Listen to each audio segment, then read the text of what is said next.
3 years. Chen Ping stood outside the gates of Hongcheng Prison, took a deep breath, his chest heaving violently. He clenched his fists and roared toward the sky. He had stared at that iron gate behind him for 3 full years. Today, at last, he could turn around and walk away. The canvas backpack on his shoulders was worn white at the seams, the edges fraying. Chen Ping walked fast, his mind filled with the old family house back home. 3 years and his parents had not come to visit him in prison even once. He had never been able to make sense of it. Along the way, Chen Ping lowered his head to look at his left ring finger. An antique bronze ring sat there, a dragon carved into its face. Dragon whiskers and scales clearly visible, with a character Ling engraved at the center of the dragon's head. The ring had been given to him that morning upon release by his cellmate, Old Long Tu. In the entire prison, everyone considered Old Long Tu a lunatic. He babbled endlessly about something called the Celestial Dragon Hall, Dragon Lock Island, claiming to be its hall master, boasting he could divine the future, cure the sick, save the dying, even pull the dead back from the beyond. No one paid him any attention. Only Chen Ping, with nothing better to do, would chat with him now and then. Sometimes he'd even save portions of his own food to share. Old Long Tu didn't treat him poorly either. Every day he dragged Chen Ping into meditation and martial arts practice. Chen Ping had nothing else to do anyway, so he took it as a way to pass the time. Never expected that over 3 years he would actually learn quite a lot.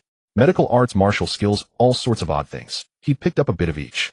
On the morning of his departure, Old Long Tu pressed the ring into his hand and told him that on the 15th day of the 7th lunar month, he must go to a nameless island in the East Sea.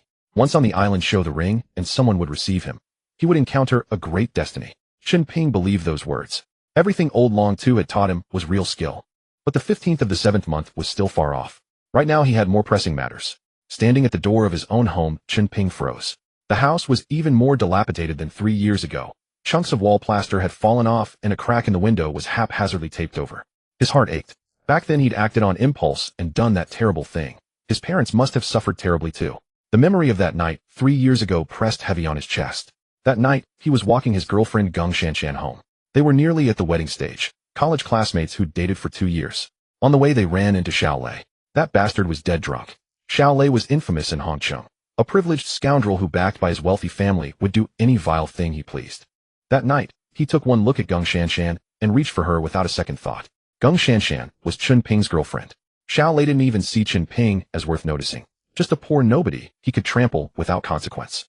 His own woman being humiliated right in front of him. How could Chen Ping hold back? He grabbed a brick from the roadside and brought it down hard on Xiao Lei's head. The consequences were immediate. The Xiao family had money and power, made a single phone call to the police, and Chen Ping was taken away on the spot. The charge was intentional assault. He was sentenced to 3 years. Now on this day his sentence was complete. Chen Ping stood at his own front door, raised his hand, and let it hover in the air for a long while before softly knocking twice. Who is it? The door cracked open. A white-haired old woman with a severely hunched back leaned halfway out, her hand groping blindly in the air. Who's knocking? Her eyes were squeezed tightly shut. She couldn't see at all. Chen Ping froze. He stared wide-eyed, his whole body trembling uncontrollably. This white-haired, deeply wrinkled old woman. Was she his mother? Was this really his mother, Tang Hongying? It had only been 3 years. How had she become like this?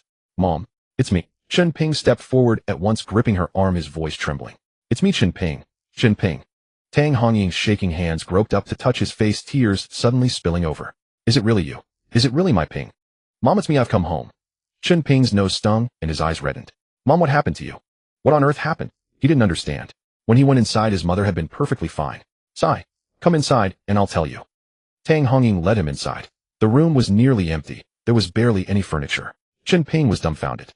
Their family wasn't rich, but his father had a steady job. They'd lived a comfortable, modest life. Now the house looked as if it had been ransacked. Mom, what on earth happened to our family? Tang Hongying let out a long sigh, her voice rough. After you went in, the Xiao family wouldn't let it go. They demanded 1 million in compensation straight away. Chen Ping's fists clenched tight. We had no choice. We sold the apartment we prepared for your wedding and borrowed money everywhere we could. But it still wasn't enough.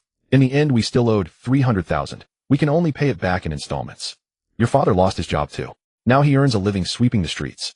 I cried every day, and my eyes just cried themselves blind. Chen Ping stood rooted to the spot, unable to speak a single word. He finally understood why his parents had never once come to visit him during his 3 years in prison. Chen Ping listened to his mother's words, his fingers slowly curling into fists, layer upon layer of murderous intent surfacing in his gaze. He truly hadn't expected the Xiao family to be so vicious. They were trying to drive his family to death. Mom, didn't Geng Shanshan do anything at all? He couldn't understand it. Geng Shanshan was the wife he was about to marry. He'd taken the prison sentence for her sake. She couldn't possibly have stood by and watched his parents fall into ruin without lifting a finger, could she? Don't mention that family. Tang Hongying's voice turned bitter. Not only did they do nothing, even the bride price we'd given them when I went to ask for it back, they refused. They said the marriage fell through because you were in prison and it had nothing to do with them. Your father went to reason with them and got beaten and thrown out by their whole family. Her voice grew tighter and tighter as she spoke, tears falling one by one. The Gung family really did this. Chen Ping's brow knotted into a tight ball. He couldn't believe Gung Shanshan would turn her back so completely. The day he went in, she'd been standing outside, crying, shouting that she'd wait for him to get out so they could have their wedding. How did it come to this? He had to ask her face to face. But at that moment someone started pounding on the door, not knocking, slamming. The iron door shaking violently with each blow. Tang Hongying's face went deathly pale. Chen Ping saw her reaction, his heart clenching. Mom, who is it? Don't worry about it. Go to the back room quickly. Don't come out. She pushed him inside, and with trembling hands, opened the door. The door swung open and a bald-headed man pushed in, followed by 4 or 5 thick-armed, rough-faced thugs. Where's the money? The bald man glanced at her. Tang Hongying hurriedly nodded and bowed. Brother Bald, it's ready. All ready. As she spoke, her hand fumbled along the wall corner and pulled out a cloth bag. Neighbors on either side heard the commotion and peeked out their doors, but not one dared come close. Those bastards come collect every month. They're trying to drive people to death. Ain't that the truth? Absolutely no respect for the law. Shoo. Keep it down, those guys are all sent by the Shao family to collect. The neighbors whispered among themselves, not one daring to make a sound. The bald man snatched the cloth bag, flipped it open, glanced inside, frowned, and simply turned it upside down. A pile of worn banknotes scattered to the floor with a clatter. Hundreds, 50s, 1s, 2s, even coins of a few mao. The hell is this supposed to be? 10,000. The bald man's voice rose. You trying to fool me with this trash? Tang Hongying stayed bent at the waist, her face plastered with a fawning smile. Bullshit.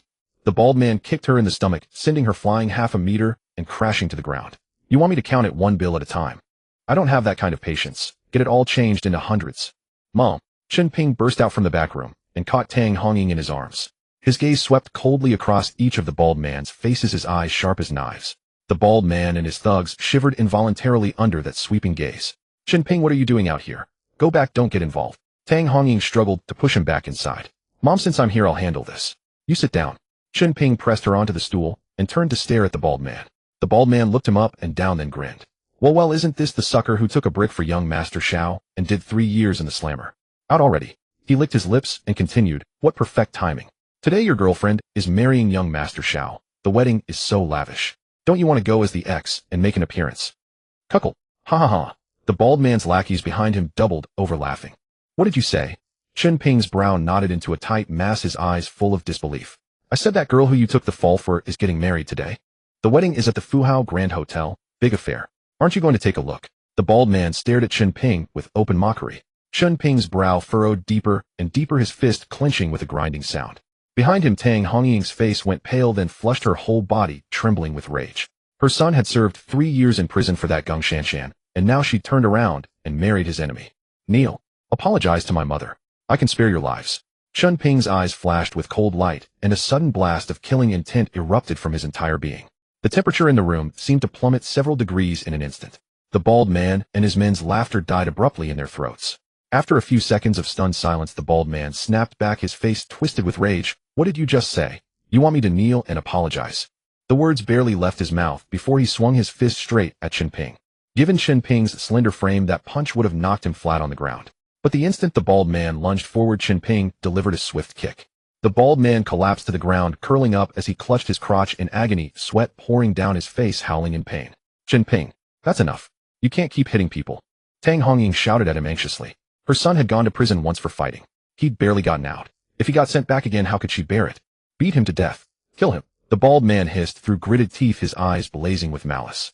At his command, several of his underlings surged toward Chen Ping all at once. Chen Ping glanced at his mother, then flicked his hand sharply. Several streaks of white light flashed, and the men all felt their legs go numb, dropping to their knees in unison. The bald man was stunned, his eyes bulging wide as he stared at Chen Ping, a cold chill crawling up his spine. The neighbors gathered outside stared in disbelief, mouths agape, unable to close them. Apologize to my mother. Chen Ping's voice was cold as a blade.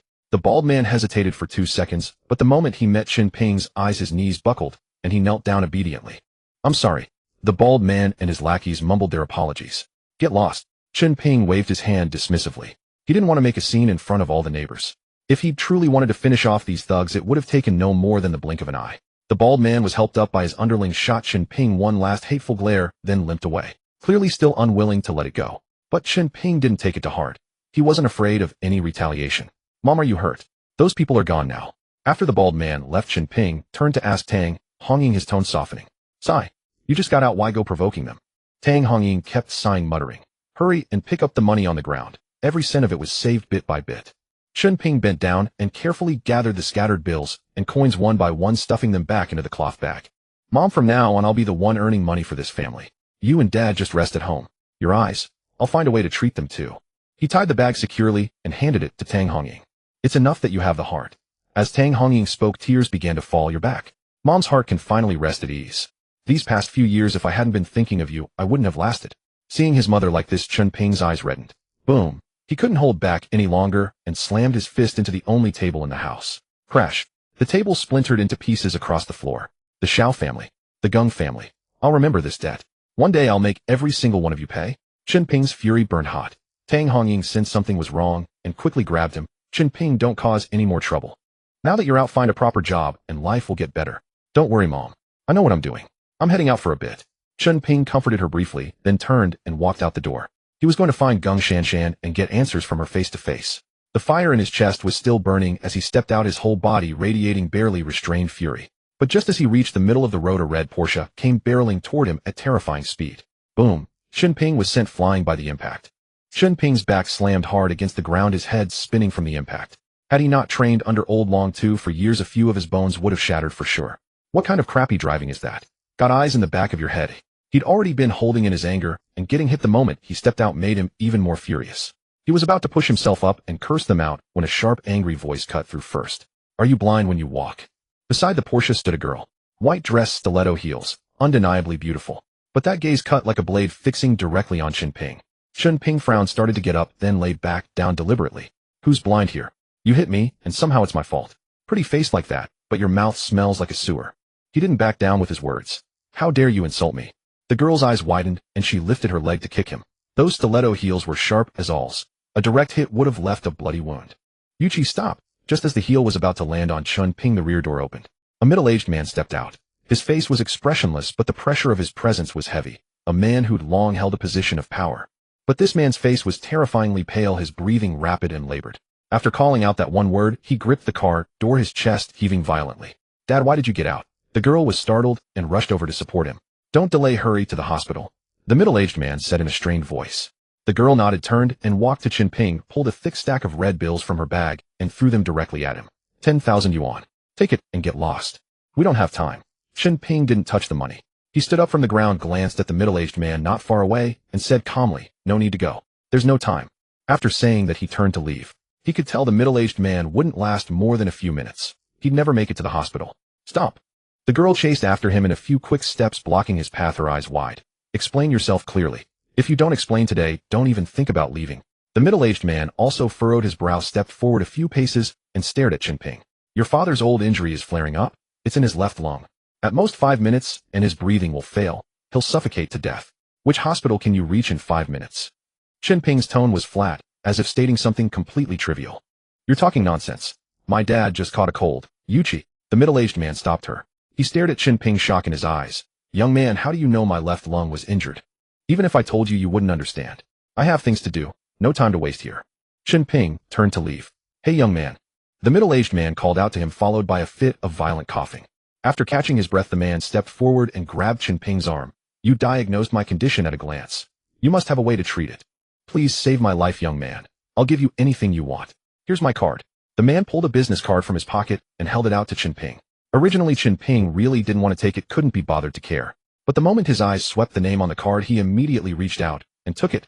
You're Su Wenzong, CEO of Su Group. That's right. Su Wenzong nodded. Chen Ping suddenly moved. 2 fingers shot towards Su Wenzong's chest. Tian to Renhai Guizhong. Several acupoints struck in rapid succession. The movement was too fast. Su Wenzong didn't react, and Su Yuchi beside him didn't see it clearly either. What are you doing? Su Yuchi rushed forward to shield Su Wenzong, but Chen Ping had already withdrawn his hand. Su Wenzong only felt a smoothness spread through his chest. Breathing came easily now, and his complexion visibly regained color, flushing to a healthy pink. I just helped stabilize your condition. Chen Ping said casually. To fully heal, it'll take some time. This illness of yours has been dragged on for years. It needs to be slowly nursed back. Thank you so much, young man. Su Wenzong excitedly grabbed Chen Ping's hand, thanking him repeatedly. Su Yuqi stared at her father's improved complexion, her face full of shock. I helped you because I know the good deeds you've done over the years. Chen Ping said, you've donated to build over a dozen elementary schools. That's a favor worth helping. He saved Su Wenzong purely because the man was a good person. If it had been a stranger, with that attitude and Su Yuqi's insults that nearly got him killed, he wouldn't have lifted a finger. He wasn't some pushover do-gooder. Su Wenzong listened with some embarrassment. What I've done is nothing worth mentioning. I'm still far from enough. Young man, you've saved my life. Ask for whatever you want. It's almost noon. Let me treat you to a meal at Fuhao Grand Hotel. No need. Chen Ping shook his head. I have things to do. Su Wenzong was stunned. People who wanted to dine with him were countless. Anyone who'd share a table with him was a major figure in Hongcheng. He initiated the invitation, and this kid actually refused. Young man, we should at least have a meal together. Otherwise my gratitude has nowhere to be expressed. Su Wenzong gripped Chen Ping's arm tightly and wouldn't let go. Chen Ping still needed to go find Geng Shanshan and get answers. Chen Ping could see it clearly. Su Wenzong insisted on treating him to this meal, because frankly he was worried about how to treat his illness going forward. But Su Wenzong's attitude was sincere enough, so Chen Ping relented. Fine, I'll go take care of some things first, then we'll meet at Fuhao Hotel. Su Wenzong finally released his grip. Deal. It's a promise. Call me directly when you arrive, little brother. Chen Ping nodded, turned, and walked away with urgent steps, heading straight for the Geng family residence. Geng Shanshan. Tell her to come out. In front of a somewhat rundown villa, Chen Ping shouted at a middle-aged woman in a cheapao. This woman was Jia Meili, his ex-girlfriend's mother. In the past, Chen Ping wouldn't have dared to raise his voice at her even if you gave him 10 times the courage. But after hearing his mother's words, Chen Ping's anger surged to his head. It was already restrained that he didn't directly resort to violence. Jia Meili, dressed in a cheapao, held her chin high, arms crossed, and shot a sidelong glance at Chen Ping. Get the hell out of here. My daughter is getting married today. Having an ex-convict like you standing here is bad luck. Married? Chen Ping's brows knitted. Well, that bald guy was telling the truth. Where is Geng Shanshan? Who is she marrying? Tell her to come out and explain herself. Chen Ping's face turned livid as he stepped forward to barge into the villa. Hey, you lunatic, how dare you force your way into someone's yard? Jia Meili desperately grabbed his arm. But how could she hold back Chen Ping? She was dragged along into the yard. Just as Chen Ping was about to rush into the house, a girl in a wedding dress walked out with a sullen face. When Chen Ping saw her, he suddenly stopped in his tracks. Geng Shanshan, what is this? Explain yourself. Chen Ping's eyes were bloodshot as he roared at Geng Shanshan. Chen Ping, go away. Don't come looking for me anymore. I've decided to marry Xiaolei. Geng Shanshan's face was expressionless and her words were as cold as ice. Chen Ping's pupils contracted, his fists cracking as he clenched them.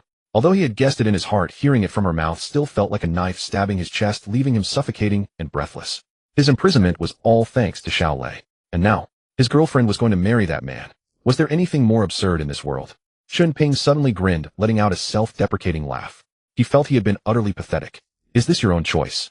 He looked at Geng Shanshan, his anger fading, and his clenched fists slowly relaxed. Yes. Geng Shanshan nodded. I want a good life, and you can't give it to me. Besides, you're an ex-convict. You can't even support yourself after getting out, so how can you support me? For the sake of our past relationship, take these few $100. Don't be so disgraceful as to sleep on the street. With that, she pulled out a few red bills from her bag and flung them directly into Chen Ping's face. Chen Ping stared at Geng Shanshan, the last flicker of hope in his heart completely extinguished. The woman before him was now nothing to him. You'll regret this one day. He dropped those words and turned to leave. He didn't even touch the money Geng Shanshan had offered. Pak. Jia Meili spat at his back. Regret. It would be regret to have followed a loser like you. Suddenly a procession of wedding cars poured into the entrance. From the lead flower-decorated car, a man in a suit stepped out, holding a bouquet. Xiaolei. Xiaolei saw Chen Ping, paused for a moment, then burst out laughing. Oh, I forgot you were released from prison today. What a coincidence, isn't it? Why don't you stay and have a glass of wedding wine with Shanshan and me? Xiaolei looked Chen Ping up and down, his eyes full of mockery. Chen Ping glanced at him and turned to leave. Arguing with such a person was a waste of breath. Don't be in such a hurry. Xiaolei reached out to stop him. No money for the gift. It's fine, we don't want your money. You can have as much leftover food as you want later. We booked the Fuhao Grand Hotel. You probably won't have another chance to eat in a place like that in your lifetime. As he spoke, Xiaolei even raised his hand to pat Chen Ping's cheek. Chen Ping slapped his hand away, picking up a second-hand item and treating it like a treasure. That's all leftovers that I've already played with. Chen Ping twitched the corner of his mouth. He and Geng Shanshan had never had anything going on, they hadn't even held hands. He said this purely to discuss Xiaolei and to spite Geng Shanshan. Xiaolei was stunned for a moment and turned to look at Geng Shanshan. Geng Shanshan had clearly told him before that she had never even touched a finger of Chen Ping. What was this all about now? Feeling uneasy under his gaze, Geng Shanshan shouted at Chen Ping. Chen Ping, what nonsense are you talking? Who is your leftover? With your pathetic state, I didn't even let you touch my hand. Jia Meili also exploded. Chen Ping, stop being sour grapes here. How could my daughter let you touch her? She quickly turned to explain to Xiao Lei. Xiao Lei, don't listen to his bullshit. He's just deliberately trying to disgust you. Annie, don't worry. I know what I'm doing. Xiao Lei was not stupid. He wouldn't be led by Chen Ping's words. Believe it or not, it's up to you. Chen Ping couldn't be bothered to say another word and walked around him to leave. Stop. Xiao Lei called out. You better keep your mouth shut and don't go around slandering my wife. Otherwise I won't let you off. Xiao Lei was afraid that Chen Ping would spread rumors and ruin the Xiao family's reputation. How the mouth is mine. I'll say whatever I want. What business is it of yours?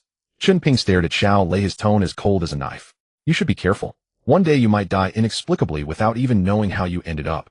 Xiao Lei met those eyes and a chill ran down his spine, his mind going blank for a moment. But the feeling was fleeting. He felt he had been humiliated publicly, and anger surged up. He gritted his teeth and retorted, if you're not afraid to die, go ahead and try. Just don't beg for mercy on your knees. If it weren't for his own happy day, Xiao Lei would have already struck. Beg for mercy on my knees. We don't know yet who will be the one kneeling. Let's see. Chen Ping's gaze locked onto him, each word like a nail. Xiao Lei wanted to say something more, but Jia Meili spoke first, spitting with disdain. Enough. The time has come. Why bother with this pauper? Mentally ill. Xiao Lei took the bouquet, and a group of people shuffled into the house. Chen Ping stood in place, staring at Xiao Lei's back, and flicked his finger gently. A silver light silently drilled into Xiao Lei's body. Xiao Lei's body trembled violently. He looked back, dismissed it, and turned to continue walking. Chen Ping twitched his mouth, turned, and walked toward the Fuguay Grand Hotel. At the entrance of the Fuguay Grand Hotel, Su Wenzong was personally standing there waiting for someone. His presence caused a stir among the people coming and going. Isn't that the richest man, Su? Why is he standing at the entrance? Who is he waiting for? To have the richest man, Su, waiting personally, what a great honor. I heard that the eldest son of the Xiao family is getting married today, and the banquet is held here. Could it be that he's waiting for the Xiao family? Possibly. The Xiao family is also a prominent household. It's normal for the richest man, Su, to show them respect. A group of people murmured and entered the hotel. Su Wenzong was still pacing back and forth at the entrance, occasionally looking down at his watch, his brows furrowing tighter. His daughter Su Yuqi couldn't help but approach and advise, Dad, I think that guy is just talking nonsense. He said you have an injury in your left lung, some hidden disease, and it could be fatal. That's ridiculous.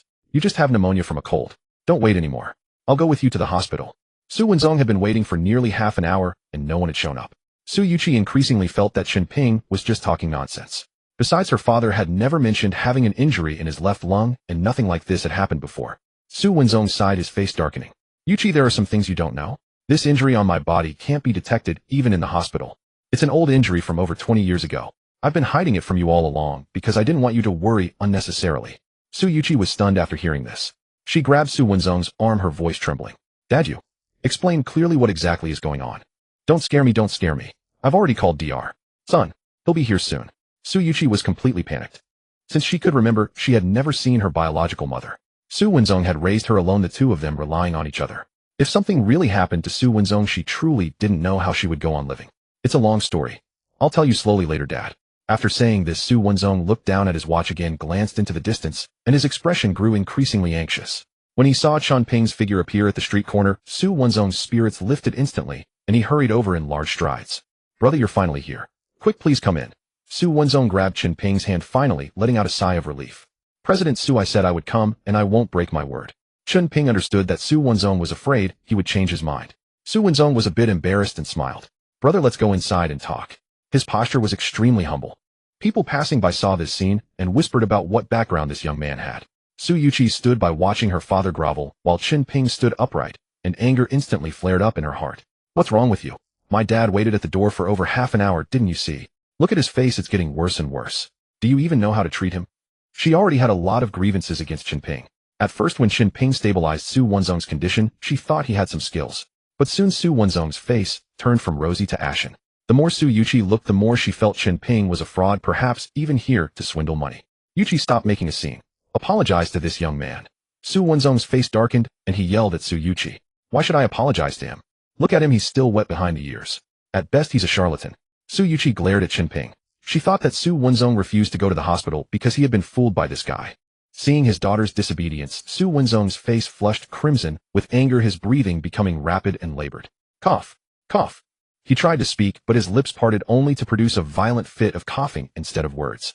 Father. Su Yuqi rushed over to support him, her face turning pale, as he coughed up a mouthful of black blood. Chen Ping stared at the black blood, his brows furrowing tightly. Su Wenzong's injuries were worse than he had imagined. He wondered how this man had managed to hold on until now. "Help your father inside," Chen Ping called out to the stunned Su Yuqi. But she remained frozen in place, still unable to trust him. Seeing her hesitation, Chen Ping's expression hardened. "Do you want to watch your father die?" The door to the private room swung open, and a bespectacled man in a white coat entered. Su Yuqi grabbed his arm, her voice trembling. "Dr. Sun, please take a look at my father. He just coughed up blood." Dr. Sun's expression shifted as he quickly opened his medical kit. Su Yuqi pushed Chen Ping aside and supported her father. "Dr. Sun, I'm counting on you. Please save my father." Su Wenzong was nearly unconscious, his breathing weak. Dr. Sun said, "Miss Su, rest assured I will do my utmost." He began taking the pulse, his brow furrowing deeper with each passing moment. Su Yuqi watched his expression, anxiously afraid to make a sound. After a long examination, Dr. Sun spoke. "Miss Su, Chairman, Su has a damaged spleen and lungs, chronic ailments accumulated over time. This will require a slow and gradual recovery. However, someone forcibly stimulated his immune system, which appeared effective on the surface, but actually worsened his condition. It's very dangerous now. Who treated Chairman Su before me?" Su Yuqi's temper flared. She turned to glare at Chen Ping. He had been the one who treated her father earlier, and it had seemed to work, but now it had only made things worse. "You fraud. If anything happens to my father, I will never forgive you." Su Yuqi shouted, her hands itching to strike him if she weren't occupied. Chen Ping sneered. "What makes you call me a fraud? What did I cheat you out of? If it weren't for me, your father would be dead already. You're utterly unreasonable." He was disgusted by this woman, who kept calling him a fraud, lacking any trace of gentleness. Su Yuqi was too furious to speak, but had no time to argue. Saving her father came first. "Dr. Sun, please think of something." She was on the verge of tears. Dr. Sun took a black pill from his medical kit and forced it into Su Wenzong's mouth. Then he produced a pack of silver needles and began inserting them into acupuncture points Huizhong, Tianhai, and Zuki. Chen Ping watched from the side, then remarked casually, "Treating him like this isn't saving him, it's killing him." Dr. Sun's brow furrowed. "What do you mean by that? You don't trust me, or do you actually know acupuncture?" Acupuncture was a traditional Chinese medical practice, unlike Western medicine. A Western doctor could grasp the basics in 3 to 5 years, but traditional Chinese medicine took at least 10 years just to touch the surface. To master it, that would take decades of effort. But Chen Ping looked at most 20-something. Even if he had studied from the womb, how profound could his knowledge be? "Stop interfering. This has nothing to do with you. Leave now." Su Yuqi feared Chen Ping would delay Dr. Sun's treatment. Her anger flared and her voice cracked as she shouted. "Fine, you asked me to leave. I'll be sitting in the hallway. In less than 5 minutes you'll be begging me to come back." With those words, Chen Ping pushed open the door and walked out. No one spared him another glance. Dr. Sun wiped the sweat from his brow and carefully inserted the needles. Before he finished, the back of his shirt was already soaked. As the last needle was placed, Su Wenzong's eyelids fluttered, then slowly opened. Father's awake. Dr. Sun, look. He's awake." Su Yuqi's throat tightened and tears streamed down her face. Moments ago, she had been terrified that her father would never wake again. Dr. Sun, seeing the man's eyes open, let out a long sigh of relief. In truth, he had been uncertain, relying solely on sheer determination. But just as they began to relax, Su Wenzong's body suddenly convulsed violently, as if struck by electricity. His face turned purple and he gasped heavily, but it seemed he couldn't draw in any air. Father, what's wrong?" Su Yuqi panicked and turned to glare at Dr. Sun. "Tell me, what's happening?" Dr. Sun was also bewildered, his hands unsure where to go. I don't know either. This shouldn't be happening." "You don't know? You're a doctor." Su Yuqi's voice turned sharp as a blade. Su Wenzong's convulsions gradually weakened until he was completely still. His chest no longer rose, and there was no breath even when she leaned close. Dr. Sun's face went pale. If Su Wenzong died in his hands, he would be implicated. "Father, don't scare me. Please don't." Su Yuqi sobbed, barely able to breathe. Dr. Sun gritted his teeth. "Miss Su, let's take him to the hospital. I really have no other choice." His suggestion to go to the hospital was essentially an attempt to shift responsibility. If the man died at the hospital, it wouldn't be his fault. Su Yuqi's eyes were bloodshot. "Do you think I'm a fool? Can he even make it to the hospital in this state? You treat him. If you can't save him, you won't leave alive either." The Su family was the wealthiest in Jiangqing. Killing a small-time doctor would be as easy as crushing an ant. Dr. Sun was sweating profusely, but he had no idea what to do. As he was racking his brains, a thought suddenly struck him. Miss Su, that young man who left earlier. Maybe he really has skills. He looked like he had been trained. At Dr. Sun's mention, Su Yuqi also remembered Chen Ping. But then she recalled how Dr. Sun had dismissed him earlier, and now he was singing his praises. In essence, he just wanted to drag Chen Ping in to take the fall. If Chen Ping treated Su Wenzong, and something went wrong, the blame would fall on him, not Dr. Sun. All of it would be on Chen Ping. Su Yuqi bit her lip, then finally laid her father down on the chair and rushed out of the room. Chen Ping was sitting on a bench in the hallway waiting. He knew Su Yuqi would come to find him. When she stepped out and saw him still there, she hurried over. As she opened her mouth, she suddenly froze. She didn't even know his name. Please save my father." Su Yuqi stood there embarrassed, pleading with him. Chen Ping slowly raised his head and stared at her. Su Yuqi couldn't meet his gaze. She had just been cursing at him, and now she was begging him. The irony was palpable. Now you believe I can save your father. No longer think I'm a fraud? Chen Ping asked. Su Yuqi remained silent. She didn't know how to respond. Truth be told, she still wasn't entirely convinced. She was simply out of options, treating this as a last resort. Seeing her expression, Chen Ping smiled and didn't press further. He stood up and walked toward the private room. Su Yuqi quickly followed.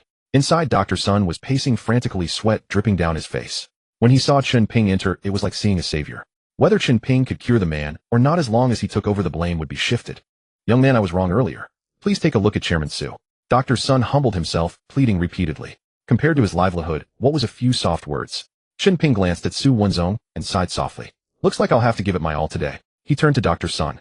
Do you have more silver needles? Yes. There's a pack in the medical kit. Dr. Sun scrambled to find a bundle of silver needles and handed them over. Chen Ping took them, shook his head. Not enough. Not enough. Dr. Sun was stunned. There are at least 30 needles in this pack. That's not enough. He had practiced acupuncture for years and usually used about a dozen. Even the renowned president of the Chinese Medicine Association, Zhou Jimin, used at most 20-something needles. 30 plus still wasn't enough. Not enough. Chen Ping's tone was firm. I need many. Dr. Sun swallowed. Then, how many exactly? 81 needles, following the 9-9 method. As Sun Song's words fell, he was still frozen in place. Several seconds passed before the shock in his eyes gradually spread, but his mouth remained sealed. He silently opened the medical kit and laid out all the silver needles. Chen Ping took them, laid Su Wenzong flat on the ground, and with a flick of his wrists inserted the needles one by one into the flesh. Sweat rolled down his forehead, his movements growing heavier, and his entire shirt became soaked. As the last needle found its acupoint, Chen Ping let out a long breath, drained, as if emptied, and slumped to the floor. Su Yuqi had been huddled to the side, unable to sit still. She didn't understand acupuncture, but wanted to ask, afraid to interrupt Chen Ping. But Sun Song was already rooted to the spot. His mouth hung open, jaw nearly dropping to his chest. After a long moment, the astonishment on Sun Song's face slowly transformed into excitement, and he fell to his knees before Chen Ping. This sudden kneeling startled both Chen Ping and Su Yuqi. Heavenly Master, please accept me as your disciple. Sun Song shouted, kowtowing to the floor. Chen Ping's lips moved, but he couldn't force out a single word, his entire body drained of strength. Su Yuqi stared at Sun Song stunned and asked, Dr. Sun, what are you doing? My father hasn't woken up yet. She couldn't understand why this man was calling him a miracle doctor when her father hadn't even opened his eyes. Miss Su, you don't understand. The acupuncture technique he just used is called the 9 revolutions soul-returning needle. It can even revive the dead. President Su will definitely be fine. Sun Song quickly explained to Su Yuqi. Is it really that miraculous? Su Yuqi looked at Chen Ping with a mixture of doubt and curiosity. If what Sun Song said was true, then this guy could indeed be called a miracle doctor. You actually recognize the 9 revolutions soul-returning needle? Chen Ping gasped for breath, somewhat surprised. This was a long-lost ancient acupuncture technique, which he had learned from Old Dragon Head. He never expected anyone to recognize it. Master, I am Sun Song, Vice President of the Hongcheng Traditional Chinese Medicine Association. I once came across an ancient book describing this technique. Today, seeing you apply it with my own eyes, I beg you to take me as your disciple. Sun Song finished speaking and prostrated himself again, knocking his head on the ground. Chen Ping was taken aback by the kowtowing. Just as he was wondering how to respond, he heard a few coughs. Su Wenzong had awakened. Dad. Su Yuqi instinctively rushed forward to help him up. Chen Ping grabbed her wrist. Miss Su, don't move him yet. I need to remove all the needles first. His fingers wrapped around her slender white wrist, smooth and warm, and Chen Ping's heart trembled abruptly. Su Yuqi felt the heat of his palm, blushed, and whispered, Then I'll trouble you. Chen Ping quickly released Su Yuqi and steadied his breathing. His hands lightly flicked over Su Wenzong's body, and all 81 silver needles, as if drawn by some force, returned to his palm. Done. He handed the needles back to Sun Song and said to Su Yuqi. At this moment, Su Yuqi dared not doubt him anymore. She thanked him, stepped forward to support Su Wenzong, her eyes reddening on the verge of tears. Dad, how are you feeling? She helped him up and asked. I'm fine, never better. Su Wenzong smiled, but when he saw Sun Song kneeling on the ground, he was stunned. What's going on here? Su Yuqi had to recount the whole story of how Chen Ping had saved him with the 9 revolutions soul-returning needle. After hearing it, Su Wenzong was utterly shocked. He had thought Chen Ping was merely skilled at diagnosing problems, but he never expected him to be so capable that even the vice president of the Chinese Medicine Association was kneeling to become his disciple. Young man, this is the second time you've saved me. From today on, you are the greatest benefactor of the Su family. Whatever you need, just ask. If Su Wenzong can do it, I won't refuse a single word. Su Wenzong spoke with fervor. President Su, don't be so polite. It was just a small favor. Besides, you've done many good deeds in your life. This is the reward you deserve. Chen Ping's tone was indifferent, but then he shifted. I've temporarily stabilized your life with the 9 revolutions soul-returning needle, but if your illness isn't cured, you won't last 3 months. Upon hearing this, Su Wenzong dropped to his knees with a thud. Master, I beg you to save me. I'll trade all my wealth for this life. He no longer dared to call him young man, and changed to master. He was genuinely afraid that Chen Ping would wash his hands of the matter. For the sake of survival, what was money? The assets of Hongcheng's richest man were no small sum. Anyone would envy them if given away. President Su, please don't be like this. Since I've encountered you, I will certainly help. But there are several medicinal ingredients that are hard to obtain, and you'll have to gather them yourself. Chen Ping didn't have the spare money to buy medicine for Su Wenzong. The items he needed were all exorbitantly expensive, and an ordinary person could never gather them all. Master, just tell me what you need. Su Wenzong nodded eagerly, then turned to shout at Su Yuqi. Yuqi, get a pen and paper and write this down. Chen Ping felt uncomfortable being called master, and said, President Su, my name is Chen Ping. Just call me by my name. Absolutely not. Master Chen is my lifesaver, and the Su family will remember this for generations. Seeing how stubborn he was, Chen Ping didn't argue further. He took the pen and paper, quickly wrote a full prescription, and handed it to Su Yuqi. President Su, most of this is for your medicine. A few items are for my mother. She has lost her sight, and curing her also requires medicine. Chen Ping explained the situation in detail. His mother Tang Hongying had become blind from excessive weeping. Curing her was not difficult for Chen Ping, but the problem was that he currently had no medicinal herbs. Given his current means, he was far from being able to gather the materials needed for her treatment, so he decided to let the Su family help prepare a set. However, there were 2 items that Chen Ping suspected the Su family might not be able to find. One was a brush imbued with spiritual nature. For example, a brush used by a great literary master for decades, which had already developed spiritual energy. Or a brush made from the hair of a spiritual beast. As long as it was connected to the spirit, it would work. That was only the first. The other was cinnabar. There was plenty of cinnabar on the market, but what Chen Ping needed had to be made from century-old red sandalwood or old mountain sandalwood. Then combined with the spiritual brush, a few applications to Tang Hongying's eyes would likely restore her sight. Chen Ping had also written these 2 items on the list. But he didn't hold out much hope. Such things were rare and hard to come by. The key was that only those in the know could distinguish them. Su Wenzong quickly stated, Master Chen, just tell me what you need. As long as I can do it, I won't hesitate. Su Yuqi glanced at the list and couldn't help asking, Master Chen, what are this brush and cinnabar for? In her eyes, brushes and cinnabar had nothing to do with healing. Moreover, they were everywhere on the streets. Oh, what was so special about them? Su Wenzong glared at her. Yuqi, if Master Chen wrote them down, he must have his reasons. Don't be nosy. Chen Ping smiled. It's fine. These 2 are also for treatment. But they're not ordinary brushes and cinnabar. They must be imbued with spiritual nature. Imbued with spiritual nature. Su Yuqi was stunned. Su Wenzong was also confused. What did spiritual nature mean? They had no concept at all. Seeing their blank expressions, Chen Ping had to explain, everything in the world that lives must die. Anything can have spiritual nature, even things that seem lifeless in human eyes, like the tables and chairs here. But it requires extremely specific conditions and opportunities. He pointed to the chair he was sitting on. Take this chair for example. If I sat here every day to practice, after 10, 50, or 100 years, it would gradually develop spiritual nature. Afraid they still wouldn't understand, Chen Ping tried to put it in simpler terms. Su Yuqi suddenly clapped her hands. Oh, I get it. Just like in the shows, trees in immortal caves can become spirits after a long time, and even turn into people. Su Wenzong shook his head. Yuqi, stop talking nonsense. In his eyes, were there any immortals these days? Chen Ping smiled and nodded. Miss Su is right, that's exactly it. Chen Ping himself hadn't believed such things before. But after spending 3 years with Old Dragon Head, he learned that there were far too many things in this world that he didn't understand. For instance, the heart-calming art that Old Dragon Head had passed on to him was actually a method of cultivation. Once mastered, one would truly become an immortal. Su Wenzong's smile stiffened. He hadn't expected Su Yuqi to be right.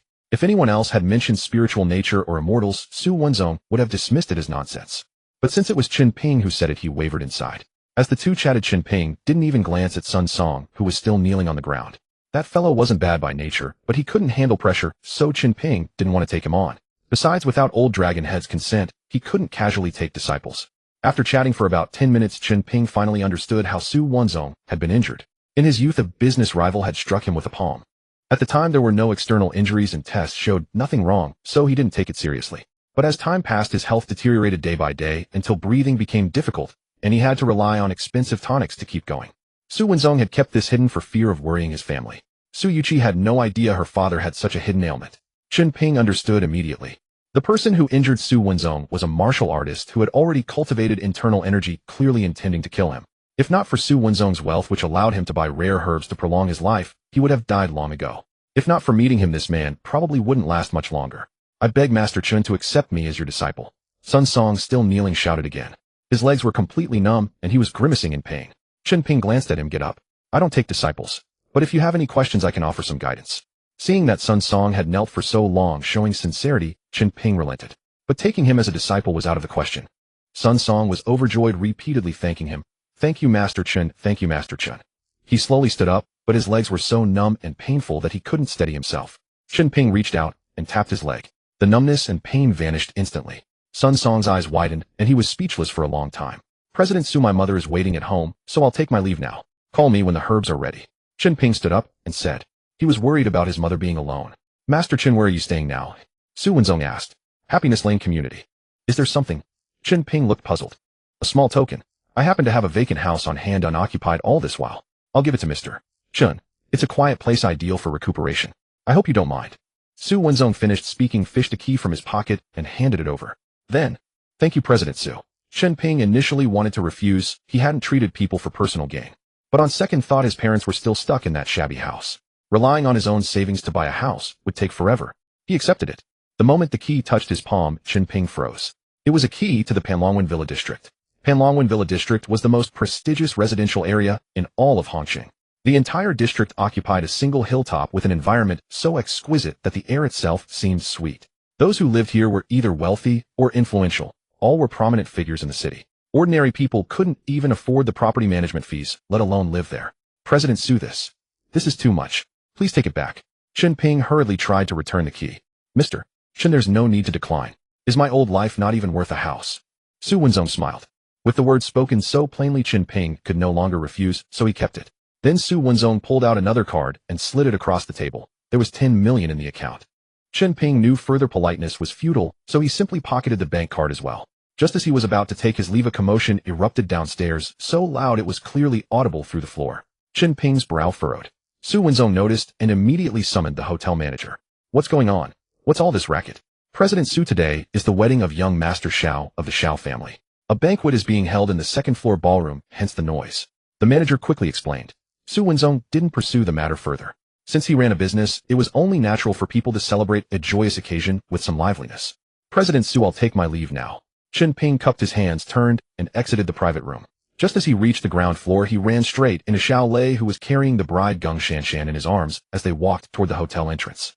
Xiao Lei was startled for a moment when he saw Chen Ping, then he laughed. Oh, if it isn't Chen Ping. You actually came. Here to scrounge a meal, are you? Chen Ping glanced at him without a word and moved a step aside. Don't rush off. Xiao Lei sidestepped to block him, his face full of mockery. Take a good look at your ex-girlfriend. Isn't she beautiful today? Don't you have anything to say? He wanted to humiliate Chen Ping publicly. Lei, don't bother with him. The auspicious time is almost here. Geng Shanshan nestled in Xiao Lei's arms without even glancing at Chen Ping, her voice syrupy sweet. Jia Meili urged Xiao Lei, don't waste time on that loser. If you don't go now, you'll miss the lucky hour. You two go ahead, or I'll deal with him. She turned to Chen Ping and shouted, are you done? Following us all the way to the hotel? With a sorry excuse like you, do you think my daughter would ever look at you? Go take a look in the mirror, then get lost. Stop making a spectacle of yourself. Her words were venomous and cutting, each one stabbing straight into the heart. The relatives and friends around whispered among themselves, staring at Chen Ping as laughter rippled through the crowd. Chen Ping stood there feeling like a fool surrounded by onlookers. He suppressed his anger and spat out, sooner or later you'll all be on your knees begging me. He shoved Xiao Lei aside and strode off. Xiao Lei frowned and shouted, stop him. Several bald-headed men immediately blocked Chen Ping's path. Xiao Lei sneered, today, whether you like it or not, you're attending this wedding. I want you, this worthless piece of trash, to see with your own eyes how your girlfriend marries me. The bald-headed men were still nursing their anger from the beating they'd taken at Chen Ping's house earlier, and now they saw a chance to settle the score. Blocked by their menacing figures, Chen Ping slowly turned back and fixed his gaze on Xiao Lei. You really want me to stay? That's right. I want you to see clearly that you're not worthy of crossing me. Xiao Lei's laugh was full of contempt. Fine. If I stay, your wedding might just fall apart. Having said that, Chen Ping turned and headed upstairs to the wedding hall. The hall was filled with over 100 tables, a sea of people. Xiao Lei laughed loudly. I'd like to see how you ruin my wedding. Despite his bravado, he still felt uneasy and ordered the bald-headed man. Take a few more men and keep a close watch on that bastard. If he so much as twitches, grab him. The bald-headed man nodded, a glint of ruthlessness in his eyes. Rest assured, young Master Xiao. I'll handle it. He too was itching to settle scores with Chen Ping.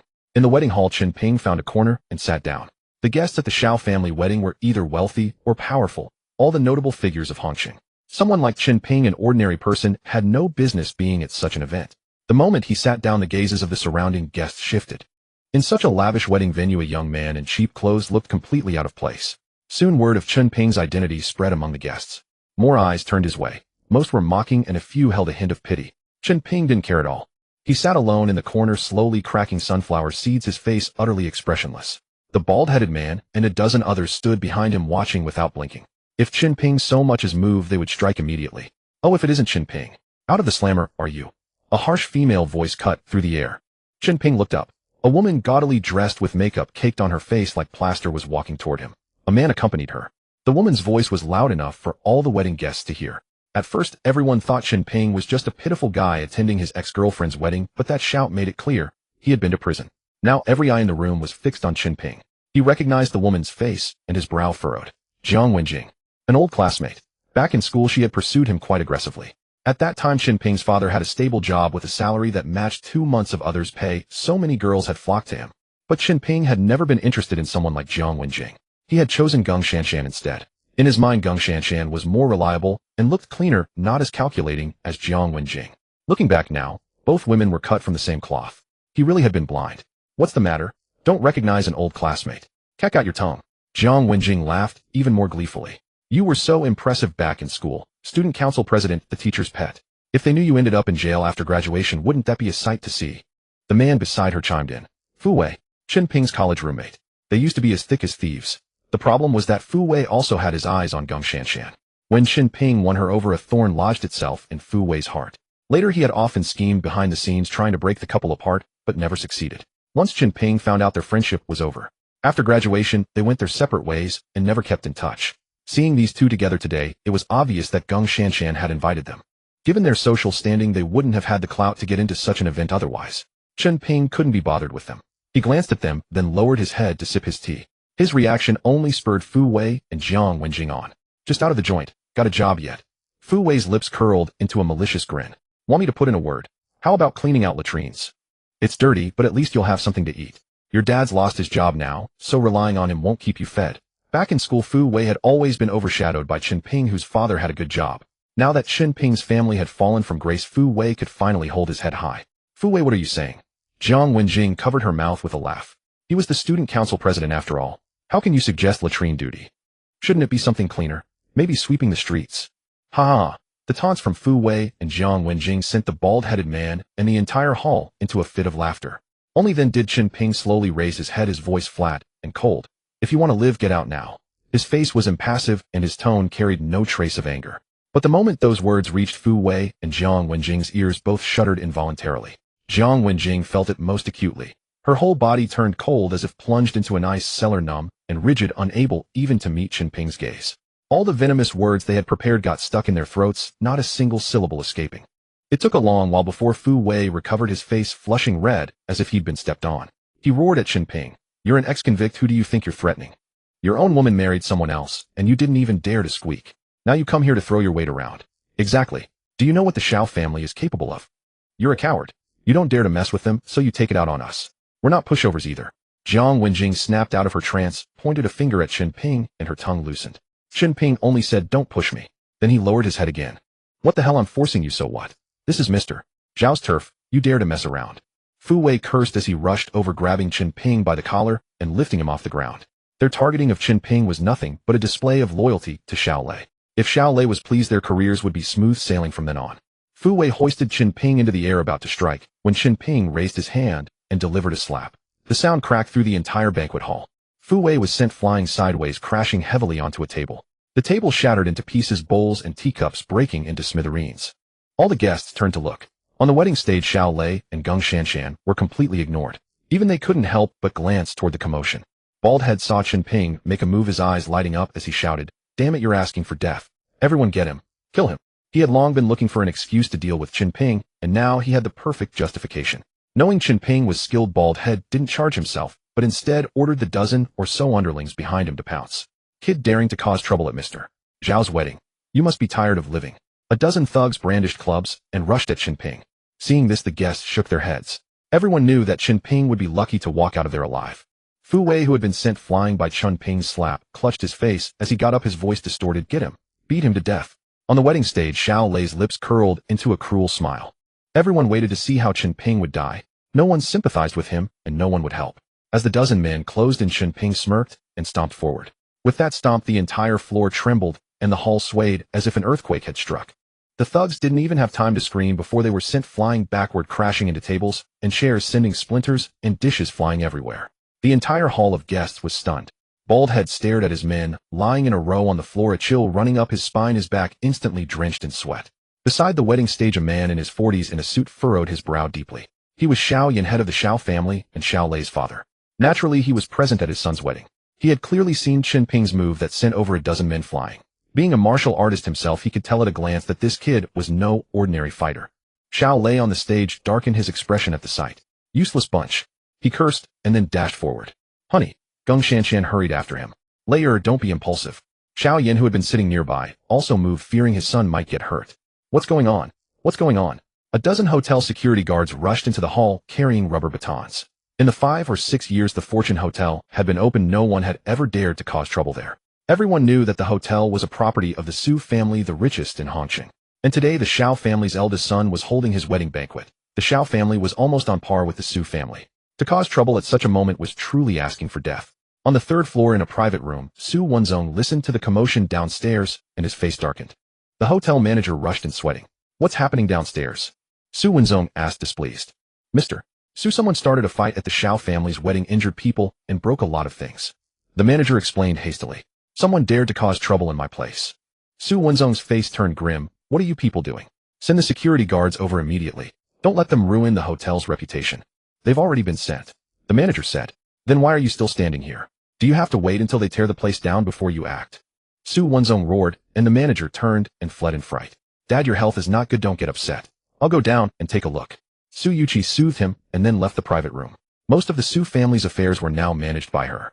Su Wenzong had only this daughter, and as his health deteriorated, all responsibilities naturally fell on Su Yuqi's shoulders. On the 2nd floor in the wedding hall, a dozen security guards surrounded Chen Ping. The hotel manager rushed over, frantically bowing and scraping to Xiao Yan. President Xiao, I'm so sorry. I didn't expect anyone would be bold enough to cause trouble at the Xiao family's wedding. I'll have them throw that troublemaker out right now. The manager then turned and shouted at the guards, what are you waiting for? Throw that bastard out. Hold on. Just as the guards were about to act, Xiao Yan spoke. He caused a scene at my son's wedding and disturbed my guests. Do you think we'll just let him go? That would make the Xiao family lose face.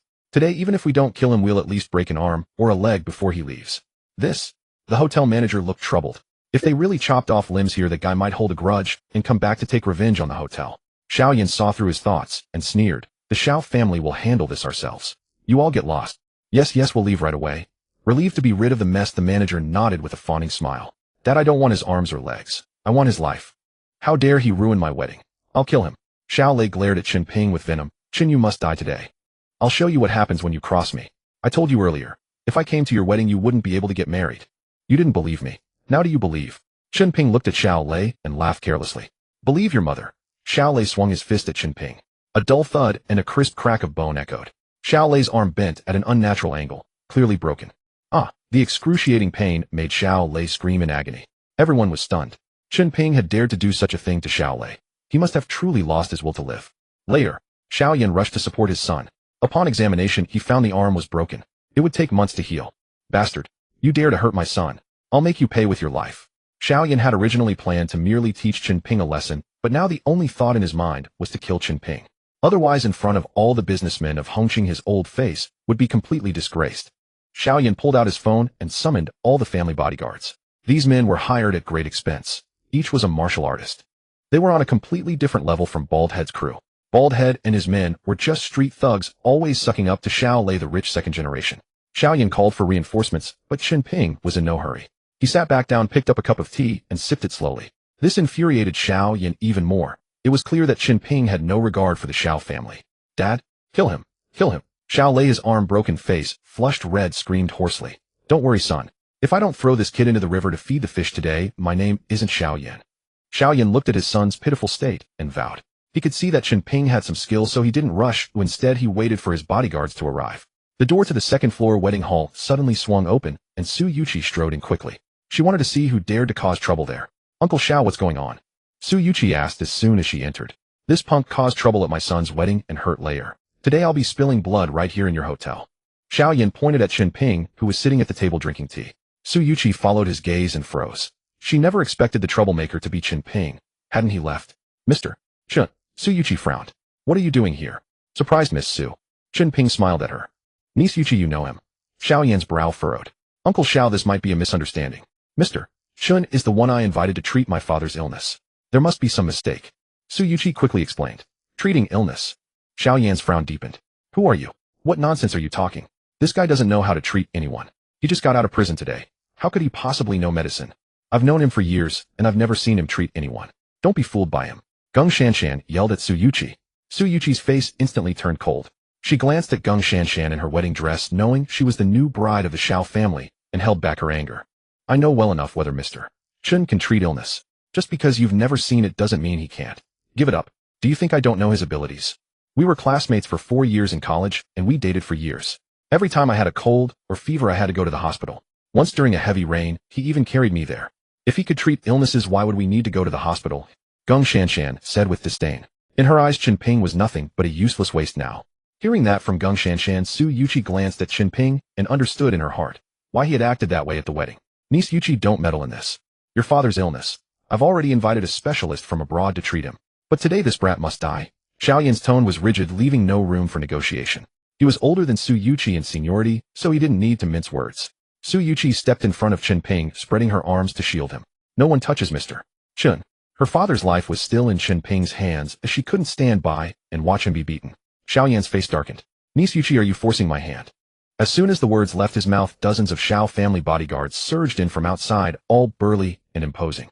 Xiao Yan swept his gaze over his men, then looked at Chen Ping, the murderous intent in his eyes growing even thicker. Uncle Xiao, no matter what you say today, I will never let you lay a finger on Mr. Chen. As Su Yuqi finished speaking, more than a dozen hotel security guards rushed into the hall and surrounded her. The atmosphere in the banquet hall tightened instantly. The guests hastily retreated, afraid of getting caught in the crossfire. Little girl, if it weren't for your father's sake, I'd slap you to death right now. Get lost now.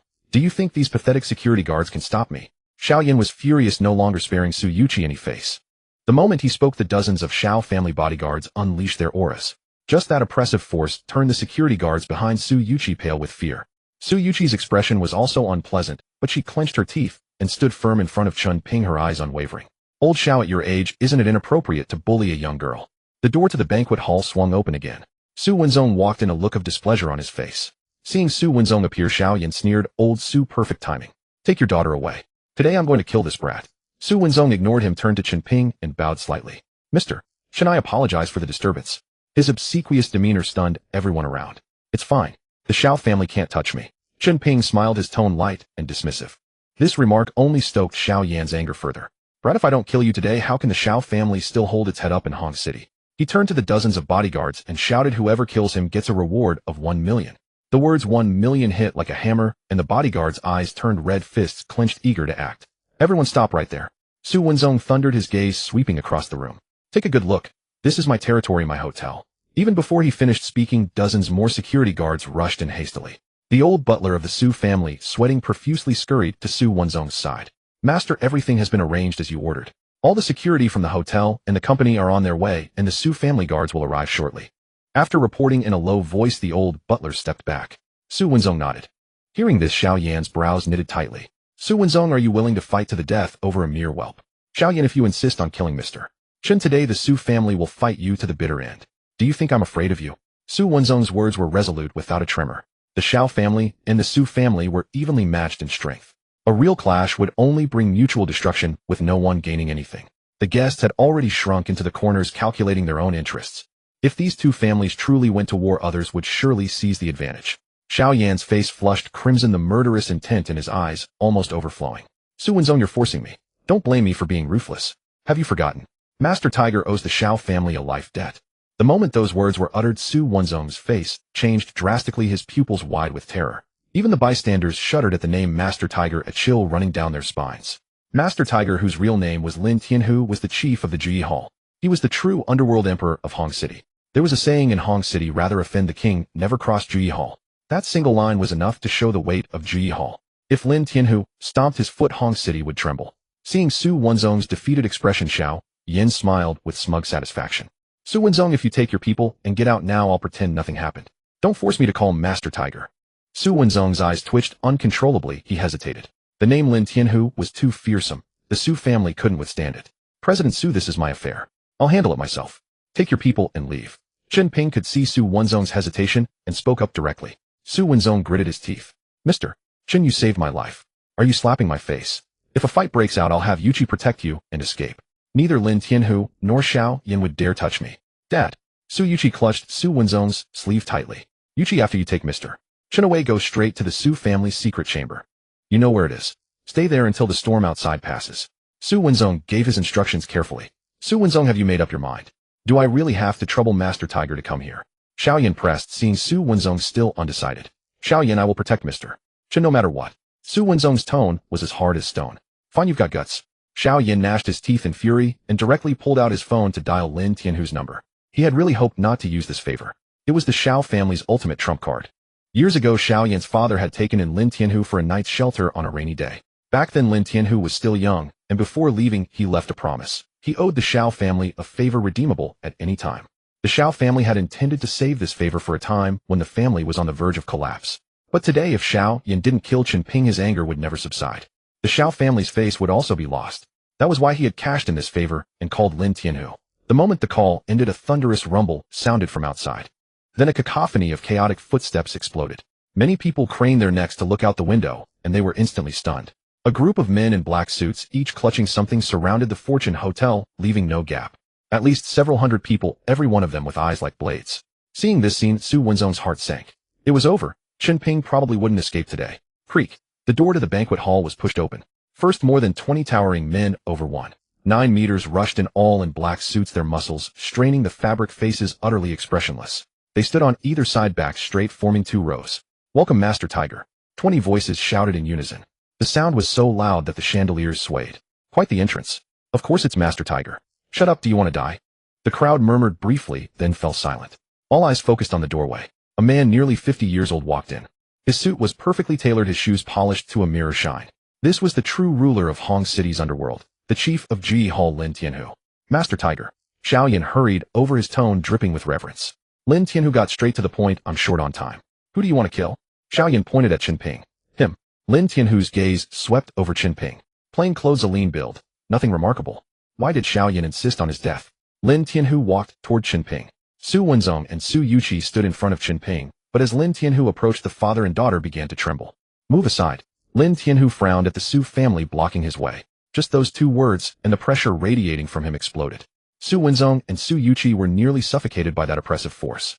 Seeing this, Chen Ping reached out and placed his hands on their shoulders. President Su, Miss Su, please step back.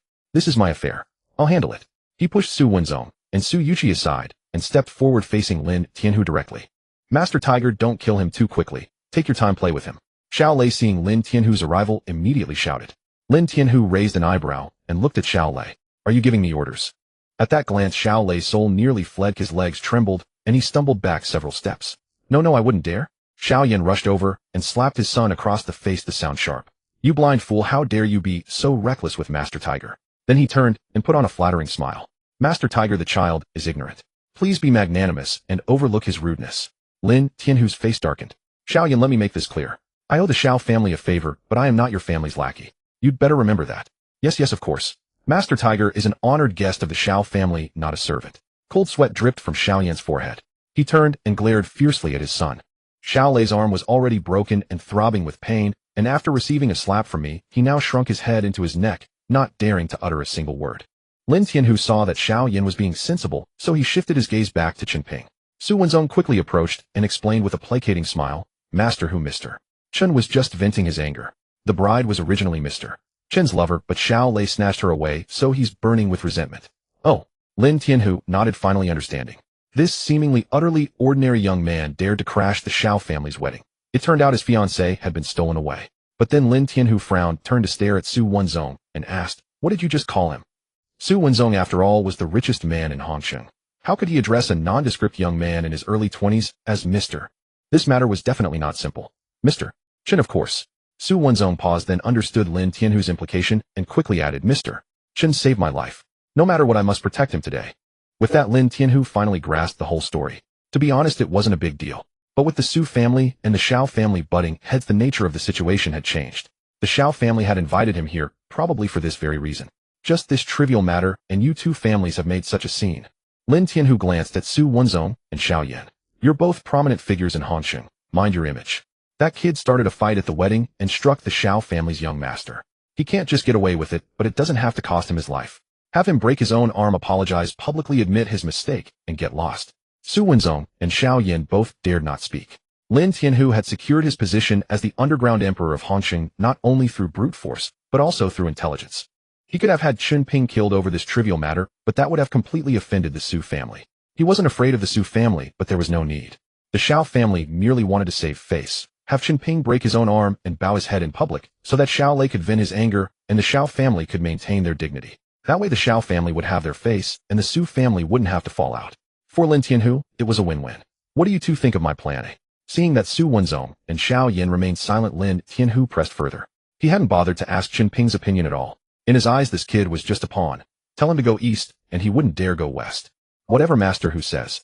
How could Su Wenzong and Xiao Yan dare refuse? See, that settles it. Why make such a big deal out of it? Lin Tianhu grinned, his gaze falling on Chen Ping. Kid, you crashed their wedding and beat up their son. Now break your own arm, apologize, and this matter is over. Otherwise you might not be leaving today. Xiao Lei stood nearby, his face full of smugness, waiting to see Chen Ping break his own arm and kneel to admit his mistake. Chen Ping's lips moved slightly, and he uttered 4 words softly. They are not worthy. Shua. The entire hall fell silent. In the territory of Hongcheng, no one had ever dared to defy Master Hu's authority. Yet today this unremarkable Chen Ping had shown no respect at all. Lin Tianhu's smile vanished, a cold gleam flashing in his eyes. Xiao Lei was ecstatic inside, almost shouting out loud, "Kill him! Kill him! Mr. Chen Yu! You must apologize to Master Hu quickly." Su Yuqi clutched Chen Ping's sleeve, her anxiety causing cold sweat to break out. "Kid, you're asking for death." A burly man beside Lin Tianhu roared and threw a punch directly at Chen Ping. Su Wenzong was frantic, but he didn't dare order his own men to act. Even if he risked his life, how could his few dozen security guards contend with the hundreds of men Lin Tianhu had brought? It would only drag the Su family down with him. Lin Tianhu remained silent and didn't stop his man. That burly man was a full head taller than Chen Ping, his arm muscles bulging like iron lumps. With that punch, Chen Ping would either die or be crippled. Xiao Lei and Geng Shanshan watched coldly, waiting to see Chen Ping fall. Fu Wei and Jiang Wenjing were also waiting, especially Fu Wei, who had been slapped flying by Chen Ping earlier, his face still stinging with pain. He wanted to see Chen Ping beaten to a pulp. But just as the fist was about to smash into Chen Ping's face, Chen Ping raised his hand and caught the fist, which was as big as a cauldron. The burly man tried to pull back, his face turning red with effort, but the fist remained motionless. Everyone was stunned. Even Lin Tianhu couldn't help but take a closer look at Chen Ping. On that look, his scalp tingled. The antique bronze ring on Chen Ping's finger, the character Ling on it, was glaringly conspicuous. The Heavenly Dragon token. Only the master of the Heavenly Dragon Hall could wear such a thing. Lin Tianhu froze on the spot, then the next second he bellowed, "Who the hell told you to attack? Get back!" He kicked his subordinate flying far away. "Mr. Chen, my men are ignorant and have offended you." Lin Tianhu quickly hurried over to Chen Ping to apologize. He never imagined that a small place like Hongcheng would host the master of the Heavenly Dragon Hall. What was the Heavenly Dragon Hall? The most mysterious organization in the world. If it stomped its foot, the entire earth would tremble. Lin Tianhu's Ji Hall was a branch under the Heavenly Dragon Hall. The Heavenly Dragon Hall had a total of 13 branches in the Great Xia Kingdom, and Ji Hall was just one of them. Ordinarily, without the master's summons, each branch managed its own affairs and must never reveal their identities. So on this occasion, Lin Tianhu could only address him as Mr. Chen. Everyone was utterly dumbfounded. Lin Tianhu's attitude had changed so abruptly. What kind of act was this? Even Chen Ping himself was a bit bewildered. What? No need for me to apologize. Chen Ping stared at Lin Tianhu, probing tentatively. No. How dare I make Mr. Chen apologize? Lin Tianhu shook his head frantically like a rattle drum. Mr. Chen, whatever you request, please say it. How could he dare make the master of the Heavenly Dragon Hall apologize? Even if he had 10 times the courage, he wouldn't dare. I told you if I come to the wedding won't happen. Chen Ping's tone was calm and indifferent. Lin Tianhu nodded vigorously, then turned and roared, "Today's wedding is cancelled. Everyone get out." Master Hu. Xiao Yan was startled and quickly looked at Lin Tianhu. If the wedding was cancelled, how could the Xiao family still hold their heads up in Hongcheng? They would be laughed to death. Clear the venue. Lin Tianhu completely ignored Xiao Yan. At his command, hundreds of subordinates swarmed in. The guests, terrified out of their wits, all fled outside. Fu Wei and Jiang Wenjing, who had wanted to see Chen Ping humiliated, could no longer watch and were driven out. Xiao Yan's face was as black as the bottom of a pot. Xiao Lei's eyes bulged wide, his face taut, his teeth grinding with a grating sound, as if he wished he could devour Chen Ping alive. The Xiao family had lost so much face today. How could they ever show their faces again? Chen Ping, you toad. Jia Meili was furious, screaming at the top of her lungs. Even if Shanshan's wedding didn't happen today, don't you dare dream of it. With your sorry state, you'll never find a wife in this life. Their family had finally managed to latch onto the Xiao family's high branch, and Chen Ping had ruined it all. Jia Meili was so angry she felt her lungs would explode. Chen Ping, do you think this can stop me from marrying Xiao Lei? Geng Shanshan glared at Chen Ping, her eyes full of hatred without a trace of warmth. Stop dreaming. I have nothing to do with you anymore. Don't come pestering me. Pester you? Chen Ping sneered. As I recall, it was you who insisted I come, wasn't it? I made it very clear at the time. If I came, your wedding would not proceed. You? Geng Shanshan clenched her teeth, her eyes nearly popping out as she stared at Chen Ping. Shanshan, ignore him. This toad is just deliberately trying to disgust you. Look at his groveling demeanor, and he's even been in prison. He deserves to be a bachelor for life. Jia Meili tugged at Geng Shanshan's arm, her words growing more vicious with each sentence. Just as Jia Meili was cursing Chen Ping to never find a wife and be alone forever, Mr. Chen, if you don't mind, could I be your girlfriend? Su Yuqi stepped forward. Her voice was not loud, but it struck each person's ears with crystal clarity. Chen Ping was stunned. It was as if he was nailed to the spot, his mind buzzing. He had never expected Su Yuqi to say such a thing in front of so many people. She was the pearl of the Su family, the future head of the Su family. Geng Shanshan's and Jia Meili's faces changed instantly, from white to green, from green to black. Wasn't this a blatant slap in their faces? Especially Jia Meili. She had just called Chen Ping a toad and destined to be a bachelor, and then the eldest daughter of the Su family came to confess her feelings. Geng Shanshan clenched her fists, her cheeks burning, as if someone had poured boiling water on them, stinging hot. Just moments ago, she had told Chen Ping not to pester her, and now, the legitimate eldest daughter of the Su family was throwing herself at him. Compared to Su Yuqi, what was Geng Shanshan worth? Chen Ping smiled at Su Yuqi, his eyes filled with gratitude. Miss Su, could you give me a couple of days to think? I haven't even processed this yet. He understood that Su Yuqi said this only to help him save face and embarrass Geng Shanshan and her mother. But a young lady willing to risk her reputation for his sake. Chen Ping would be lying if he said he wasn't moved. Mr. Chen, I will work hard. Work hard to make you willing to accept me.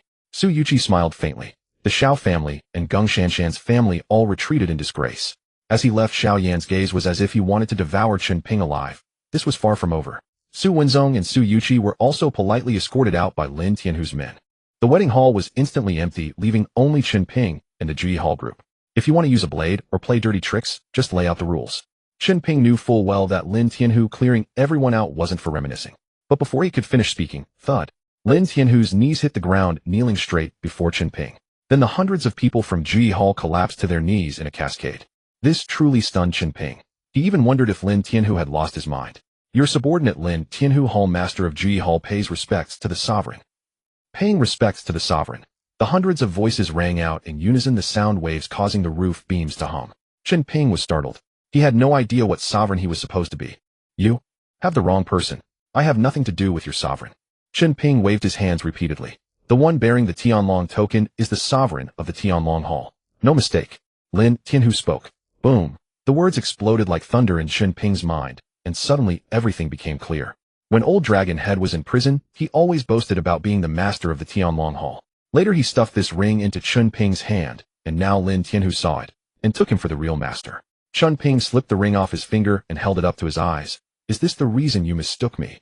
Lin Tianhu stared at the ring, his neck craning upward. Yes, this is the Tianlong token of the Tianlong Hall. Our ancestors decreed that whoever wears it is our sovereign. A row of people knelt on the ground, making Chen Ping extremely uncomfortable. He waved his hand. All of you rise and speak. Thank you, sovereign. Lin Tianhu and the Ji Hall followers stood up in unison. Chen Ping quickly waved his hand to explain, I'm not your sovereign. This ring was given to me by someone else. You've got it wrong. Lin Tianhu's tone was respectful yet firm. We only recognize the Tianlong token, not the person. Since the token is on you, you are the Hall Master. Chen Ping cursed inwardly. Old Dragon Head was shoving a mess onto his hands. He turned and looked around. Are you all from the Tianlong Hall too? Yes. Lin Tianhu nodded. The Tianlong Hall has 13 branches in total, and our Ji Hall is just one of them. But I'm not familiar with the other branches, and we don't usually interact. Unless the sovereign orders, no one may casually reveal their identity. Chen Ping clicked his tongue in amazement. If one Ji Hall could make the ground tremble in Hong City, what terrifying power would all 13 branches muster? Lin Tianhu added, Sovereign, we not only have 13 branches in Great Xia, but also set up divisions worldwide. As for the exact number, my rank is too low to access that information. Chen Ping's mind churned. Divisions all over the world. That was too absurd. He couldn't fathom how that scruffy old dragon head could be such a big shot. Now Chen Ping grew curious about the 15th of July. Maybe then he could uncover the Tianlong Hall's secrets. After a long pause, he waved his hand. You all leave first. I'll call you if I need anything. As you command. Lin Tianhu bowed. After everyone left, Chen Ping remained rooted to the spot.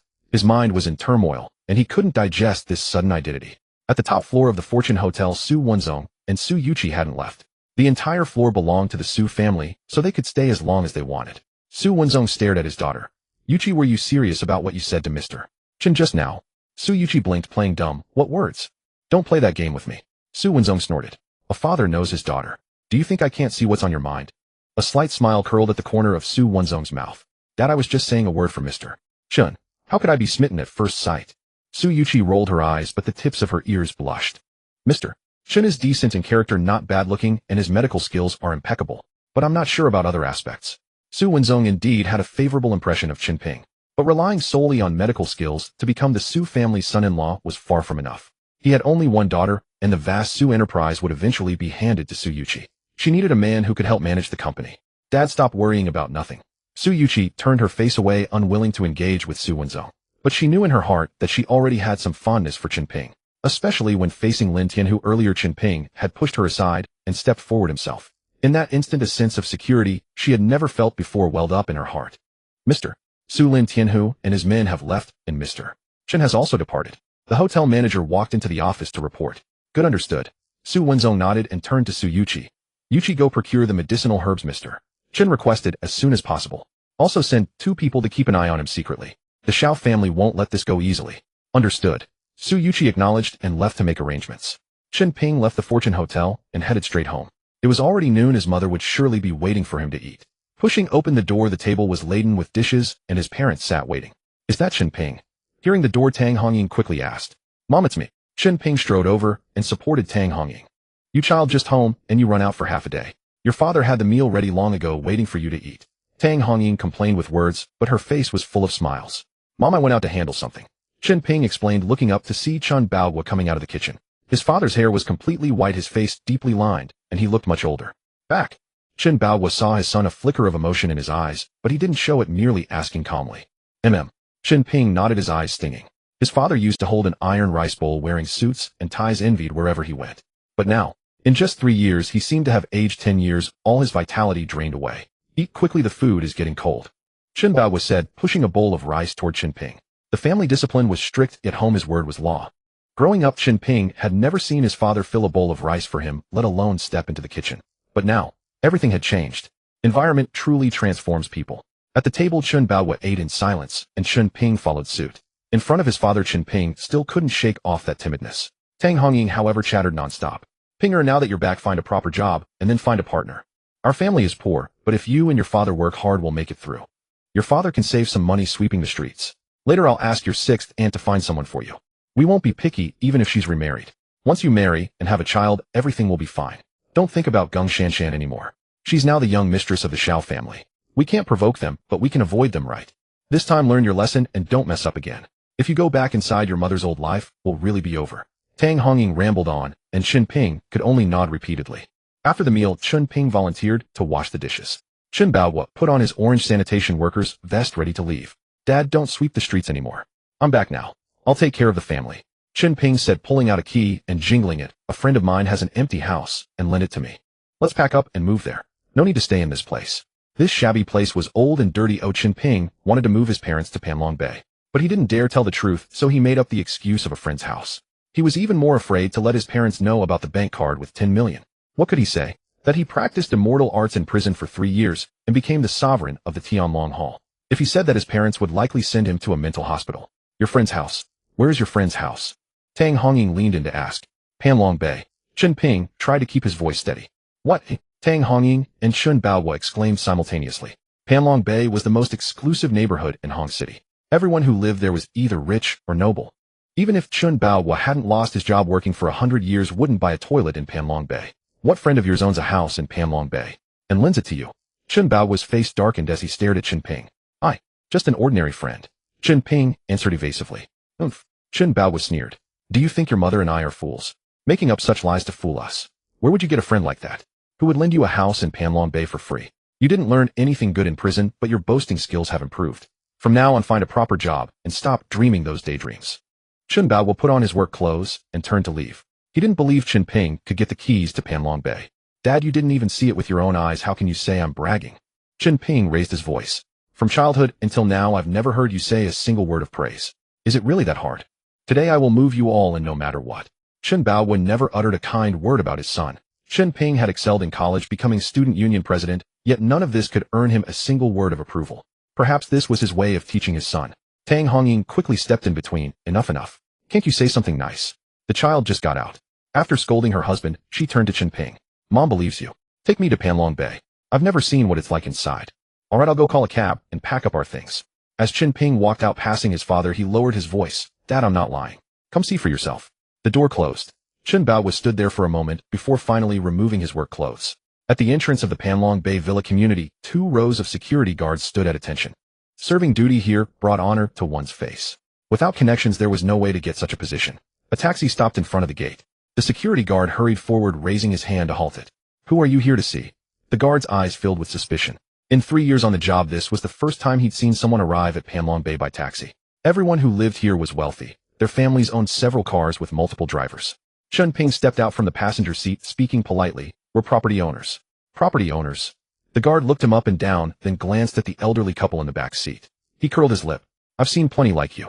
If you want to enjoy the scenery, walk around outside. You're not allowed inside. The implication was clear. He didn't believe a word. From Chen Ping's clothes to his parents' attire, nothing suggested they could afford a property in Panlong Bay.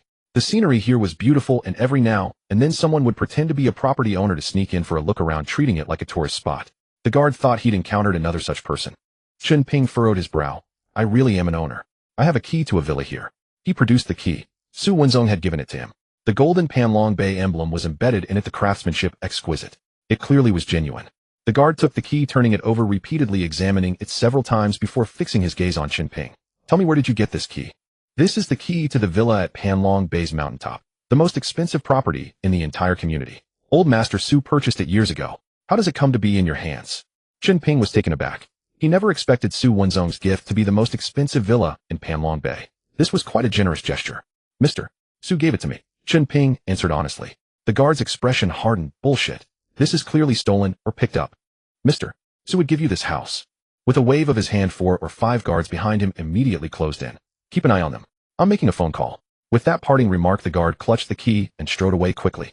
At the sight of this, Chen Baowa quickly pulled Tang Hongying out of the taxi. The frightened driver threw the luggage onto the ground and peeled away with a roar of the engine. Chen Ping, what's happening? What's going on? Tang Hongying couldn't see, so she could only fret helplessly. Mom, it's fine. It's just a routine check. Panlong Bay has strict security. We need to go through verification. Chen Ping comforted her.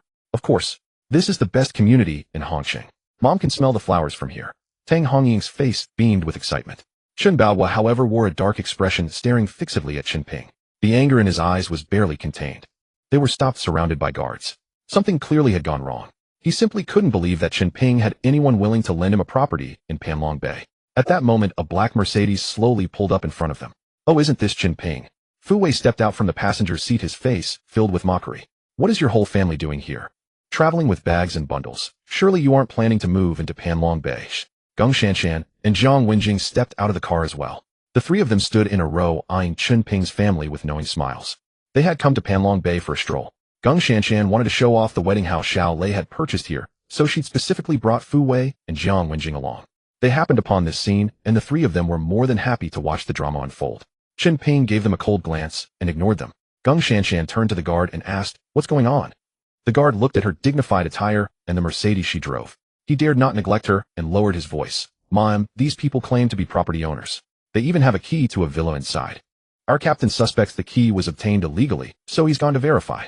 When the guard finished speaking, Geng Shanshan and her companions burst out laughing. Ha ha.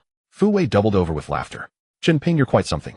Grabbing a villa key and claiming to be a property owner. Are you stupid, or do you think everyone else is? Fu Wei laughed loudly, his eyes filled with nothing but contempt. Do you even know how much one of these villas costs? Could you afford it? With your father who sweeps the streets for a living, you couldn't buy a property here in 100 years. Jiang Wenjing joined in the mockery, her laughter carrying a sharp edge. Get these people out of here, especially that one. He just got out of prison. If you let him into the community, the entire property's prestige will be dragged down. Geng Shanshan extended her hand, pointing directly at Chen Ping. At these words, the guard's expressions changed completely. They all gripped the batons in their hands. If Chen Ping really was a recently released convict, the property owners would definitely be unhappy. In the end, it would be the guards who would suffer the consequences.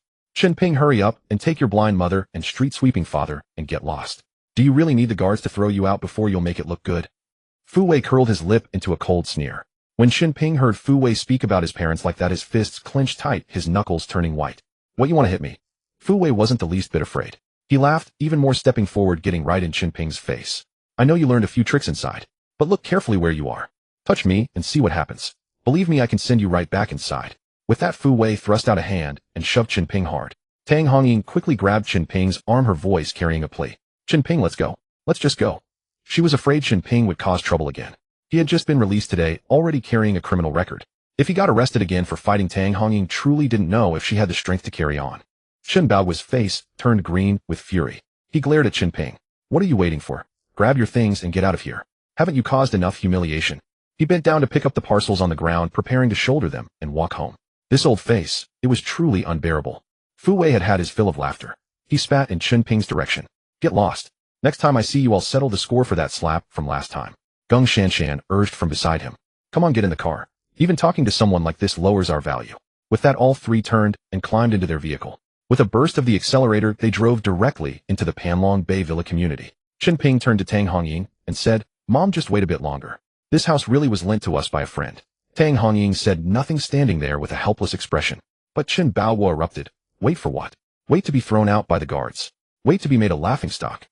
Chen Ping opened his mouth, wanting to argue back, but when his gaze fell on his father's snow-white hair, the words caught in his throat. He swallowed them back down. At that moment, the security captain who had taken the key came running back. When he saw Chen Ping, his face immediately broke into a broad smile. He hurried over with a bow. Mr. Chen, I'm truly sorry. It was our mistake. We shouldn't have done that. We'll take you up right away. The captain roared at the guards with the batons. Put those away. Hurry up and get the car. Take Mr. Chen and his family inside. The guards were panicking. Nodding frantically, they ran to bring a vehicle around. They loaded the luggage and drove Chen Ping's family into Panlong Bay. Inside the car, Chen Bao's expression shifted several times. He wanted to say something to his son, but his mouth opened and closed. He simply couldn't find the words. Tang Hongying, however, couldn't sit still. The fragrance of flowers drifting through the window excited her beyond measure. Chen Ping, it's really true. What kind of person is this friend of yours? He'd actually lend you a villa like this. Mom, when the time is right, I'll let you meet him. Chen Ping knew Tang Hongying was curious. He thought he'd find a time for Su Yuqi to meet his parents. The car stopped in front of a villa halfway up Panlong Bay. Gung Shanshan's car had also stopped here. The three of them climbed out. Jiang Wenjing stared at the villa before her, her eyes wide. Gung Shanshan, you're so lucky. This villa is so magnificent, and the scenery is absolutely stunning. If I had a house like this, I'd gladly give up 10 years of my life. What's that? Gung Shanshan curled her lip. In Panlong Bay, the higher up the mountain you go, the more expensive it gets. The most expensive is that villa at the very top. I wonder which big shot bought it. As she spoke, she glanced in the direction of the mountaintop. At that moment, a car drove past beside them. The car window was rolled down, revealing Chen Ping's face with a faint sneer curling at the corner of his mouth, his eyes fixed on Gung Shanshan and the other two women. Hey, isn't that Chen Ping? Fu Wei was the first to shout out, his voice loud and unrestrained. Gung Shanshan and Jiang Wenjing also turned their heads and saw Chen Ping's face. The moment Gung Shanshan caught that sneer on his face, her temper flared instantly. How did he get in? Are those security guards all useless? Gung Shanshan's voice trembled as she shouted. Jiang Wenjing frowned, a look of confusion on her face. Could he really be a property owner here? Look, the driver is a security guard, and they even escorted him in. Fu Wei tilted his head back, watching the car grow smaller and smaller as it climbed higher and higher. They're still heading up the mountain. Could his villa be even further up? Impossible. Gung Shanshan shook her head vigorously. There's absolutely no way Chen Ping bought a house here. I know his family situation better than anyone. Jiang Wenjing thought for a moment, and then said, could it be a gift from the Su family? I remember that President Su once mentioned that Chen Ping saved his life. Possibly. Fu Wei nodded. That guy stumbled into some incredible luck and ended up saving President Su's life. If it weren't for what happened today at the Fuhao Hotel, Chen Ping would have been done for. Gung Shanshan clenched her teeth and yanked open the car door. Let's follow them and see. She had to find out whether Chen Ping really owned a house in Panlong Bay. Gung Shanshan's Mercedes was still trailing behind, watching as Chen Ping's car sped straight toward the mountain peak. No way. Could Chen Ping's house be that most expensive villa at the top? Jiang Wenjing stared at the disappearing rear of the car ahead, her mouth hanging open. Fu Wei shook his head. How is that possible? The villa at the top costs at least 100 million. With Chen Ping's family background, even if they sold everything they had, they couldn't scrape together that amount. Even if the Su family is generous, they wouldn't just give away a property worth over 100 million. Just as he finished speaking, the car ahead actually stopped at the entrance to the mountain peak. Gung Shanshan's Mercedes was stopped by the security guard. Sorry, ma'am, this area is private. You can't drive any further. A security guard raised his hand to block the window. Chen Ping had already noticed someone following him. Seeing the guard stop them, a cold smirk curled at the corner of his mouth. On the mountaintop, mist swirled around the entire peak like something out of a cultivation novel. Chen Baohua and Chen Ping were both stunned. Tang Hongying couldn't see, but the crisp, clean air hit her face, and she felt completely at ease, a smile playing on her lips. Several security guards helped carry the luggage into the house and put it away. The head guard apologized to Chen Ping again before leaving. Mom, from now on you and Dad will live here. The air is good, perfect for recuperating. Chen Ping held Tang Hongying's hand and slowly walked into the villa. The moment Chen Baohua stepped inside, his eyes nearly popped out. The entire house was adorned with magnificent, opulent decorations, something he had never even dreamed of in his lifetime. He wanted to say something, to apologize to his son for the misunderstanding before, but his throat tightened and the words just wouldn't come out. Chen Ping gave them a tour of the house. Dad, Mom, let's go outside and take a walk, get familiar with the place so you don't get lost if you wander around on your own. All right. Tell me what it looks like here.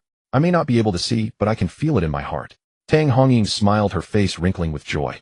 Mom, don't worry. I'll find a way to cure your eyes. Chen Ping supported her as they walked out the door of the mountaintop, offering a panorama of breathtaking scenery. As he described the surroundings to Tang Hongying, he felt the spiritual energy in the air gently brushing against his skin. This was exactly what he needed for cultivation. The spiritual energy on the peak was far denser than at the foot of the mountain, making training twice as effective with half the effort. What a perfect place for cultivation, Chen Ping murmured. What did you just say? Tang Hongying turned her head. Oh, nothing. I was just saying this place is ideal for retirement. Chen Ping gave a faint smile. When they reached the path they had come from, Gung Shanshan and the other two were still standing there. The moment Chen Ping appeared, 3 pairs of eyes locked onto him. The gates separated them. Chen Ping stood inside looking down at Gung Shanshan and the others. His gaze was as indifferent as if he were looking at ants on the ground.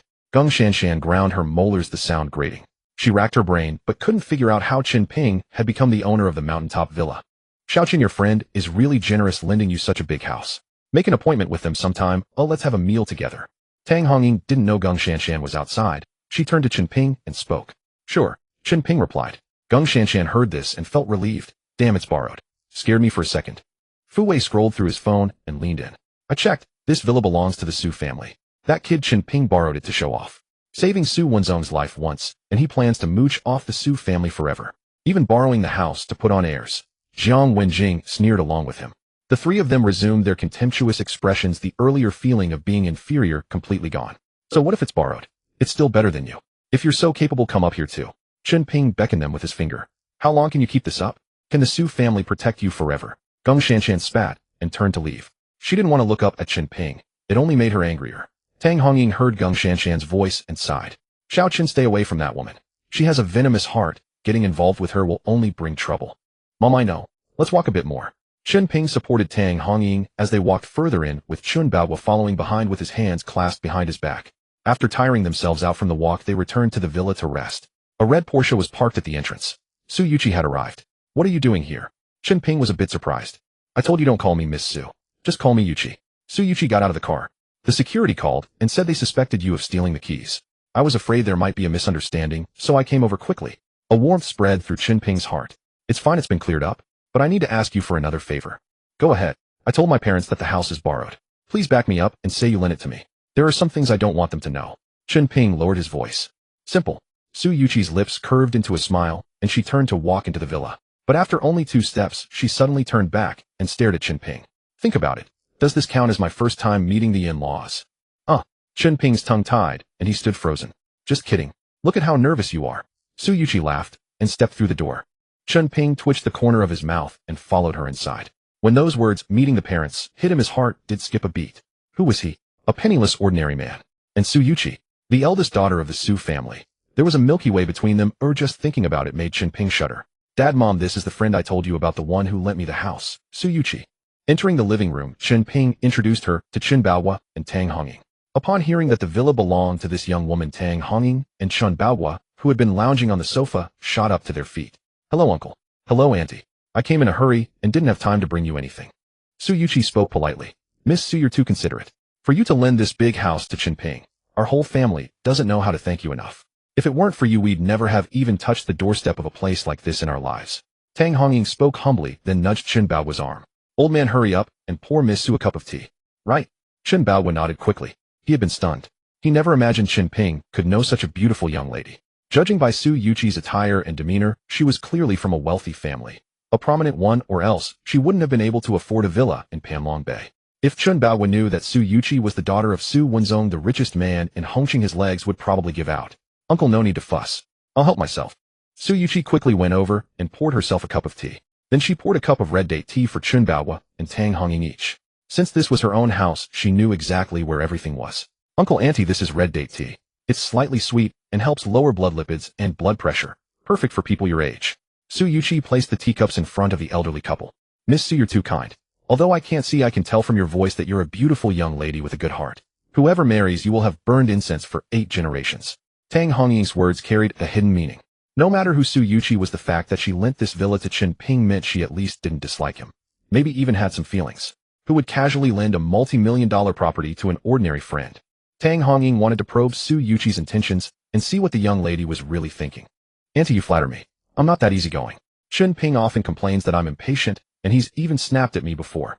Su Yuqi naturally caught the underlying meaning in Tang Hongying's words. She smiled and casually replied with a jest. Tang Hongying was taken aback and quickly waved at Su Yuqi.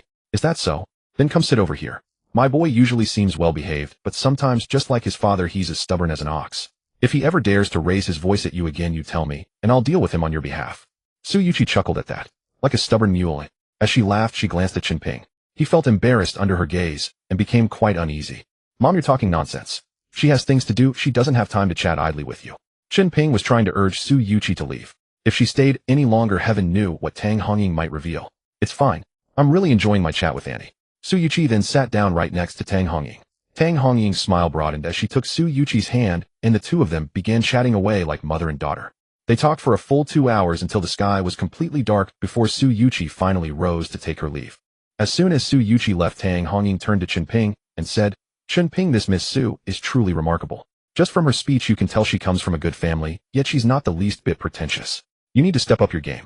Mom, we're really just ordinary friends. Chen Ping looked utterly exasperated.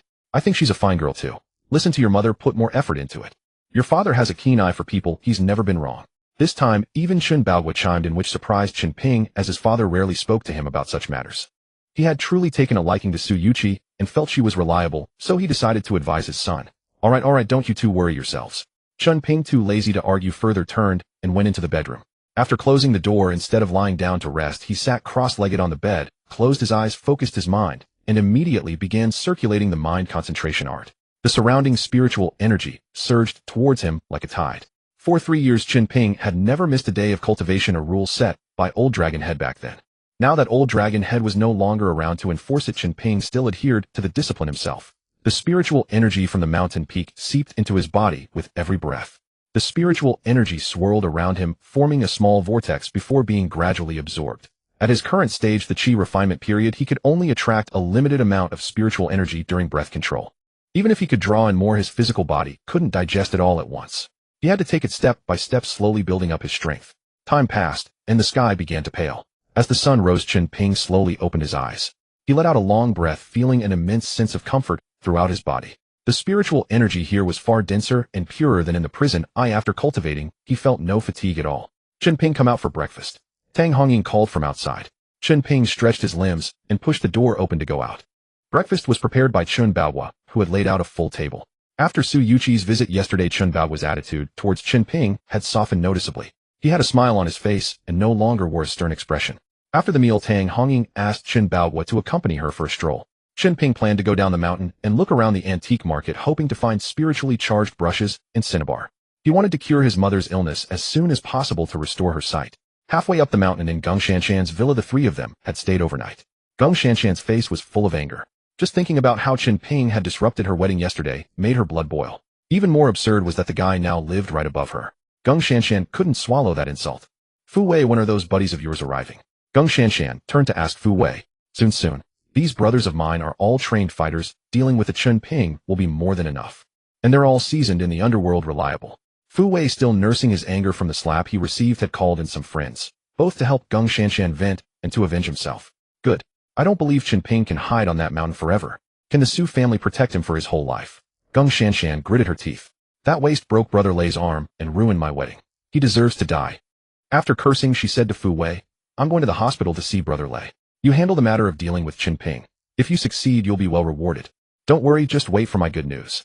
Fu Wei nodded cheerfully. Chen Ping descended the mountain. Just as he reached the halfway point, 4 or 5 men blocked his path. Chen Ping, I've been waiting for you for quite a while. You finally showed up. Fu Wei wore a cold smirk as he stared at Chen Ping. The men behind him clutched clubs and wore fierce expressions. Chen Ping swept a cold glance at Fu Wei. What do you want with me? If it's a fight you're after, these few men aren't enough. Yesterday, I took down over a dozen of the Shao family's men. Do you really think this bunch will do? Huh? Chen Ping, do you even know who I brought today? You're talking big. When you're on your knees begging for mercy, you'll understand. Fu Wei laughed heartily, utterly dismissive of Chen Ping. He had clearly seen the scene yesterday. Guangtou leading a bunch of worthless street thugs, all taken down by Chen Ping in a single encounter. But today was different. The men he had brought this time were all trained martial artists, each worth 10 ordinary men. Dealing with Chen Ping would be a piece of cake. Tisk, it seems that slap was too light. I should have broken your limbs back then so you wouldn't be prancing around in front of me. Chen Ping glanced at Fu Wei and spoke in a neutral tone. Damn it, you still dare to bring up yesterday. If I don't make you kneel and call me grandpa today, my name isn't Fu Wei. Fu Wei then turned and gestured to the men behind him. Brothers, knock this kid down and make him beg for mercy, and $100,000 will be yours. Whether you earn it or not depends on your skills. At the mention of 100,000, the men's eyes lit up. Don't worry, if you say make him cry, we won't let him laugh. If you say make him kneel, we won't let him stand.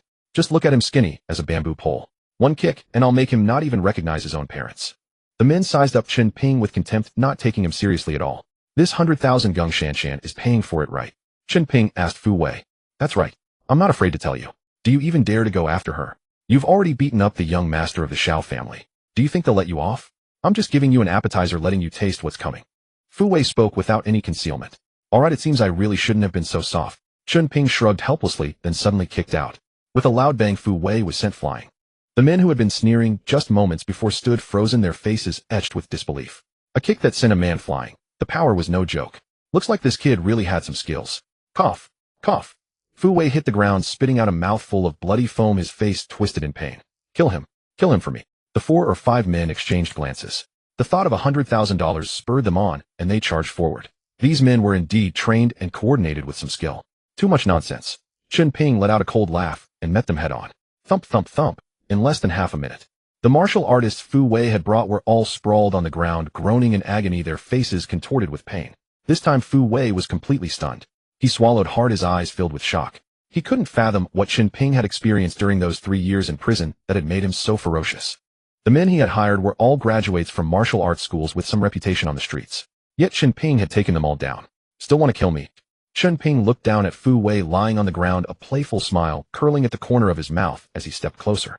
Fu Wei recoiled, his face trembling. Wah! What do you want? His voice quivered as he backed away, shouting, It's not my fault. It was all Yuan Shanshan's idea. Before he could finish, Chen Ping's foot came down, smashing directly onto his arm. A crisp crack followed. Fu Wei screamed in agony, his arm feeling as if it were being torn apart, the bone cleanly broken. Chen Ping withdrew his foot and looked down at him. Don't mention Gung Shanshan to me again. Neither her nor Shao Lei, I will not let any of them off. With that, he turned and walked away. He didn't even look back at Fu Wei's screams of pain. Hongcheng Antique Street. The largest treasure hunting spot in Jiangbei, the entire street lined with stalls filled with copper coins, jade calligraphy, paintings, bronze pieces, all laid out in abundance. Whatever you wanted to buy you could find, but whether it was genuine or fake depended entirely on your own eye. Even experts inevitably made mistakes. The craftsmanship of forgery here had reached such a level of perfection that every item was half real, half fake. Whether you could find a bargain depended on skill and luck. It was Chen Ping's first time here. He looked around, a hint of curiosity in his eyes. The stall owners, seeing this, knew immediately a novice had arrived, and these were the easiest to fool. A plump, greasy-faced stall owner sidled up and warmly grabbed Chen Ping. Young brother, what are you looking for? Everything on my stall is genuine, every piece is old. He lowered his voice and leaned close to Chen Ping's ear. To be honest, these were dug up from underground, no less than 1,000 years old. If you take them back and resell, you can flip them for several times the price. Chen Ping scanned the stall. On a 2-meter-long cloth lay a dozen items, all looking worn and ancient. A bronze piece even had green rust hanging from it. The fat stall owner, seeing him look, grew more excited. Pick whatever you like, take whichever you want. There's someone sick at home, and I need money urgently, otherwise I really wouldn't part with these. Chen Ping didn't respond. He crouched down, picked up a rusty iron lump, and examined it back and forth. None of the other objects held any vitality, but inside this unremarkable piece of iron there was a faint trace of spiritual energy. The fat stall owner's eyes lit up. Young brother, you have a good eye? This is a Qing Dynasty guard waist token. It's been soaked underground too long, that's why it's so rusty. But it's still something from the palace. If you really like it, take it for 10,000. Someone nearby muttered under their breath. This fat guy is going to fleece him again. A random rusty iron lump he picked up somewhere, and he dares to ask 10,000. The surrounding vendors whispered to each other. These greenhorns are the easiest to fool. No discernment at all. Today he's going to get ripped off by that fat guy. Exactly, just look at him. He's obviously an outsider. As they spoke, their gazes fell on the fat stall owner, their eyes full of envy. Chen Ping weighed the iron lump in his hand. The pulse of spiritual energy from his fingertips grew stronger. The fat stall owner caught a glimpse of his expression, his mouth twitching upward briefly before he put on a woeful face. This is a genuine antique. I never cheat people in my business. If it weren't for my old mother being gravely ill, I wouldn't sell it for 10,000. These are my life's treasures. He said, his nose twitching, forcing out 2 tears. Chen Ping looked at his hypocritical act and sneered inwardly. 10,000, I'll take it. Transfer the money to me. He pulled out his phone without another word. The fat stall owner's face instantly bloomed into a smile as he hurriedly handed over the QR code. Young brother, you're straightforward, but let's be clear, once sold, no returns. Don't come back asking for your money later. I won't acknowledge it. Don't worry. Once I buy it, it's mine. Even if I misjudged, I can't blame anyone else. Chen Ping smiled and scanned the code. A ding, and the money was transferred. The fat stall owner grinned from ear to ear, his voice cracking with delight. A crowd had already gathered watching Chen Ping spend 10,000 on that rusty shell, all shaking their heads. This young man is clearly a novice. He came to the antique street to pay tuition. Spending 10,000 on a broken iron lump must be out of his mind. Chen Ping ignored the gossip and paid no heed to the stall owner's grating laughter. He gripped the iron lump, and with a little pressure from his fingers, the outer layer of rust began to flake off. Crack. A crisp sound. The iron lump split open, the crack widening. This kid's got some strength. He bought it for 10,000 and then crushed it. Is he using it for strength training? Doesn't look rich either. Breaking it right after buying. So careless with money. Everyone around froze. Even the fat stall owner stared wide-eyed, fixated on Chen Ping, wondering what he was up to. The iron shell completely shattered. A green light burst out from within. A thumb-sized translucent emerald jade stone emerged, crystal clear and glowing with a vivid green. Chen Ping picked up the jade and casually discarded the pile of broken iron. The spiritual energy from earlier had been emanating from this stone. Green. It's green. Oh my god, he struck it rich. He's bloody rich. Did this kid know there was something inside? The crowd erupted. The fat stall owner's eyes were about to pop out, his mouth wide enough to fit a fist. Chen Ping weighed the jade stone in his hand and tucked it into his pocket. This could be carved into a pendant, perfect for his mother, warding off cold and nourishing the body. Good stuff. Just as he was about to leave, the fat stall owner blocked his way. Brother, let's talk. How about letting me have this stone? The fat stall owner wore a flattering smile.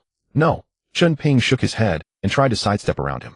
Seeing Chen Ping determined to leave, the fat stall owner's smile instantly collapsed. His face tightened with fleshy folds and his voice turned cold. Brother, are you mistaken? This jade is mine. How can you just walk off with it? Yours? Chen Ping was taken aback. I just paid for it. How is it yours? So many eyes are watching.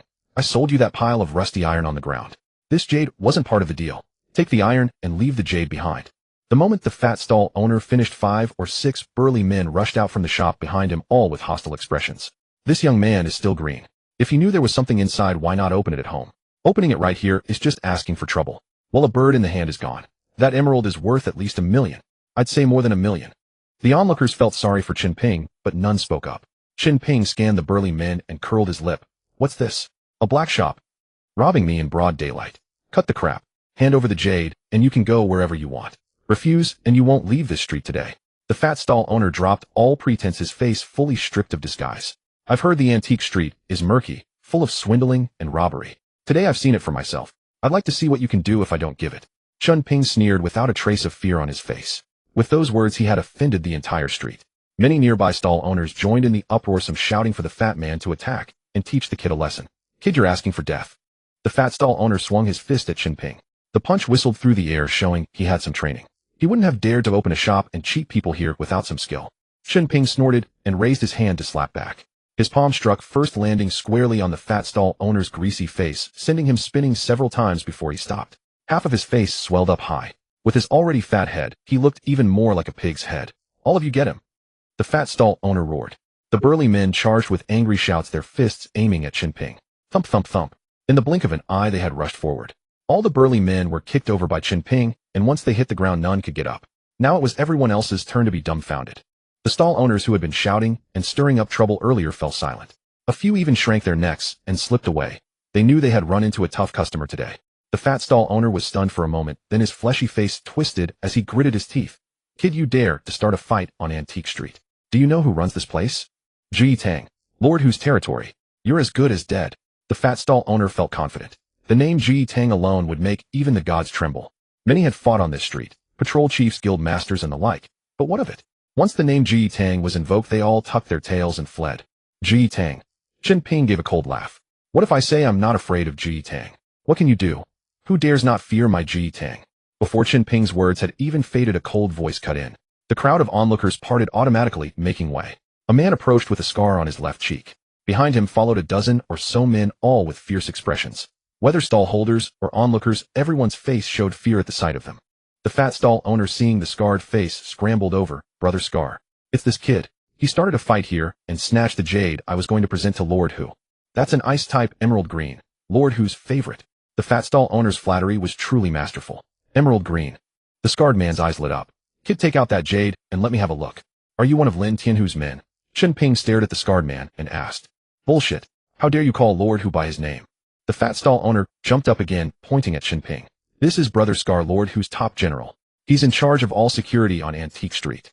Chen Ping paid no attention to the fat stall owner. He looked only at the scarred man and raised the ring on his finger. Do you recognize this? The scarred man leaned in for a look and snorted, just a cheap bronze ring. What's there to recognize? Hand over the jade now, and I'll overlook your disrespect to Lord Hu. Chen Ping pulled out the jade stone. The emerald green stone gleamed so brightly that the scarred man's eyes were instantly drawn to it. Give it to me now. The scarred man gestured for Chen Ping to hand it over. Chen Ping flipped the jade in his hand a couple of times and said casually, You don't recognize this ring. Then let Lin Tianhu come himself. If he wants this stone, I'll give it to him. What did you say? Scarface's face darkened. Master Tiger is not someone you can just demand to see. Who do you think you are? You're courting death. It seems I'll have to take matters into my own hands. Chen Ping said, If you won't call him, I'll call him myself. He pulled out his phone. You have Master Tiger's number. Scarface frowned. Scarface's heart skipped a beat. Who was Lin Tianhu? Those who could get his phone number on the entire Antique Street could be counted on one hand. This young man had casually recited the number, so he was definitely no ordinary person. 139322. Chen Ping finished reciting the digits and looked up at Scarface. You call, or shall I? Scarface hesitated for a moment, then took out his own phone and dialed the number. He didn't know Chen Ping's background, so how could he dare let Chen Ping make the call himself? The phone rang a few times before connecting. Lin Tianhu's voice came through, still drowsy and lazy, as if he had just woken up. Master Tiger, it's me. There's a situation on Antique Street. A gentleman claims to be your friend and asked me to call you to confirm. Scarface kept his voice low as if afraid to disturb someone. Who? What's his name? Lin Tianhu asked. I don't know his name either. It's just that this gentleman wears a copper ring with a dragon carved on it, and a character, Ling, and he asked if I recognized it. Scarface confessed honestly. Lin Tianhu immediately sprang up from the bed. Scarface, listen to me. You treat this man well. If he even frowns, I'll make you suffer the consequences. Got it. After saying this, Lin Tianhu hung up abruptly, grabbed his clothes, and rushed toward Antique Street. Scarface listened to the dial tone, his face turning pale. He had followed Lin Tianhu for over a decade, and had never seen Master Tiger so flustered. He put down his phone and looked at Chen Ping, trembling like a leaf. The fat stall owner beside him hadn't caught on yet, and curled his lips disdainfully. Brother Scarface, this kid is talking nonsense. How could Master Tiger know a greenhorn like him? Don't be fooled. Take back the jade. No sooner had he spoken than, slap. Scarface swung his hand and delivered a resounding slap, spinning the fat stall owner in place. Bullshit. Do you think I'm blind? I've known about your bullying and forced sales all along. You must be tired of living. Don't want to set up shop here anymore. The fat stall owner was stunned, covering his face, unable to recover for a long time. A few sharper vendors nearby had already caught on, and their gazes toward Chen Ping shifted. This man definitely had a powerful backer. Scarface turned around, his face beaming with smiles. Sir, I was rude just now. Please sit and rest a while. Master Tiger will be here soon, very soon. He didn't know Chen Ping, nor did he realize that the man before him was the master of the Tianlong Hall. In fact, most members of the Ji Hall weren't even aware that they belonged to the Tianlong Hall. This information was tightly guarded, known only to a very few core figures. Chen Ping decided to stay since Lin Tianhu was coming in person. Wandering aimlessly wouldn't lead him to the Spirit Brush and Cinnabar anytime soon. Since Lin Tianhu had control over the entire Antique Street, he must be familiar with the goods there. It was a good opportunity to ask him. Hurry up and bring a chair for the gentleman. Scarface shouted at the people nearby. He then kicked the fat stall owner, who was completely dazed, and hurried back to fetch a chair, inviting Chen Ping to sit. About 15 minutes later, the sound of screeching brakes came from outside. Lin Tianhu pushed open the car door and rushed over in 3 steps. Everyone around shrank their necks, not daring to look up. Lin Tianhu ran up to Chen Ping panting. Master! Mr. Chen, why didn't you let me know before coming to Antique Street? I'm familiar with this area. I could have accompanied you. Just taking a stroll. Chen Ping's tone was calm. Lin Tianhu turned to Scarface. What happened? Scarface himself didn't quite understand, so he just told everything he knew. Lin Tianhu quickly pieced it together and guessed the gist of it. Damn it, using my name to cheat people. Looking for death. Lin Tianhu cursed. Smash the stall, break his limbs, and throw him out. From now on, he's not allowed to set foot on Antique Street. The fat stall owner's legs gave way, and he collapsed to the ground. Master Tiger, have mercy, he wailed heartrendingly, but no one paid him any attention. Soon screams rang out, and the man was dragged away. The onlookers all turned pale, especially the few vendors who had shouted at Chen Ping. Some even wet their pants. Scarface, make them leave. What's there to see? Lin Tianhu ordered. Scram. All of you. If anyone dares to bully and force sales again, this will be your fate. Scarface roared, and the crowd scattered. Lin Tianhu turned to Chen Ping. Mr. Chen, what treasure are you looking for?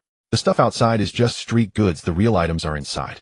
I'm looking for a spirit brush and some cinnabar. Do you have any connections? Chen Ping asked. Lin Tianhu was taken aback. What was a spirit brush? Cinnabar was everywhere, wasn't it? But he didn't dare to ask, only replied respectfully, Mr. Chen, let me take you to a few antique shops. You can pick for yourself, I don't know much about these things. All right, lead the way. Chen Ping nodded. Lin Tianhu personally led the way.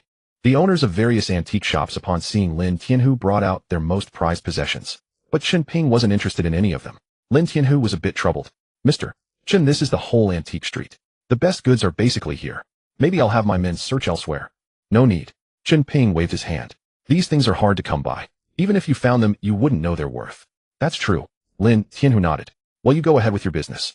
I should be going. Since he hadn't found what he wanted, Chen Ping didn't want to linger. But just as he turned, Lin Tianhu seemed to remember something and quickly called out, Mr. Chen, wait. What's the matter? Chen Ping turned back.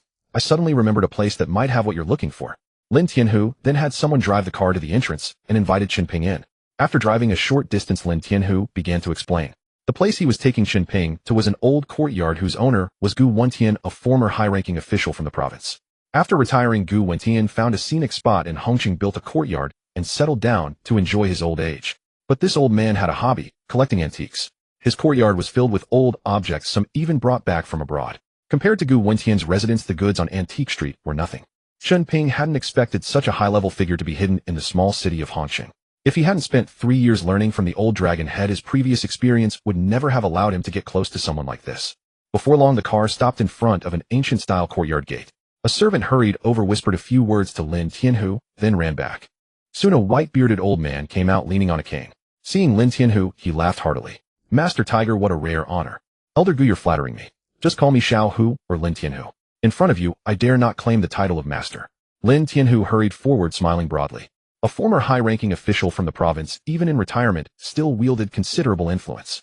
Lin Tianhu dared not be careless. Gu Wentian exchanged a few pleasantries with Lin Tianhu, then glanced at Chen Ping, sizing him up. Master Tiger, this young man looks unfamiliar. He is. Oh, this is Mr. Chen. I've brought Mr.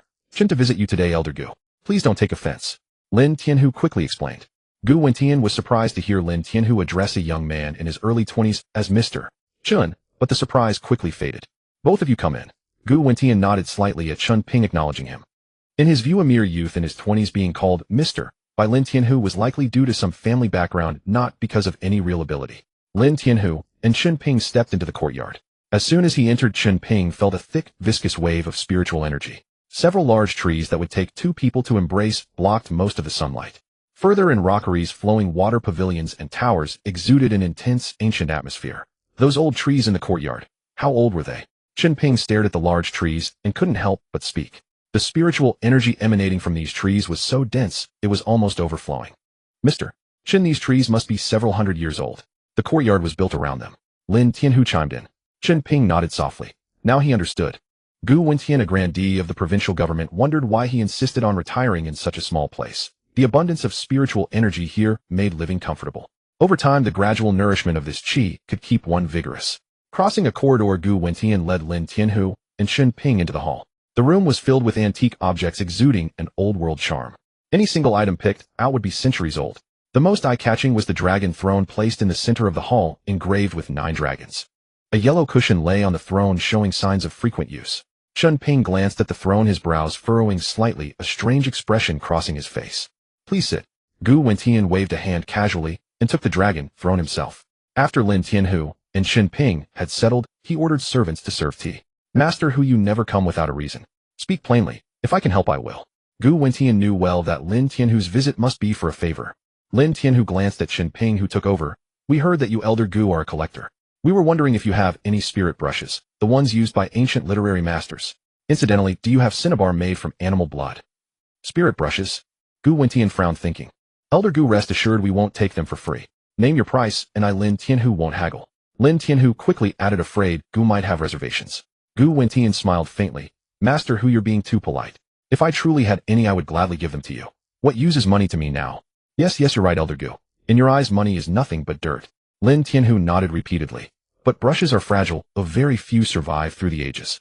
As for cinnabar made from animal blood, I've never even heard of it. Gu Wentian shook his head and added, however, if you're truly seeking such items, you might find more in Taoist temples than here. Those Taoist priests use brushes for talismans and exorcisms. Those brushes carry a certain spiritual essence. As Gu finished, Chen Ping's heart leaped with joy. How had he forgotten? The brushes used by Taoist priests must be imbued with spiritual energy. The same goes for cinnabar. Why not go directly to a Taoist temple? Why waste time wandering the antique street? Thank you for the reminder, Elder Gu. Chen Ping stood and bowed to Gu Wentian. Haha, you're welcome. I just mentioned it casually. Gu Wentian laughed heartily, the sound making the air tremble. Elder Gu, where did you get this throne? Chen Ping asked. Gu raised an eyebrow. What, you can tell it's special too? A hint of pride surfaced on his face. I spent a fortune to bring it back from abroad. A Ming Dynasty relic, a true dragon throne once sat upon by a son of heaven. He slowly ran his hand over the seat, his fingertips tracing the wood grain, his eyes full of cherished admiration. This throne represented status and authority. Among all Gu Wentian's collections, this was his most treasured piece. He would sit on it almost every day, closing his eyes to feel the majesty of the supreme ruler of old. Chen Ping spoke. Elder Gu, I suggest you burn this throne. It might just add a few years to your life. Gu Wentian's brow furrowed. What do you mean? His tone turned heavy. A mere brat dares curse me. Anger flared instantly. If not for Lin Tianhu's sake, this Chen guy wouldn't even be allowed into his courtyard. But now, uttering such words, how could Gu not explode? Elder Gu, please don't be angry. Lin Tianhu quickly stood to mediate. Since Chen says so, he must have his reasons. He turned to Chen Ping. Chen, if you've noticed something, just say it outright. Elder Gu is no outsider. Lin Tianhu knew that without real ability, one couldn't hold the seat of the Hall Master of the Heavenly Dragon Hall. Kid, if you can't explain yourself today, no one can save you. Gu Wentian snorted coldly, rising from the throne. Chen Ping remained unhurried, a slight curve on his lips. This throne was indeed a dragon throne, a Ming Dynasty piece, no mistake. But unfortunately, it's steeped in resentment. He paused.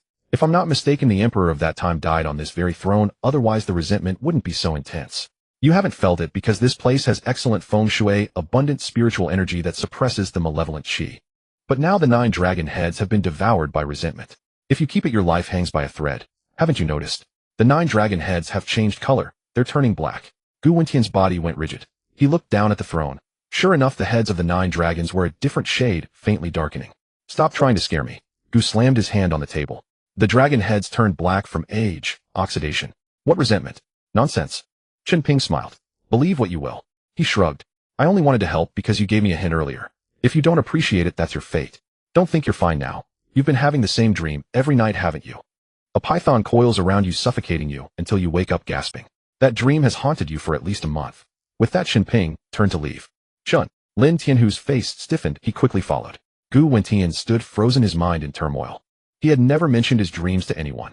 How could Chen Ping know and describe them exactly? Wait. Gu Wentian rushed after him, catching up to stop him. Would I hit the mark? Chen Ping turned to look at him. Gu Wentian's face flushed with embarrassment, but he finally nodded reluctantly. Chen, you're right. Lately I've been having nightmares every day, the same one over and over. It's driving me mad. The python in your dream is those 9 dragons on your throne. Right now the 9 dragons are shrouded in resentment, not yet fully black. Once they turn completely black, not even a god descending could save you. Chen Ping spoke calmly. Then, what should I do now?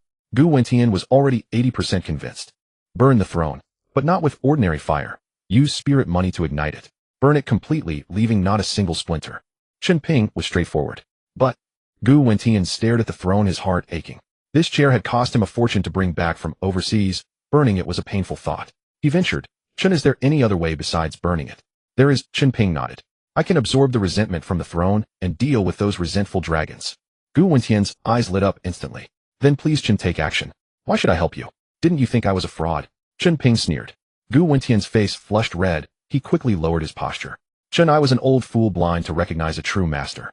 Please be magnanimous and forgive my ignorance. I beg you to save my old life. His tone was earnest, his eyes full of pleading. Lin Tianhu added a word of persuasion. Chen, Elder Gu meant no offense. If you help him, our future development in Hongcheng can leverage his influence. The implication was clear. Helping Gu was helping the heavenly dragon hall itself. From now on, at your word, Chen, I Gu Wentian won't hesitate. Gu quickly pledged. Chen Ping glanced at him and finally relented. Fine, I'll deal with those resentful dragons for you. With that, he walked to the throne and pressed one hand firmly onto a dragon's head. What followed left everyone stunned. A faint golden radiance began to emanate from the carved dragon. Then a series of dragon roars rang out, filled with pain and hoarseness. Lin Tianhu and Gu Wentian stared wide-eyed. In the explosive burst of golden light, the 9 stone dragons came to life. They writhed, soaring into the air as one black, chi roiling over their bodies. Their eyes fixed on Chen Ping with a murderous glare. In an instant, the entire hall was swallowed by black mist. Lin Tianhu and Gu Wentian felt their chests tighten, struggling to breathe. The century-old trees in the courtyard rustled violently, yet there was not a breath of wind. Gu Wentian broke into a cold sweat, his legs trembling. He had sat on that dragon throne for over a decade, cherishing it as a treasure. Who could have imagined it harbored such filth? A few resentful worms dare to act arrogant. Chen Ping raised his hand and flicked 2 fingers. Golden needles of light pierced into the giant dragon's bodies. The dragon roar shattered. The stone dragons collapsed into masses of black mist surging toward Chen Ping. He opened his mouth and inhaled. All the black chi was sucked into his mouth like a vacuum, leaving nothing behind. In an instant, the hall fell silent.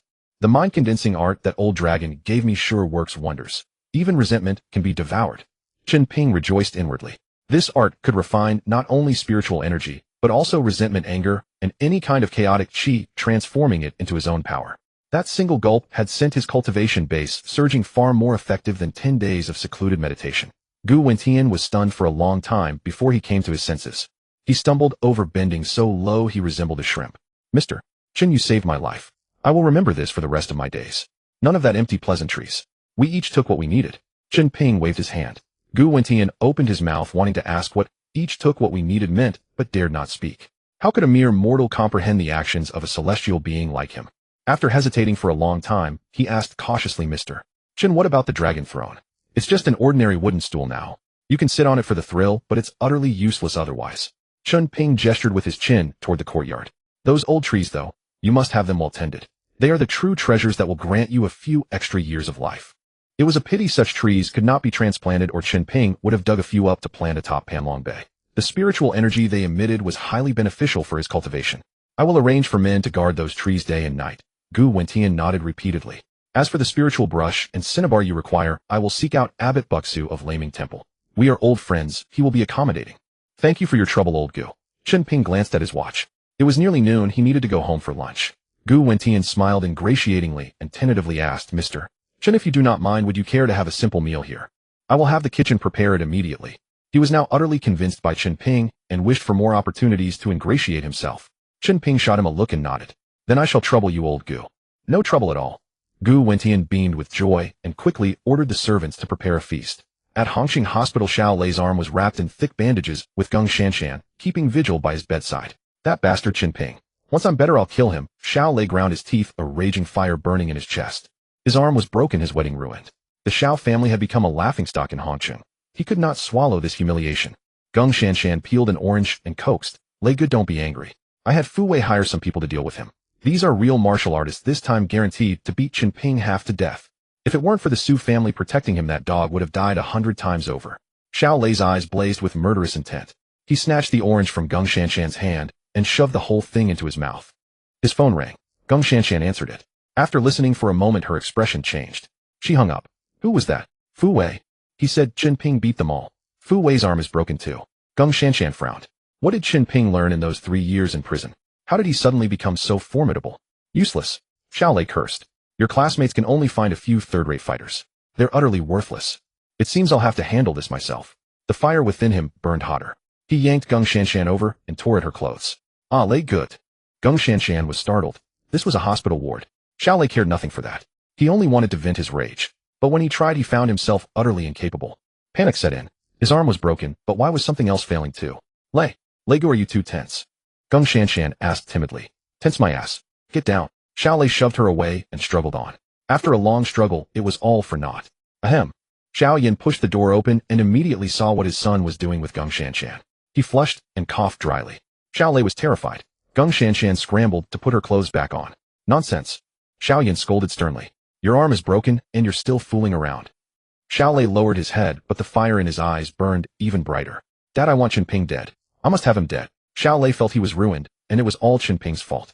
If not for him, how could he have ended up like this? To be fair, it was indeed Chen Ping's doing. But it wasn't just the broken arm. Back at the Geng residence, Chen Ping had destroyed his manhood. Stay out of this and focus on your recovery. I need to find out Chen Ping's background. Even Lin Tianhu dares not touch him. There must be something behind it. Xiao Yan was furious, but not reckless. Even a wily old fox like Lin Tianhu wouldn't touch Chen Ping. There was definitely something fishy. That about that. Shut up. Xiao Yan glared at him, and Xiao Lei swallowed his words in fear. Geng Shanshan straightened her clothes and leaned in. Uncle Xiao, I know Chen Ping too well. He has no background at all. We were together in college. His father was a minor civil servant long since fired, and now he's a street sweeper. Don't let him bluff you. You know nothing. Xiao Yan shot her a cold, icy glare. Long hair, short wit. If not for you, would Layer have ended up like this? A jinx. With that, Xiao Yan turned and left. He had never approved of Xiao Lei and Geng Shanshan's engagement. The two families were mismatched, but Geng Shanshan had her ways bewitching Xiao Lei into insisting on marrying her. Geng Shanshan's face turned pale and flushed, but she dared not say a word. To climb the social ladder, one must endure. Only after Xiao Yan was far away did she grit her teeth and curse. Chen Ping, you bastard, I'll never let this go. She dared not vent her anger on the Xiao family, so she placed all the blame on Chen Ping. In the Gu family courtyard, Gu Wentian, Lin Tianhu, and Chen Ping clinked glasses, enjoying a hearty meal. The servants attending them watched in disbelief as the young Chen Ping sat cheerfully with the two titans of Hongcheng laughing and talking. Mr. Chen, this is just a casual meal. Tomorrow I will host a grand banquet at the Hao Hao Hotel, inviting the political and business elite of Hongcheng to introduce you formally. Gu Wentian declared confidently. The meaning was clear. He was paving the way for Chen Ping. With this banquet, no one in Hongcheng would dare trouble him. Chen Ping wanted to refuse. He preferred to keep a low profile, focusing on cultivation and waiting for the 15th of July. Before he could speak, Lin Tianhu interjected. Then I thank old Gu on behalf of Mr. Chen. With your support, Mr. Chen will have an easier time handling matters in Hongcheng. Seeing that Lin Tianhu had accepted on his behalf, Chen Ping said no more, merely nodding. Thank you for your kindness, old Gu. After a few more pleasantries, Chen Ping and Lin Tianhu took their leave. Hallmaster, please don't be angry that I accepted the invitation on your behalf. Our righteousness hall of the Heavenly Dragon Temple thrives in Hongcheng, but once we step outside, we can barely move an inch. Countless eyes are fixed on Hongcheng as a piece of fat. If we don't weave our network tightly, we'll be picked clean to the bone. In the car, Lin Tianhu lowered his voice to explain. Chen Ping was startled. Aren't you the king of Hongcheng? Who would dare touch you? He found it hard to believe. Lin Tianhu ruled Hongcheng with an iron fist. Apart from the officials who would have the audacity to provoke him, Lin Tianhu's face showed a hint of embarrassment. He gave a dry laugh. Hallmaster, those are just rumors. Hongcheng isn't dominated solely by our righteousness hall. The Red Dragon Gang, the Star Moon sect, they're all fierce players. And beneath them are countless small gangs. Our feud with the Red Dragon Gang is mortal. We clash every year, and neither side has ever gained the upper hand. But their leader Feng Sihai has somehow learned formidable martial arts. I'm afraid I can no longer suppress him. Chen Ping looked at Lin Tianhu, understanding perfectly. This man might seem glorious on the surface, but his life was hard. To outsiders he appeared imposing, but at night, he lived with his head on the line. If anyone troubles you, just call me, Chen Ping said calmly. Since the Righteousness Hall was under his name, he could not stand idly by. Lin Tianhu's eyes lit up and his spine straightened. With those words from our home master, what have I to fear? If you intervene, gods and ghosts would make way. Who is Feng Sihai but a mere nobody? Having witnessed Chen Ping annihilate 9 vengeful dragons today, Lin Tianhu was utterly convinced, almost wanting to kneel and kowtow. Chen Ping smiled. This old fox certainly had a knack for flattery. Returning home, his parents were out. They had probably gone for a stroll. That was fine, the place was quiet, and walking was good for their health. With no one to disturb him, Chen Ping retreated to his room and began cultivating. He had to hurry. On the 15th of July, no one knew what kind of monstrosity they would face. The old dragon's head had said that day would bring a great opportunity, but such opportunities were often tied to a blade. He sat cross-legged, silently reciting the heart-calming mantra. His dantian slowly revolved, and the surrounding spiritual energy, as if drawn by a magnet, seeped into his body, strand by strand. He skipped dinner and spent the entire night in cultivation. Huff! He opened his eyes, expelling a mouthful of turbid qi. This vengeful dragon power is even more potent than I imagined. Chen Ping clenched his fists, feeling the surging energy within. He had broken through the 5th layer of qi refining. After 3 years in prison with the old dragon's head's personal guidance, he had barely scraped to the 4th layer. Yet by devouring the power of 9 vengeful dragons yesterday, he had surged to the 5th layer overnight. A smile curled at the corner of Chen Ping's mouth. He had made a new discovery.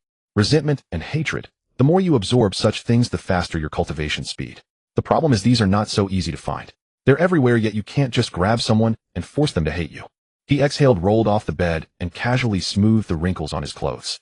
Over in the living room, Tang Hongying's voice rang out first. Su Yuqi, right? I can't see, but I can tell from your footsteps. Su Yuqi smiled. Your ears are really sharp, Annie. Don't keep calling me Su Yuqi, it's too formal. Just call me Yuqi.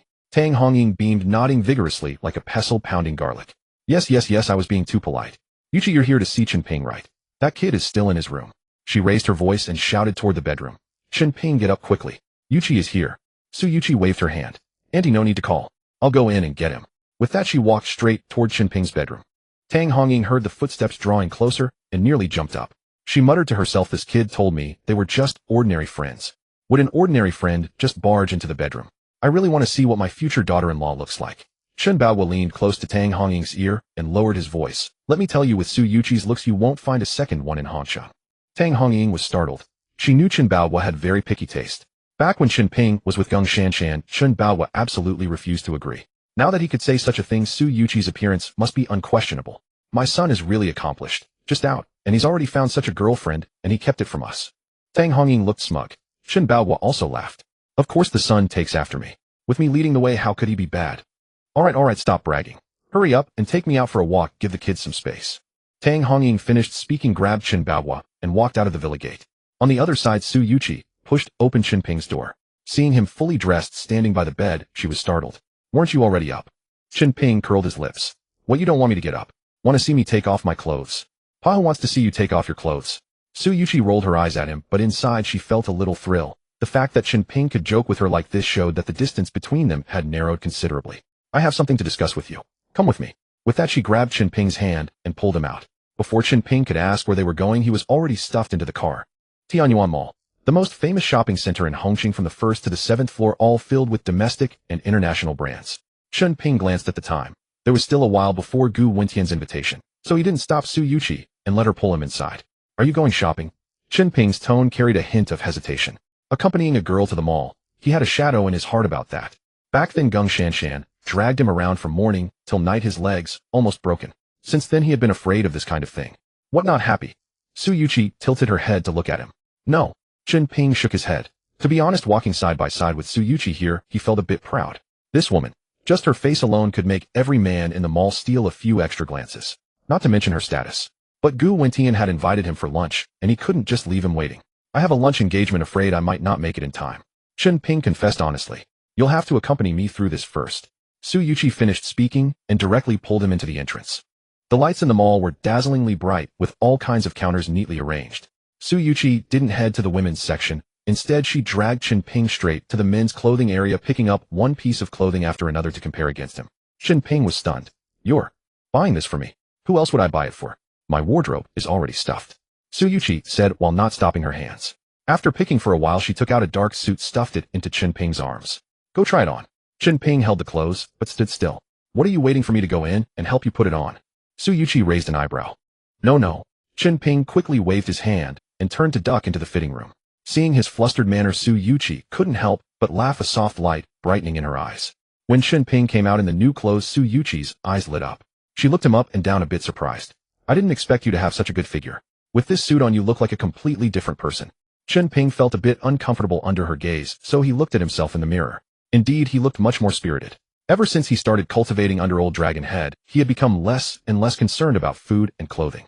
After being released from prison, although he had money, he still wore his old clothes. He would rather spend the time on meditation than buying clothes. Where are you taking me? To a banquet. Chen Ping asked. Don't ask so many questions. It's more important than a banquet. Su Yuqi said, then pulled him to buy leather shoes and a watch, dressing him up from head to toe, making him look like a wealthy young master. Chen Ping had no choice but to let her do as she pleased. The shopping bags in his hands grew more and more. Tie belt, even a lighter costing tens of thousands. All bought by Su Yuqi for him. Just this outfit alone cost at least several 100,000 yuan. Wearing these new clothes, Chen Ping walked stiffly, afraid of getting them dirty or scratched. He couldn't understand what was going on in the mind of a rich person like Su Yuqi. Spending hundreds of thousands on a suit, tens of thousands on a lighter. What for? How is it extravagant? What you wore before was shabby, Su Yuqi said casually. Don't let me see you dressed like that in the future, or I'll be laughed at. As soon as she said that, she pursed her lips, and her face suddenly flushed red. Chen Ping heard, and curled the corner of his mouth. My shabby clothes, what does it have to do with others? Who would laugh at you? At his question, Su Yuqi's face grew even hotter. She shot him a sharp glare. I said in front of so many people that I'd be your girlfriend. Do you think others won't remember? If you dress all tattered, aren't you slapping my face? I'm not talking to you anymore. I'm going to the restroom. You stay put. She dropped the words and left, walking fast as if fleeing. Chen Ping stayed where he was and smiled. Passing girls one after another turned to look back at him. Some even came up directly to ask for his WeChat, but Chen Ping turned them all down. On the other side of the mall, Geng Shanshan and Jiang Wenjing were also shopping. Yesterday, Geng Shanshan had been scolded and was holding a belly full of anger. Today she steeled herself and swiped her card a bunch to make herself feel better. Shanshan looked quickly. Jiang Wenjing suddenly tugged her arm. That guy across the way, just his back view is enough to kill. Geng Shanshan followed her gaze. A man in a suit stood across the way, tall with long legs, a straight back, and his silhouette alone exuded an air of nobility. Don't tell me it's just a good back view. Geng Shanshan murmured. Impossible, my intuition is very accurate. He's definitely a handsome guy. Jiang Wenjing laughed. You already have young Master Xiao. This one is mine. With that, she quickly walked up to him. Curious, Geng Shanshan followed. Handsome, waiting for someone. Jiang Wenjing reached out and patted the guy's shoulder. When he turned around, both girls were completely stunned. Chen Ping, how is it you? Jiang Wenjing's mouth hung open. Geng Shanshan was also shocked. Having been with Chen Ping for several years, she had never seen him like this. Indeed, clothes make the man. Why can't it be me? Chen Ping sneered as soon as he saw them. What are you doing here? Jiang Wenjing looked puzzled. The things in this mall are really expensive. The things in the mall were outrageously expensive, and ordinary people simply couldn't afford them. In Jiang Wenjing's impression, Chen Ping's family background was even worse than ordinary families. How did he dare to step into a place like this? Besides, the suit he was wearing didn't look cheap. This mall isn't yours. I come if I want to. Chen Ping shot back, and Jiang Wenjing was left speechless. Geng Shanshan spat spittle, nearly landing on Chen Ping's face. With your pathetic demeanor, even wearing a dragon robe, you're still a toad. Who knows where you picked up those street stall goods, pretending to be a big shot to pick up girls here? Aren't you ashamed? Whether he can become a dragon or not, it's not up to a trash like you to judge. Su Yuqi walked over from the side, her face cold. She pointed at the spittle that Geng Shanshan had spit on Chen Ping's clothes. Clean up the mess you made yourself. As soon as Geng Shanshan saw it was Su Yuqi, her momentum immediately shrank. Compared to the daughter of Hongcheng's richest man, what was she? But in front of so many people in the mall, being insulted like that, and being told to wipe Chen Ping's clothes, she couldn't swallow that. You don't have to be so harsh. Relying on being the Su family's young lady to bully others. Geng Shanshan forced herself, raising her voice a few notches. I told you to wipe it. Are you deaf? If I slap you twice now, do you think Xiao Lei would dare to come after me? Su Yuqi's voice wasn't loud, but every word was like a knife stabbing Geng Shanshan until she trembled. She knew in her heart that even if Su Yuqi hit her, it would be in vain. Xiao Lei would never offend the Su family for her sake. Chen Ping stood by the side, a smirk curling at the corners of his mouth. He said nothing, simply staring coldly at Geng Shanshan. I'll wipe it. Jiang Wenjing quickly pulled out a tissue, intending to clean up the mess for Geng Shanshan. Su Yuqi shoved her aside. Who do you think you are? My boyfriend is someone you can touch. Jiang Wenjing's face flushed crimson, and she dared not utter a single word. Geng Shanshan couldn't afford to provoke Su Yuqi, nor could she afford to provoke her. You're going too far. Just because you have money, you think you can bully us ordinary folks. Everyone come and see. The eldest daughter of the Su family is bullying the weak. Geng Shanshan refused to bow her head. Making her wipe Chen Ping's clothes was a step too far for her pride. For years, Chen Ping had been the one chasing after her, adoring her. Now to have her grovel before him. Dream on. She deliberately put on a pitiful act, hoping someone nearby would speak up for her. Slap. Su Yuqi delivered a crisp, clean slap to her face. Geng Shanshan was stunned, her cheek burning with pain. No more nonsense. I'll say it one last time, wipe it clean. Geng Shanshan covered her face and glanced around. No one spoke. No one stepped forward. A few timid souls had already turned away, afraid of getting involved. She had no choice. Looking up at Su Yuqi's cold expression, she gritted her teeth, pulled a tissue from her pocket, and crouched down in front of Chen Ping, trying to wipe the saliva off his clothes. Chen Ping looked down at her, a smile on his lips. Just as Geng Shanshan's hand was about to touch his collar, he sidestepped. Geng Shanshan froze, looking up at him. I'm afraid your hands will dirty my clothes. With that, Chen Ping tore off a tissue himself and wiped it clean in a few strokes. You. Geng Shanshan's chest heaved violently, words stuck in her throat, unable to continue. Let's go. Chen Ping grabbed Su Yuqi's hand and strode out of the mall. Geng Shanshan stared at their retreating figures, trembling all over, grinding her teeth. Chen Ping, you bastard, I'll kill you sooner or later. But they had already walked out the door and heard nothing. Outside, Chen Ping tilted his head to look at Su Yuqi. You were quite fiery today. If news of your identity as the eldest daughter of the Su family gets out, it won't sound good. I don't care if it sounds good or not. Seeing Gung Shanshan's attitude pisses me off. Su Yuqi gritted her teeth, her face still flushed with lingering anger. She paused, then turned to look at him. Did I scare you? No. Chen Ping smiled and shook his head. You look pretty impressive when you're angry. Then I'll get angry at you every day from now on. Su Yuqi's eyes twinkled. No, no, no. Chen Ping quickly waved his hands, changing the subject. You dress me up like this. Where exactly are we going? Today old Gu is throwing a big banquet at the Regal Hotel. Everyone who's anyone in Hongcheng will be there. I heard the threshold is ridiculously high and no family members are allowed. But the hotel is ours. I can get you in without an invitation. It's a perfect chance for you to meet those big shots and get familiar. Su Yuqi didn't beat around the bush this time and spilled it all. Chen Ping listened, not knowing whether to laugh or cry. Gu Wentian was throwing this banquet for him. Yet Su Yuqi was still thinking of sneaking him in. What are you laughing at? I'm serious. I heard that old Gu is hosting this banquet to introduce a friend to the bosses of Hongcheng. Do you know how many people are dying to get in but can't even touch the door? If it weren't for the banquet being at the Regal, I'd have no chance to bring you in. Don't let me down. Su Yuqi stared at him, her tone laced with caution. Don't worry, I won't. Chen Ping smiled, not revealing the truth. He wanted to surprise her. At Hongcheng Hospital, Xiaoyan strode into the ward and threw a suit onto the bed. Put it on. Come with me. Xiaolei was stunned. Dad, my arm is still broken. Where are we going? To a banquet. Xiaoyan's tone left no room for argument. I'm not going. I'm injured. What banquet? Xiaolei immediately lost interest. He'd been to those kinds of events before. A bunch of people clinking glasses with fake smiles, flattering each other, all dressed up stiffly. It was torture. You don't know shit. Xiaoyan slapped him on the back of the head. This time it's old Gu's event. Everyone in Hongcheng with any face has to go. Show some ambition. The Xiao family's business will be yours one day. Don't embarrass me. As soon as Xiaolei heard old Gu's name, he shut up. He wanted to change clothes, but with one arm in a sling, he couldn't manage. Where's your girlfriend? Where is she? Xiaoyan scanned the empty ward.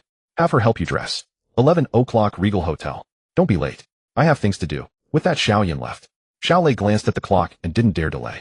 He quickly called Gung Shanshan. At 1030 noon, the entrance of the Regal Hotel was already packed with cars. Prominent figures from Hongcheng's political and business circles arrived earlier than ever. A crowd gathered at the entrance, exchanging pleasantries, invitations in hand, entering in batches. As for the accompanying drivers, family members, and bodyguards, they were all stopped outside. Gu Wentian set the rule. Only heads of families and department leaders could enter to avoid too many people making noise and annoying Chen Ping. Xiaolei arrived with his arm in a sling, Gung Shanshan helping him stand by. Looking around, there were big shots everywhere. Gung Shanshan's heart nearly jumped into her throat. Behave yourself. Don't cause trouble. Every single person here is no pushover. Xiaoyan cautioned him. Xiaolei was stunned. Dad, I'm not going in. What are you going in for? The invitations are only for family heads and leaders. Do you have that qualification? Xiaoyan shot him a glare. Xiaolei's face immediately fell. Then why did you call me here? To stand here and sunbathe. Xiaoyan wanted to kick him. Weren't all those other people waiting outside? Only you're being fussy. This was a rare opportunity to network and benefit the company in the future. But Xiaolei only knew how to eat and drink, never doing anything serious. Listen to me. If I don't see you when I come out, you won't get a single cent of allowance for the next 6 months. Xiaoyan turned and tossed the words at Xiaolei, really afraid the guy would get annoyed and just slip away. Hearing half a year without money, Xiaolei's shoulders tensed, and he quickly nodded. I won't run. I'll wait right here. Xiaoyan finally felt relieved and walked into the hotel. Xiaolei and Gung Shanshan had no choice but to stand at the entrance, baking in the sun. Just then Chen Ping and Su Yuqi's car arrived. Wait a moment. I'll go make some arrangements, then take you in through the side door. Su Yuqi got out of the car and said to Chen Ping. Chen Ping nodded. Su Yuqi went off to handle things. Chen Ping stood there idle. Everyone around was from the circle, and he didn't know a single person, so he pulled out his phone and scrolled aimlessly. Gung Shanshan's sharp eyes caught sight of Chen Ping. Seeing no one paying him any attention, just playing on his phone, she sneered. Brother Lei isn't that Chen Ping. How can someone like him have the nerve to come? Gung Shanshan lowered her voice to Xiaolei. Xiaolei looked up. It was indeed Chen Ping. A cold glint flashed in his eyes, and he walked straight over. Gung Shanshan quickly followed, her gaze fixed on Chen Ping, full of hatred. She still remembered what happened at the mall. Chen Ping, someone like you deserves to be here. Do you even know what kind of people are here? Xiaolei stood before Chen Ping, his face full of arrogance. Put on new clothes, and you think you've climbed into high society. Chen Ping glanced at him coldly and ignored him. Chen Ping, where's that arrogance you had at the mall? Where's your beautiful Su Yuqi? Why isn't she taking you in? Don't tell me she can't get in either. Uff. Gung Shanshan spat at Chen Ping again. This time with Xiaolei backing her, she didn't believe Chen Ping would dare make her wipe it. Chen Ping's expression darkened. Remember, I'll make you lick it clean like a dog. Ha ha. Gung Shanshan laughed, even harder, spitting again. Who do you think you are? You want me to lick it for you? Aren't you just an ex-con? What are you so cocky about? Everyone come and see. A convict dressed up like a gentleman trying to sneak in. He should take a piss and look at himself. Gung Shanshan shouted at the top of her lungs, drawing a crowd of onlookers. Chen Ping remained expressionless, quietly watching Geng Shanshan's performance. Xiao Lei, who's this guy? He looks unfamiliar. A young man about Xiao Lei's age came over and asked. Everyone here was either a prominent figure in Hongcheng or a family member. Most had seen or heard of each other. Chen Ping looked unfamiliar, not like someone from the circle. Someone couldn't help but ask Xiao Lei. Him. Xiao Lei sneered. My girlfriend's former simp. Chased her for 3 years and never even touched her hand. I had him sent away for 3 years. He just got out a couple of days ago. As soon as he finished, the crowd looked at Chen Ping with disdain. These people prided themselves on their high status, unwilling to stand next to an ex-con. They all stepped back, avoiding Chen Ping, whispering and mocking him. Chen Ping, however, showed no reaction, as if he hadn't heard a thing. Geng Shanshan's face darkened at Chen Ping's audacious, unrepentant demeanor. Chen Ping, 3 years in prison, and you've only grown a thicker skin. At this point, you still have the nerve to hang around. As she spoke, Su Yuqi finished her arrangements and walked over. Seeing Geng Shanshan and Xiao Lei, her brows immediately furrowed. What are you two doing here? Attending the banquet. Geng Shanshan lifted her chin, brimming with confidence. With Xiao Lei backing her, she had no fear of Su Yuqi. Su Yuqi let out a mocking laugh. Attending the banquet. Then why aren't you inside? Could it be you don't have an invitation and they won't let you in? Geng Shanshan's mouth opened, but not a word came out. Neither of them had an invitation, so they couldn't enter. Seeing Geng Shanshan's flustered expression, Su Yuqi smirked, grabbed Chen Ping's hand, and said, come on, let's go in. Do you have an invitation? Geng Shanshan froze. I won't tell you. Su Yuqi smiled triumphantly. Geng Shanshan was furious. But when she caught sight of Su Yuqi pulling Chen Ping toward the side entrance, she immediately realized what was happening. Brother Lei, they don't have invitations either. They're trying to sneak in through the side door. Xiao Lei saw it too. He rushed over and blocked them. No invitation, and you think you can slip in through the side door? I'll expose you right now. Xiao Lei, are you insane? Su Yuqi looked him up and down as if he were a fool. This Fuhao Hotel is my family's property. I can enter from any door I please. Even if I crawl in through a window, you have no say. Xiao Lei was left speechless. Su Yuqi turned to a few security guards and ordered you to keep an eye on them. If they dare sneak in through the side door, toss them out. Understood, miss. The guards immediately fixed their gazes on Geng Shanshan and Xiao Lei. Su Yuqi took Chen Ping's hand and swaggered through the side door into the hotel.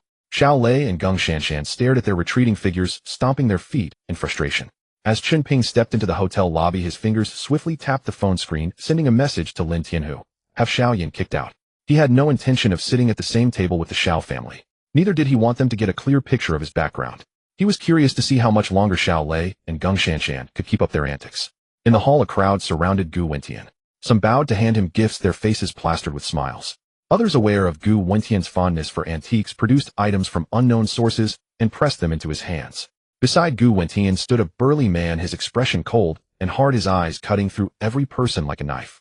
This man was Tang Long, a ruthless veteran who had retired from the Zhanlong squadron. When Gu Wentian was in power, Tang Long guarded him closely. Even after Gu Wentian stepped down, he stayed by his side, never leaving. Whenever Gu Wentian appeared in public, Tang Long was there unwavering. Gu Wentian raised his hand, and the murmurs in the room fell silent. I've invited you all here today not to accept gifts or discuss business, he said, his voice low, but each word distinct. It's simply to introduce a new friend. No need to be too formal. In truth, many had already heard rumors. But hearing it from Gu Wentian's own lips still sent a shiver through the crowd. What kind of person could warrant such a grand gathering from Gu Wentian? Gu Wentian glanced at his watch and asked Lin Tianhu, has Mr. Chen not arrived yet? He should be here soon, Lin Tianhu replied, though he was uncertain himself. Yesterday, everything had been settled. Just as he finished speaking, his phone buzzed. Lin Tianhu looked down and saw it was a message from Chen Ping. He turned the screen to Gu Wentian. Gu Wentian glanced at it, nodded, and a wry smile touched his lips. No wonder Mr. Chen didn't show himself. I was inconsiderate. With that, his gaze shifted to Xiaoyan, who was standing nearby. Xiaoyan was holding a wine glass, mentally planning how to strike up a conversation with the mysterious young man later. Someone who could be so highly esteemed by Gu Wentian must have an extraordinary background. If he could forge that connection, the Xiao family might even surpass the Su family. Lost in thought, he heard Gu Wentian speak. Boss Xiao. Startled, Xiaoyan quickly set down his glass and hurried over. Elder Gu, what are your orders? This banquet is not a suitable place for you today. Gu Wentian's voice wasn't loud, but it carried clearly through the hall. You may leave now. The smile on Xiaoyan's face froze. He stared at Gu Wentian, his lips trembling. Elder Gu, Gu Wentian didn't let him finish. He simply waved his hand. Show him out. Xiaoyan stood there for a few seconds, his face alternating between pale and red. But he dared not linger, so he turned and stumbled out. The hall fell silent for a few seconds, then erupted in whispers. Had the Xiao family offended Elder Gu? In a corner, Su Yuqi quietly pulled Chen Ping inside. The two of them hid in the shadows, watching everyone's reactions in the hall. Su Yuqi lowered her voice. Let's hide first. We'll slip in when the banquet starts. No one will notice. She poked her head out for a peek, then pulled back. Chen Ping ignored her and strode out directly. Why hide? Since we're here, let's walk in openly. Su Yuchi's face changed color. She reached out to grab him, but her fingers only brushed his clothes. He's here. Lin Tian, who looked up, saw Chen Ping, and his voice brightened. Gu Wentian followed his gaze, and upon seeing Chen Ping, a smile tugged at his lips as he strode forward to greet him. When Su Wenzong in the crowd saw Chen Ping appear and Gu Wentian walking toward him, a cold sweat broke out on his back. He had told Su Yuchi to sneak the man in. If Gu Wentian found out, he would be in deep trouble. Su Wenzong rushed ahead, frantically winking at Chen Ping to signal him to leave, then stepped sideways to block Gu Wentian.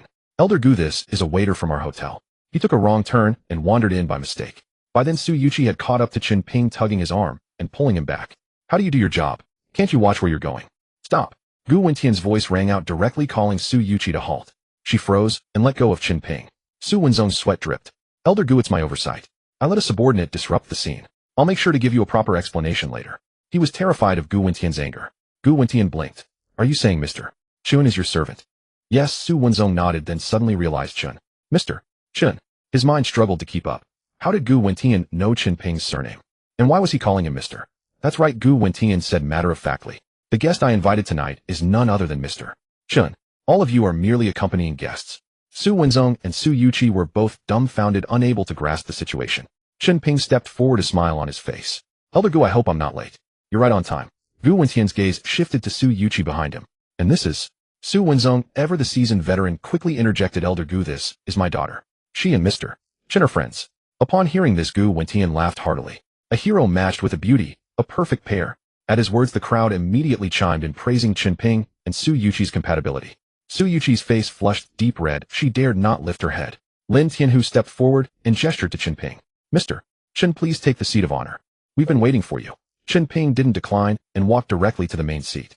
A crowd of people swarmed around him. No one knew exactly who this young man was, but they all understood one thing. From now on in Hong City, this person was definitely a force to be reckoned with. When two big shots like Gu Wentian and Lin Tianhu had to treat him with such respect, and on top of that he was the son-in-law of the richest man in the Su family, who would dare to provoke him? Su Wenzong and Su Yuchi exchanged a glance and followed. Chen Ping sat down with Gu Wentian beside him. The other seat remained empty. No one dared to sit there. Yuchi, this seat is reserved for you, Gu Wentian said, beaming as he waved to Su Yuchi. A young couple sitting together. How fitting. Su Yuchi's face reddened, and she lowered her head to sit next to Chen Ping. Su Wenzong took the seat below her. Logically, that seat should have gone to Lin Tianhu, but given Chen Ping's relationship with Su Yuchi, Su Wenzong was the father-in-law. How could Lin Tianhu dare to sit above him? Once everyone was seated, Gu Wentian raised his glass to Chen Ping. Mr. Chen, let me toast you first. He knew that once this toast was made, the rest would take care of itself. No one present was a fool. They all knew which side to take. Elder Gu, you're too kind. Chen Ping raised his glass and downed it in one gulp. Just as he set the glass down, Gu Wentian's eyes narrowed. On Chen Ping's brand new suit, several spittle marks were clearly visible. Mr. Chen, your clothes. Gu Wentian pointed at the stains, his brow furrowing. I ran into an ill-mannered person outside, who spat on me twice, Chen Ping said lightly. Who would dare to spit on you? Gu Wentian's face darkened, his gaze sweeping the room. The family members outside had all been brought by the guests present, and he was staring directly at those seated. Everyone's heart skipped a beat, silently praying it wasn't someone from their own household. All of them felt a chill run down their spines, silently hoping that no one from their family had done such a foolish thing. Ancient, that Xiao Lei, the young master of the Xiao family, and his girlfriend. Su Yuchi took over the conversation. That woman used to be Chen Ping's ex-girlfriend. Now that she's latched onto the Xiao family, she thinks she's something special, so she spat at Chen Ping a few times. The Xiao family. Gu Wentian slammed his hand on the table. Bold indeed. I'll call Xiao Yan over right now and get to the bottom of this. He now understood why Chen Ping had sent a message to drive Xiao Yan away. So that was the root of it. The minds of those present were rapidly, instantly grasping the situation. The Xiao family was doomed. They had to sever all business ties with the Xiao family as quickly as possible. Don't get worked up, old Gu, Chen Ping said with a smile, completely unfazed. This trivial matter, I'll handle it myself. Xiao Lei and Geng Shanshan now stood under the blazing sun like two dogs wilted by the heat. The light outside the hotel was blinding, and waves of heat surged one after another. Have some water. Geng Shanshan unscrewed the cap and handed it over. Xiao Lei took a large gulp, sweat trickling down his forehead. He wiped it away and muttered, "We're just waiting here without being allowed in. Isn't this just tormenting us? Crazy." He cursed under his breath, but he didn't dare move an inch. He feared that if he really left, the old man would dock his allowance for the next 6 months entirely.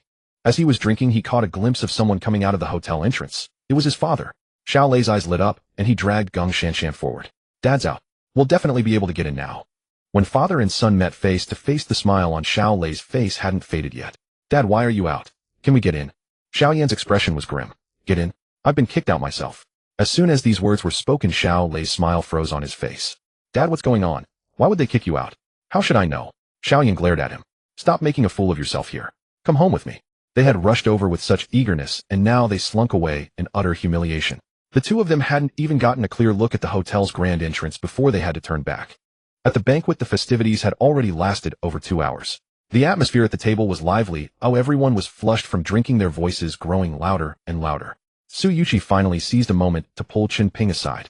Chen Ping, what exactly is your relationship with old Master Gu? He's so courteous to you, and today's meal was all about you. You've been hiding this from me the whole time. Chen Ping chuckled. You were in such a hurry to drag me away back, then there was no time to tell me we were attending a banquet. Later when I found out, I wanted to give you a surprise. Is this a surprise or a scare? Su Yuqi raised her hand and punched him in the chest. I was nearly scared to death just now. From now on, no more hiding things like this from me. The punch was as light as a feather barely tickling. Chen Ping reached out and caught her wrist, and they stood there gazing into each other's eyes. Neither spoke. The air grew still, charged with a subtle tension. Chen Ping slowly leaned in. Su Yuqi instinctively wanted to dodge, but her body refused to obey, frozen in place. Her mind was in turmoil, a mix of anticipation and nervousness. As the distance between them shrank, she finally closed her eyes. You've got something on your face. Su Yuqi's eyes flew open, and she saw Chen Ping's mischievous grin. You big jerk. I'm not talking to you anymore. She gave him another punch, her face burning red, and then turned and ran off. Su Wenzong stood not far away, watching his daughter run away with a red face, a faint smile curling at the corners of his mouth. He walked over to Chen Ping. Mr. Chen, what are your plans for the future?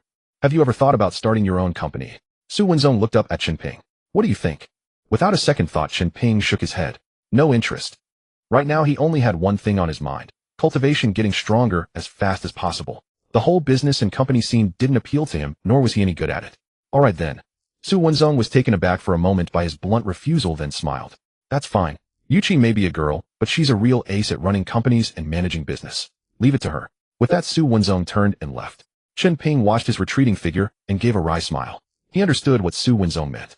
The Su family had only one daughter, Su Yuqi, and the entire family legacy would eventually fall on her shoulders. If Chen Ping and Su Yuqi were to end up together, someone would have to shoulder that enormous burden.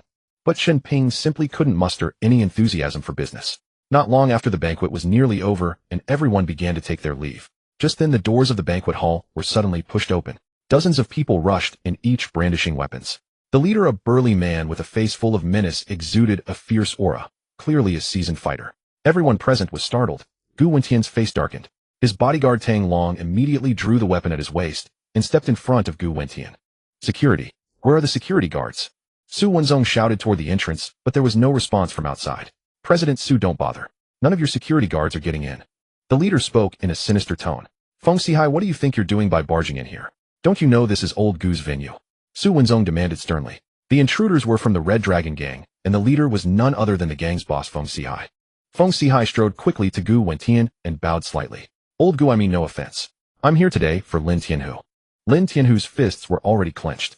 He knew the moment Feng Sihai entered that he was the target. The Gathering Hall and the Red Dragon Gang were sworn enemies. The two had been locked in conflict for a long time, neither able to swallow the other.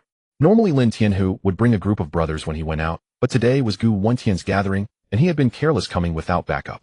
However, there was another reason. Chen Ping was also present, and Lin Tianhu felt secure with him around. Feng Sihai must have gotten wind of the opportunity and seized it to strike.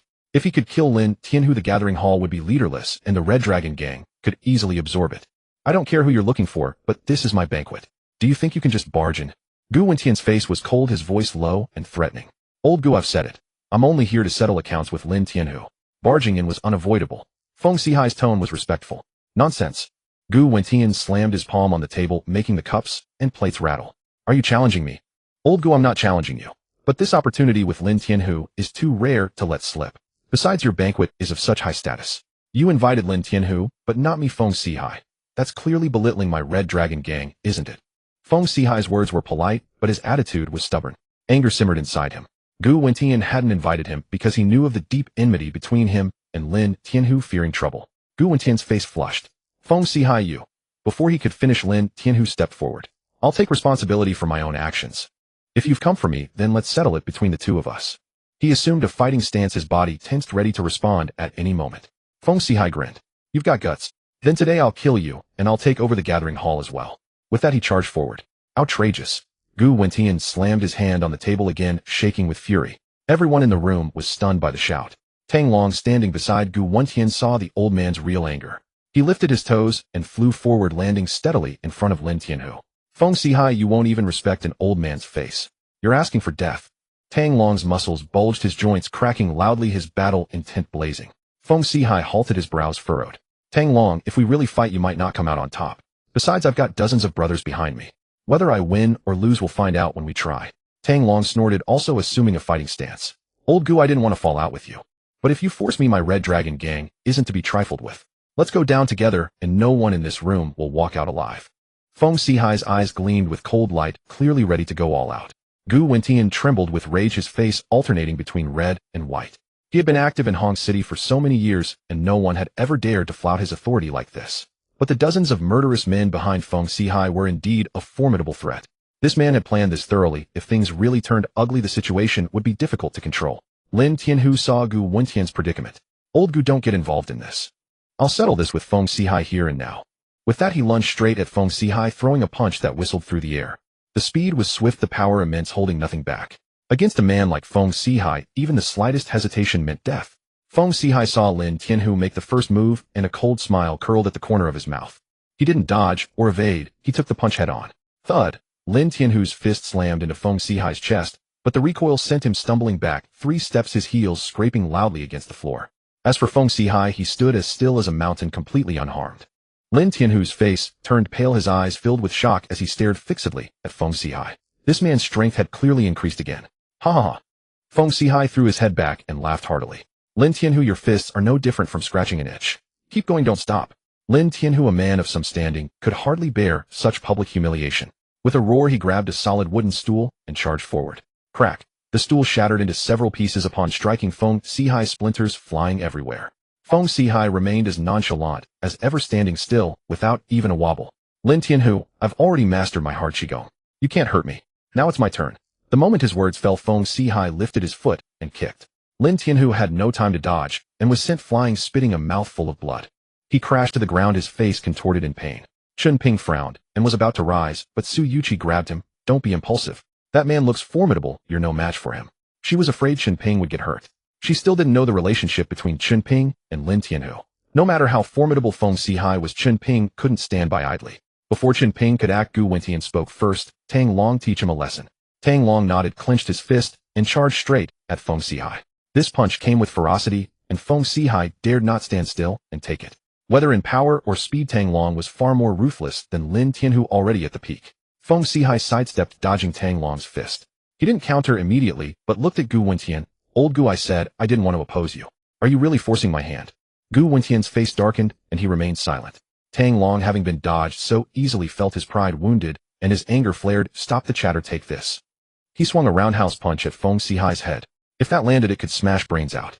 Feng Sihai's eyes turned cold, his expression hardening. Since that's the case, I'll hold nothing back. With that, he executed a grappling move, seizing Tang Long's wrist, then threw a left hook at his face. Startled, Tang Long tilted his head aside, and followed with a kick, trying to drive Feng Sihai back. Feng Sihai didn't dodge. Tang Long's kick struck his chest, but it was like hitting an iron wall. The recoil sent Tang Long flying backward. He staggered several steps before regaining his balance. The expressions of those around him made his face flush with rage, fury surging to his head. Feng Sihai, today it's either you or me. Before his words faded, Tang Long lunged again. Enough. A figure stepped before him, extending an arm to block his way. Chen Ping stood there, his voice calm. You can't beat him. Going again is pointless. Let me. Tang Long froze for a second, then grew even angrier. Get lost. You. He looked Chen Ping up and down. With that build, one punch could flatten you into a meat patty. Tang Long's mind was already hot, his words unthinking. He forgot who Chen Ping was, the very man even Gu Wentian treated with utmost respect. But he had never seen Chen Ping fight. In his eyes, Chen Ping was barely over 20. Even if he had trained since birth, what could he amount to? Shut up. Gu Wentian's face darkened. He rarely lost his temper, with Tang Long never treating him as a mere subordinate. But today, with this brat daring to speak to Chen Ping like that, he couldn't let it slide. Tang Long fell silent, but his gaze remained unchanged. He feared Gu Wentian, not Chen Ping. Su Yuqi also stepped over, tugging Chen Ping's sleeve. Don't act tough. Lin Tianhu and Tang Long are no match. You're just a doctor, what are you meddling for? She still thought Chen Ping only knew how to treat patients and prescribe medicine. Chen Ping smiled. Isn't today the perfect occasion? If I don't put on a good show, how could I deserve a lady of your stature? Suyuchi's face flushed red. This was the first time he had said something like that in front of so many people. Was it a confession? I don't care what you are, but you can't take risks. She grabbed Chen Ping's arm, refusing to let him move. Tang Long sneered from the side. Step aside. Fists and feet have no eyes. This isn't your moment to play hero. With that, he kicked off the ground and lunged at Feng Sihai again. Chen Ping sighed. I told you you can't beat him, yet you still insist on getting beaten. Stubborn. Enough, go back. Suyuchi pulled him to sit down again. Before Tang Long even landed, Feng Sihai raised his foot and kicked him square in the chest. This time it was even fiercer than before. Blood trickled from the corner of Tang Long's mouth. Gu Wentian and everyone present were stunned, their eyes nearly popping out. Tang Long's face burned with shame. He could clearly see that Feng Sihai hadn't even tried. But he was Gu Wentian's personal bodyguard. How could he face the crowd with such humiliation? Even if he had to be beaten to death, he couldn't back down. Martial artists valued face more than life. If he bowed his head today, Tang Long's reputation would be shattered, his path in the circle cut off, and Gu Wentian would likely replace him immediately. Feng Sihai, go all out. I'd rather lie here today than admit defeat. Tang Long roared, his face turning purple, his muscles beginning to bulge. Hurricane fist. With a furious shout, his previously swollen body deflated like a leak, and then he shot forward like a cannonball. Feng Sihai frowned. You're forcing me to reveal my trump card, aren't you? He sank slightly, and the marble floor beneath him cracked, his clothes billowing without wind. Tang Long's eyes turned red. I'll fight you to the death. He smashed his fist into Feng Sihai's chest. Boom. The sound was like thunder, and everyone present crouched down, covering their ears. Feng Sihai didn't budge an inch, not even a step, let alone any injury. Tang Long was stunned for a moment, then his fists rained down like a storm on Feng Sihai's body. Thud, thud, thud. Enough, Feng Sihai said, then threw a punch. Their fists collided. Tang Long flew backward, crashed to the ground, and struggled several times, but couldn't get up. This? Everyone was dumbfounded. Gu Wentian's mouth hung open wide enough to hold an egg. Lin Tianhu trembled. He truly hadn't expected Feng Sihai's martial arts to have reached such a level. A chill ran down his spine. He secretly glanced at Chen Ping, thinking that now only this young man could suppress Feng Sihai. Tang Long lay on the ground, desperately trying to rise, but fell back twice.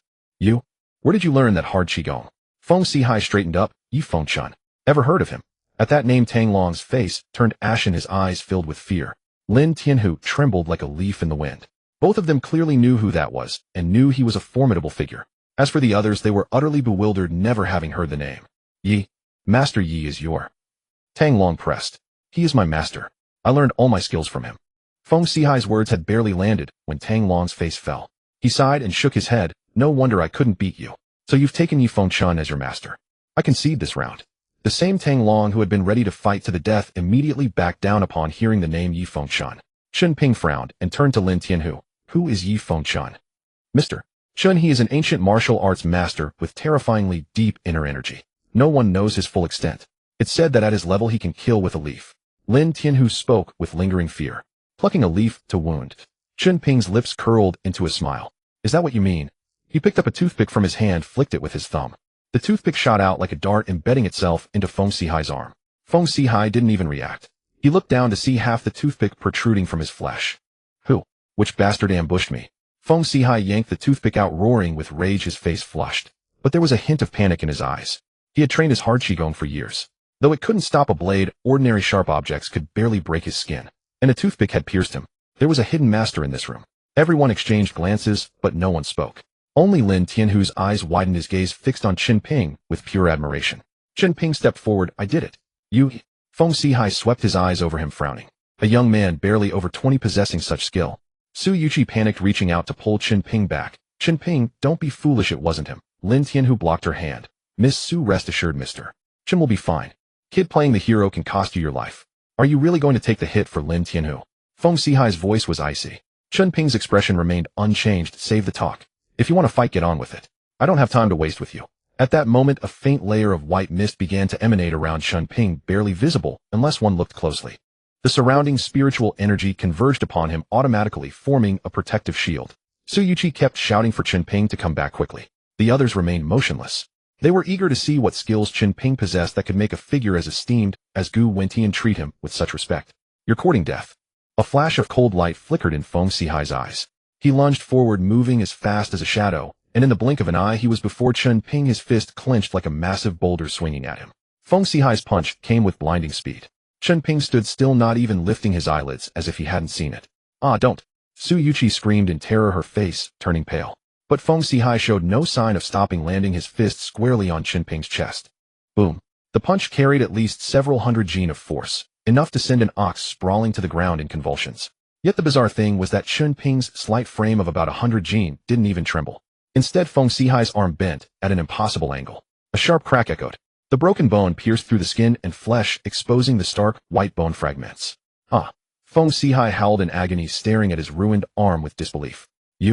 You've practiced hard qigong too. Feng Sihai's face contorted, his voice trembling. Just a little, a mere fraction. Chen Ping sneered, his tone light and airy.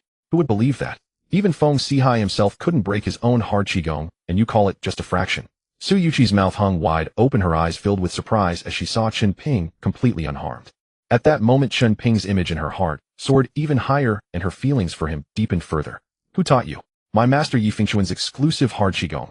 How do you know it too? Feng Sihai couldn't understand where Chen Ping's skills came from. I have no master or sect, and this isn't any kind of hard qigong. Your methods, to put it bluntly, are just tricks to fool people. Chen Ping finished speaking and threw a punch, striking Feng Sihai in the chest. Feng Sihai spat out a mouthful of blood and flew backward. Chen Ping hadn't used hard qigong at all. It was a cultivation method. Even a cannonball couldn't break the shield around him, let alone a punch from Feng Sihai. Feng Sihai stared at Chen Ping, his eyes filled with terror, unable to suppress the shock within him. The punch Chen Ping had just thrown made his hard qigong feel as fragile as paper, utterly useless. Brother, could you leave your name? Another day I, Feng Sihai, will come to seek your guidance. Feng Sihai knew full well he was no match. Continuing the fight would only be asking for punishment. He planned to retreat for now. Feng Sihai, you still want to leave? Let me tell you, with Mr. Chen here today, this is your grave. Lin Tianhu shouted triumphantly at Feng Sihai. Feng Sihai's expression changed, his gaze at Chen Ping filled with wariness. If Chen Ping truly intended to kill, he might not be able to escape today. My name is Chen Ping. You can come find me anytime. If you're not satisfied, bring your master along. Chen Ping saw through Feng Sihai's thoughts and gave a cold smirk. Mr. Chen, you can't let the tiger return to the mountain. Lin Tianhu panicked, afraid Chen Ping would actually let him go, and quickly urged him. I have my own plans. Mind your own business. Chen Ping frowned, his tone brooking no argument. Seeing Chen Ping's expression darken, Lin Tianhu immediately shut his mouth, shrinking back with his head down. Feng Sihai wiped the blood from his mouth with his sleeve, then waved at his men. Fine. I'll remember this debt today. The world turns, we'll cross paths again. With that, he turned and left with his people. The hall suddenly emptied, leaving only the banquet guests. Mr. Chen's skills are truly an eye-opener. Such talent at a young age. What will he achieve in the future? A true saying, heroes emerge from youth. The guests buzzed with praise for Chen Ping. Gu Wentian stood nearby, his mind churning. He had only thought Chen Ping knew some arts of exorcising ghosts and subduing demons, but his martial skills were also formidable. This young man had deeper foundations than he had imagined. Tang Long, his face flushed, approached Chen Ping and lowered his voice. Mr. Chen, I failed to recognize your greatness before. Please don't hold it against me. Chen Ping smiled. It's nothing. Su Wenzong stood nearby, watching Chen Ping, unable to suppress the smile tugging at his lips. If anyone mentioned Su Yuqi and Chen Ping at this moment, he would wholeheartedly approve. Su Yuqi came over, puffing out her cheeks, and pinched Chen Ping's arm. You knew martial arts and didn't tell me. You made me worry for nothing. Ouch. Chen Ping grimaced, his face contorting in pain. It hurts. Su Yuqi froze, looking down at her hand. I didn't even use much force. How could it hurt? Chen Ping gritted his teeth, his voice weak. I took a few hits when I fought Feng Sihai, and I've been toughing it out. And you come along and pinch me. Su Yuqi panicked, frantically searching him. Where are you hurt? Let me see. I really didn't know. Her eyes reddened, her voice trembling. The bystanders could tell Chen Ping was acting, and even Su Wenzong noticed, but he stayed silent, just watching them from the side. Only Su Yuqi, frantic with worry, failed to see through the ruse. Seeing that she was about to cry, Chen Ping quickly stopped. All right. Your touch has healed all my injuries. Su Yuqi paused, then realized, her face darkening. Good for you, Chen Ping. You were playing me. She raised her fist to strike, but Chen Ping darted away faster than a rabbit. Laughter rang through the hall. Gu Wentian patted Su Wenzong on the shoulder. President Su, the future of your Su family is immeasurable. Su Wenzong naturally understood the weight of those words and quickly waved his hand. We still rely on your guidance, old Gu. Gu Wentian laughed heartily. I think it won't be long before I need your Su family's guidance instead. Tang Hongying and Chun Baohua finished their tour and returned to the living room to sit and rest. They had never dreamed in their lives of living in such a house. Even if only for a few days, it was enough to make them secretly delighted. Tell me, did our family just hit a jackpot of luck? Tang Hongying's face was full of smiles. As soon as Chen Ping came out, he met such a good girl as Yuqi. How did they even meet? I'm not sure either. Chun Baohua had worked as a civil servant for many years, dealing with all kinds of people, and had a sharp eye for character. But from what I can see, that girl Su Yuqi does have a good heart. But she's so wealthy. What does she see in Chen Ping?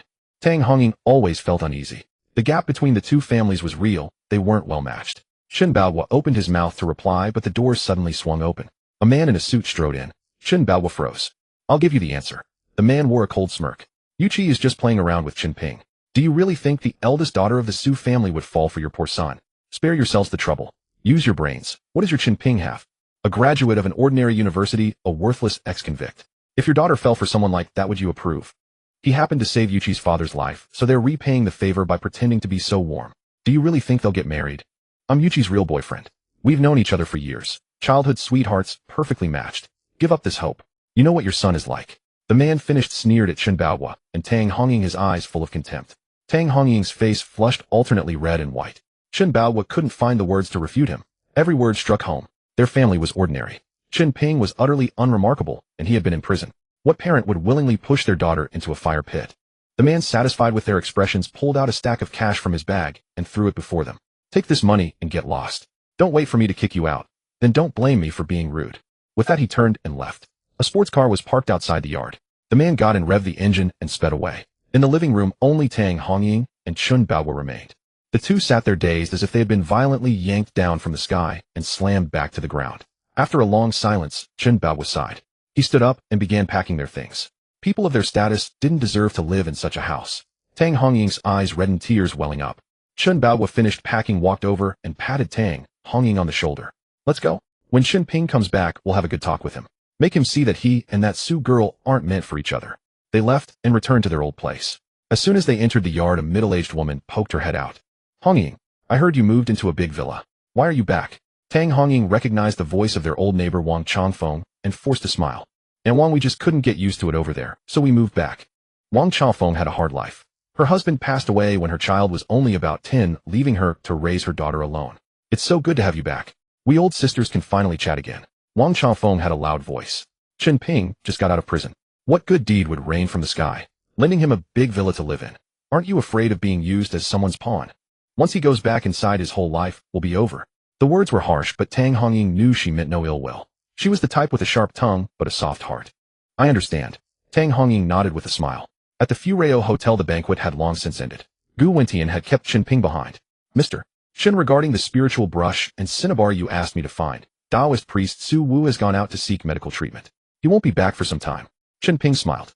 No rush.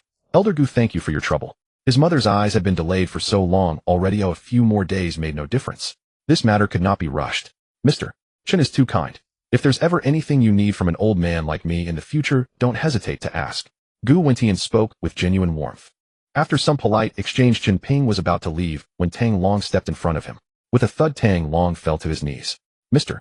Chen, you excel in both civil and martial arts. Please accept me as your disciple.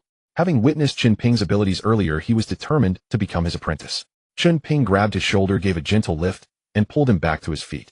My meager skills hardly qualify me to be anyone's master. You flatter me too much. He practiced spells and incantations, quite different from Tang Long's martial arts. How could he pass on secret techniques to someone? Mr. Chen, Tang Long, enough. Gu Wentian interrupted. Since Mr. Chen has said so, do not insist further. Though Gu Wentian could not fight, he understood the rules of the world. One did not casually hand down one's deepest secrets. Tang Long retreated to the side, keeping silent.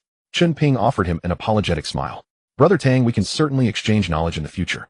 But as for being a master, I truly do not deserve the title. Tang Long's face lit up with a broad smile. Chen Ping left the hotel and headed back to Panlong Bay. Pushing open the door, he found the apartment empty, not a trace of his parents. They had only moved in 2 days prior. These two, unfamiliar with the area, where could they have gone? He took out his phone and dialed his parents' number. After a quick inquiry, he learned that Chen Baohua and Tang Hongying had slipped back to their old house. Without a word, Chen Ping turned around and rushed back. Dad, Mom, why are you back? Was Panlong Bay uncomfortable? That place has great air and a quiet environment. Far better than here. Chen Ping truly could not fathom it. Chen Baohua glanced at him, said nothing, and turned into the bedroom. Tang Hongying sighed and spoke. Chen Ping, you just got out. Don't keep dreaming of sudden success. That girl Yuqi is indeed fine, but you saved her father's life. You cannot treat that as a bargaining chip. You two are not cut from the same cloth. You cannot walk the same path together. Be grounded.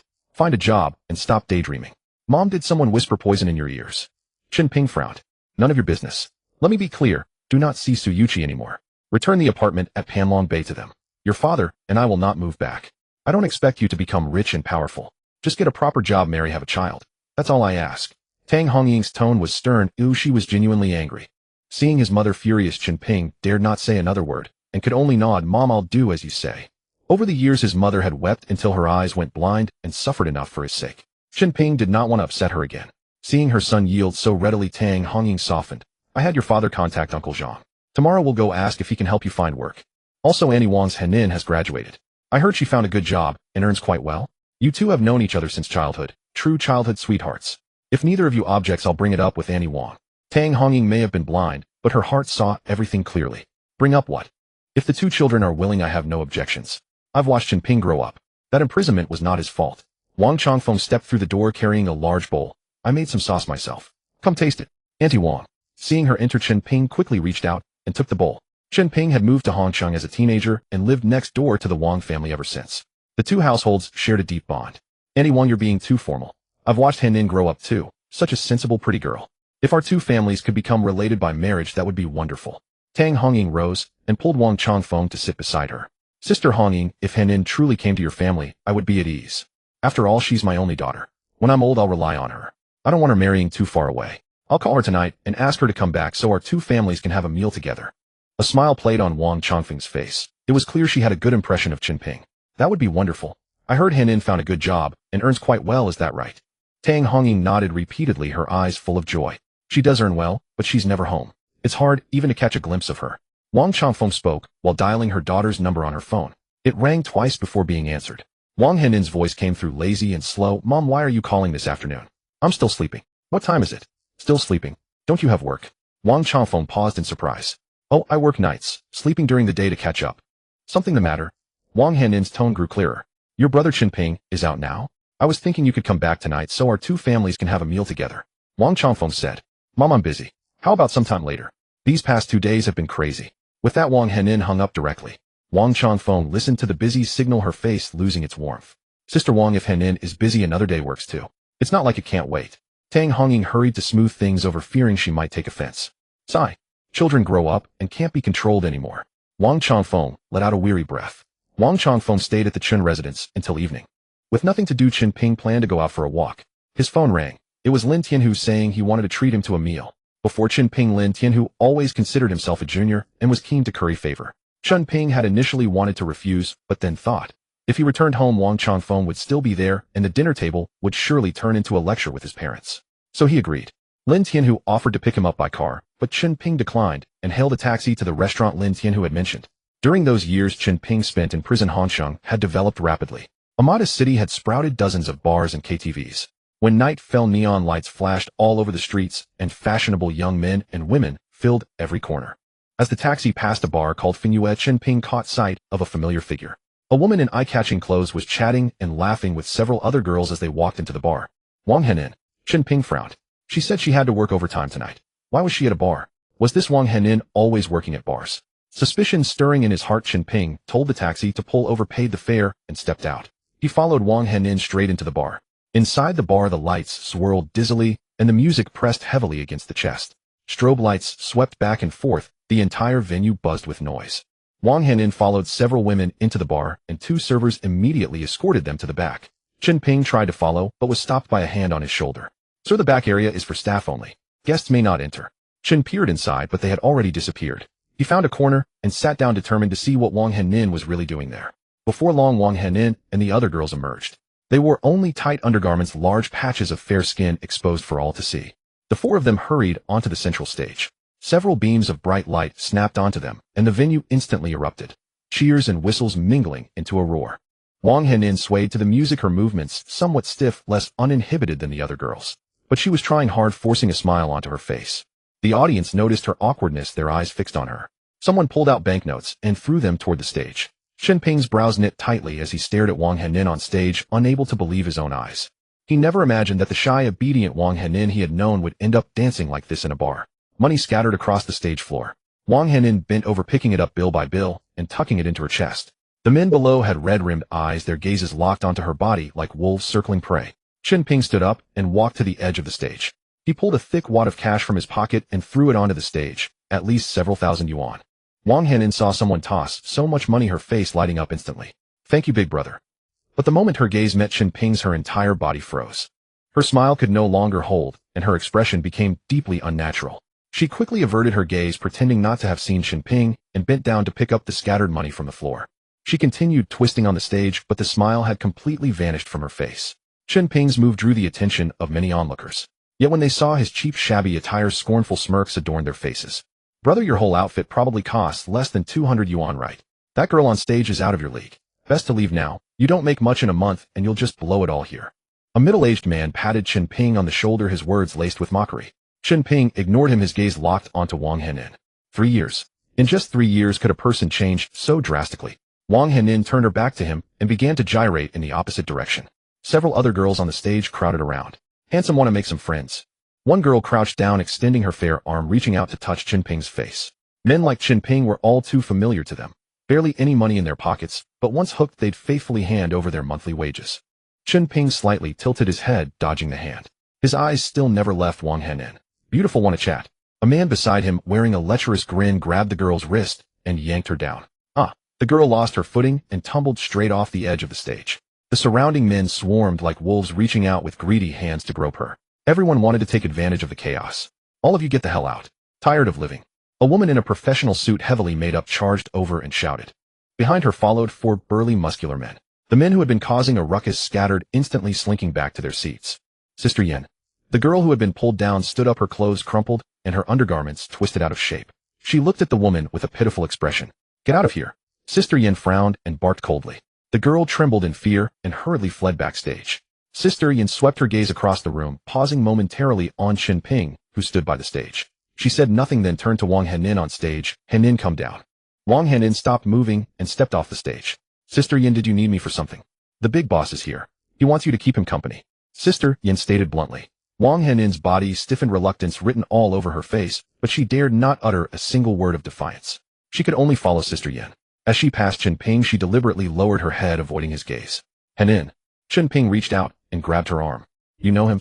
Sister Yan's brow furrowed as she looked at Wang Henin. No, I don't know him. Wang Henin quickly shook her head, then turned to Chen Ping and said, Who are you? Let go of me. I need to get back to work. She shook off Chen Ping's hand and followed Sister Yen into the backstage. Sister Yen shot Chen Ping a glance, said nothing more, and turned away. On the way, Sister Yen lowered her voice and said to Wang Henin, Henin, the big boss really has his eye on you. Don't mess things up at this critical moment. Don't even think about falling in love. If you can be with the big boss, that debt of yours, even if it doubled, would be nothing. I'll have to rely on your help in the future. Wang Henin's face paled, forcing a smile. Sister Yen, how could the big boss ever fancy me? He's the one who's truly interested in you. She knew perfectly well that the big boss was a bald, fat pig. Just one look at him made her sick. I'm working in this bar, yes, but I haven't stooped so low as to become someone's mistress. Sister Yen sighed. I'm old now. The future belongs to you young people. As she spoke, her eyes held a hint of jealousy fixed on Wang Henin. This profession relied on youth. Once the years passed, all advantages vanished. Not being kicked out was already a stroke of luck. Before long, the two entered a spacious and lavish office. Pushing the door open, a bald, middle-aged man lounged on the sofa, a bottle of red wine placed before him. Sister Yen bowed slightly. Boss Henin is here. The middle-aged man looked up. Has she been with anyone before? Sister Yen quickly waved her hand. Boss, with your instructions, how would I dare? All right, you can leave now. Before Sister Yen exited, she winked at Wang Henin and closed the door behind her. As the door shut, Wang Henin began to tremble all over. Alone with the big boss, she was terrified. Boss. Wang Henin's voice quivered. The middle-aged man lifted his head, scrutinizing her, a glint of lewdness in his eyes. He grinned. What's there to fear? I'm not going to eat you. Come sit. He patted the sofa beside him. Wang Henin's heart pounded with fear, but she dared not disobey. She shuffled over bit by bit and sat down next to him. The middle-aged man gazed at her skin, inhaled the scent of youthful fragrance, and his eyes grew increasingly impure. He poured 2 glasses of red wine, sliding one toward her. Come have a drink with me. Boss, I don't drink. Wang Henin didn't take it. One drink, and you'll get used to it. Drink today, and you'll know how tomorrow. The middle-aged man smirked. Wang Henin had no choice but to take the glass, close her eyes, and down it in one gulp. Seeing her drink so readily, the man burst into loud laughter. Yinzi said you owe a lot of money. Wang Henin stared at the check, muttering, $1 million. What, not enough? The middle-aged man pulled out a pen, scribbled a check in a few strokes, and slid it across to her. If you please me tonight and satisfy me, this money is yours. He leaned back in his chair, utterly confident. He had used this trick at least 8 or 10 times, and no woman had ever resisted. When cash was thrown down, all pretense shattered. Wang Henin stared at the number on the check, her breathing growing heavier. 1 million. With this money, those loan sharks would stop hounding her. She wouldn't have to hide in the bar every day afraid of running into acquaintances afraid of being recognized. Her hand lifted then fell back. She knew that once she took this money her life would be over. Even though she was doing this job now her body was still pure. Once the debt was cleared she could find a decent man to marry and not owe anyone anything. But if she became someone's mistress, even if she later met a man who truly loved her, she would never be able to forgive herself. Her mind in turmoil, she suddenly thought of Chen Ping. Back when they were children Chen Ping had always protected her. She had spoken in a childish voice saying she would marry him when she grew up. As they grew older their contact dwindled. Later Chen Ping got together with Geng Shanshan, and they were almost engaged, so she completely stopped reaching out to him. Who would have thought that instead of getting married Chen Ping ended up in prison? She was still in college then wanting to visit him, but never found the time. And today of all days Chen Ping had to see her like this in the bar. Wang Henin's heart ached with anguish. She was even more afraid that Chen Ping would go back and tell her mother about this. If her mother found out she was doing this in a bar, she would be furious to death. Her father had passed away early and her mother had raised her alone. If she knew that her daughter was a dancer and had almost become someone's mistress, she would probably disown her for life. At the thought Wang Henin clenched her teeth and shook her head. Boss, I appreciate your kindness, but I really can't do this. The middle-aged man was stunned. He hadn't expected to be turned down. He had tried this trick on many and none had ever said no. Some girls had even jumped for joy on the spot. In this day and age who would turn down money? Find someone else. Too little. The bald man leaned forward. I'll throw in a house. Our love nest. You can buy whatever you want and I won't bother you much. Just spend 4 or 5 nights a month with me. I'm not young enough to handle it every day. It's much better than your current gig. More money and you won't have to be groped by those filthy men. Wang Henin felt a wave of revulsion. There was no way she would ever be someone's kept woman. Sacrificing her entire life for this sum of money. Not worth it. The bald man in front of her made her want to vomit. If it weren't for his title as boss, she would have cursed him out already. Boss, I really can't do it. Please find someone else. She shook her head again. The middle-aged man's face darkened instantly, his eyes bulging. Now that you're here, you don't get to choose. Once I set my sights on someone, none have ever escaped. Wang Henin abruptly stood up, trying to flee. But as soon as she rose, her head spun violently, and her vision went blurry. Huh, run. After drinking that glass, where do you think you can go? The man laughed wildly. Wang Henin's face turned as white as paper. She wanted to scream, but her mouth no longer obeyed. The man's face grew more indistinct, shadows wavering. With a thud she collapsed onto the sofa, her limbs weak, consciousness slowly sinking away. Meanwhile in the bar's main hall, Sister Yin held a cigarette between her lips, her eyes fixed on the young girls on stage. The lights shone on their bodies a dazzling white. She had been just like them back in the day. Her waist was cinched, her legs long and graceful. Just standing on that stage was enough to make any man's eyes glaze over. Later a big boss took a shine to her, and she enjoyed a season of glory. And now, she was nothing more than a madam, procuring girls for the big boss. Who knew what she'd become in a few years' time? Sister Yin. A nearby waiter leaned in and lowered his voice. That girl Wang Henin. Did the big boss take a shine to her? Indeed she did. Sister Yin exhaled a plume of smoke. From now on show her some respect. Cross her, and none of you will walk away unscathed. We wouldn't dare. The waiter swallowed hard. Still that girl, her figure, her skin. If only I could. Shut your mouth. Sister Yan's face darkened. Tired of living. You dare lust after the boss's girl. I deserve death. What a foul mouth I have. The waiter hurriedly slapped himself twice. Don't let it happen again. One more offense, and I'll deduct a month's wages. Thank you, Sister Yin. Thank you, Sister Yin. The waiter bowed deeply, his hand slipping a grab onto Sister Yan's posterior as he rose. Rogue. Sister Yin cursed with a laugh and dragged him away. She was no longer young. The boss had long lost interest in her, but among the young vigorous waiters in the bar not a single one escaped her grip. Their voices were kept low, yet Chen Ping caught every word. Wang Henin had been summoned by the boss. After all, for this very purpose. Chen Ping's face turned utterly cold. He rose to his feet and headed toward the backstage area. The moment he reached the doorway, 2 waiters stepped forward to block his path. Before a word could be spoken, Chen Ping moved. A palm strike. Both men's eyes rolled back and they crumpled to the ground. Inside the backstage, Chen Ping realized the trouble was far greater than he'd imagined. Rooms were everywhere, and he had no idea where Wang Henin might be. Sweat beaded on his forehead as anxiety mounting. On his way, he passed a restroom when faint sounds drifted from within. Without hesitation, Chen Ping kicked open a stall door. Oh, inside Sister Yin was tangled up with the same waiter from earlier.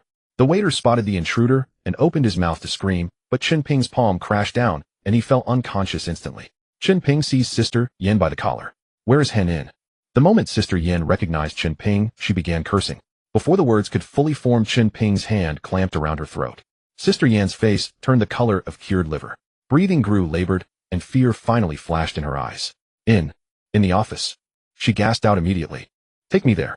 Chen Ping released her. Studying the murderous intent etched on his face, Sister Yin dared no tricks and walked ahead obediently.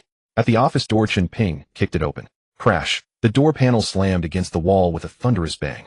The middle-aged man inside trembled violently with fright. Chen Ping charged in and immediately spotted Wang Henin lying motionless on the sofa. The balding man had his hands wandering over her body. You're looking for death. Chen Ping's eyes bloodshot. He strode forward in one step and kicked the middle-aged man flying. Henin. Henin. He removed his jacket and gently draped it over Wang Henin. She was in a deep coma. It was clear she had been drugged. He mobilized his spiritual energy and slowly channeled it into Wang Henin's body. Her eyelids fluttered and she slowly opened her eyes, staring at Chen Ping in stunned confusion for a moment. Brother Chen Ping. The moment she spoke those words, her eyes closed again and she slipped back into unconsciousness. The drug's potency was far too great. The middle-aged man, crushed by Chen Ping's kick, lay sprawled on the floor with his face flushed a deep purplish hue. Boss. Sister Yin hurried over to prop him up. The middle-aged man glared at Chen Ping, pure fury in his eyes. You little brat, you dare lay a hand on me. Tired of living, aren't you? Who the hell are you? Even as he roared for, heavily built thugs in black suits, alerted by the commotion, stormed through the doorway. The boss frowned, his gaze flicking toward Wang Henin, and muttered under his breath, this kid. Most likely the woman's boyfriend. Sister Yin leaned in to agree. Look at the way he acted toward Wang Henin earlier, then look at that expression now. Other than a boyfriend, who else would it be? Hardly had the words left her lips when the office door burst open and 4 burly enforcers charged in. Seeing his men arrive, the middle-aged man's confidence surged instantly. Pointing a finger at Chen Ping's nose, he bellowed. I don't give a damn who you are. You dare lay hands on me. Today I'll cripple you. Without a word, the 4 thugs launched themselves at Chen Ping. Chen Ping set Wang Henin aside gently and didn't even lift his eyelids. He swept his palm casually through the air. The 4 thugs flew through the air as though struck by a truck, crashing into the wall with 4 thunderous bangs. When they hit the ground, each one curled into a fetal position, utterly unable to rise. Both the middle-aged man and Sister Yin froze on the spot. The color drained from their faces in an instant. Chen Ping's gaze was as cold as ice shards. Fixing his stare on the middle-aged man, he spoke slowly, each word deliberate. Someone like you deserves nothing more than to waste air just by existing. Bolted by that icy glare, the middle-aged man's knees buckled and his voice trembled. What do you want? I'm warning you. This bar is under the protection of Tiger Lord. Do you even know who Tiger Lord is? Before he finished speaking, Chen Ping's phone rang. The name flashing on the screen, Lin Tianhu. Lin Tianhu had originally invited Chen Ping to dinner, and having waited long without any sign of him, he decided to call and check in. Mr. Chen, where have you arrived? Lin Tianhu's voice was low, laced with cautious deference. Feng Yue Bar. Feng Yue Bar. Lin Tianhu paused. What business takes Mr. Chen there? 2 characters alone. Yet the chill radiating from those 2 words made Lin Tianhu's spine stiffen even through the phone. Mr. Chen, the owner of Feng Yue Bar, is baldly. He's been paying protection fees to my G Hall. I'll bring men over immediately. No need for you to soil your hands. Lin Tianhu's reaction was swift. For Chen Ping to utter just those 2 characters, this bar must have committed an unforgivable offense. Very well. Those were the only 2 words Chen Ping spoke before ending the call. He returned to the sofa and sat quietly waiting. The office was so still one could hear the beating of one's own heart. Sister Yin and the bar owner dared not draw even a single breath, their eyes locked on the young man motionless on the sofa, an unsettled dread welling within them. Sister Yin lowered her voice and leaned close to the boss's ear. Boss, did he really just speak to Tiger Lord on the phone? The bar owner remained silent. He could tell the voice on the other end truly sounded like Lin Tianhu. But how could a young man barely out of his 20s, dressed in cheap street market clothes, possibly know the notorious Tiger Lord of Hongcheng and speak to him in such a commanding tone? Seeing her boss say nothing, Yin Jia could only pump herself up. How could Tiger Lord know someone like that? He's obviously putting on an act. That person on the phone couldn't possibly be Tiger Lord. In all of Hongcheng, who dares speak to Tiger Lord in such a tone? After hearing this, the bar owner nodded. That had to be the only explanation. Boy, what are you pretending for? The bar owner roared at Chen Ping, foam practically spraying from his lips. Someone like you. Does Tiger Lord even know your name? Daring to use Tiger Lord's name to swindle and bluster. You're courting death. Chen Ping glanced at him, corners of his mouth twitching with disdain, and chose to ignore him entirely. Sister Yin leaned into the boss's ear again. Just call Tiger Lord. See if this kid is faking it. Let Tiger Lord come sort him out. One call will tell us whether that phone call earlier was real or not. The boss nodded and pulled out his phone. His finger had barely touched the screen when his own phone rang. Caller ID Lin Tianhu. He snatched the call immediately. Tiger Lord. Baldly tired of living, are you? How did you manage to provoke Mr. Chen? From the other end of the line, Lin Tianhu's voice was so loud it made the receiver tremble. Just you wait. I'll be there in a moment. Don't even think about keeping this bar open anymore. If you dare run, just try it. See if I can't drag you out. The boss had barely managed a single tiger before the verbal barrage left him utterly stunned. The phone slipped from his grasp. Smack. It shattered on the floor, the screen cracking like a spiderweb. He stood frozen, staring blankly at Chen Ping, eyes unblinking. His knees gave way, and he dropped to the ground with a thud.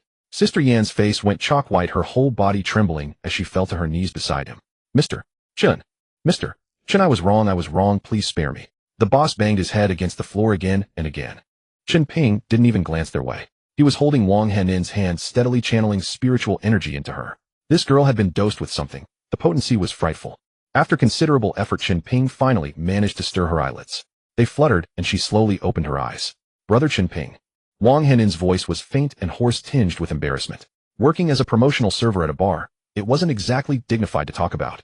Awake. Feeling any better, Chen Ping helped her sit up. Let's go. Wang Henin nodded. But then she turned her head and spotted the boss and Yin Jian kneeling on the floor and froze. Why were those two on their knees? Because of Chen Ping. She turned to look at him, her eyes filled with questions. In her impression, Chen Ping was just an ordinary person. An ordinary person who had served time in prison. Let's go. Chen Ping didn't say much, pulling her along as they walked out. In the bar hall, Lin Tianhu had already arrived with his men. All the customers had been cleared out, and the bar staff were crowded into a corner, squatting in a row. Wang Henin looked up and saw a dark mass of people, all carrying weapons. Her face went pale in an instant, her fingers digging into Chen Ping's arm as her whole body trembled. Don't be afraid. Chen Ping's voice was soft. When Lin Tianhu spotted Chen Ping emerging, he stepped forward to greet him, but Chen Ping shot him a glance that made Lin Tianhu immediately stop in his tracks. Chen Ping didn't want Wang Henin to know about his connection with Lin Tianhu. After all, in ordinary people's eyes, Lin Tianhu was someone associated with the underworld. If her family found out she was involved with him, they'd surely fall ill from anger. Lin Tianhu understood immediately and waved his hand. The burly men guarding the entrance quickly cleared a path. Chen Ping led Wang Henin out of the bar under the gaze of dozens of eyes. The moment he stepped through the door, screams erupted behind them, followed by the sound of things being smashed. Chen Ping hailed a taxi and got in with Wang Henin. On the way, she turned to look at him several times, her lips moving as if wanting to say something, but she swallowed her words each time. How did you end up working at a place like that? Chen Ping broke the silence first. Wang Henin lowered her head, her hands twisting together, teeth biting hard into her lower lip. After a long while, she managed to whisper, Brother Chen Ping, please don't tell my mom, okay? If she finds out, she won't be able to handle it. Chen Ping nodded. Wang Henin sniffled and composed herself before continuing. I owe over $1 million from online loans. Without working at a place like that, there's no way I could repay it. If I can't pay it back, they'll come after my mom. By the end, tears were streaming down her face. How could you owe so much? Chen Ping frowned. Wang Henin's family was not well off, and she had always been frugal since childhood. How could she have accumulated such a massive debt overnight? Chen Ping's question made Wang Henin cry even harder. Wiping away her tears, she explained, when I was in university, I had a boyfriend who was 2 grades above me as senior student. After graduation, he claimed he needed money for a business venture and used my identity to take out online loans. Who would have thought that after the money arrived, he simply disappeared? Hearing this, Chen Ping understood everything. She had been deceived by that so-called boyfriend. The taxi driver sighed and interjected, Sigh, young girls these days are too naive, too quick to trust others. $1 million is no small amount. Just a couple of days ago, I heard about another girl who jumped into the river because of online loans. Henin stopped crying. I'll figure something out for this $1 million. Chen Ping reached out and gently patted her shoulder. Wang Henin looked up at Chen Ping with red-rimmed eyes, her voice filled with gratitude. Brother Chen Ping, I know you just got out and don't even have a job. How could you possibly have that much money? Just don't mention this to my mom. I'll find a way myself. Don't worry, I won't do anything foolish. If something happened to me, my mom couldn't go on. Chen Ping didn't say much, just smiled. But that $1 million Wang Henin owed, he would definitely sort it out. He still had the card Su Wenzong had given him with over $10 million inside. If the money wasn't enough, he could simply ask Lin Tianhu. After all, the entire Ji Hall was now his territory. When they returned to the residential complex, the taxi driver refused to accept payment and smiled at Wang Henin. Girl, keep a clear mind. No matter how big the problem, it will pass. After saying this, the driver stepped on the gas and drove away. Watching the taillights disappear into the distance, Chen Ping thought to himself, these days there are still good people. Chen Ping led Wang Henin inside and found Wang Chongfeng still chatting happily with his parents at home. He had wanted Wang Henin to rest first before going home, but now they ran right into each other. Wang Chongfeng and Chun Baoguo both paused when they saw the two of them enter together. Tang Hongying, unable to see, didn't notice anything unusual and casually asked, Chen Ping, is that you? Why are you back so late? Chun Baoguo quickly tugged her arm. Chen Ping came back with Henin. As he spoke, Chun Baoguo's face was full of smiles. Hearing this, Tang Hongying also laughed. Chen Ping, you child, why didn't you just tell us you were going to find Henin? Sneaking around like that? Were you trying to surprise us? Chen Ping felt a headache coming on and he wanted to explain, but didn't know where to start. Only Wang Chongfeng noticed something was wrong. Her daughter's face was pale, her eyes red and swollen, and her clothes still carried the smell of alcohol. Henin, didn't you say you were working overtime? Why are you crying? And what's that smell of alcohol on you? Faced with a barrage of questions, Wang Henin panicked. and could only stammer without being able to answer. Chen Ping quickly took over the conversation. Aunt Wang Henin wasn't working overtime. She went out drinking with colleagues, and those people kept pushing drinks on her. I happened to see and brought her back. Upon hearing this, Wang Changfeng immediately stood up and repeatedly examined Wang Henin, her eyes filled with heartache. What kind of colleagues are these? They knew you couldn't drink and still kept forcing you. This is too much. Wang Henin could no longer hold back and hugged Wang Changfeng tightly, breaking into sobs. Wang Changfeng patted her back and coaxed her. Henin, if you're not happy with the job, we'll just quit. What terrible colleagues. She assumed her daughter had been bullied, which was why she was so aggrieved.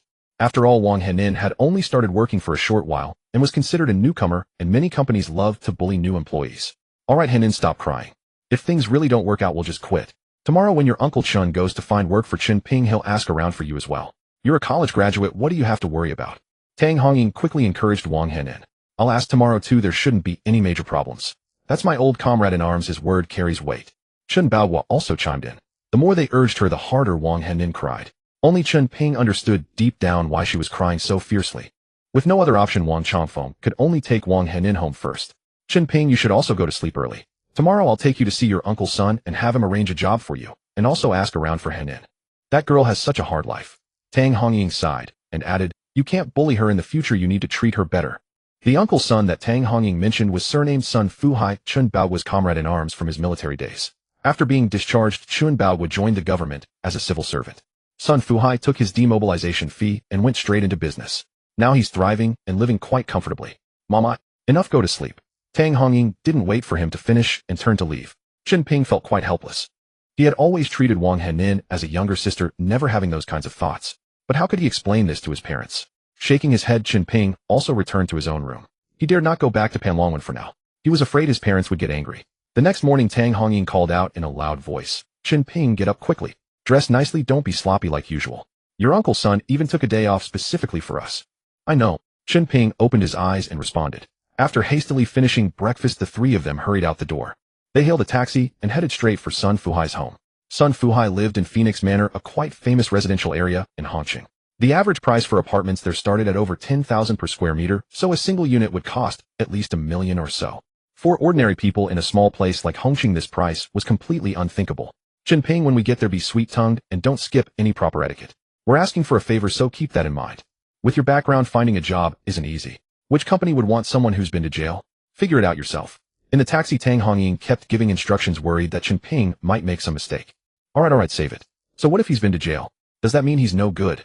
Chen Baoguo turned around from the passenger seat and shouted at Tang Hongying. I've known Fuhai for so many years. How can such a small matter not be handled? He was afraid Tang Hongying would keep nagging and make Chen Ping uncomfortable, especially when she kept bringing up the jail thing. Chen Ping had already been wrongly blamed for this. You two are such good friends, but why hasn't he come to see you even once these past few years? Don't you know what kind of life our family has been living? Tang Hongying was seething inside. Chen Ping had spent 3 years in prison, and the family circumstances had gotten worse day by day. Yet that person's son Fuhai never showed his face once. All right, don't blame Fuhai. I never told him. Not a single word about our family situation. Besides, he doesn't even know where we live. How would he come? Back then during bomb training, if I hadn't pushed him underneath me, he would have been reduced to ashes. We have a bond forged in life and death. Chen Baoguo was proud and had been a squad leader, but now reduced to this state, he couldn't bear to ask his old comrade for help. If it weren't for finding a job for Chen Ping, he would never have come to ask Sun Fuhai. Mom, that's just father's temper. You've known him long enough to understand. I'll handle myself properly once I arrive. Once I start earning money, things will gradually get better. Chen Ping spoke those words aloud, but not a single syllable about the 10 million in his pocket dared escape his lips. Where such money came from was impossible to explain. What credibility would anyone give it? The 3 years spent inside would sound like a fabricated tale if spoken aloud. Phoenix Manor, a 2-story villa. Sun Fuhai passed, stood before a full-length mirror in a military uniform, faded to white, turning left and right to examine himself. On the sofa lay a girl barely out of her 20s, tall and pretty, wrapped in floral pajamas, her fingers flying across her phone screen. Dad, what madness is this? How many years has that ragged uniform been sitting in a closet? The girl shot him a glance. She was called Sun Xiaoming, Sun Fuhai's only daughter. Your father dug that out to meet an old comrade in arms. A middle-aged woman emerged from the kitchen carrying a plate of fruit. Black skirt suit paired with a white shirt and thick-heeled shoes. A professional ensemble. A touch of light makeup made her look quite youthful. This was Li Fengxia, Sun Fuhai's wife, who served as sales manager at the family company. Lao Sun, who exactly is coming this time? I heard several of your old comrades have done quite well for themselves. Go reach out, ask them for a helping hand. If our company can't keep holding on, I fear bankruptcy is imminent. Li Fengxia set down the fruit, her brow furrowed. Don't trouble yourself over this. It's our old squad leader. I haven't seen him in many years. Everyone be polite to him. Sun Fuhai's tone carried a hint of irritation. Old squad leader. He must be doing well by now. I remember you once said he saved your life. Didn't he go into government after retiring from the military? Li Fengxia wanted to press further. Yes, we simply haven't been in touch for years. I don't even know how things have turned out for him. Sun Fuhai nodded. Li Fengxia's face lit up, her words dripping with sweetness. After all these years, our squad leader must have finally made it. I bet he's already a high-ranking official. When he arrives, you two must have a proper chat. She turned and spotted Sun Xiaoming lounging on the sofa, her expression darkening instantly as she raised her voice. Go change right now. What a disgrace. Your father's old classmate has a son who might come along too, who knows. Mom, can you please stop nagging? You know perfectly well about my situation with Chui Ziyuan. Isn't it exhausting? Sun Xiaoming sprang up from the sofa, her face twisted with impatience, and shuffled toward the bedroom in her slippers. Li Fengxia called after her. I'm only worried about you. What is that Chui Ziyuan anyway? Some lousy sales manager. But the people coming today are government officials. Can they compare? Sun Xiaoming didn't respond. After entering the bedroom, she slammed the door with a bang. This girl increasingly disobedient. Li Fengxia muttered, then turned to call to Sun Fuhai. Lao Sun, let me prepare more fruit. Remember to call and reserve a good restaurant. We'll have a proper lunch together. All right. Sun Fuhai nodded. Before long, the doorbell rang. Sun Fuhai hurried to answer it. The moment the door opened, both men froze. Chen Baohua and Sun Fuhai locked eyes, then embraced firmly. Old squad leader, I've missed you terribly. You've changed so much. Your hair is more than half white. You bloke have put on some weight yourself. With that belly of yours, and still dare to wear a military uniform. Chen Baohua punched him lightly on the arm and laughed heartily. Sun Fuhai's gaze shifted to Tang Hongying and Chen Ping. Seeing Tang Hongying's eyes open yet empty of light, as though she could see nothing, his heart skipped a beat. Chen Baohua quickly took over. This is my wife Tang Hongying.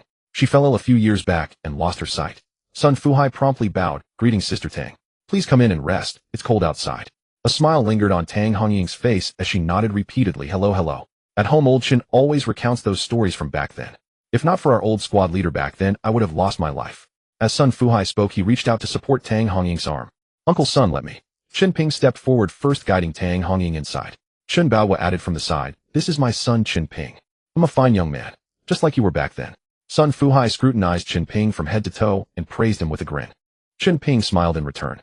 Sun Fuhai gave off a comfortable aura. His smile appeared genuine without an ounce of pretense.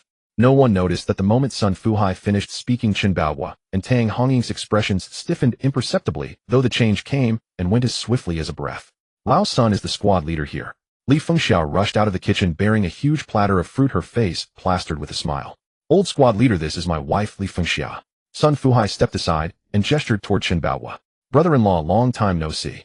Chen Baohua's lips curved slightly, not unfriendly, but far from warm. Li Fengxia froze. She scanned him up and down. Chen Baohua's clothes were utterly ordinary, his hair more than half white, his entire bearing lacking any air of distinction. She glanced sideways. Tang Hongying stood beside Chen Ping, dressed modestly from head to toe. Anyone would overlook them in a crowd. Suspicion stirred in Li Fengxia's mind. Do high-ranking officials really dress like this now? Sensing her trance, Sun Fuhai nudged her with his elbow. The old squad leader is greeting you. What are you spacing out for? Oh, hello brother, hello sister-in-law. Please come in and sit. I just washed the fruit.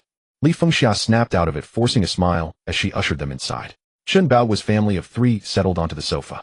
Sun Fuhai bustled about pouring tea, never ceasing his chatter as he called toward the bedroom. Xiaoming, Uncle Chen has arrived. Come out quickly. Fuhai, stop fussing. We've barged in unannounced and already caused enough trouble. Chen Baohua, seeing Sun Fuhai's elaborate arrangements, felt embarrassed and unwilling to impose. Old squad leader, what are you saying? How many years has it been since we last met? Treat this place as your own home. I've already booked a restaurant for lunch. We'll have a proper feast together. Sun Fuhai spoke while pushing a teacup toward Chen Baohua. Sun Xiaoming emerged from the bedroom. She had changed into sportswear, her hair tied back in a ponytail, looking quite sprightly. Her gaze swept across the living room and settled on Chen Ping. The man was dressed in cheap market stall clothes, looking thoroughly unsophisticated, the kind of person you'd take for a country bumpkin at first glance. Xiaoming called him greetings. Sun Fuhai shot his daughter a look. Hello, Uncle Chen. Sun Xiaoming offered the words perfunctorily, no warmth detectable in her tone, though a clear look of disdain flashed in her eyes. You girl. Sun Fuhai saw her attitude and felt his temper rise just as Chen Baohua reached out to stop him. It's fine, it's fine. Chen Baohua smiled and nodded at Sun Xiaoming, gently pressing Sun Fuhai back into his seat. The two families sat together and began chatting. Sun Xiaoming clearly couldn't sit still, radiating discomfort. Brother Chen, I heard from Lao Sun that after you retired from the military, you joined a government agency. All these years you must be at the bureau level by now, right? Li Fengxia asked Chen Baoguo with a smile. The moment those words came out, Chen Baoguo's face flushed. His smile stiffened and he cleared his throat. No, I've already retired. Retired? But you're not even old. Retiring so early. Li Fengxia's face registered pure astonishment. Enough. Why are you digging into all this? Are you conducting a census? Sun Fuhai shot Li Fengxia a warning glare. In truth, from the moment Chen Baoguo walked through the door, Sun Fuhai had already sensed something off. He ran his own company and dealt with officials of all stripes on a regular basis. There was absolutely no scent of officialdom about Chen Baoguo. Sun Fuhai let the matter drop.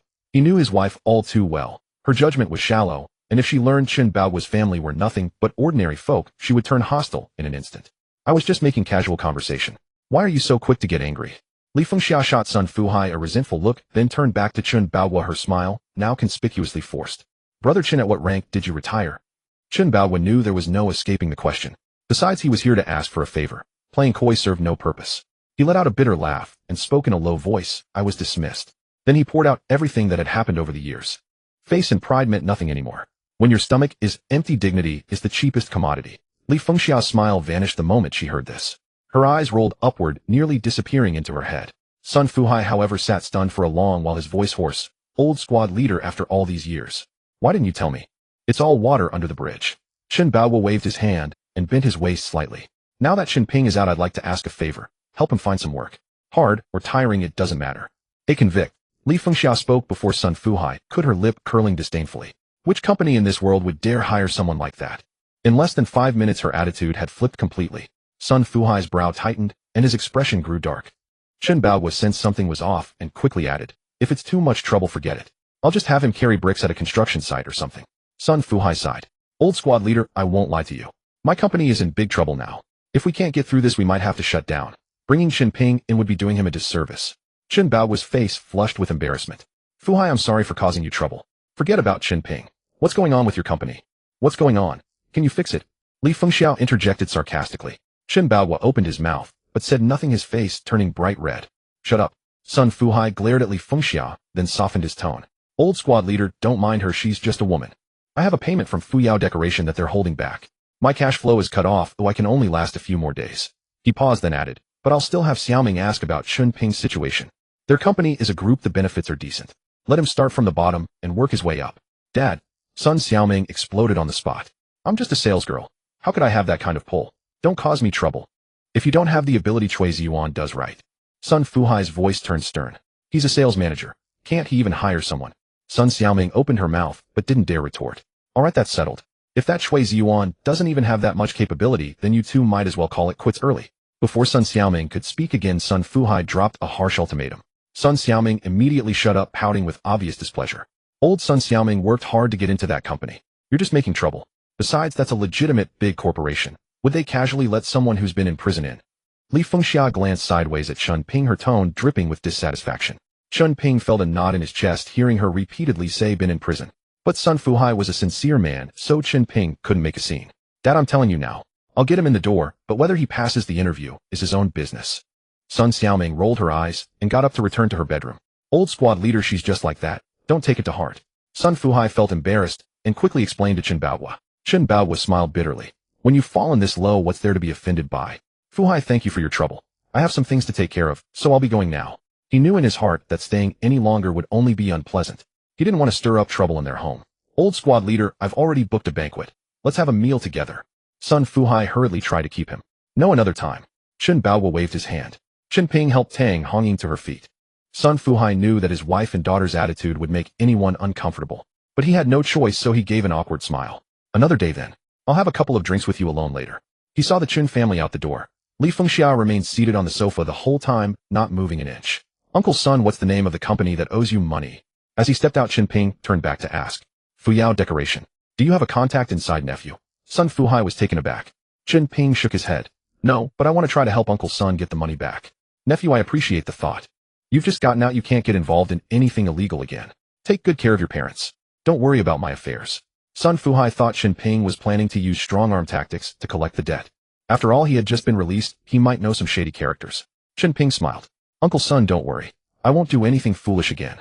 Sun Fuhai patted him on the shoulder and grinned. Just having this thought makes me happy. As they left Sun Fuhai's house, Chen Bao was sighed. Chen Ping, your uncle's son, is a good man. If you find a job tomorrow, work hard and don't let people look down on you again. Chen Bao was furious with Sun Fuhai's wife and daughter, but what could he do?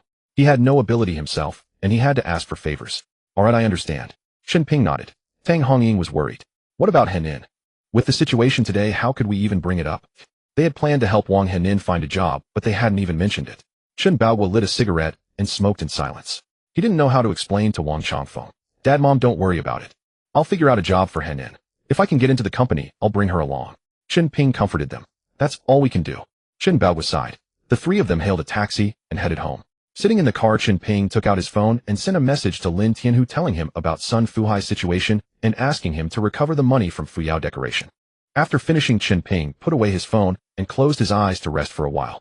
Soon the car stopped at the entrance of the residential complex. Wang Henin was pacing back and forth at the gate looking anxious. Henin, why are you standing here? Chen Ping thought it odd. Chen Ping, Wang Henin started to speak, but immediately shut up when she saw Chen Baohua and Tang Hongying getting out of the car. Chen Baohua saw Wang Henin at the gate and assumed she was there to ask about the job. Embarrassed, he said to Chen Ping, you talk to Henin. Your mother and I will head back first. He really didn't know how to explain to Wang Henin.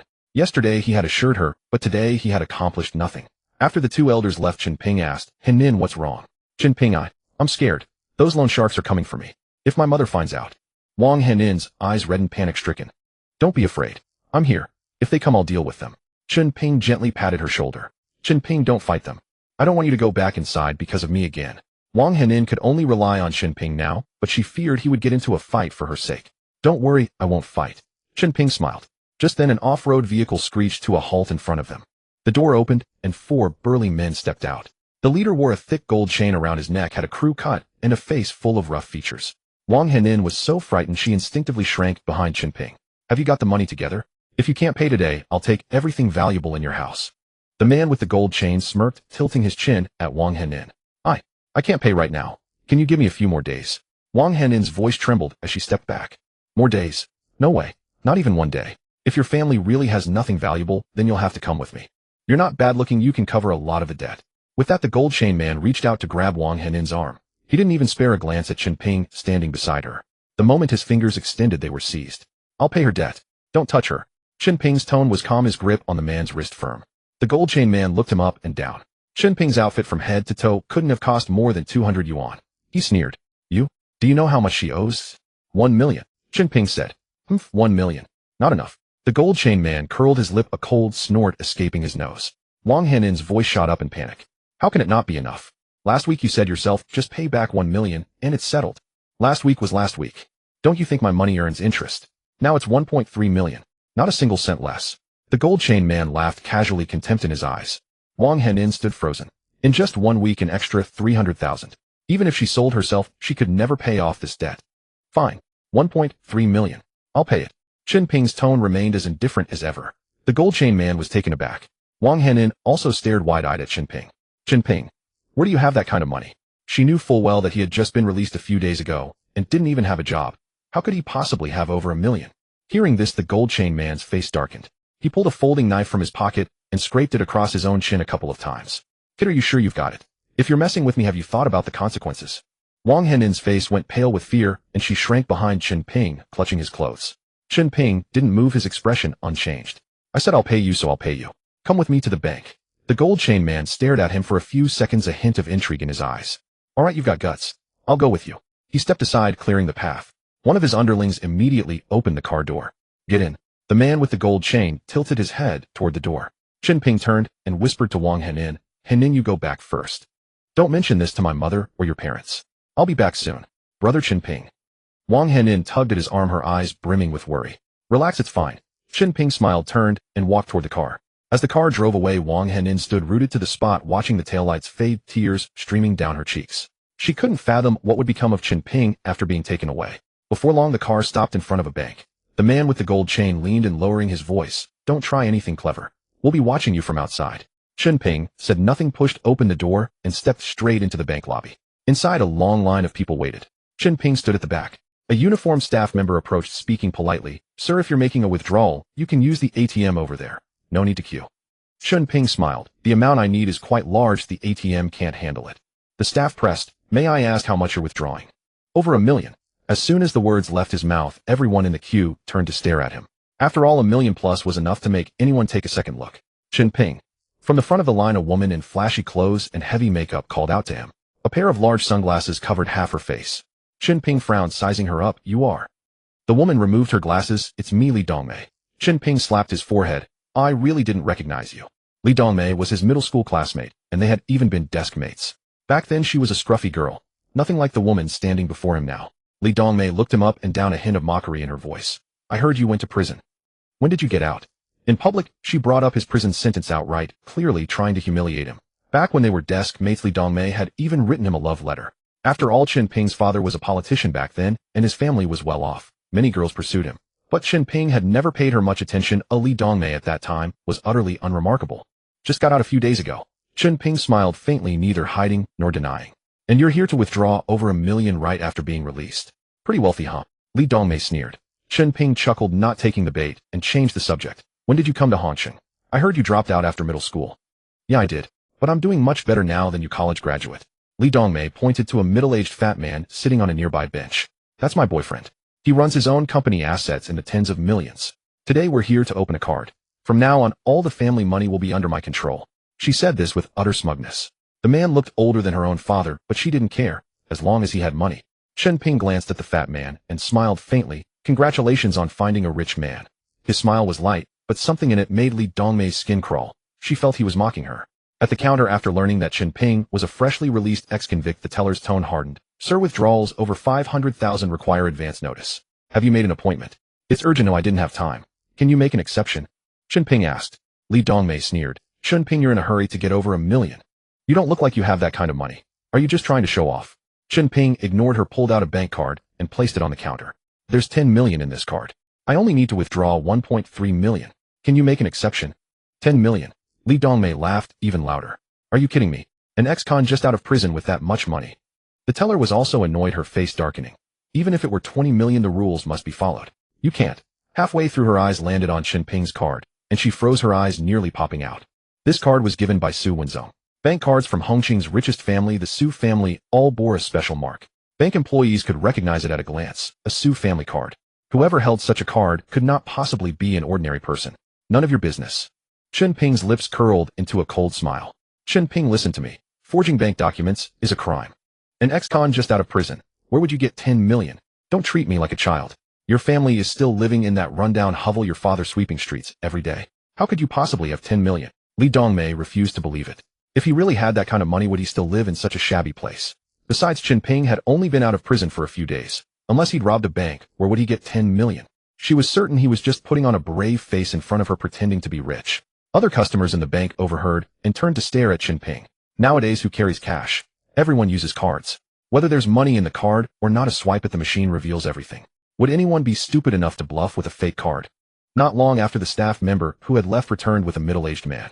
The man wore glasses and walked with a slightly hurried step. Good day, sir. I am the branch manager. How may I assist you? The middle-aged man approached Chen Ping, his tone extremely courteous. I'd like to withdraw 1.3 million. I didn't make an appointment. Is that possible? Chen Ping handed over the card. The manager took one look at the card, and his expression changed instantly. Yes, sir. You don't need an appointment. However, we don't have enough cash on hand at the moment. I'll have some transferred from another branch immediately. Would you like to wait in my office? Chen Ping nodded and stood up to leave. Li Dongmei was completely dumbfounded. She rushed forward to block the manager. What kind of bank is this? Without an appointment, how can you let him withdraw money? He's just an ex-con. You didn't even check if his card has money. Then I want to withdraw $1 million today too. Her voice rose, and she turned to shout at her boyfriend. Honey, we're withdrawing $1 million too. The man walked over, glanced at Chen Ping, and also handed a card to the manager. There's 10 million in my card too. I want to withdraw $1 million today. The manager didn't even look at the card and replied coldly, no appointment, no withdrawal. Li Dongmei exploded on the spot. Wasn't this double standard? Chen Ping had 10 million in his card and didn't need an appointment. They also had 10 million in their card. Why did they need an appointment? What kind of lousy bank is this? I want to file a complaint. Why can he withdraw, but we can't? I'm telling you, my card also has 10 million. Are you deaf? The manager didn't even lift his eyelids. That gentleman is our exclusive VIP. He doesn't need an appointment. You are just ordinary customers. No comparison. Li Dongmei's face turned green with rage, her eyes wide. You're saying he's your exclusive VIP? Are you blind? He's just a jailbird who got out a few days ago. The bank manager curled his lip. This gentleman holds a Su family custom card. Our bank only recognizes the card, not the person. Do you think you're better than the Su family? At these words, Li Dongmei was stunned, and the surrounding onlookers erupted in chatter. Everyone knew that the richest family in Hongcheng was the Su family. No wonder the teller had done a complete 180 the moment she saw the card in Chen Ping's hand. With a Su family card, why would he even need to come to the bank in person? One phone call, and the bank would send someone to deliver the money to his door. For that level of client, every bank would be scrambling to serve them. When Li Dongmei's fat boyfriend heard the words Su family custom card, his face turned ashen. If Chen Ping really had ties to the Su family, a single word from him could shut down his little company. No. Impossible. How could he have a Su family card? He must have stolen it or found it. He's just out of prison. How could he have any connection to the Su family? Li Dongmei refused to believe it. Chen Ping was just an ordinary person and ex-convict. How could he possibly have the means to associate with the Su family? The bank manager's face darkened, and he didn't waste another word. Security, throw these two out. Two security guards immediately came over and pushed Li Dongmei out of the bank along with her fat boyfriend. Outside the bank, the fat boyfriend looked panicked. What's the relationship between your classmate and the Su family? How the hell would I know if he's connected to the Su family? If he really had ties to them, would he have gone to prison? He's only been out a few days. Impossible. I think that card is just something he found. That bank manager is an idiot. Li Dongmei cursed angrily. The fat boyfriend didn't want to get further involved. Enough whether he found it or stole it, let's just go. If Chen Ping really had ties to the Su family, it would be his own ruin. Just as the two stepped out of the bank, the thugs waiting outside came over. The leader, a man with a gold chain around his neck, grinned. Well, Boss Chiu, what a coincidence running into you here. The fat boyfriend was startled. Gongzi. What are you guys doing here? Waiting for some kid who owes us money. He's supposed to be withdrawing it. Gongzi answered casually. Well, you wait then. I've got things to do. Let's grab a drink another day. The fat boyfriend said this and tried to pull Li Dongmei away. These people were bad news. He didn't want to get too involved with them. But Li Dongmei didn't move. Her feet seemed glued to the ground. Her voice carried a hint of excitement. Are you waiting for a guy named Chen Ping? Chen Ping. Gongzi was taken aback for a moment, then quickly came to his senses. Yeah, that's the name. He owes us 1.3 million. Li Dongmei nearly jumped for joy. A cold smile hung on her face as she said, no wonder Chen Ping insisted on taking out 1.3 million today. Someone was cornering him inside. How much does he owe you people? Gongzi didn't answer immediately. He glanced first at Boss Chiu beside him. Boss Chiu smiled. My girlfriend. Only then did Gongzi grin. Since you're Boss Chiu's person, I won't hide it from you. The money was borrowed by a woman from us. This kid stepped in to repay her debt. It's not his own debt. Huh. Li Dongmei's eyes brightened. Then we can squeeze out more interest. Chen Ping's card has 10 million in it. She lowered her voice, leaning close to Gongzi's ear. 10 million. Gongzi froze. The grin on his face immediately changed into something more sinister. Looking at his pitiful appearance, he doesn't seem like someone with money. Li Dongmei quickly added, why would I lie to you? He himself said it in the bank just now. Won't it prove the card has money when he takes out the 1.3 million? That makes sense. Gongzi nodded. I'm leaving. I still have things to do. Boss Chiu tugged at Li Dongmei's arm. Why are you such a coward? Wait. Let's see if Chen Ping really has 10 million before we decide anything. Li Dongmei shook off his hand, refusing to leave. She wanted to see Chen Ping humiliated with her own eyes. Boss Chiu had no choice but to stand beside her. More than 10 minutes later, Chen Ping walked out carrying a large bag. The opening bulged with cash. The moment he saw Chen Ping emerge, Gongzi immediately blocked his path with his men. Li Dongmei followed too. She had to see with her own eyes whether Chen Ping had really withdrawn the money. When Chen Ping saw Li Dongmei still there, he paused briefly, but paid her no further attention. Where's the money, kid? Gongzi asked. Chen Ping tossed the bag in his hand onto the ground. Snow-white banknotes spilled from the opening, fully exposed. The gangster's eyes nearly popped out of their sockets. Li Dongmei was stunned too. 1.3 million, not a cent less. It's all here. Chen Ping's tone was calm. One of the gangsters bent down to gather the money, but Gongzi stopped him with a grab. Kid, 1.3 million might not be enough. Gongzi stared at the money on the ground, but his thoughts had already flown to that card with 10 million. Chen Ping's brow furrowed into a knot. What do you mean by that? Gongzi curled his lips into a smirk. Nothing. We just miscalculated the interest. With principal and interest combined, it comes to 2 million. Chen Ping's expression instantly darkened. Cold intent flickered in his eyes. Li Dongmei gloated beside him, shouting at the top of her lungs. Chen Ping, didn't you just get 10 million? 2 million is nothing to you, right? Just go withdraw some more. Chen Ping couldn't be bothered with her. He fixed his gaze on Gongzi and said, 1.3 million. If you don't want it, I'll deposit it back.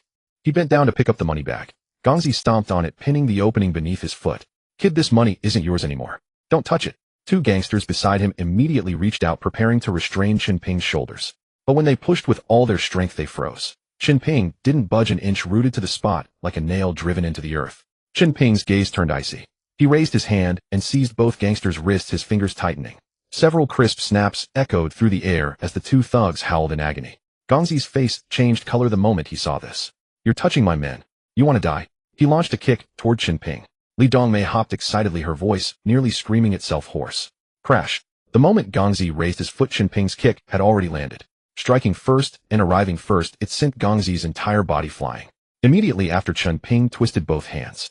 The two gangsters' arms rotated like wrung laundry twice around. Bones crackled and popped. Both of them cried rivers of tears and mucus, shrieking like pigs being slaughtered. The last gangster saw this and turned to flee. Brotherhood among hoodlums. Dream on. Chen Ping walked slowly toward Gongzi. Gongzi's face was as white as paper. His internal organs churned as if slashed by knives. He desperately tried to crawl up, but the excruciating pain wouldn't even let him straighten his waist. Watching Chen Ping approach closer and closer, Gongzi panicked. You? What are you doing? I'm with the Red Dragon Gang. Boss Feng Si Hai. Chen Ping let out a cold laugh. Feng Si Hai. He paused, his voice dropping half a tone. If you hadn't told me you're with the Red Dragon Gang, I might have let you off. Now, no chance. The words left his mouth. He stomped down. Crack. Both of Gongzi's legs shattered into fragments. Not even a god could save him from this. Arg. Gongzi rolled on the ground in agony. His screams nearly lifted the hospital roof. Li Dongmei gazed at Chen Ping's icy cold expression and trembled all over with fear. Her legs turned to jelly. Terror filled every fiber of her being. Boss Chiu was no better off. Cold sweat dripped down his forehead. Both his legs quivered like a sieve. Chen Ping bent down to collect the scattered banknotes, casting a glance at Li Dongmei. That single look was enough. Li Dongmei collapsed onto the ground, legs completely giving out. Chen Ping couldn't be bothered to look at her again. He snorted, turned, walked back into the bank, and redeposited the money. When he returned home, Wang Henin and Wang Changfeng were still there. The moment she saw him return, Wang Henin's eyes brightened. She hurried forward to greet him. She opened her mouth, wanting to ask about Chen Ping's situation, but catching sight of her mother nearby, she swallowed her words back down. Chen Ping, where have you been? Henin's been waiting for you all afternoon. You two should go out and take a walk. Have a good chat. Tang Hongying's voice carried a hint of reproach upon hearing the commotion. Mama had some things to handle. Chen Ping offered a brief explanation. Aunt Chen, I'll go out for a stroll with brother Chen Ping. Wang Henin grabbed Chen Ping's arm and tugged him toward the door. Her mind was filled with the urgent need to know how the matter had been resolved. Go ahead. I'll chat with you all for a while. Don't leave. Have lunch here. Tang Hongying smiled and nodded. Chen Ping was dragged outside by Wang Henin. Tang Hongying gazed at their retreating figures, her face full of satisfaction. Sister Wang, I think these two kids would make a good match. I think so too, ha ha. Wang Changfeng laughed along. Outside the door, Wang Henin immediately grew anxious. Brother Chen Ping, did those people give you a hard time? Did they hit you? No. That matter's settled. You don't need to worry about it. From now on, just work hard. I have an interview tomorrow. If I get the job, I'll take you along too. When you find a partner in the future, keep your eyes open. Chen Ping smiled. Wang Henin nodded, and something different flickered in the way she looked at him. Chen Ping didn't meet her gaze. He only felt sibling affection for Wang Henin and didn't want her to read too much into things. As the two wandered around the residential neighborhood, Chen Ping's phone suddenly rang. It was Su Yuqi calling. Chen Ping, where are you people? Why aren't you at Panlong Bay anymore?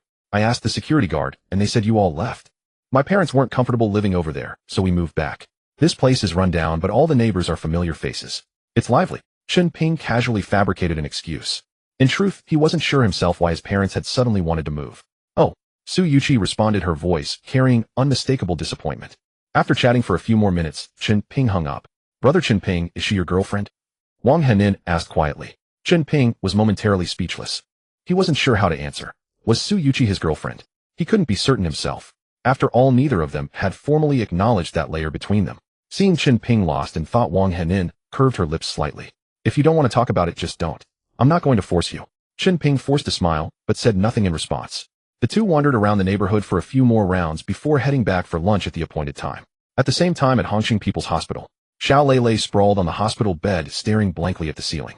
He had wanted to be discharged and go home, but the moment he voiced this thought, his father Xiao Yin shot back. There was absolutely no way he was leaving until his injuries were completely healed. The Xiao family wasn't short on money. Even if Xiao Lei lay in that hospital bed for a year, it wouldn't cost them a hair. Just as Xiao Lei was feeling restless, the ward door was shoved open. Gung Shanshan walked in carrying a thermal container, unable to hide the smile on her face. Brother Lei, there's great news. What news? Xiao Lei glanced up lazily. That Chen Ping guy got kicked out of Panlong Bay. Most likely broke up with Su Yuqi. Gung Shanshan rattled on with gleaming eyes. What happened? Xiao Lei's spirits lifted instantly. If Chen Ping lost the Su family as his backing, in Xiao Lei's eyes he was nothing but a puff of air. He could deal with that kid however he pleased, just a wave of the hand. What else could it be? Use your toes to figure it out. Su Yuqi never cared for him in the first place. She was probably just stringing him along for fun. With their family backgrounds so mismatched, how could Su Yuqi possibly be with him for real? This morning the security guard at Panlong Bay said Chen Ping's parents have already packed their things and moved back to their old residential area. Gung Shanshan finished in one breath. Xiao Lei burst out laughing. After laughing his fill, he licked his lips. Once I'm all better, I'll show that kid how it's done. I'll make his life worse than death. The next early morning, Sun Fuhai's phone rang. He had already asked Sun Xiaoming to go pick him up and have Chen Ping go directly to the company with her. Upon hearing this, Chen Baohua grew so anxious that he barely managed to slip on his slippers before urging Chen Ping to get up and prepare quickly. Chen Ping, you really need to make a good impression today. That's a large corporation. If you can land a position there and eventually work your way up to department manager, the rest of your life would be secured. Chen Baohua stood beside the bed muttering incessantly. I understand, Dad. Chen Ping nodded and casually grabbed a piece of clothing to put on. Chen Baohua frowned at the sight. You're going for an interview dressed like that. Put on a suit, look presentable. Dad, I don't own a suit. Chen Ping had never bothered to buy one or develop that habit. Tang Hongying walked over at that moment and chimed in, Nonsense, how could you not have one? Don't you remember I bought you one 3 years ago? I was saving it for your wedding, but then. Her voice trailed off abruptly as she caught herself mid-sentence. With Chen Ping's interview today, she didn't want to dredge up those unpleasant memories. Chen Ping retrieved that suit from 3 years prior and put it on. Though it had been stored away for years, it had never been worn, so it looked as good as new. My son looks sharp in a suit. Go for it, good luck. Chen Baohua patted his shoulder. Tang Hongying stood nearby, reaching out to touch his sleeve. Chen Ping, come here so Mama can feel how nice this looks on you. Since Tang Hongying was blind, she could only rely on her hands to feel the silhouette of the suit on Chen Ping's frame. Below, a red BMW 3 Series was parked facing the entrance of the old residential community. Sun Xiaoming wrinkled her nose as she surveyed the surroundings, her expression filled with disdain. How can anyone live in this dump? It smells awful. She pinched her nose and waved her other hand in front of her face. Has Dad lost his mind, sending me to pick someone up here? She muttered under her breath while glancing down at her watch. Dressed in a professional outfit with her bare legs exposed, passing men couldn't help but cast lingering glances. Sun Xiaoming's face radiated contempt. She looked down on anyone from this area. After waiting some more, and still not seeing Chen Ping appear, Sun Xiaoming directly dialed Chen Baohua's number, one she'd previously obtained from Sun Fuhai. The moment the call connected, she didn't hold back. What time do you think it is? How long do you expect me to wait? Don't you have any sense of time? Let's get one thing straight. Your family is the one asking me for a favor, not the other way around. Without waiting for a response, she hung up immediately. Chen Baohua stood there holding his phone, stunned and embarrassed. Living to this age and being scolded by a young girl left him fuming inside.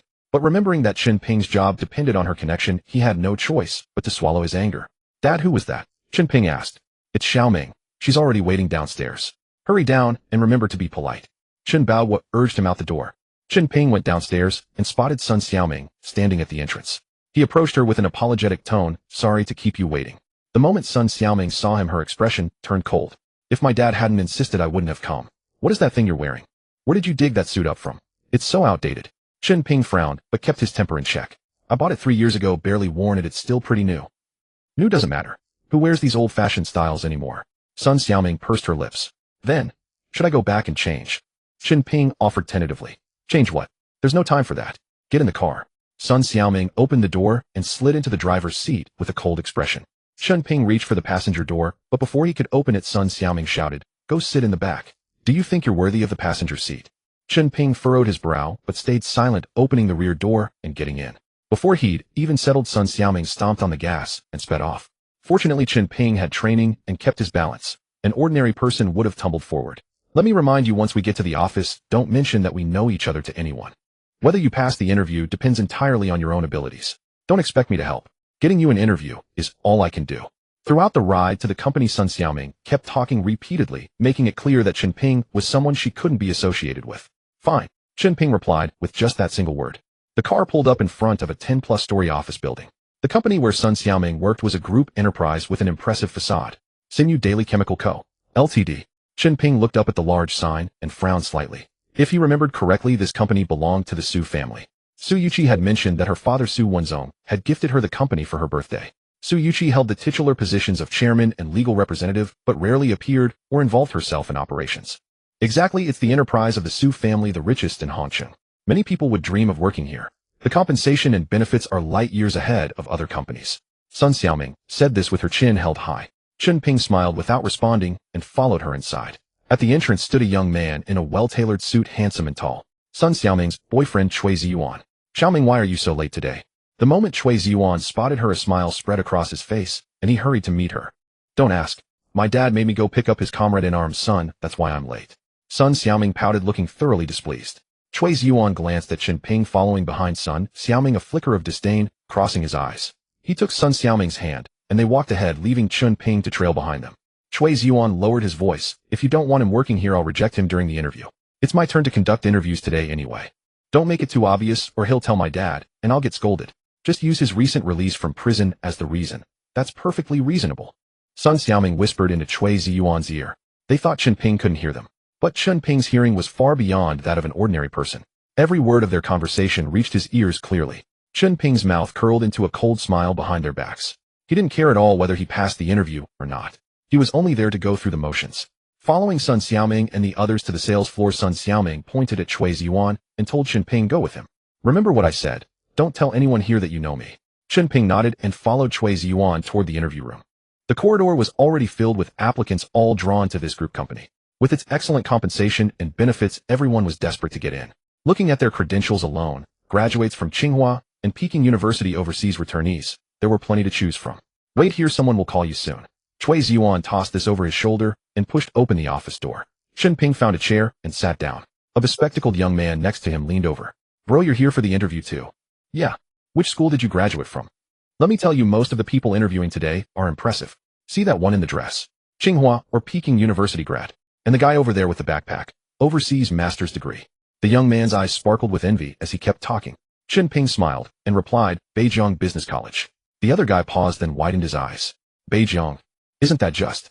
That school isn't even as good as our Lanxiang. And you have the nerve to interview here. You're pretty bold. There was a hint of smugness in the young man's tone. He'd finally found someone from a worse school than his own. Chen Ping didn't respond, just smiled. At that moment, a female employee in work attire walked over and called out to the waiting candidates, everyone hand me your resumes, and I'll call your names in order. The crowd quickly handed over their carefully prepared resumes. Only Chen Ping remained seated. The female employee approached him. Sir, where's your resume? I didn't prepare one. She looked surprised, but still asked, then what's your name? Let me write it down so I can call you later. Chen Ping. After noting it down, she turned and went into the office. The people present looked at Chen Ping as if he were crazy. Dressed in an outdated suit and not even bringing a resume. There'd have to be some miracle for him to pass the interview. The bespectacled young man from earlier, however, paused and leaned in quietly. Hey, do you have some connection? To get any? Chen Ping raised an eyebrow, not understanding where that came from. Otherwise, why wouldn't you prepare a resume? That guy who led you in just now, he obviously works in management. Your confidence is pretty impressive. The young man's face broke into a sycophantic smile as he pulled out a pack of gum and offered it. Chen Ping didn't refuse, took it, and popped a piece into his mouth. Bro, if you really do have connections, could you say a good word for me later? If I get hired, I'll treat you to a big meal. The young man looked at Chen Ping with eager anticipation. Chen Ping smiled. All right, if I get in, I'll pass along a message for you. Thanks so much. The young man kept thanking him, his face beaming with delight. The interviews began in earnest. One by one, applicants entered with tense expressions and emerged deflated. Even those from prestigious universities couldn't make it through. Seeing that all the prestigious school graduates had failed, the young man's palms were drenched in sweat, his fists clenched tightly. Next, Chen Ping. As his name was called, Chen Ping stood up. The young man beside him grabbed his arm. Brother, please put in a good word for me. I'm counting on you. His voice trembled. Chen Ping nodded and pushed open the door to the office. Inside, a long table was set up with 3 people seated behind it. The woman who had collected the resumes stood by the side. Chui Ziyuan sat in the center, clearly the chief examiner, with the other 2 serving as mere foils. Whether one passed or not hinged on his word alone. Chui Ziyuan glanced at Chen Ping and said flatly, introduce yourself. As Chen Ping opened his mouth, another interviewer interjected, you didn't submit a resume. Tell us about your entire work history after graduation from start to finish. Chen Ping acknowledged and briefly recounted his experiences over the past few years. He didn't hide the fact that he had been in prison. There was no need to conceal it and nothing to be ashamed of. But after he mentioned his imprisonment, the faces of the others showed no reaction. It seemed Chui Ziyuan had already informed them. Upon hearing this, Chui Ziyuan half closed his eyes, crossed his arms over his chest, leaned back in his chair, and remained silent. The woman beside him quickly stepped forward and gently massaged his shoulders. Do you know what company this is? Do you know who the boss is? One interviewer curled his lip. An ex-con who just got out of prison, and you still have the nerve to come here. Chen Ping smiled. Why wouldn't I? Does your company have a rule forbidding people with a criminal record from applying? Besides, does serving time necessarily make someone a bad person? The company has no such rule, but you're an ex-con. Won't you tarnish our image by being here? The interviewer's tone dripped with mockery. I doubt any other company would want someone like you. If you had any self-awareness, you'd be too embarrassed to even step outside. He spoke loudly, clearly intending to humiliate Chen Ping in public. The candidates waiting outside heard every word, their eyes wide with shock. The young man who had just spoken to Chen Ping was stunned for a long moment. Damn, he's done time. I wasted a piece of gum on him. What bad luck. He turned and dashed into the restroom, scrubbing his hands vigorously. In the office, Chen Ping remained unruffled. He smiled and said in a calm, unhurried tone, "If I were like you, not even a real man, I'd have no face sitting in this chair. Look at those dark circles under your eyes. At night, lying next to your wife, you have the desire, but not the strength. You toss and turn, unable to sleep, don't you?" The words struck the interviewer like a thunderbolt, leaving him dumbfounded. He stared at Chen Ping, his eyes full of panic. How did this man know? This was his most closely guarded secret, one he had never shared with anyone. To outsiders, he had a perfect family and a loving marriage. Only he knew the torment that drove him to the brink of madness every night. Now exposed by Chen Ping to his face, the interviewer exploded in fury. Veins bulged on his forehead. "You're lying. You're the one who's not a man. I have a wife, I have a child, my family is perfect," he roared, hysterically emphasizing the word child, as if that could refute Chen Ping's words. Chen Ping's lips curled into a smirk. "Even if you have a child, it's not yours. Either it's adopted or your wife had it with another man. This problem of yours started in childhood or was caused by an external injury, a kick to the groin that left you completely impotent." Bang! Before Chen Ping's words even settled, the interviewer slammed his hand on the table and shot to his feet. He glared at Chen Ping, his eyes blazing with fury. "You investigated me." As a child, he had indeed been kicked in the groin by a donkey, and since then he had lost all male function. After marriage, he and his wife adopted a child. Some people in his hometown knew about this, but after moving to Hongcheng, he had never mentioned it to anyone. He had deliberately come far away to avoid acquaintances. He never expected that today a job applicant would expose everything to his face. You're not worth me investigating," Chen Ping replied coldly. The interviewer's words essentially admitted that Chen Ping's claims were all true. His colleagues turned to look at him, their expressions a mix of curiosity and awkwardness. Realizing he had slipped up, the interviewer was mortified and enraged. In a fit of fury, he raised his leg and lunged at Chen Ping. Just as the interview was about to descend into a brawl, Chui Zuan slammed the table. "Enough! Sit down, all of you." The interviewer shot Chen Ping a venomous glare and sat back down through gritted teeth. Chui Zuan had originally only wanted his subordinates to give Chen Ping a hard time and then casually send him away. He never expected the situation to escalate like this, leaving him feeling deeply unsettled. "Kid, you're not suitable for our company. With your background, we wouldn't even dare to hire you as a security guard. Get lost and don't come back." Another interviewer, seeing Chui Zuan's grim expression, quickly turned his fire on Chen Ping. "A company this big, how could it have someone like you? It seems we really need to clean house." Chen Ping snorted, stood up, and headed for the door. He had no intention of staying here anyway. But just as he rose and took a step, a tall young man in a black suit flashed in through the door. His face was expressionless and his entire being exuded an oppressive aura. His first glance swept over Chen Ping. Chen Ping returned the look and then continued walking out. Unexpectedly, the young man blocked his path. "Are you Chen Ping?" Chen Ping frowned and nodded. He didn't know this person, but if Chen Ping's parents were here, they would have recognized him instantly. This was the man who had driven them out of the Panlongwen villa. President Xing. As soon as Chui Zuan saw the newcomer, his face broke into a fawning smile, and he hurried over to explain. "This man is Chen Ping, a job applicant. He doesn't meet our company's requirements, so we've already rejected him. Keep him." The young man uttered 3 words, gave Chen Ping another once-over, and turned to leave. "President Xing, he just got out of prison," Chui Zuan hastily called after the young man. The young man slowly turned around, his eyes cold enough to freeze. "Are you teaching me how to do my job?" Chui Zuan's legs went weak with fright, and he stammered repeatedly, "No." The young man left. Chui Zuan and the 2 interviewers were all stunned, staring blankly at Chen Ping, wondering how this guy was connected to the company's general manager. "Chen Ping, when did you get to know President Xing?" Chui Zuan put on a flattering smile, his tone ingratiating. "He's the general manager." "I don't know him." Chen Ping shook his head. Chen Ping had indeed never met this man, but the other had seen him, had witnessed Chen Ping being intimate with Su Yuqi. The young man was named Xing Jun, a Stanford graduate and a returnee. After joining Su Group, he was quickly promoted, and he had set his sights on Su Yuqi, pursuing her for a while, but she never paid him any attention. After Su Wenzong gave the company to Su Yuqi, she couldn't be bothered to manage it, so she transferred Xing Jun to Sinew Daily Chemical as general manager, giving him full authority. Xing Jun indeed had skill. Within a few months, he had the company running smoothly and turned Sinew Daily Chemical into the most profitable subsidiary of Su Group. Xing Jun worked himself to the bone, climbing the ladder, all in the hope that Su Yuqi would look at him with favor. But when he heard that Su Yuqi was actually involved with a guy who had done time, his mentality completely shattered. He had to take Su Yuqi back from that Chen. Now that Chen Ping had come to him for an interview, how could he let this opportunity slip? As long as he got the man into the company, he had plenty of ways to make him leave on his own and make Su Yuqi lose all interest in him. Strange. Chui Zuan frowned deeply. But since the general manager had spoken, how could a department manager like him dare to object? He had to wave Chen Ping off. "Go through the onboarding procedures first. I'll have someone show you around later." By now Chui Ziyuan no longer dared to make things difficult for Chen Ping, who knew what kind of relationship this guy had with President Xing. Chen Ping was also puzzled. Why did this President Xing insist on keeping him? It seemed like he recognized him. Could it be that Su Yuqi knew he was coming for an interview and had put in a word? Frowning in thought, Chen Ping followed the office lady out to complete the onboarding. Damn, so you're an ex-con. I've had the worst luck talking to you for so long. Someone like you definitely won't get the job. As soon as they stepped out, the bespectacled young man launched a tirade at Chen Ping. Chen Ping glanced at him. He had thought this guy was decent, but now he saw through him. Another snob who looked down on others. Mr. Chen, this way please. You'll need your ID for the onboarding.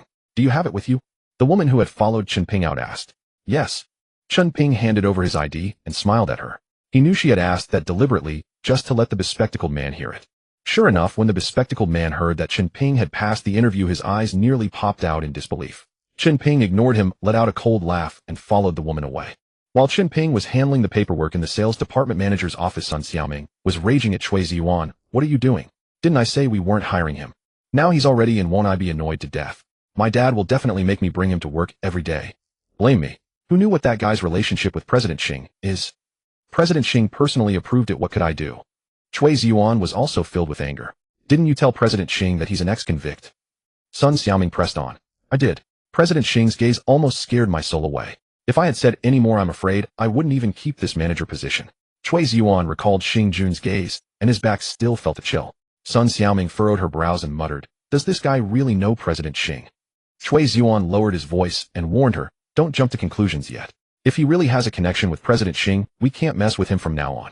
Not only can't we touch him, you have to go out of your way to flatter him. Sun Xiaoming rolled her eyes at him. You think I need your advice? With that, she turned and strode out.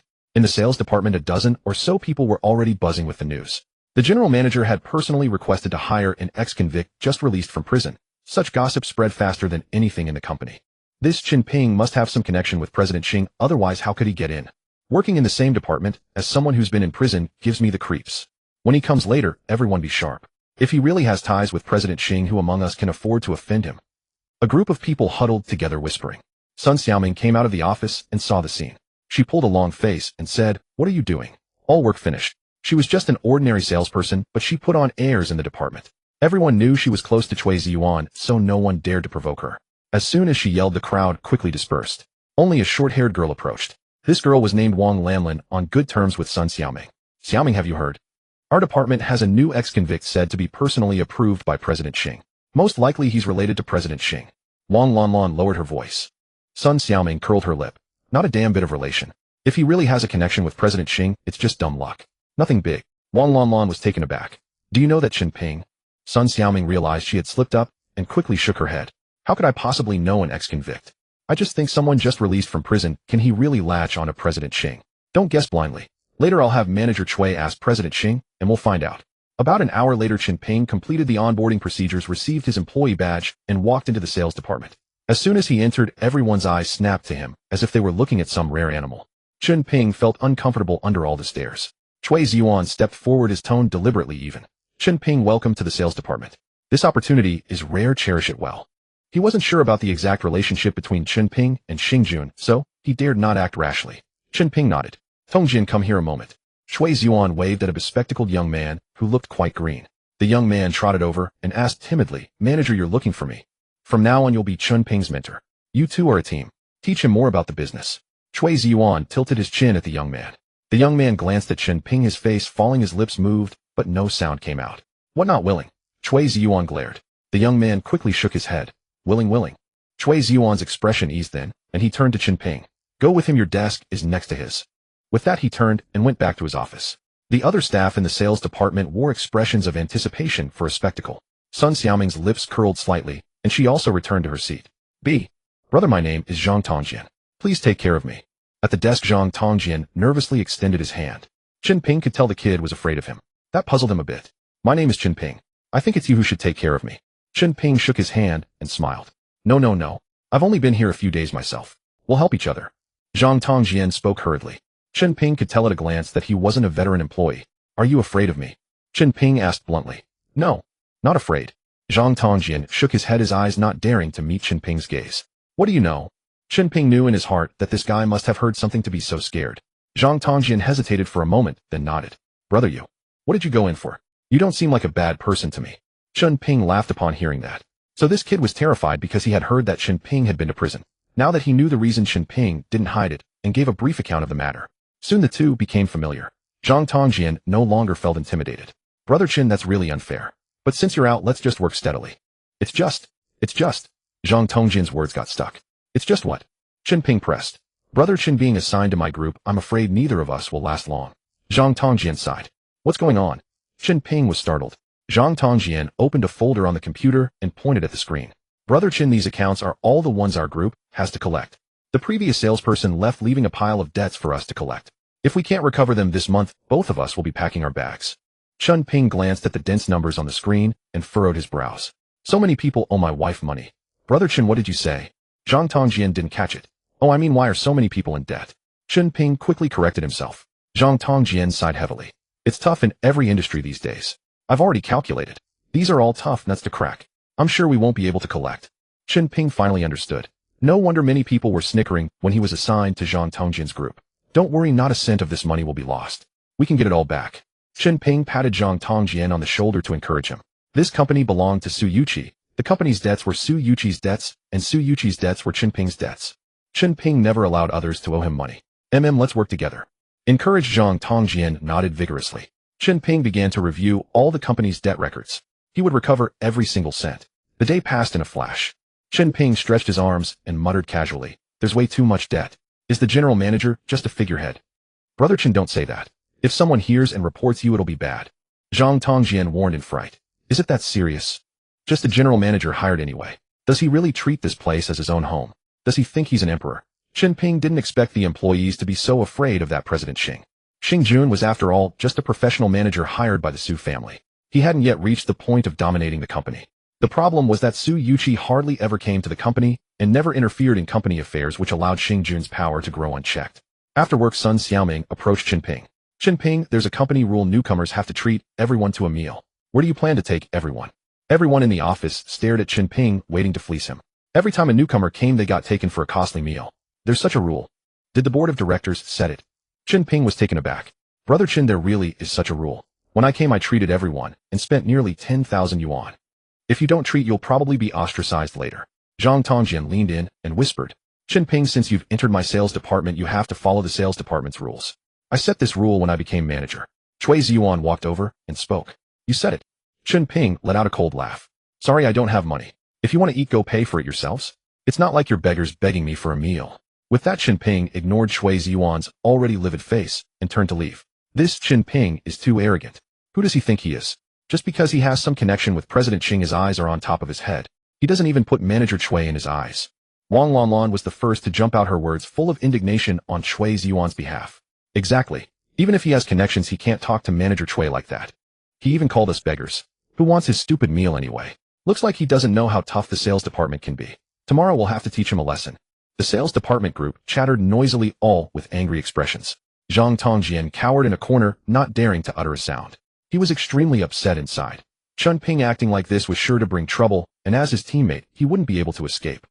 What kind of connection does he have? I already asked President Xing. Chui Ziyuan sneered, his gaze as cold as knives. President Xing kept him in the company just to humiliate him.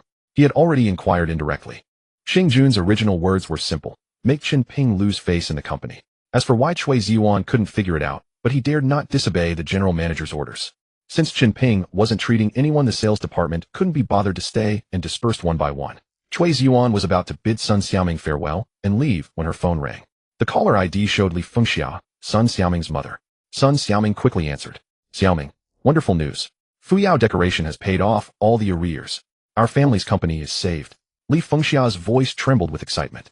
Really? Sun Xiaoming was also thrilled. But Fuyao Decoration kept delaying payment before. Why did they suddenly pay up? Your father found out that master who intervened, and they were so scared they transferred the money immediately. Lin Tianhu. Sun Xiaoming was stunned. But we don't even know him. Why would he help us? I'm puzzled too. I remember you mentioned that Ziyuan had been pulling strings to help our family, so I thought maybe he knows Master Hu, or one of his friends does. That's why I'm calling to ask. If it really was Ziyuan's help, invite him over tonight for a family dinner. Li Fengxia ventured cautiously. I'll ask him, Mom. Hang up first. Sun Xiaoming ended the call. What's up? You're grinning from ear to ear. Chui Ziyuan eyed her excitement with curiosity. Ziyuan, did you ask Master Hu to collect the debt for our family? Sun Xiaoming stared at him with longing eyes full of expectation. Fuyao Decorations' money has all been returned. My dad said Master Hu himself gave the order. Our company is finally safe. Sun Xiaoming inwardly hoped this was indeed Cui Ziyuan's doing. As long as he had made the effort, the Cui family would have no excuse to prevent them from dating. Moreover, it would elevate his status in front of Cui Ziyuan's parents, knowing a figure like Lin Tianhu, who wouldn't be envious. Master Hu. Cui Ziyuan paused, his eyes darting, then quickly picked up the thread. Oh, that. I did mention it casually to Master Hu. Didn't expect him to act so fast. The money's already paid. I'm relieved too. Ziyuan, you really know Master Hu. You're amazing. Sun Xiaoming threw herself at him, wrapping her arms around his neck and planting a kiss on his cheek. My mom said you're coming to dinner tonight. Let's see if my dad still dares to look down on you.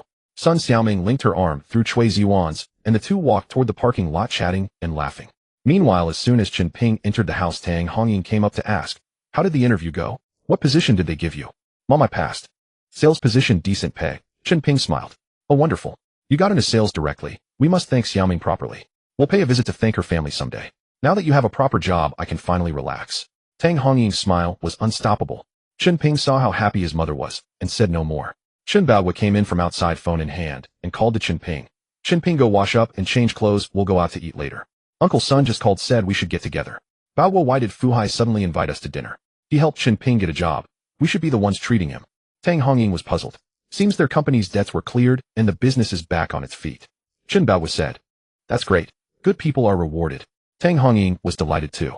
Chen Ping's lips curved into a smile as he turned and went to change clothes. He had been about to call Lin Tianhu to check on the situation, but the guy had already moved swiftly. With that in mind, he decided to have Lin Tianhu push for the collection of the Sinew Daily Chemical account. That was his own money. At the Richmond Hotel, Sun Fuhai was in high spirits, having booked a table there. To be honest, he hadn't dared to come to such a place in a long time. The prices were steep and his company was riddled with debts, so he had no appetite for fine dining. This Richmond hotel is so grand. It's my first time eating here. Sun Xiaoming looked up at the resplendent lobby, almost jumping for joy. This place is also part of the Su family's business. Speaking of which, we're under the same boss. If I eat here, I can get a 20% discount with my work ID. Cui Ziyuan's tone carried a hint of pride. Sun Xiaoming linked her arm through his as they walked in. Eating here is like putting a feather in the boss's cap. As the private room door swung open, Sun Fuhai and Li Fengxia were already seated inside. Cui Ziyuan greeted them upon entering. Hello, uncle and auntie. Li Fengxia stood up quickly, beaming. Ziyuan, sit down, sit down. We're all family, no need to be so formal. Sun Fuhai also smiled and patted the chair beside him. Ziyuan, sit next to me. We'll have a few drinks together later. Thanks to you, the company's troubles are over. Hearing this, Cui Ziyuan straightened his back a little. Uncle, it's nothing worth mentioning. Just a word here and there. Besides, we're all family. He took the seat beside Sun Fuhai. In truth, he had nothing to do with it, but since everyone believed it was his doing, he saw no need to explain. Going with the flow would let him show off. When Sun Fuhai brought up the matter, he grew animated. Ziyuan, I had no idea you even knew Master Hu. You should have seen the look on the Fuyao boss when he delivered the money. He was almost groveling. I've never felt such satisfaction in my life. After decades of business, he had always been the one groveling. Suddenly being treated like royalty. That was a feeling he'd never forget. Cui Ziyuan thumped his chest. Uncle, if the company ever needs anything, just say the word. I may only be a manager, but in Hongcheng there's nothing I can't handle. He bragged without a blush, knowing that none of the people in the room had ever met Lin Tianhu, so no one could expose him. Sun Fuhai nodded repeatedly. Good. Uncle will rely on you from now on. I only have Xiaoming as my daughter, and everything will eventually be yours. He spoke from the heart, looking at Cui Ziyuan with increasing favor. Cui Ziyuan nodded vigorously. Uncle, rest assured I'll treat Xiaoming well. He was overjoyed. Sun Xiaoming pouted and interrupted. Enough, I'm starving. If you keep chatting, I'll just faint from hunger. Sun Fuhai stopped her. Wait a bit longer. I invited Uncle Chen's family. They should be here soon. Sun Xiaoming's face fell. Why did you invite them? This is a family dinner. How annoying. What kind of talk is that? Uncle Chen once saved your father's life. Sun Fuhai glared at her, then asked, how did Chen Ping's interview go today? Cui Ziyuan quickly answered, Uncle Chen Ping passed. As a manager, how could I fail to handle such a small matter? He took the credit as naturally as could be. Ziyuan, I really am sorry for the trouble.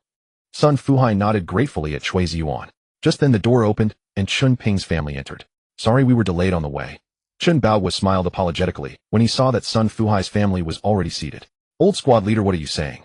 We only just sat down ourselves. Come sit. Sun Fuhai quickly invited them to take their seats. Chen Ping was surprised to see Cui Ziyuan at the table, but he didn't say anything. Cui Ziyuan, however, grinned and stared at Chen Ping, his tone laced with sarcasm. Chen Ping, we meet again. Last time I asked you to treat everyone, you slipped away like a greased pig. Do you have any idea how embarrassed Xiaoming and I were?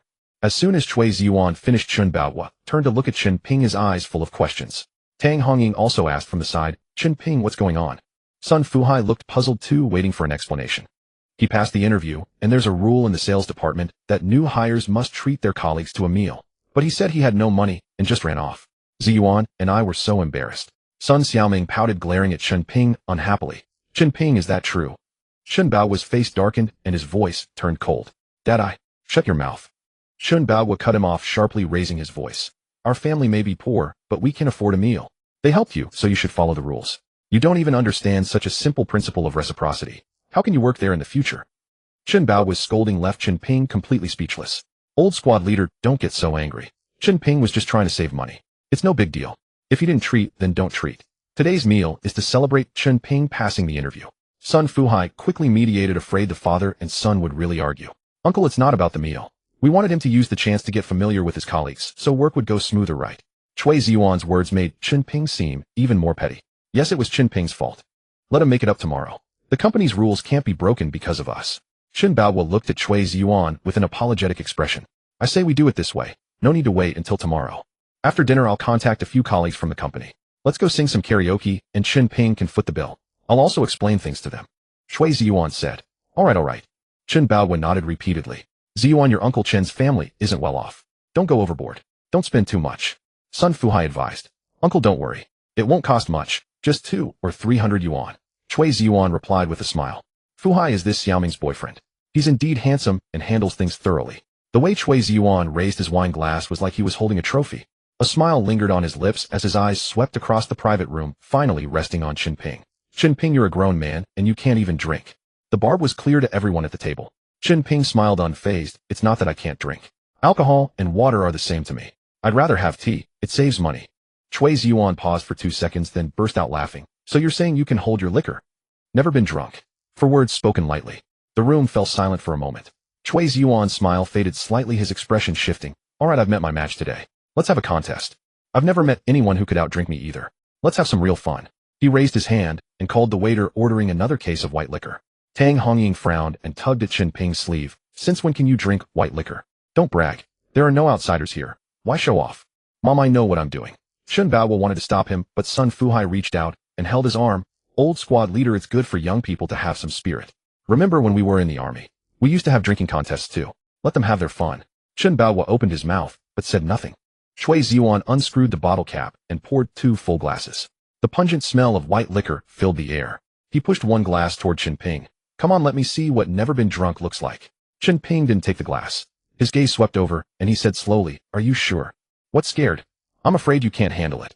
Chui Ziyuan's face darkened. He slammed the glass on the table. Enough talk. Down 3 shots first. Chen Baowu opened his mouth, but remained silent, casting a glance at Chen Ping. Sun Fuhai leaned in and lowered his voice. Ziyuan, you're a good drinker. Go easy on Chen Ping. Don't force him to drink too much. Just have some fun and leave it at that. He had seen Chui Ziyuan drink before. Once he downed over a pound of white liquor and still managed to call a cab by himself. Uncle, don't worry. I'll drink 2 glasses for everyone he drinks. Chui Ziyuan unscrewed the bottle cap and started pouring. Chen Ping waved at the waiter. The glasses are too small. Bring large bowls. Chui Ziyuan paused, looking up at him. Afraid to use bowls? Chen Ping smirked. No big deal. I'm not afraid of drinking straight from the bottle. Chui Ziyuan snorted. He could tell. Chen Ping was just bluffing to scare him. The more he fussed, the more it showed he couldn't hold his liquor. The bowls were brought out. 1 bowl was exactly the amount of a whole bottle. How should we drink? Chui Ziyuan raised his chin, his eyes challenging. I'm lazy. Let's keep it simple. Chen Ping lifted the bowl and downed it in one go. Everyone in the room was stunned. Chen Bao's brows knitted together, his eyes full of concern. Are you drinking or gulping water? Don't push yourself. Dad, I'm fine. Chen Ping turned the bowl over, showing the bottom to Chui Ziyuan. Your turn. Chui Ziyuan frowned. He hadn't expected Chen Ping to dare do that. 1 bowl in one go. He was a good drinker, but drinking like that would wreck his stomach. If you can't just stop, what's there to compete about? Chen Baowu offered a way out. Chen Ping raised an eyebrow. If you can't just admit defeat. Admit defeat. Chui Ziyuan's face fell, his voice rising. I've never admitted defeat when it comes to drinking. He lifted the bowl, closed his eyes, and downed it in one gulp. As soon as he set the bowl down, his face turned visibly red. Chen Ping picked up the bottle again and filled 2 more bowls. Chen Ping, enough. Chen Baowu stood up, his voice barely containing his anger. Chen Ping ignored him, staring at Chui Ziyuan with a blatantly provocative look. Don't interfere. We're going at it again. Chui Ziyuan's voice was hoarse, the alcohol going to his head as he shouted at Chen Baowu. Chen Ping picked up the bowl, tilted his head back, and downed it in one go again. The white liquor went down like water. The spiritual energy inside his body instantly dissolved all the alcohol. The people nearby were all dumbfounded. Sun Xiaoming tugged at Chui Ziyuan's sleeve. If you can't drink, don't force it. He's got nothing to lose. Why bother competing with him? Right, Ziyuan, don't drink anymore. Your life is precious. It's not worth it to risk it with him. Li Fengxia also stood up, chiming in and urging him to stop. She was genuinely afraid that if Chui Ziyuan had another bowl, he'd collapse right there. Chui Ziyuan's eyes were bloodshot now, his head heavy, staring intently at Chen Ping. The provocation in the other's eyes was unmistakable. Gritting his teeth, he lifted the bowl and poured it down his throat. After 2 bowls, his complexion went from red to pale, his face contorted in a rather frightening way. Seeing him in such a state, Chen Ping sat down with satisfaction. If he drank any more, Chui Ziyuan would surely die from it, and his own parents would never allow him to continue. You? Why are you sitting down? If you've got guts, drink more. Drink more, Chui Ziyuan shouted hoarsely when he saw Chen Ping sit. Before he finished, a wave of nausea surged up, and he vomited, spraying all over Li Fengxia. Ah! Li Fengxia screamed, looking down at the mess on her clothes, almost throwing up herself. Sun Fuhai's brows were tightly knit, his face as dark as a thundercloud. Chen Baohua shot Chen Ping a glare, then stood up to smooth things over. Fuhai, take Ziyuan home to rest. We'll head out too. Those kids, what were they thinking competing like that? Sun Fuhai could only nod. With things having turned out like this, there was no way to continue chatting. Just as Chen Baohua was about to leave with Chen Ping, Chui Ziyuan blocked them. Leaving, he said, his eyes glazed with drunkenness.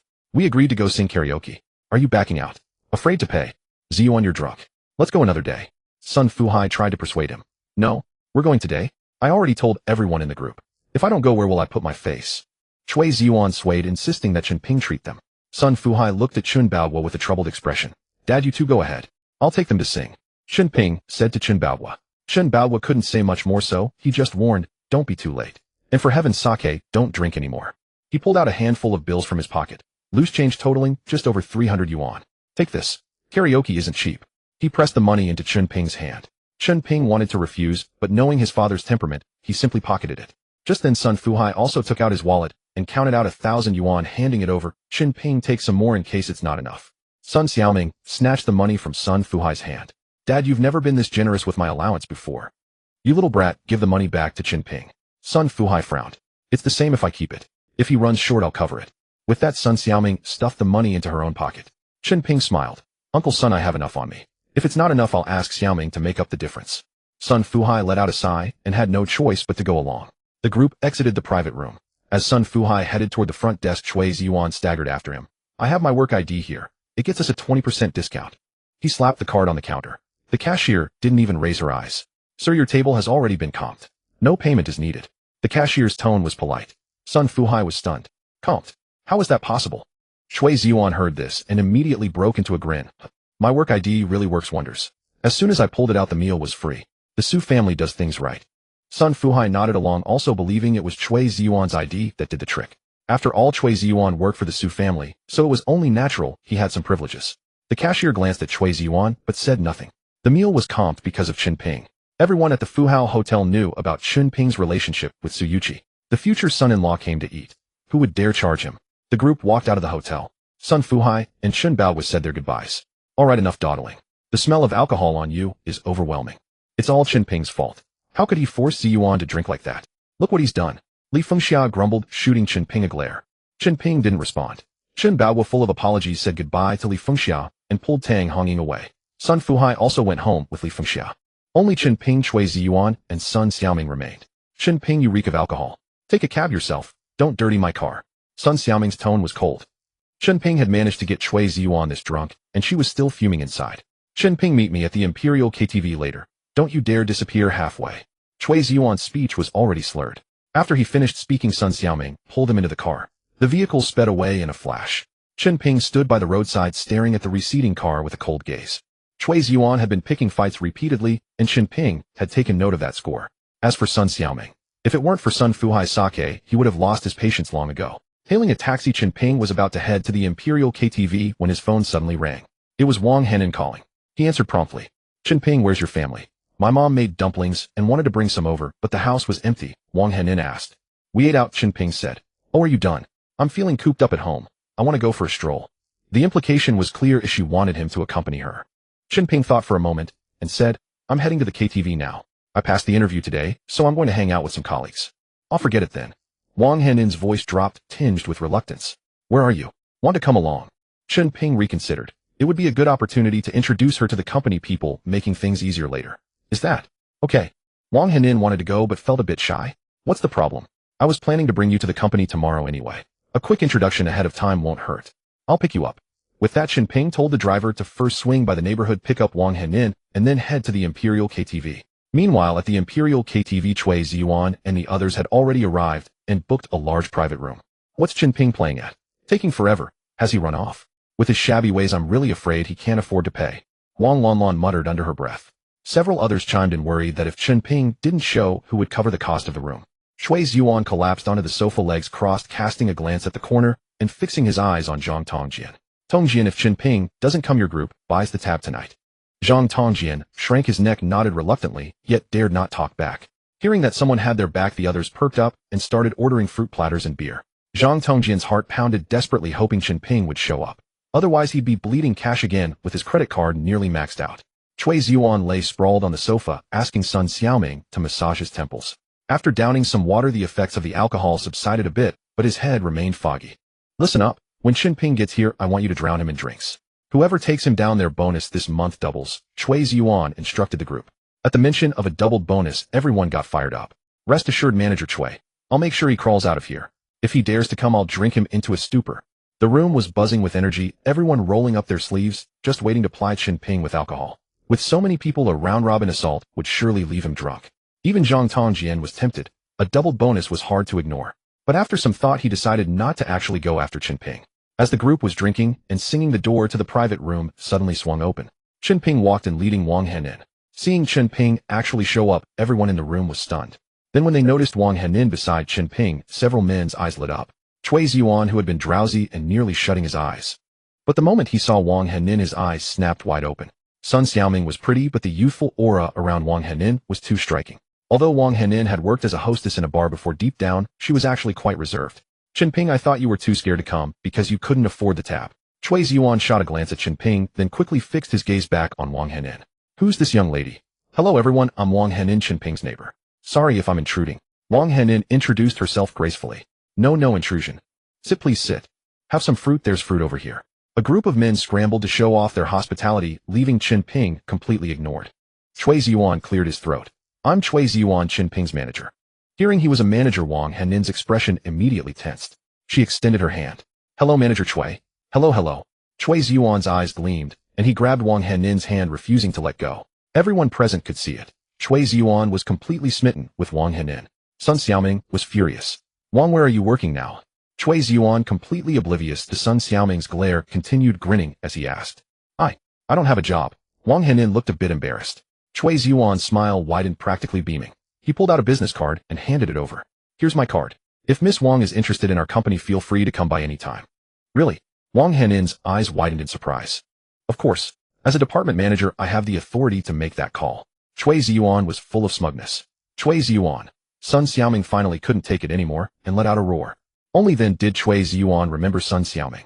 He quickly stepped back from Wang Henin. Sit. Everyone take a seat. Wang Henin seemed to catch on, smiled faintly, and walked over to Chen Ping. She naturally hooked her arm through Chen Ping's and said, Chen Ping, won't you introduce me to your colleagues? Chen Ping was startled by her gesture. Such intimacy in front of so many people was too much.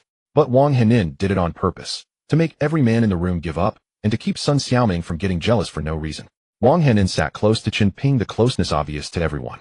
The men in the room instantly deflated, several expressions souring. Chui Ziyuan stared at Chen Ping, barely concealing the jealousy in his eyes. Chen Ping introduced everyone one by one. When it came to Sun Xiaoming, he casually said, this is Uncle Sun's daughter. Her father and my father were old army buddies.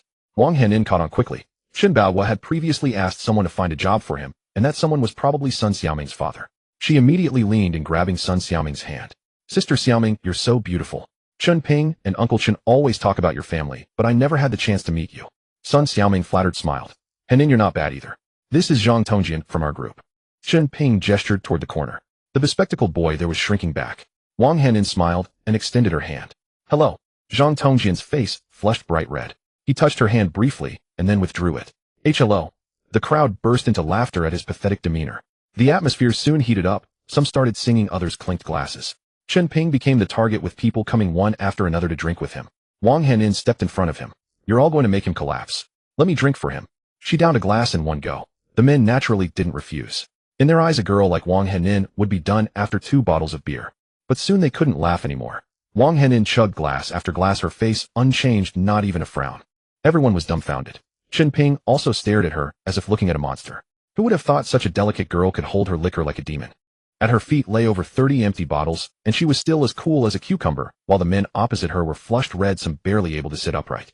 Cui Ziyuan quickly intervened. All right, let's sing some songs instead of just drinking. If they kept going, Wang Henin wouldn't be the one down. Everyone else would be. Sun Xiaoming leaned in astonished. Henin, your tolerance is insane. Wang Henin pursed her lips. I've got no other skills, but this one I can boast about.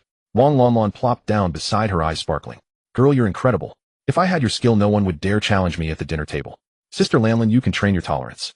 I'll teach you some tricks sometime. Our names are so similar, it's fate. Wang Henin laughed. Wang Henin truly had a way with people. In no time, the 3 women were chatting like close sisters. Girl, with your looks and temperament, you're flawless. How did you end up with Chen Ping? Wang Lanlan held her glass, speaking without restraint. That guy's a sly old fox, really annoying. Chen Ping sat on the side, neither singing nor drinking, occasionally exchanging a few words with Zhang Tongjian. He did seem a bit out of place. Sister Lanlan, Chen Ping is a good man. We grew up together. Maybe you just don't know him yet. Wang Henin didn't get angry, her tone calm. Hearing her explanation, Wang Lanlan didn't push further. She grabbed the microphone. Come on, let's sing one together. Wang Henin was not only strikingly beautiful, but her voice sounded as if it were naturally attuned to perfection. When she opened her mouth, the men in the private room cast increasingly sour glances at Chen Ping. Especially Cui Ziyuan, whose eyes seemed glued to Wang Henin. Had Sun Xiaoming not been by his side, he would have already rushed over. As the singing erupted, it nearly blew the roof off the entire private room. The group drank until they were dizzy, jumping up and down. Zhang Tongjian was also force-fed several rounds, his face flushed crimson, rising to dance along mindlessly. Only Chen Ping sat quietly in the corner watching. Just then the private room door suddenly burst open. A balding middle-aged man walked in holding a glass of liquor, flanked by 2 suited bodyguards. Everyone froze, no one moving. Wang Henin also set down the microphone. The middle-aged man, face flushed from drinking, stared blankly ahead. He glanced around, a sneer curling his lips. Yo, a bunch of kids. Who was singing just now? Not bad. Come sing 2 songs in my private room. No one dared speak. Everyone could see this middle-aged man was no pushover. As for these workers who could afford to provoke him, the middle-aged man, seeing no response, let his gaze fall upon Wang Henin, Wang Lanlan, and Sun Xiaoming, the only 3 still holding microphones. These 3 aren't bad. Take them. He pulled out a stack of cash and tossed it onto the floor, while his 2 bodyguards stepped forward immediately. The 3 girls recoiled in fear. Cui Ziyuan's face turned ashen, but he forced himself to step forward and block their path. He was the highest-ranking person here. If he didn't act, he would become a laughingstock. Not to mention Sun Xiaoming was his girlfriend. How could he stand by and watch his girl be dragged away while he cowered in the corner pretending to be dead? Buddy, who do you think you are?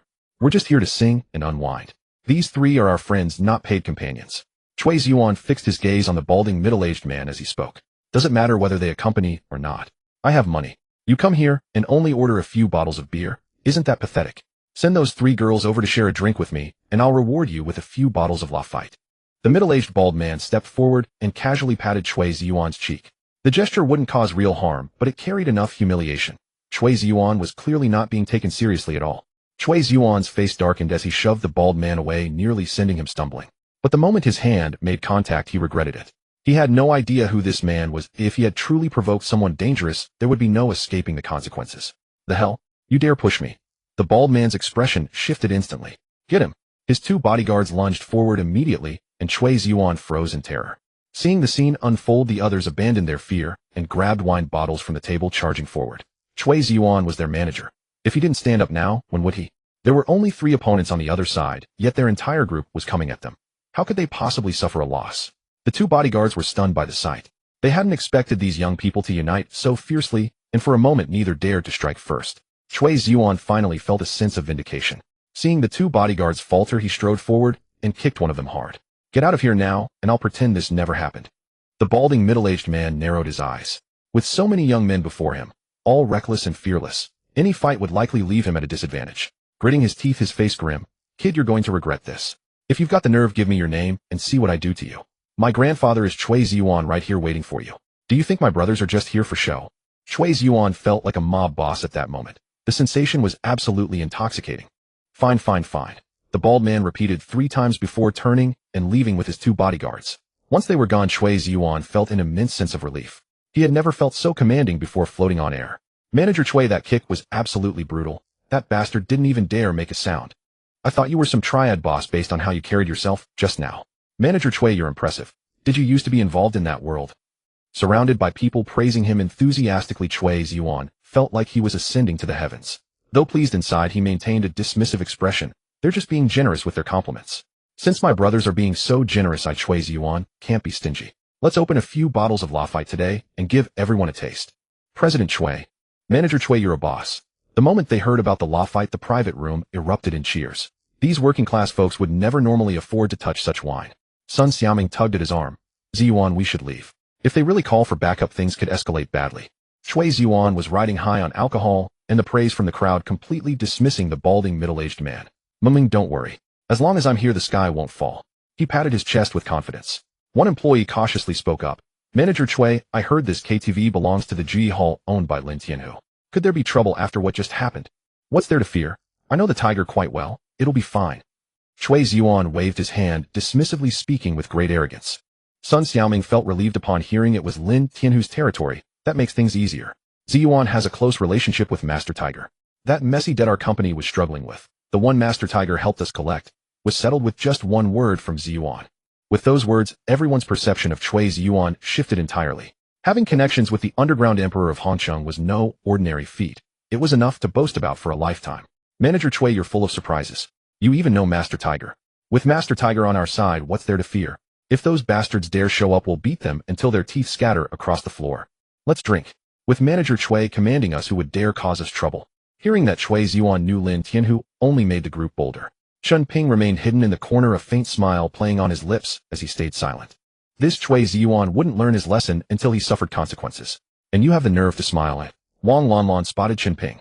That old man was trying to take people away, and you were too scared to even move. Wang Henin is your girlfriend, and you couldn't even protect her. What kind of man are you? And here you are smiling. Exactly what do you think you are? Your girlfriend was about to be taken away, and you acted like you saw nothing. If Manager Chui hadn't stepped in, you'd be wearing green today. And that Zhang Tongjian. He was sitting there with legs so weak he couldn't even stand, completely spineless. The group relentlessly criticized Chen Ping and Zhang Tongjian. They were the only two who had remained seated while everything unfolded. Chen Ping knew he had no need to intervene. Zhang Tongjian, on the other hand, was genuinely terrified into silence. Chui Ziyuan waved his hand. Enough, ignore those two cowards. Someone go call a waiter and bring out the Lafite. Let's drink. Soon someone got up to purchase the wine. The remaining few cast cold glances at Chen Ping and Zhang Tongjian, leaving them completely ignored. Huangchao KTV General Manager's office. The balding middle-aged man and his two bodyguards were already seated inside. The office was impressively furnished, and behind a 3-meter-long desk sat a man in a Zhongshan suit.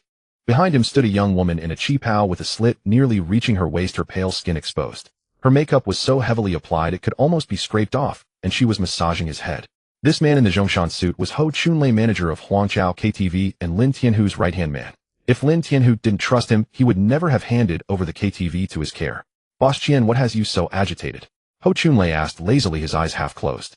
Manager Ho, your KTV is far too chaotic. A bunch of kids just now dared to lay hands on my people. See this footprint on my subordinate. The bald boss, Qian, gestured toward his bodyguard. The footprint on the bodyguard's stomach was clearly visible. Is that so? Ho Chunlei opened his eyes and sat up straight. Who were they? The Qilong gang. Aside from the Qilong gang, he couldn't imagine who would dare trespass on his territory. They don't appear to be. Just a bunch of young kids. I noticed some girls singing well in their private room, and wanted to invite them over for a few songs, but those bastards actually dared to lay hands on me.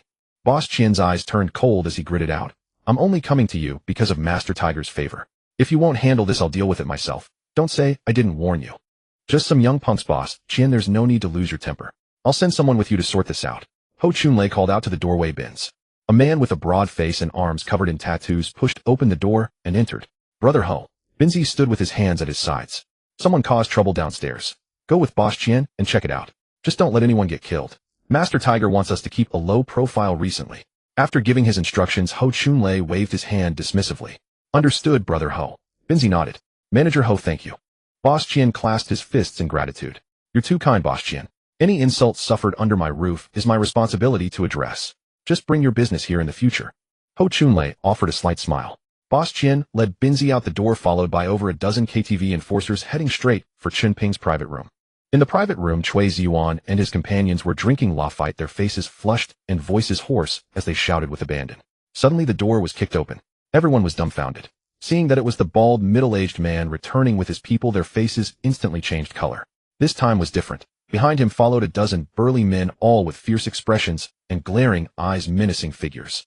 "Boss Qian, who did it?" the leader Binzi asked in a flat tone. Boss Qian pointed at Chui Ziyuan and said, "It's him. This kid beat up my men." Binzi glanced at Chui Ziyuan a couple of times, then looked around the room and quickly sized up the situation. These people were definitely not from the underworld. At best, they were just ordinary office workers. "You hit them, oi." Binzi walked up to Chui Ziyuan, his tone indifferent. Chui Ziyuan met his brutish face, then caught a glimpse of the tattoos on his arms, and his heart definitely trembled a little. But the alcohol still buzzing in his head, he didn't back down. "Yeah, it was me. They were messing with my girlfriend." Binzi was somewhat surprised that the kid didn't cower. He gave him another look. "All right, you've got guts taking responsibility for your actions. I won't hold it against you. Now go over to Boss Qian, kneel down, and say you're sorry, and we'll call it even." Hearing that he had to kneel, Chui Ziyuan shook his head. "Kneel to him." "Dream on." He started it. Binzi's face immediately darkened. "When I say something, no one dares to refuse." As the words left his mouth, his hand shot out, grabbing Chui Ziyuan by the collar and lifting him clean off the ground. The people nearby wanted to intervene, but seeing the dozen thugs behind Boss Qian glaring at them, they all shrank back. "Ziyuan." Sun Xiaoming panicked, rushed forward, and yelled, "Let him go. My father is Sun Fuhai, and we both work at the Su family's Sinew Daily Chemical." She desperately tried to pry Binzi's fingers apart, straining until her face turned red, but his hand remained immovable. Chui Ziyuan's face turned purple, breathing became labored, his eyes bulging wide, mouth open, emitting hoarse gasps from his throat. The fear of death surged like water, engulfing him from head to toe. Seeing he was about to pass out, Sun Xiaoming stomped her feet in desperation and shouted, "This is Tiger Ye's territory. Dare to cause trouble in Tiger Ye's place. Tiger Ye won't let you off. He knows Tiger Ye." As soon as these words left her mouth, Binzi's expression indeed changed. His brow furrowed and his grip loosened. Cough, cough, cough. As soon as Chui Ziyuan hit the ground, he bent over, coughing dryly, gasping for air. "Ziyuan, are you okay?" Sun Xiaoming quickly moved closer. The people around saw that Binzi had let go as soon as he heard the words Tiger Ye, and they immediately sensed an opportunity, shouting in chorus, "Our manager Chui has a solid relationship with Tiger Ye. If you dare touch a single hair on his head, Tiger, Ye will be the first to make you pay. Let me tell you, if Manager Chui says the word, even Lin Tianhu has to listen obediently." The sales department staff under Chui Ziyuan, seeing that the other party was intimidated by Lin Tianhu's name, immediately gained confidence. "Yesterday, our manager Chui made one phone call, and Lin Tianhu obediently went to help collect debts. You've messed with Manager Chui. You're dead." These people, one after another, exaggerated Chui Ziyuan as if he were a deity. Chen Ping, crouching in the corner, curled his lips. These fools were puffing him up more and more effectively, pushing Chui Ziyuan into the fire. Chui Ziyuan listened to his subordinates' wild boasts, his heart nearly leaping out of his chest, wishing he could rush up and slap their mouths shut. Binzi's face grew darker by the second. The murderous intent in his eyes could no longer be suppressed. Ho Chunlei had told him before leaving not to cause trouble, but these people were using Tiger Ye's name to swindle and deceive outside. He couldn't stand it. Chui Ziyuan's underlings, seeing Binzi's dark face, thought he was scared, and they became even more smug. "Scared? If you know what's good for you, get lost. If we actually make that call to Tiger Ye, not a single one of you will get away." Sun Xiaoming also shouted arrogantly at Binzi. "Shut up. All of you shut the hell up." Chui Ziyuan yelled at Sun Xiaoming. He knew very well that he didn't know Lin Tianhu at all, had never even met him. Sun Xiaoming was stunned by the shout, not understanding what had gotten into Chui Ziyuan, but she shrank her neck and dared not speak. "You know Tiger Ye?" Binzi asked Chui Ziyuan with a gloomy face. Chui Ziyuan was now on a high horse, unable to come down. If he admitted publicly that he didn't know, he would lose face tremendously. Gritting his teeth, he nodded. "I've met Tiger Ye." He said it ambiguously. Meeting someone doesn't necessarily mean knowing them. Originally, kneeling and apologizing would have been the end of it. Binzi's voice was cold as a knife. "But you dared to use Tiger Ye's name to swindle people. No one is leaving today." A chill crept up their spines. Those clueless fools finally realized something was wrong.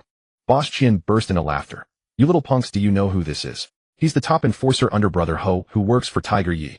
And you just bragged in front of him, claiming to know Tiger Ye. You're asking for death."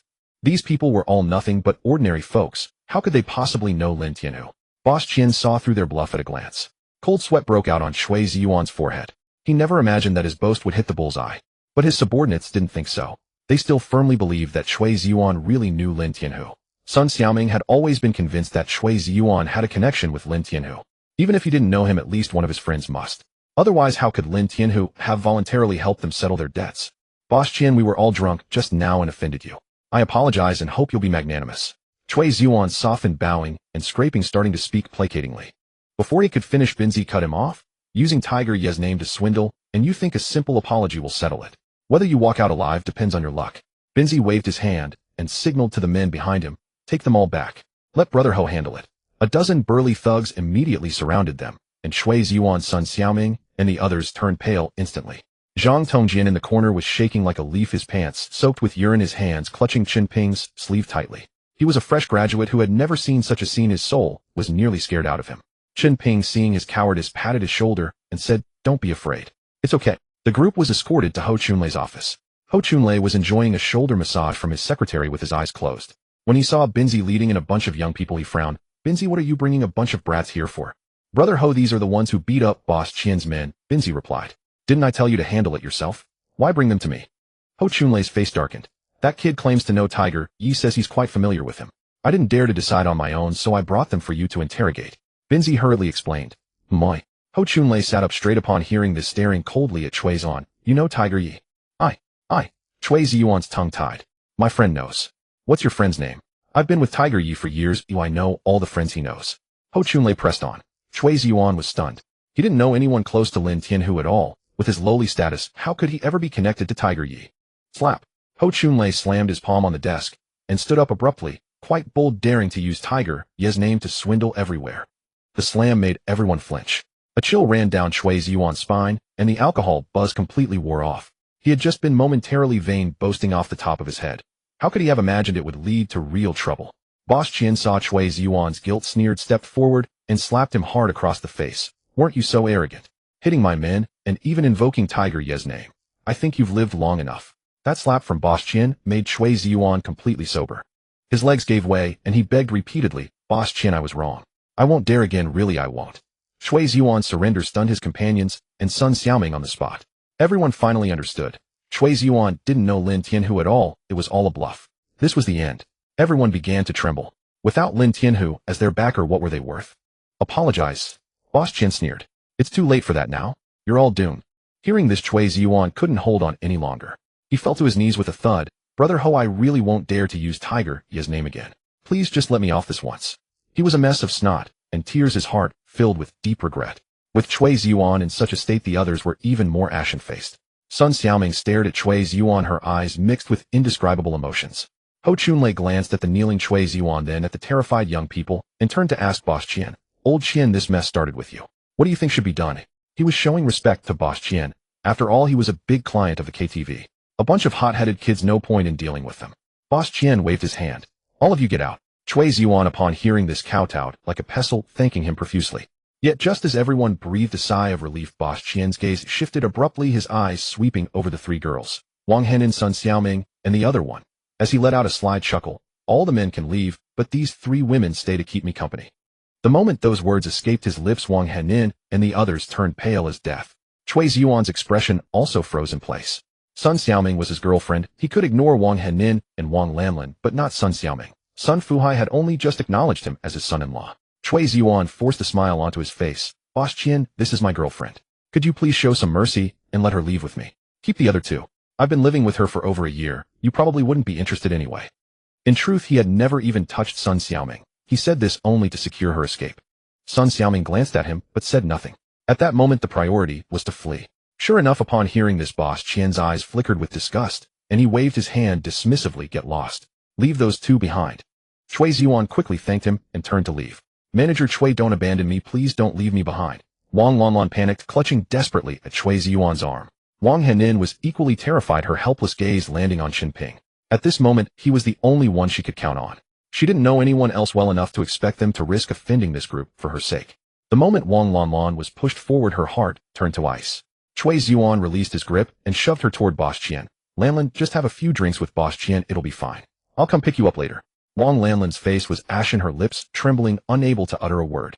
Wang Henin's eyes reddened, her fingers twisting the edge of Chen Ping's clothes until her knuckles turned white.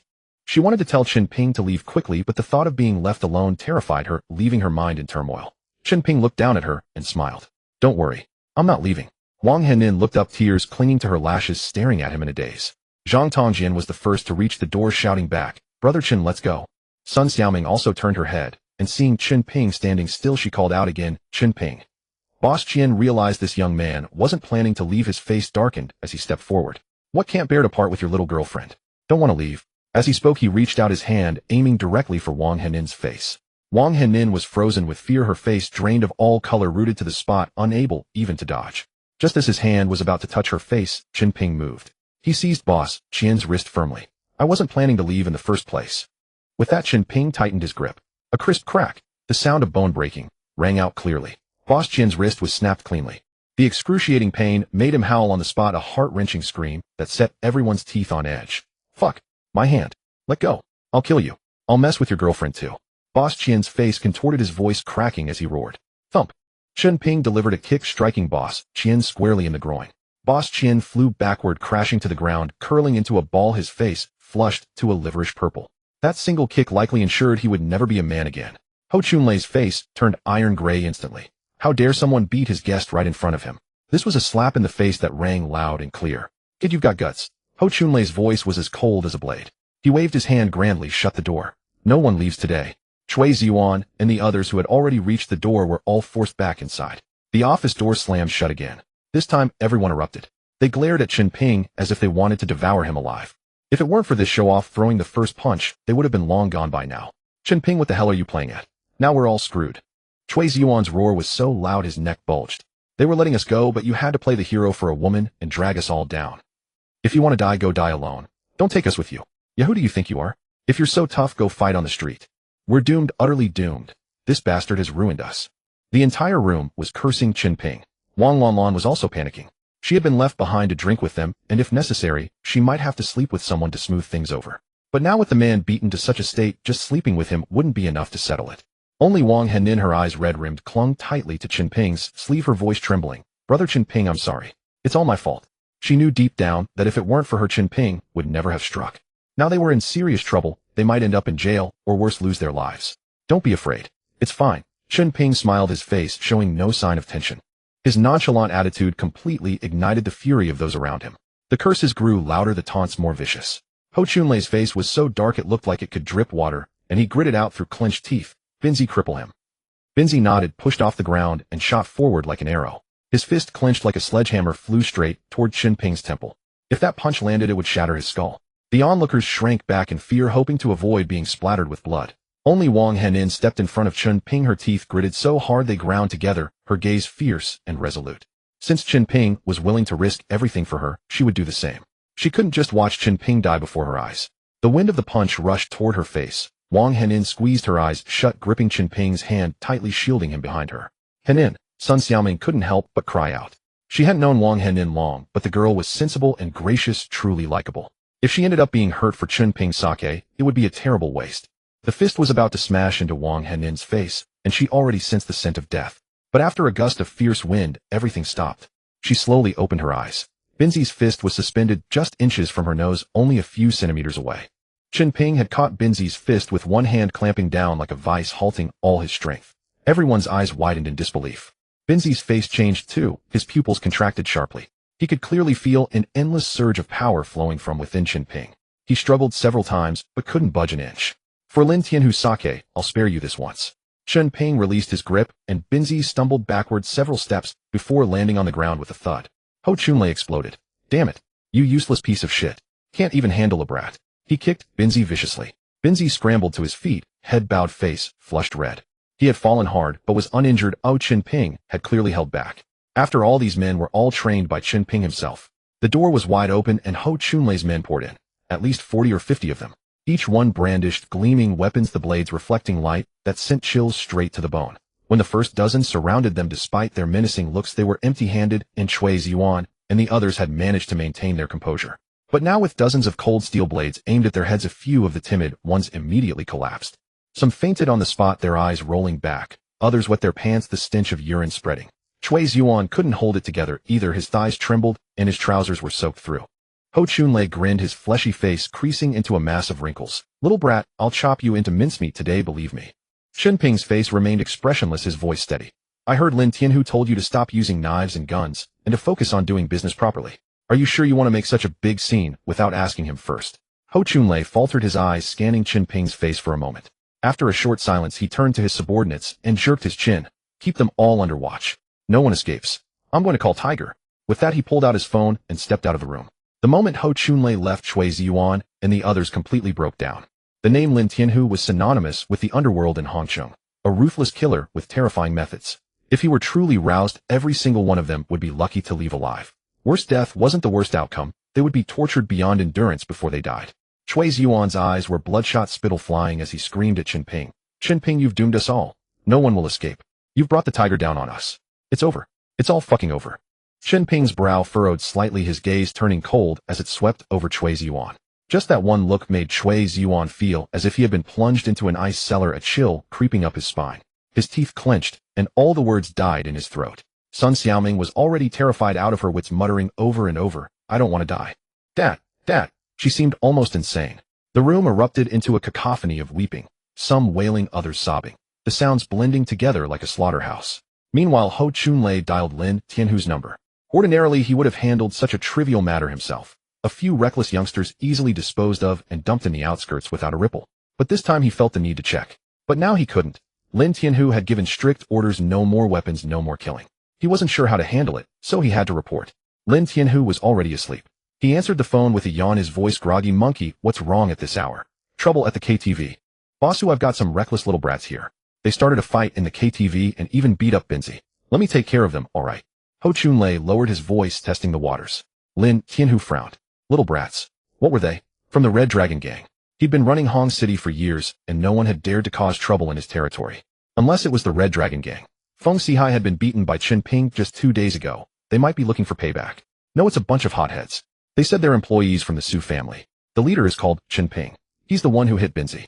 Ho Chunlei quickly reported. The moment the name Chen Ping left his mouth, Lin Tianhu shot up from the bed.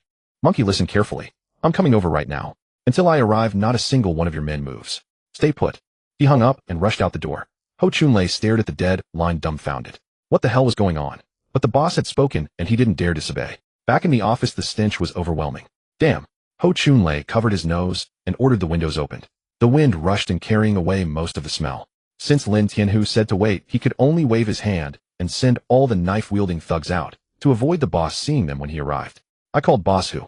He'll be here soon. If you have anything to say it now. Ho Chunlei stared at Chen Ping and the others, a cold smirk on his lips. At the mention of Lin Tianhu's arrival, Chui Ziyuan and the others began to tremble again. The room, which had just settled down, instantly erupted into sobs. Who was Lin Tianhu?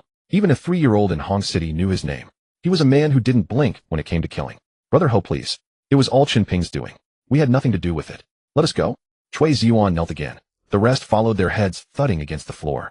Chen Ping pulled Sun Xiaoming and Wang Henin to their feet, not letting them kneel. Sun Xiaoming had a grudge against him, he knew that. But Sun Fuhai had treated his family well, and he couldn't let her get hurt. Ho Chunlei wanted to yell at him, but remembering Lin Tianhu's words, he shut his mouth. Just wait until Boss Hu gets here. Let's see if you're still so cocky. They had knelt on the floor for nearly 20 minutes, their knees long numb, but no one dared move. Suddenly footsteps echoed from the hallway. The door was kicked open and Lin Tianhu strode in. Boss Hu. Ho Chunlei hurried to greet him. Chui Ziyuan and the others looked up. The man at the door swept his gaze over them like knives, and their legs buckled instantly. A few almost fainted from the shock. Few here had ever seen Lin Tianhu in person. Now the oppressive aura radiating from him pressed down on them like a tangible force, chilling them to the bone. Lin Tianhu didn't even glance at Ho Chunlei. His eyes locked onto Chen Ping. Chen Ping shot him a look, a silent understanding. Neither spoke of their connection. Wang Henin and Sun Xiaoming were still standing there. If they found out Chen Ping had ties with Boss Hu, the news would reach his parents by the next day. Lin Tianhu swept his gaze over the group huddled on the floor. His face darkened. He turned and slapped Ho Chunlei across the face. What did I tell you? I said behave yourself. Did you stuff your ears with donkey hair? Ho Chunlei was stunned by the slap. Lin Tianhu bent down and personally helped Chui Ziyuan to his feet. My men were out of line. Please forgive them. He turned back to Ho Chunlei. Now what exactly happened? Ho Chunlei didn't dare hide anything and recounted the whole incident.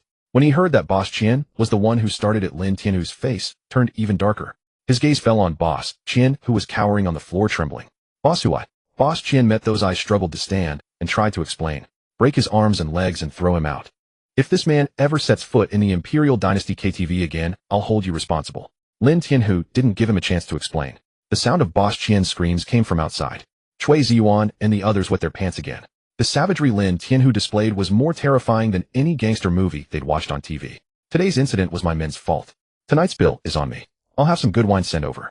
Please enjoy yourselves. Lin Tianhu's face broke into a smile, his tone gentle. A complete transformation from moments ago. Chui Ziyuan and the others were utterly bewildered. The abrupt change of face was so fast their minds couldn't keep up. They stood frozen, none daring to move. Then we'll thank boss who for his kindness. Chen Ping spoke up. It's only right, only right. This is my fault for not keeping my men in line. Lin Tianhu's attitude was humble. Chen Ping took the still dumbfounded Wang Henin and Sun Xiaoming by the hand and led them out of the office back to the private room. Chui Ziyuan and the others followed like puppets on strings. Boss, who these people? Before Ho Chunlei could finish, Lin Tianhu raised his hand and slapped him again. Half of Ho Chunlei's face instantly swelled. Do you know who that Chen Ping is? Lin Tianhu's voice was as cold as ice. Ho Chunlei shook his head. No, he's our hall master, the leader of the Tianlong Hall. At those words, Ho Chunlei's face turned pale. He was Lin Tianhu's right-hand man, and he knew that Ji Hall was under the Tianlong Hall. Lin Tianhu had also told him that the hall master had already shown up.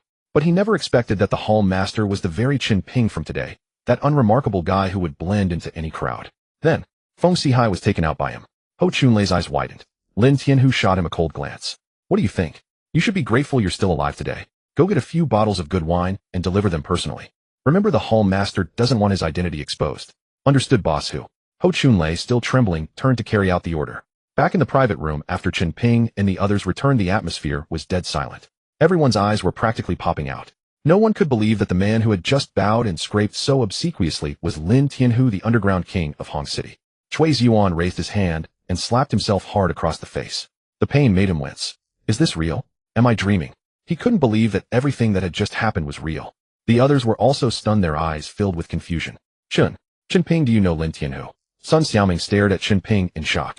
Chen Ping hadn't cowered at all. He'd even thrown punches at Lin Tianhu's men. Yet when Lin Tianhu arrived, he hadn't said a word about it. At Sun Xiaoming's question, everyone's eyes locked onto Chen Ping. If Chen Ping really knew Lin Tianhu, then what hope did they have? They had humiliated him just now. No, I don't know him. Chen Ping shook his head. Sun Xiaoming was taken aback. Then why was Lin Tianhu so polite to us? I've got it. Someone suddenly shouted. Lin Tianhu must know Manager Chui. Didn't you see? As soon as Lin Tianhu came in, he rushed to help Manager Chui up. Right, I saw that too. Lin Tianhu even smiled at Manager Chui. Earlier, Chui Ziyuan had lost face, and these people, to save themselves, hadn't dared to say a word. Now that it was over, they had to find a way to restore Chui Ziyuan's dignity. Otherwise, life at work would be miserable for everyone. Sun Xiaoming was completely confused, grabbing Chui Ziyuan's arm. Ziyuan, tell me the truth. Do you know Lin Tianhu or not? If he really knew him, why had Chui Ziyuan been so scared earlier? He'd knelt, even wet his pants. That didn't look like an act. But if he didn't know him, how had Lin Tianhu managed to settle her family's debts? And hadn't Lin Tianhu personally helped Chui Ziyuan up, apologizing all the while? What was going on? Not only Sun Xiaoming couldn't figure it out, but everyone else's minds were also spinning. They had just been pushing the credit on to Chui Ziyuan, basically trying to suck up. Chui Ziyuan's eyes darted around, then he cleared his throat. To be honest, everyone, I've never met Lin Tianhu before.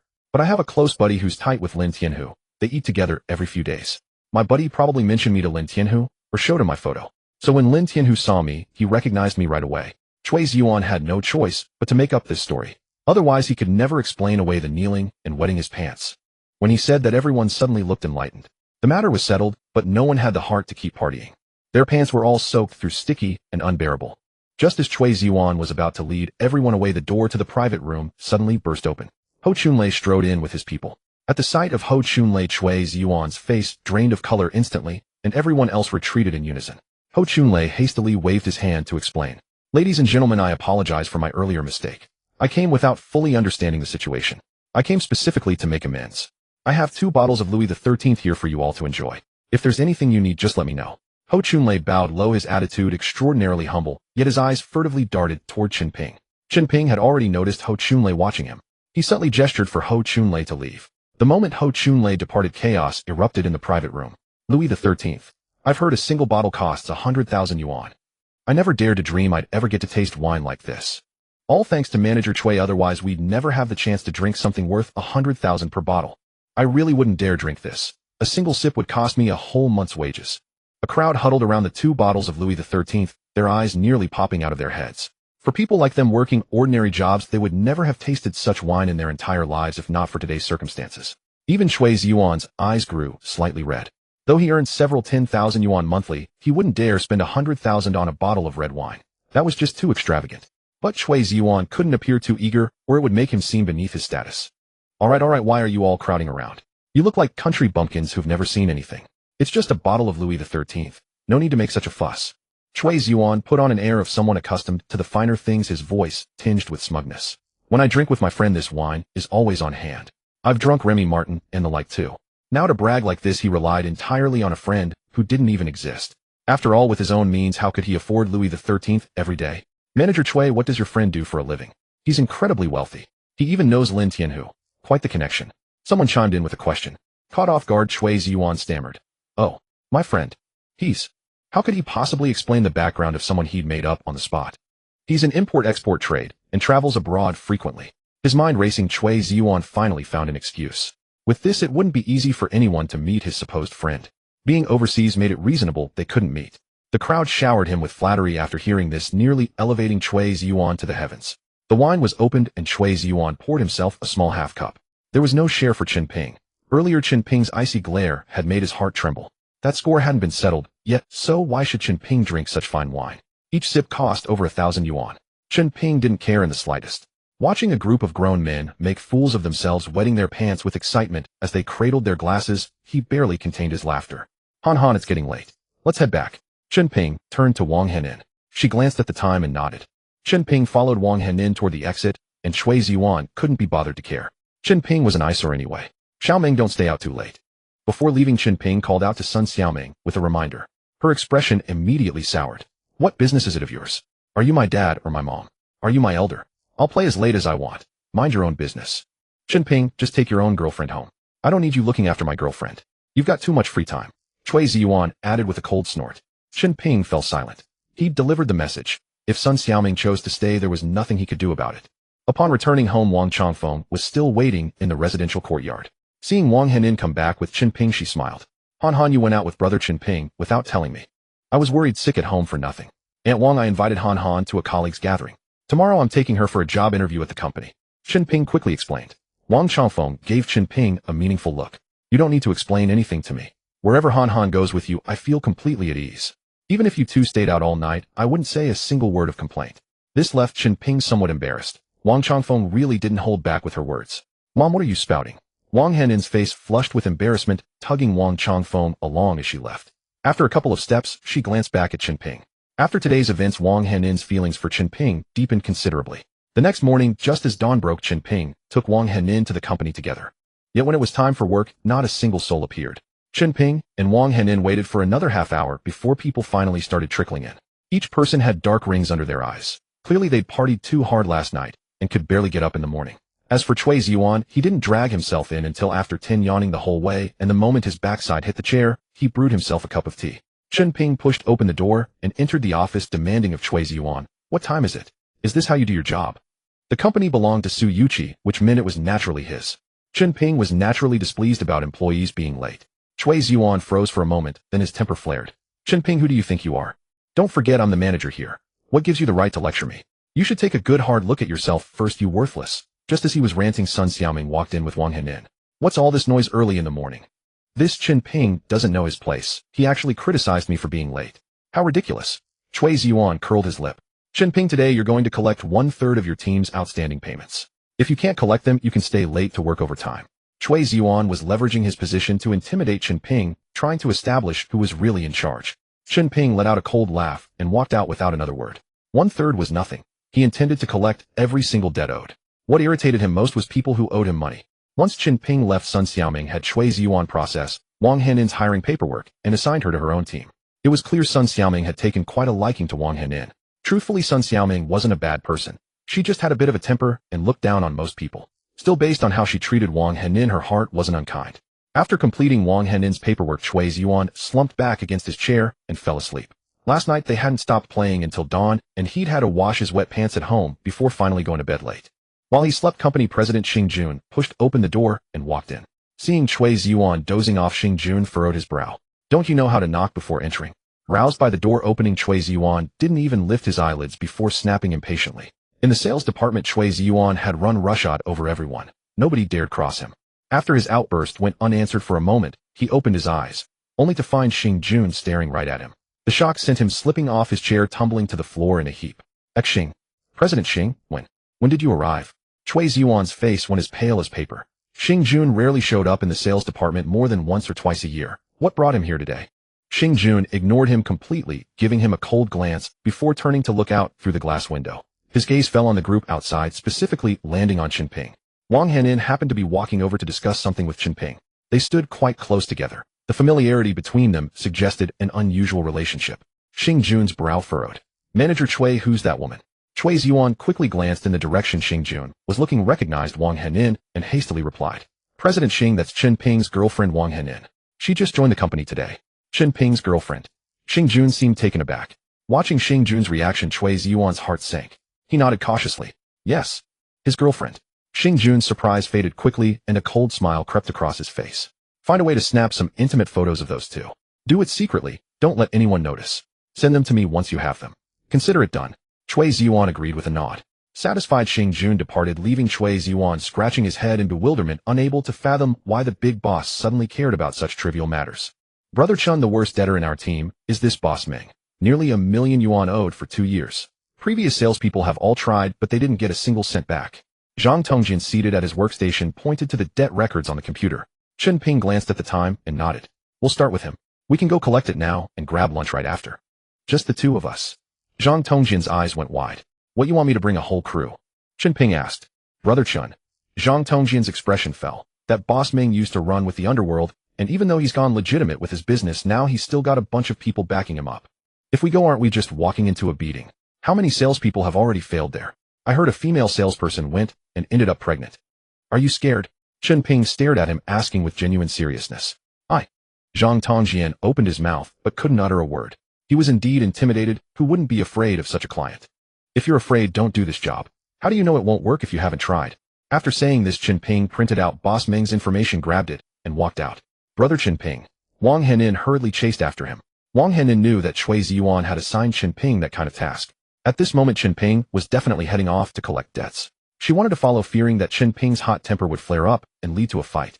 Are you going to collect debts? Wang Henin caught up and asked. Chen Ping nodded. Let me see. Wang Henin reached out, took the documents from his hand, and flipped through a few pages. The two stood close together, almost touching from a distance, looking rather intimate.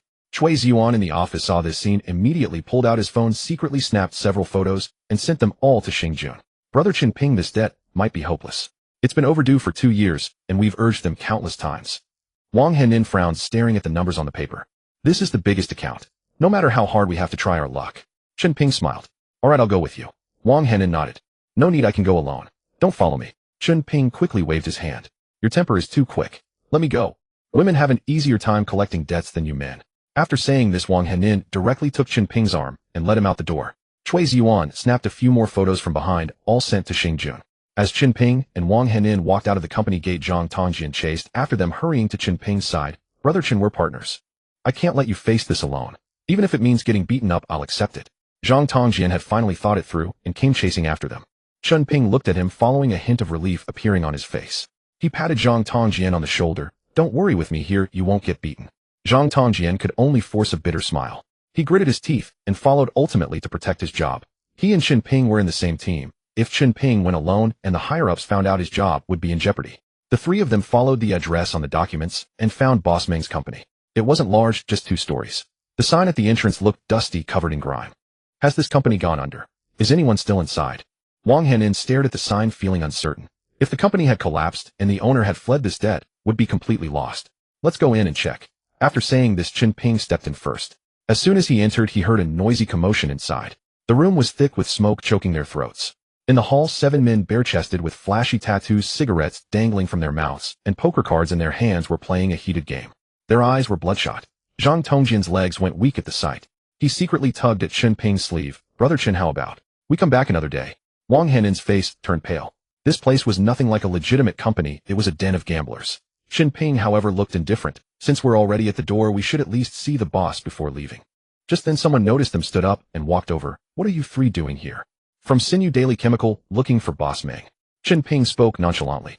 The man immediately understood, debt collector. Frowning, he said, Brother Ming isn't here. Get lost now, don't interrupt our card game. He turned to go back. But before he had taken 2 steps, a woman came down from the 2nd floor. She was dressed gaudily with heavy makeup, young, but exuding a worldly air long gone from the innocence of youth. Liangzi, Brother Ming says they can come up. The woman said to the burly man who had blocked them. The man nodded. Go on up. Without looking back, he went to play cards. The woman glanced at Wang Henin. Follow me. Chen Ping and the others followed her upstairs. Zhang Tongjian's legs were trembling with fear, and he almost tripped on the stairs. In an office on the 2nd floor, Boss Ming sat with a cigar in his mouth, feet propped on the desk, humming a tune. Tissues were scattered on the floor, and the air carried a pungent odor. It wasn't hard to guess what had just happened here. The woman led the three into the office. Boss Meng still had the cigar in his mouth, but his eyes were fixed on Wang Henin. From Sinew Daily Chemical, Chen Ping nodded. The money I owe you, I've had it ready for a while. Boss Meng signaled with his eyes. The woman who had brought them in immediately understood and opened the safe beside her. Inside, stacks of banknotes were neatly arranged worth over $1 million. Zhang Tongjian and Wang Henin's eyes lit up instantly. They hadn't expected it to go so smoothly. Boss Meng was nothing like the documents described. A deadbeat, who also beat people. Only Chen Ping's lips curled slightly. He knew that this man surnamed Meng wasn't so easy to deal with. Sure enough, after showing the money, Boss Meng put his feet down, his eyes gleaming as he stared at Wang Henin. I don't like dealing with men. If you want the money, fine. Leave this woman here, and you two get lost. I'll clear the debt right away. Wang Henin was so frightened, she shrank behind Chen Ping. Seeing her reaction, Boss Meng burst into laughter. Chen Ping's expression remained unchanged. A debt must be repaid, it's only right. Whoever comes to collect you have to pay. Chen Ping's tone was as cold as ice. A debt must be repaid, it's only right. Boss Meng stared at him, his gaze as if looking at a fool. You're new here, aren't you? Didn't your colleagues tell you what happens to debt collectors who come to me? They did. Chen Ping nodded. I didn't believe it, so I came to try. Huh. Boss Meng laughed. In all these years, you're the first one with guts like this. Fine, I'll grant your wish. Before he finished speaking, he threw a punch at Chen Ping's nose. Wang Henin, standing behind Chen Ping, saw the attack and quickly reached out to pull him away. Zhang Tongjian reacted even faster, stepping back 2 paces to avoid the wind of the punch. But Wang Henin couldn't budge Chen Ping. He stood still, a cold smile on his lips. Just as the fist was about to touch his nose, Chen Ping raised his hand and directly caught Boss Meng's fist. Bones cracked with a crunch. Boss Meng felt as if his hand was clamped in a steel vise, and he screamed in pain. The girl who had led them upstairs saw the situation and turned to run, clearly going to call for backup. Chen Ping restrained Boss Meng, then turned to Zhang Tongjian. You and Henin go get the money. Don't take a cent more, but don't miss a single cent less. Zhang Tongjian, already weak in the knees, stood frozen. Wang Henin, however, reacted quickly. She glanced at Chen Ping, then strode to the safe and began stuffing money into a bag. In no time, over $1 million filled the entire bag. Wang Henin urged anxiously, Brother Chen Ping, we have the money. Let's go now. As soon as she spoke, a cacophony of footsteps came from the stairs. The 7 or 8 tattooed men from downstairs rushed up, blocking the doorway. The leader, the one called Liangzi, saw Chen Ping holding Boss Meng and shouted, Kid, let Brother Meng go now. You dare touch Brother Meng. You tired of living? Chen Ping ignored him, applying a little more pressure with his hand. Boss Meng's hand bones cracked again.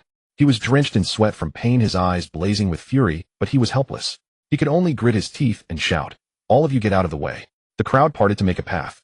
Chen Ping said to Zhang Tongjian and Wang Henin, You two go back to the company first. Wang Henin froze. Brother Chen Ping, aren't you coming with us? You go first. I'll be right behind. Wang Henin looked deeply uneasy, but Zhang Tongjian grabbed her arm. Don't make things worse. Go now. He dragged Wang Henin out. Once they reached the company building, Wang Henin shoved the money bag into Zhang Tongjian's hands, telling him to take it back first. She stood across the street, staring intently at the door. She wouldn't leave until Chen Ping came out. As soon as Zhang Tongjian and Wang Henin were gone, Chen Ping released the man surnamed Meng. Once free, Boss Meng's anger surged. Kid, today, I'm going to kill you. Chen Ping ignored him, his gaze sweeping over the large cigars on the desk. He picked one up casually and brought it to his nose. Such a fine thing, but wasted.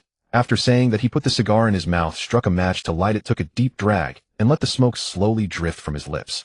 He squinted, his face showing complete relaxation. Everyone else in the room was stunned. What kind of attitude was this kid showing? Still in the mood to savor a cigar. Liangzi, get him. Today I'll make sure he knows how many eyes the Horse King has. Liangzi, without a word, rushed forward with a swift step, his fist aimed straight at Chen Ping's face. The punch came fiercely, whistling through the air. It was clear he had training, steady footing, solid fists. Chen Ping remained as unhurried as ever, taking another drag of his cigarette and gently exhaling the smoke toward Liangzi, who was just inches away. A bizarre occurrence unfolded. Liangzi's fist was mere centimeters from Chen Ping's face, yet he stood frozen, as if nailed to the spot, unmoving, not even his eyes stirring. The entire room fell into a stunned silence, their mouths agape. Seizing the moment, Chen Ping lifted his foot and sent the man flying with a single kick. Liangzi's 100-plus-pound frame soared through the air like a sack, crashing through the office door and slamming heavily onto the floor outside. Liangzi. Boss Meng's face turned ashen as he rushed over. Liangzi was his most formidable fighter, a seasoned practitioner of over a decade in Sanda, who had never suffered a loss. Crouching down, he froze instantly. Liangzi's chest was caved in, blood frothing from his mouth, his eyes wide open, lying motionless like a stone. Alive or dead, no one could tell. Kill him. All of you get him. Kill him. Boss Meng's voice cracked with rage. He had never endured such humiliation in his life. All he wanted now was to tear Chen Ping apart and feed him to the dogs. The remaining men, upon hearing the command, swarmed forward. They refused to believe that in such a cramped office Chen Ping, no matter how skilled, could take down all of them alone. Courting death, Chen Ping uttered 2 words, then swept into the crowd like a gust of wind. His speed was so absurd that before they could even glimpse his shadow, they fell one after another. In just a few seconds, the office floor was littered with men, clutching their arms and legs, writhing in pain. Chen Ping hadn't delivered a fatal blow, but broken limbs and dislocated joints were enough to keep them suffering for a while. Boss Meng was utterly dumbfounded, his face as pale as paper. The woman beside him trembled, her complexion worse than plastered wall ash. She could never have imagined that so many men attacking one would fail to even touch a single hair on him. Chen Ping walked toward Boss Meng, step by step, a cold sneer on his lips. You know, of all the people you could owe money to, you had to pick me. I have this quirk. When someone owes me and doesn't pay, it gnaws at me. Boss Meng's face turned white with fear as he shrank back. You? Who are you? I owe the debt to Sinew Daily Chemical, and you're definitely not one of their people.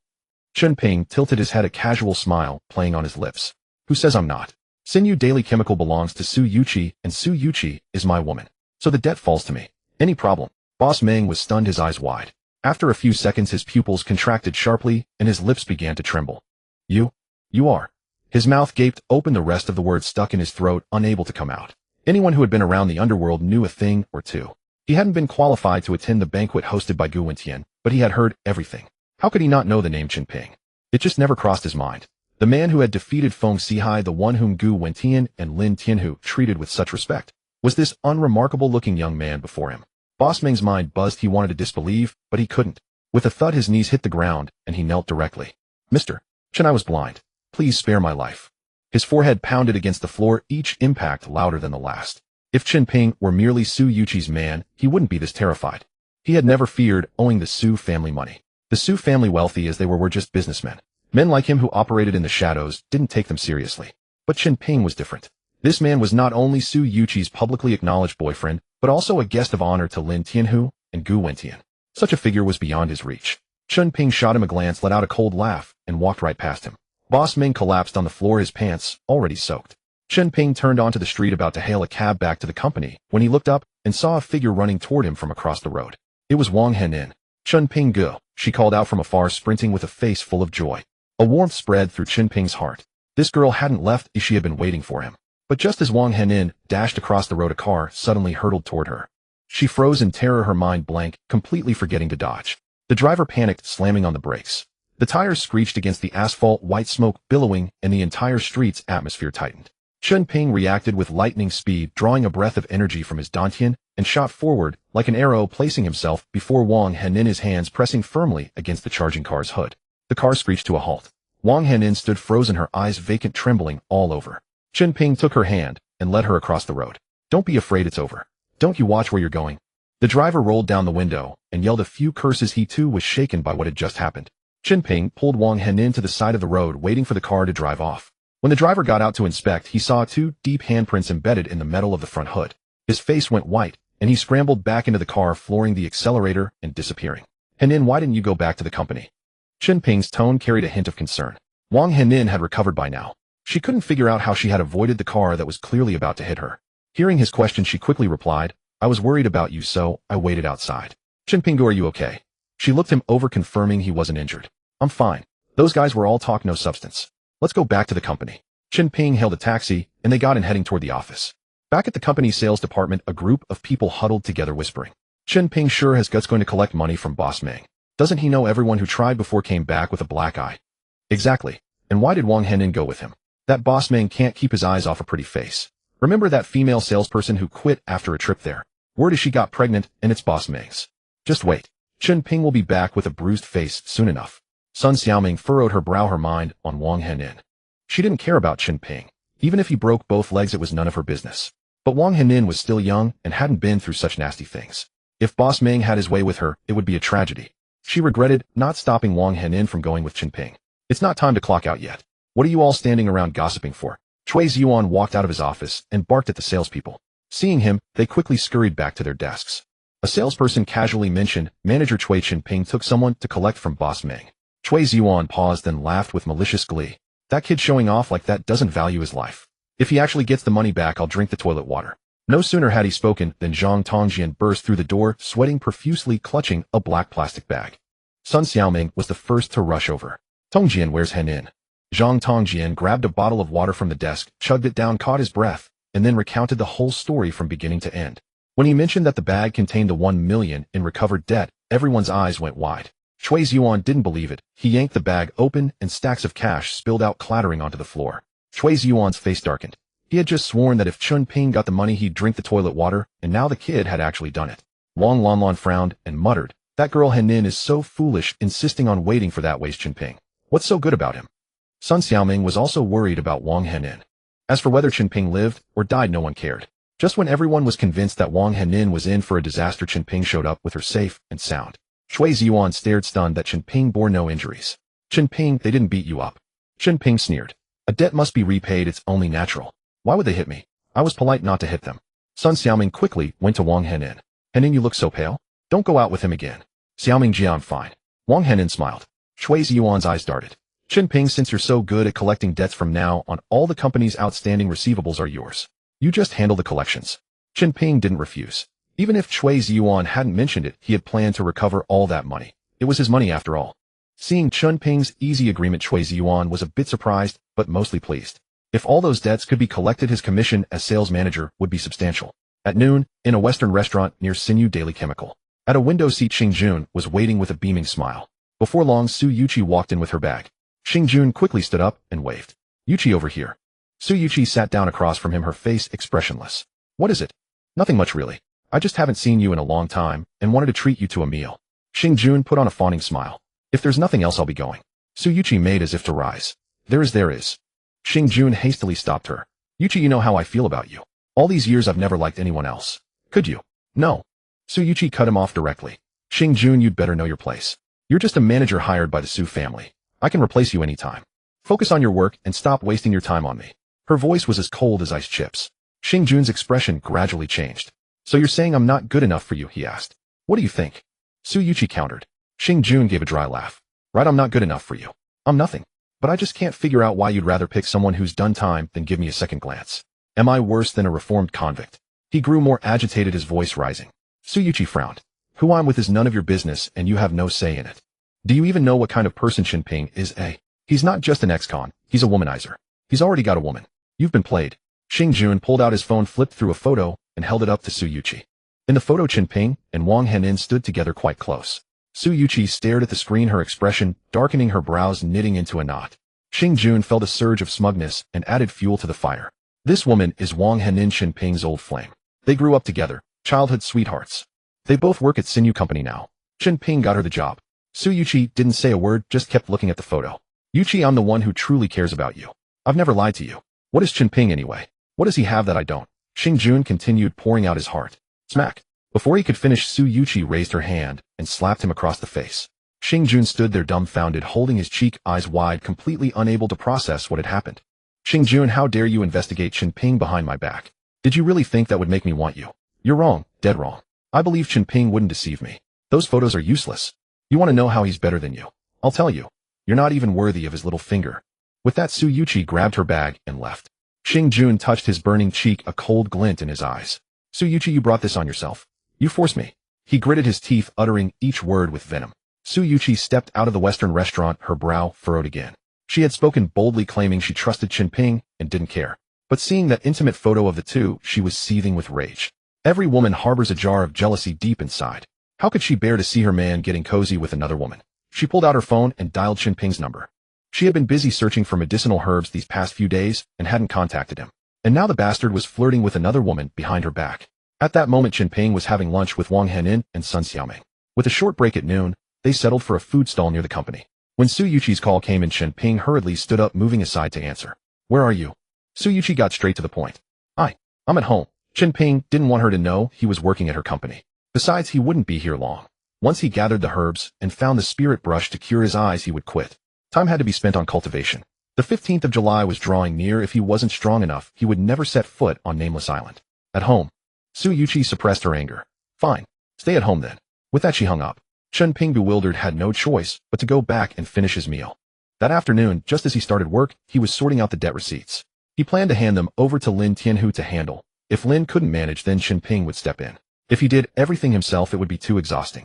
While organizing the papers, a sudden commotion arose in the sales department. A group of people were peering toward the office, whispering among themselves. Curious, Chen Ping asked Sun Xiaoming, "What's going on?" Sun Xiaoming cast him a cold glance. "Mind your own business. Chairman Su is here. She hasn't come by in ages. No idea why she's heading to the sales department, but she's already in the office. Watch your step and don't offend her, or you'll drag me down with you." Chairman Su. Chen Ping frowned. "Su Yuqi is here." The moment those words left his mouth, everyone turned to stare at him. Sun Xiaoming's eyes widened. "Are you trying to get yourself killed? How dare you call Chairman Su by her name? Don't drag me into this." The others quickly edged away, terrified that Chen Ping's careless words might anger Su Yuqi and bring misfortune upon them all. "Brother Chen Ping, get back to work and stop talking nonsense." Wang Henin pulled him back to his desk. Inside Chui Ziyuan's office, he had drunk a bit at lunch and was about to doze off with his eyes closed. When he heard the door open, he didn't bother to look. At this hour, only someone from the sales department would come. And the only one bold enough to enter without knocking was Sun Xiaoming. Anyone else would have been scolded. "Xiaoming, you're just in time. Come give me a head massage, my head's a bit sore," Chui Ziyuan said with his eyes still shut. Su Yuqi stared at him, her face icy. "You want me to massage your head?" The moment her voice rang out, Chui Ziyuan's eyes snapped open. Seeing Su Yuqi standing right in front of him glaring coldly, his face instantly turned pale.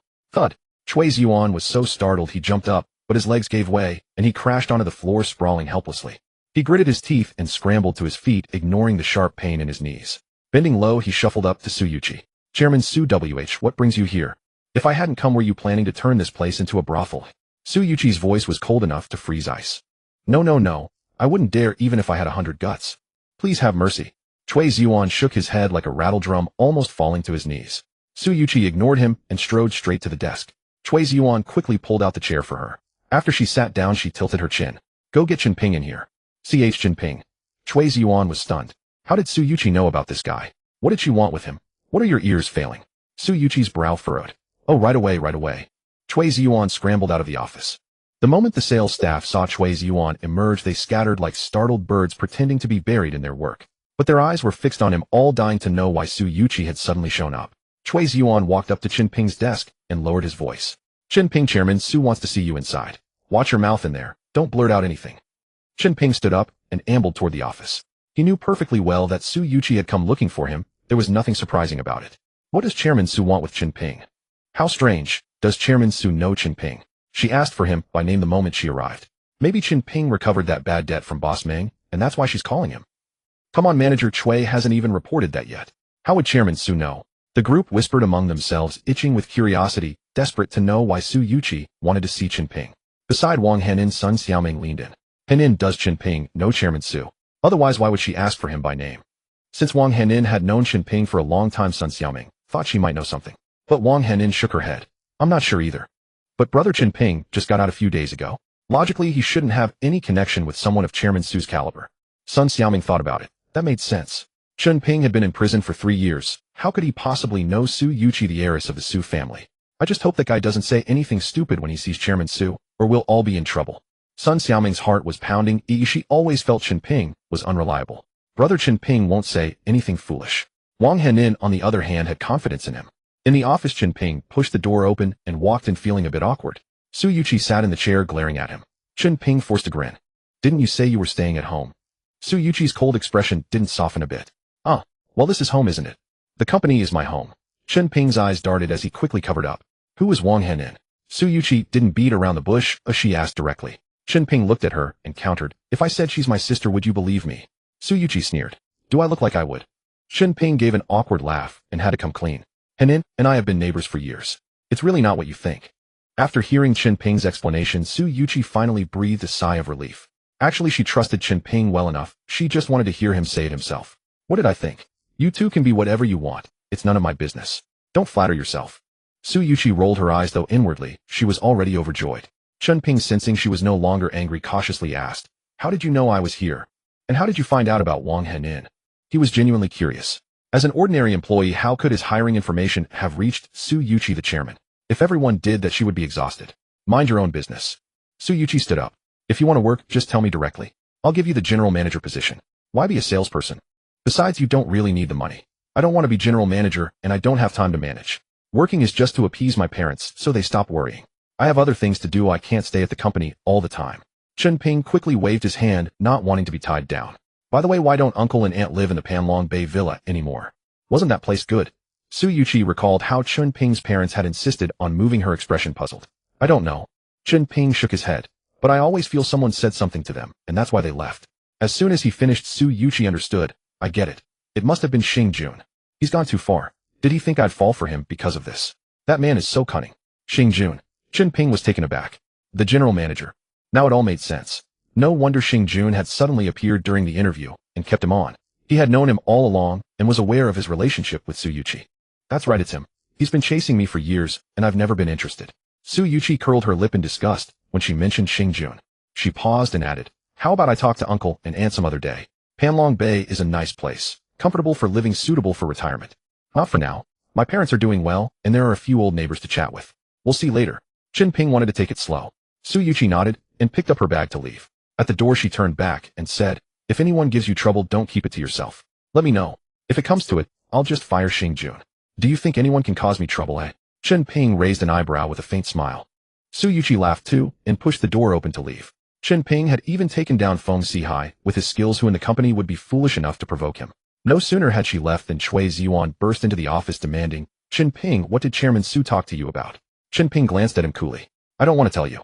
With that he walked past Chui Ziyuan and out the door. Chui Ziyuan's face turned green with rage, his fists clenched so tightly they cracked. Chen, you think you're something? Don't assume that just because you can recover a few bad debts you can look down on me. Just wait. I'll make you regret it. Chui Ziyuan shouted after him, his voice hoarse. As Chen Ping stepped into the corridor, he was immediately surrounded by a crowd. Everyone bombarded him with questions, all eager to know what Su Yuqi had said. Chen Ping didn't utter a word and walked straight past. That afternoon he organized all the debt documents and sent them to Lin Tianhu, instructing him to collect the payments. Just before the end of the workday, Xing Jun suddenly appeared at the entrance of the sales department. The group who had been about to pack up and leave instantly tensed up. Everyone feared he might impose some overtime task. President Xing. Chui Ziyuan spotted Xing Jun and hurried over to greet him. Xing Jun swept his gaze across the sales department, his eyes lingering on Chen Ping for 2 seconds before saying to Chui Ziyuan, Manager Chui, your sales department has been doing well lately. Tonight, I'm treating everyone to dinner. No one is to miss it. The venue is Zion Hezwang. With that, Xing Jun turned and left, leaving Chui Ziyuan standing there dumbfounded.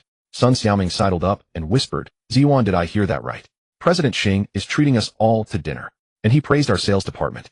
Chui Ziyuan was equally bewildered and nodded. What's gotten into him today? Did he take the wrong medicine? It wasn't surprising that he was suspicious. Xing Jun had never treated the sales department to a meal before. Every meeting, they were berated mercilessly. Now this sudden change left Chui Ziyuan full of question marks. Wang Lanlin, brimming with excitement, slapped him on the back. Manager Chui, President Xing is treating us. This is great news. Why are you spacing out? Hurry up and tell everyone. Right. Chui Ziyuan snapped out of it and quickly shouted to the team, afraid someone might slip away on time. Xing Jun had made it clear that no one from the sales department was to be absent. Listen up. President Xing just praised our sales department and is treating the whole team to dinner at Zion Hezwang. Everyone must attend and no excuses. As soon as he finished, the office erupted. Zion Hezwang. That's incredible. It's the top restaurant in Hongcheng, on par with the Haoyu Hotel. Did President Xing lose his mind? Suddenly so generous. I need to touch up my makeup. Can't embarrass President Xing. Everyone immediately sprang into action, with several female colleagues rushing to the restroom to reapply lipstick and fix their hair. Ziyuan, you need to be sharp tonight. If you make President Xing happy, he might transfer you to the purchasing department as a manager. That's a lucrative position. Sun Xiaoming leaned in and whispered to Chui Ziyuan. Emma, I know what I'm doing. Once I'm well off, I'll buy a house in Panlong Bay for our wedding. Chui Ziyuan nodded. Sun Xiaoming's smile widened. Chen Ping, standing nearby, furrowed his brow at Xing Jun's sudden invitation. He had a vague feeling that this dinner was aimed at him. However, he would deal with whatever came. Soon the sales staff began to head out, making their way to Zion Hezwang. Usually everyone drove themselves except for Chen Ping and Wang Henin, who took cabs. Henin, get in. Sun Xiaoming rolled down the window and gestured to Wang Henin. Wang Henin opened the car door and sat in, smiling at Sun Xiaoming. Thank you, Sister Xiaoming. Don't mention it. Hold on tight. Sun Xiaoming floored the accelerator. Hey, Sister Xiaoming, brother, Chen hasn't gotten in yet. Wang Henin turned back, noticing that Sun Xiaoming had no intention of picking up Chen Ping. Pick him up. What if he dirties my car? There are plenty of other cars behind. Let him catch a ride with someone else. Sun Xiaoming rolled her eyes. Wang Henin's lips moved, but she said nothing. She thought there were several cars behind, so Chen Ping could easily hitch a ride. But after Sun Xiaoming's car left, the others drove past him one by one without stopping. Zhang Tongjian, driving his second-hand Cherry, intended to brake and let Chen Ping in, but Chui Ziyuan behind him kept honking, making his scalp crawl. Zhang Tongjian gritted his teeth, glanced at Chen Ping, and drove off. Chui Ziyuan pulled up to Chen Ping, rolled down the window, and wore a mocking grin. Chen Ping, look at how you've ended up. Not a single person willing to give you a ride. Chen Ping didn't respond, a cold smile lingering on his lips. Seeing Chen Ping's silent, Chui Ziyuan grew more aggressive. If it's really that hard, just take a taxi. Keep the receipt, and come to me for reimbursement tomorrow. Chen Ping shot him a glance, and said flatly, forget the reimbursement. Who knows, I might just get ahead of you. How you think you can fly, eh? Chui Ziyuan sneered, stepped on the gas, and his car shot forward. He couldn't be bothered to argue with Chen Ping. Once Chui Ziyuan's taillights disappeared, Chen Ping channeled the spiritual energy in his dantian down to his feet. Even though he couldn't fly yet, if he used the swift step, there was no way he couldn't outrun a car. Just as he was about to start, a Bentley screeched to a halt in front of him, and Lin Tianhu stepped out. Chen Ping was slightly surprised. Lin Tianhu, what's the matter? Hallmaster, as soon as I notified the debtors, they were so terrified they scrambled to pay back the money. But your company's finance department had already closed for the day, so they couldn't receive the payments. They all transferred the money to my account. I brought it to you. After receiving Chen Ping's list, Lin Tianhu made a few calls, and the debtors panicked, obediently pooling the money together. But Sinew Daily Chemicals' finance department had already locked up, leaving no way to deposit the money, so it all ended up in Lin Tianhu's hands. Chen Ping chuckled. No rush. Just transfer it into the company account tomorrow. Hallmaster, where are you headed? Can I give you a lift? Lin Tianhu asked. I'm going to Zion Hezwang for a meal. You can take me. Chen Ping decided to save the trouble. With spiritual energy so scarce, he had to conserve it. Zion Hezwang. Lin Tianhu was taken aback. Hallmaster, that place is owned by the Qilong gang. You injured Feng Sihai, they'll probably come after you. Chen Ping hadn't realized Zion Hezwang was connected to the Qilong gang, but he didn't care. It's just a meal. What could happen? If they really dare to make trouble, then it's the Qilong gang that will suffer. Lin Tianhu thought for a moment. He was right.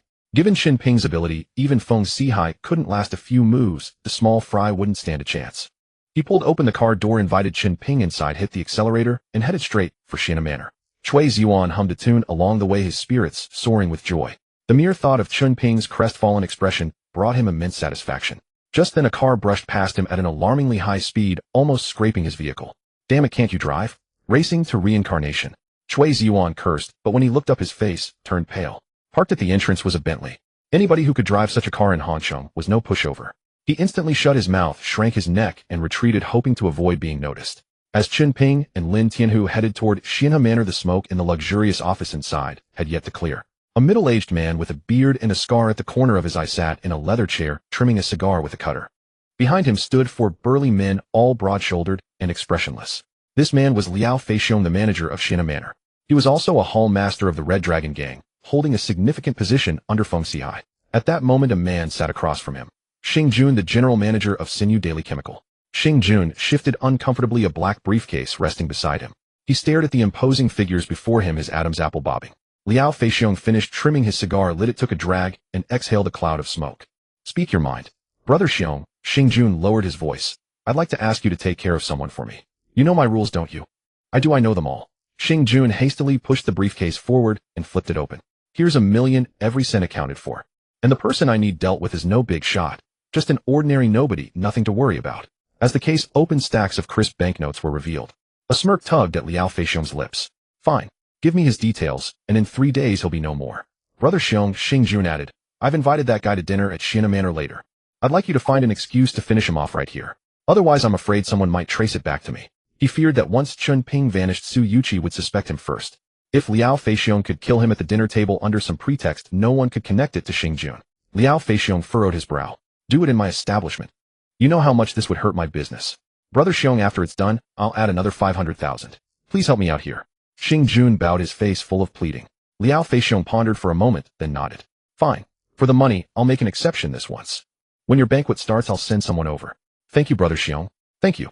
Xing Jun rattled off a string of thanks and turned to leave. Once in the corridor, the corners of his mouth slowly curled upward, a cold knife-like glint in his eyes. Once Chen Ping was dead, let's see what excuse Su Yuqi could use to reject him. Lin Tianhu nodded, got into his car, and drove off. The moment he left, a red BMW pulled up. The driver was a young woman named Sun Xiaoming, with Wang Henin beside her. Sun Xiaoming had left early, so naturally she arrived earlier than everyone else. Chen Ping, did you just get out of that Bentley? Sun Xiaoming stared at him, astonishment written all over her face. She had seen him emerge from the Bentley from a distance and hadn't quite believed it, but now up close she had no choice but to accept it. Chen Ping gave a soft hum of acknowledgement. Brother Chen Ping, you really rode in a Bentley. I wish I'd come with you. I've never been in one in my life. Wang Henin's eyes lit up with excitement the moment she heard it was true. Mid-sentence, she suddenly realized she might have said something wrong, and quickly turned to Sun Xiaoming with an apologetic smile. Xiaoming, I didn't mean your car is bad, It's fine. Sun Xiaoming waved her hand. She knew Wang Henin meant no harm, but her gaze lingered on Chen Ping, a puzzle gnawing at her. How could he have arrived in a Bentley? Whose car was that? Sun Xiaoming asked again. A friend's. Chen Ping answered lightly. You have a friend who can afford a Bentley. Sun Xiaoming was truly unsettled now. A Bentley cost at least a few million. In a place like Hongcheng, there weren't many people who could spend millions on a car. Before Chen Ping could respond, Cui Ziyuan and the others arrived. 7 or 8 cars lined up in the parking lot, and as the group got out, they looked up at the grand entrance of Xianhe Manor, their jaws dropping in disbelief. Zhang Tongjian, moved that piece of junk somewhere else. Don't park it here and embarrass us. Cui Ziyuan yelled at the newly arrived Zhang Tongjian. Zhang Tongjian had no choice but to obediently move his car. Meanwhile, Cui Ziyuan and the others straightened their clothes, put on casual expressions, and headed toward the entrance of Xianhe Manor. As soon as they reached the door, they saw Sun Xiaoming and Chen Ping. The entire group froze. Chen Ping, you. Cui Ziyuan's eyes nearly popped out. He never imagined that Chen Ping would actually arrive before him. I told you I'd definitely be faster than you. Chen Ping looked at Cui Ziyuan's face, a slight smirk curling at the corner of his mouth. The people around him clicked their tongues incessantly. Did you fly here? Did you take a shortcut or something? How did you get here so fast? It's unbelievable. When did he sneak ahead of us? The group chattered noisily, all eyes fixed on Chen Ping, their faces a mix of incredulity. Brother Chen Ping came in a Bentley. Wang Henin cut in, her tone tinged with pride. The moment they heard the word Bentley, everyone refused to believe it. Cui Ziyuan snorted coldly. Him? Ride in a Bentley? I bet he doesn't even know what a Bentley looks like. He probably took a cab, took a shortcut, and then bragged about riding in a Bentley. Seeing that no one believed her, Wang Henin hastily added, it really was a Bentley. Xiaoming and I saw it together. Chen Ping looked completely indifferent, not bothering to open his mouth. Whether they believed him or not, he couldn't care less. When everyone heard Wang Henin bring Sun Xiaoming as a witness, their gazes all fell on Sun Xiaoming.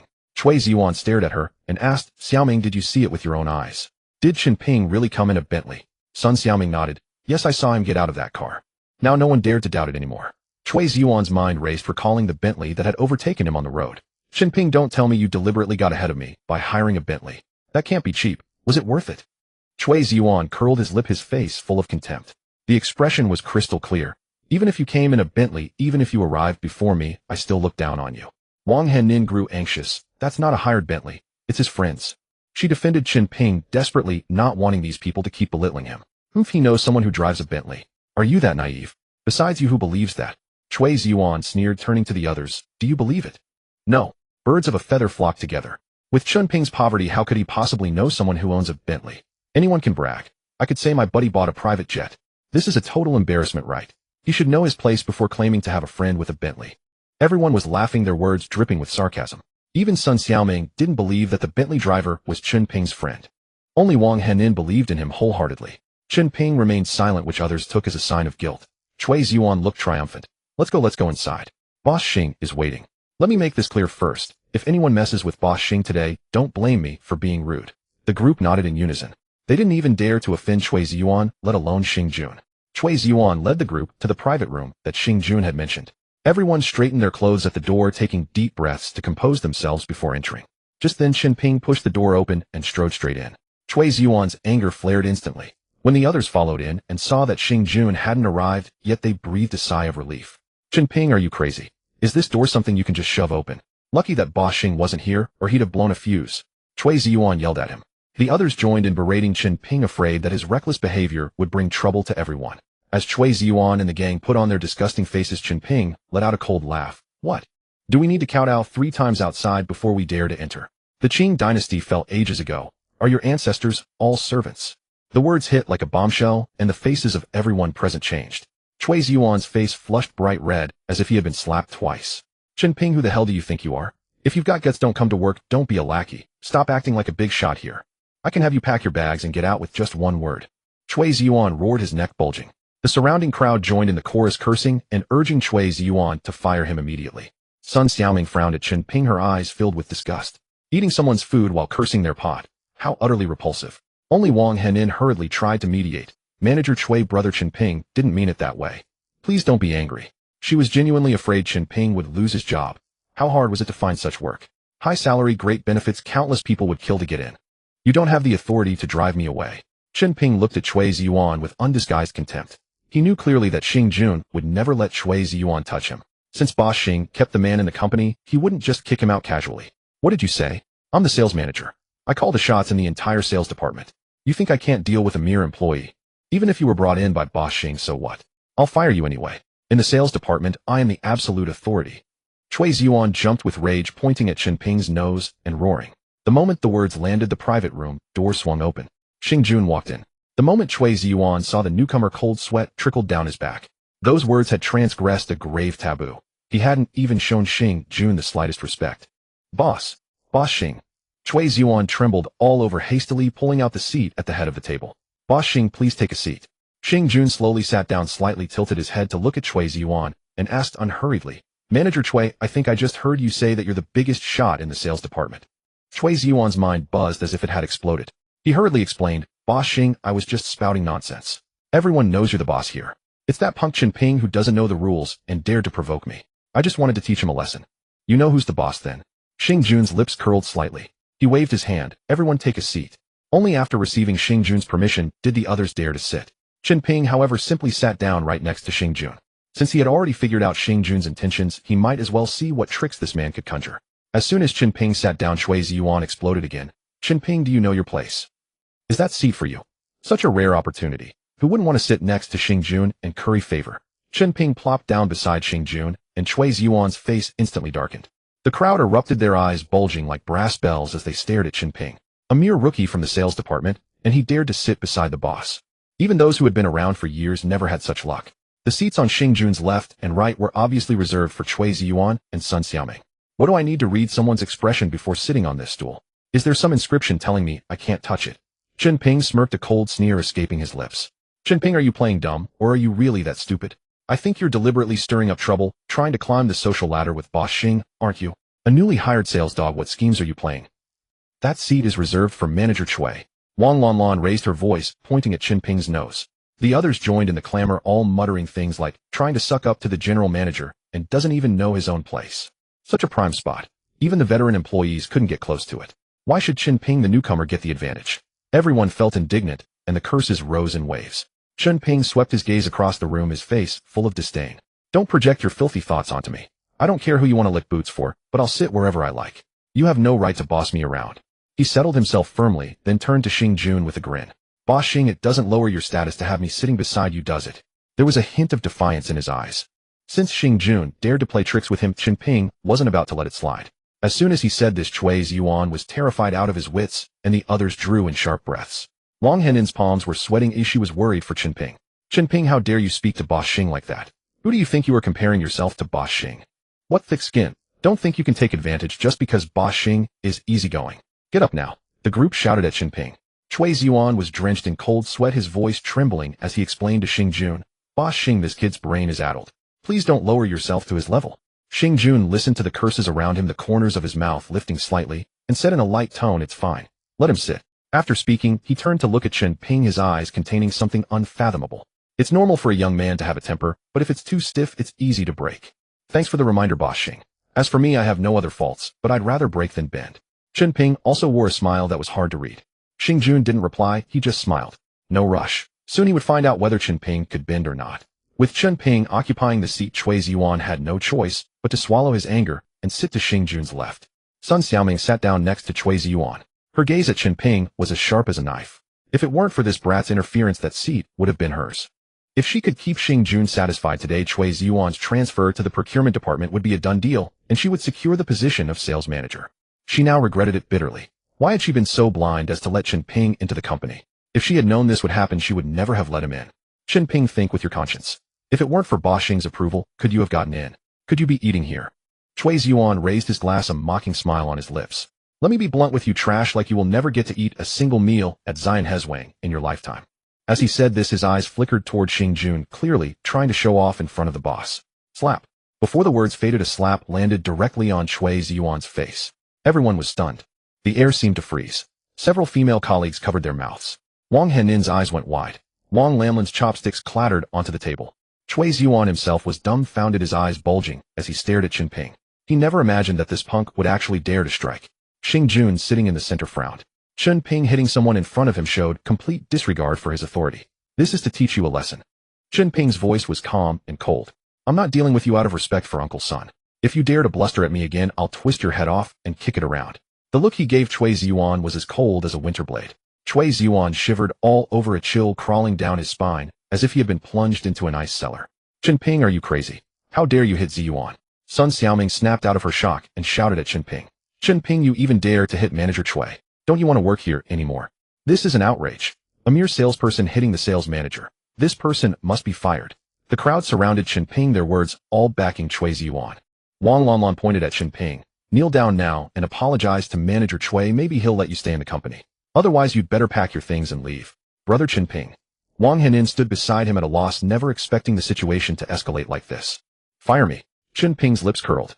Who the hell does he think he is to fire me? Boss Xing is sitting right here. Since when does a jumped-up sales manager get to bluster?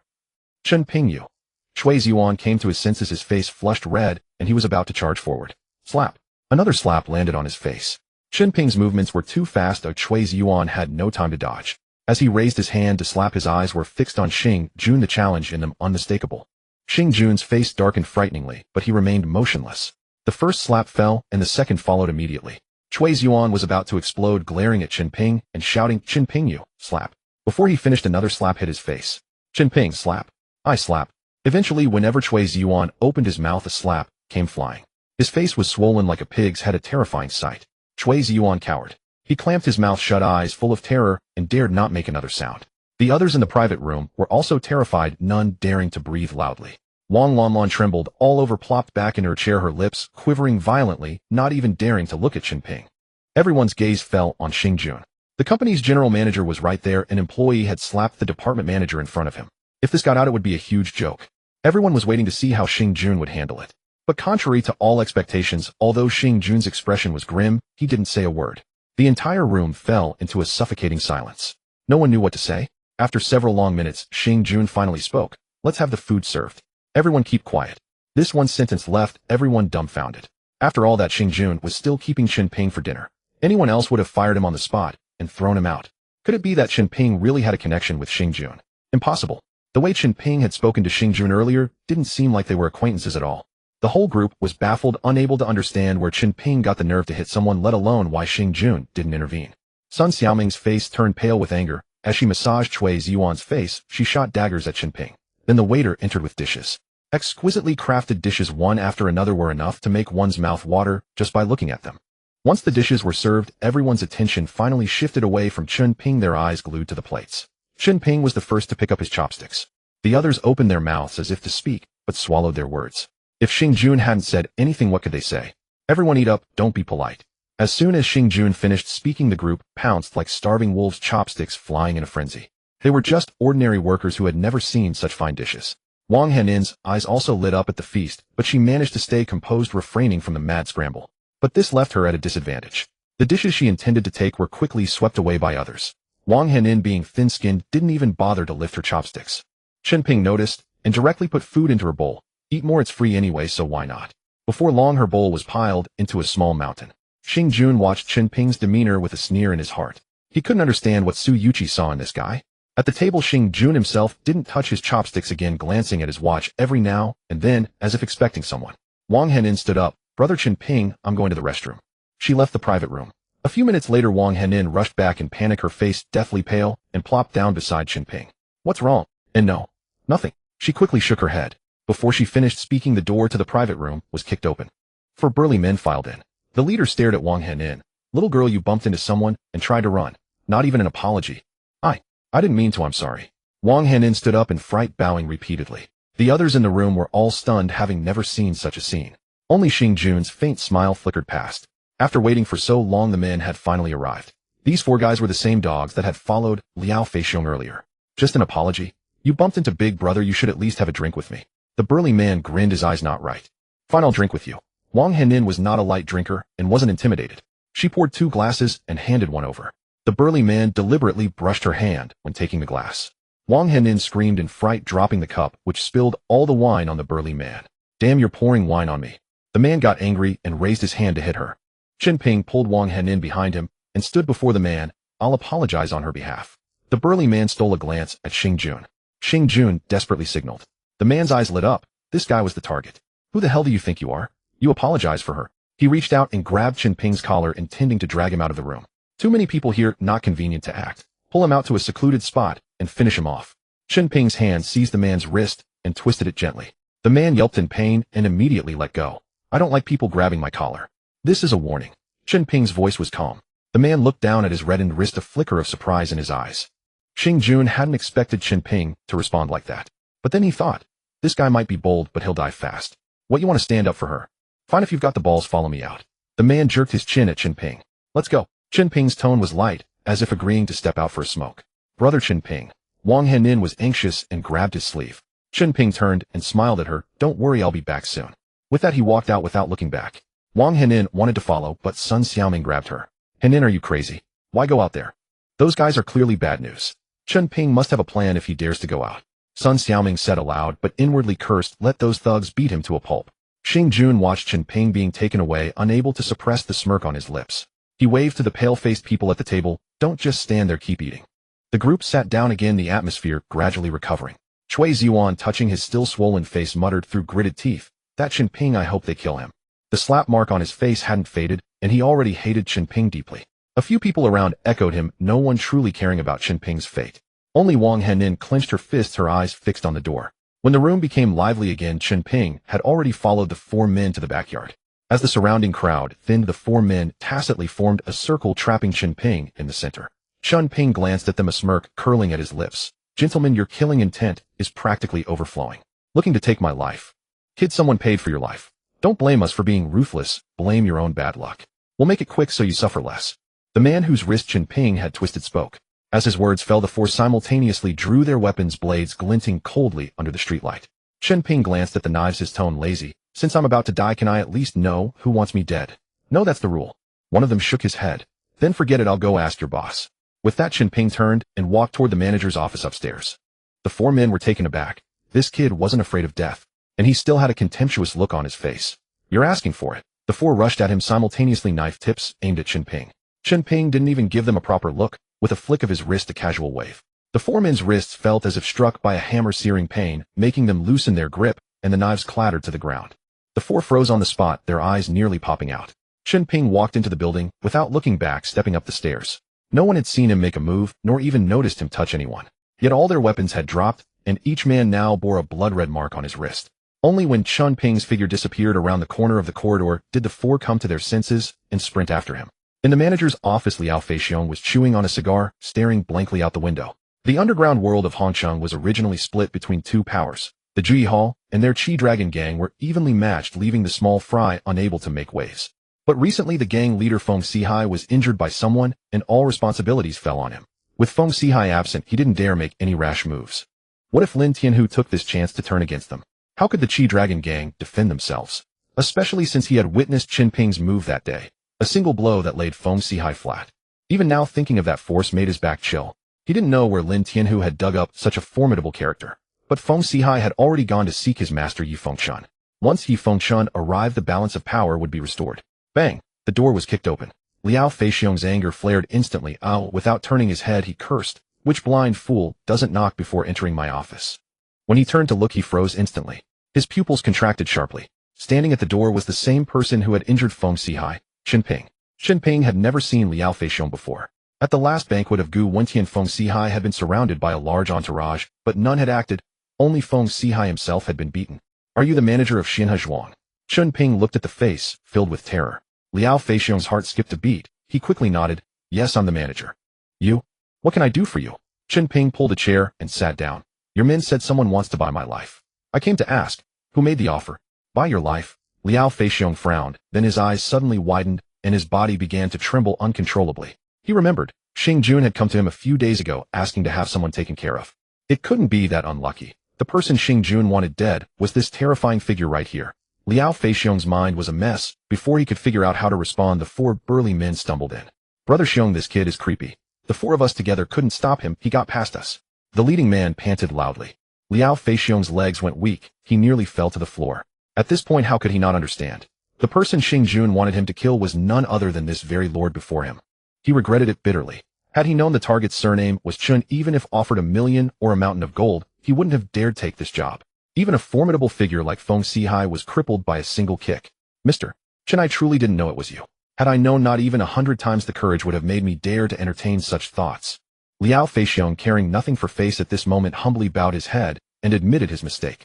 Under someone else's roof, one must bow or lose one's head. Chen Ping frowned slightly. You know me. Liao Feixiong forced a smile that was uglier than tears. I had the honor of seeing you once at Master Gu's banquet. Our gang leader was brought down by you. Since you know I injured Feng Sihai, shouldn't you be seeking revenge? Why are you being so polite? Chen Ping was quite puzzled.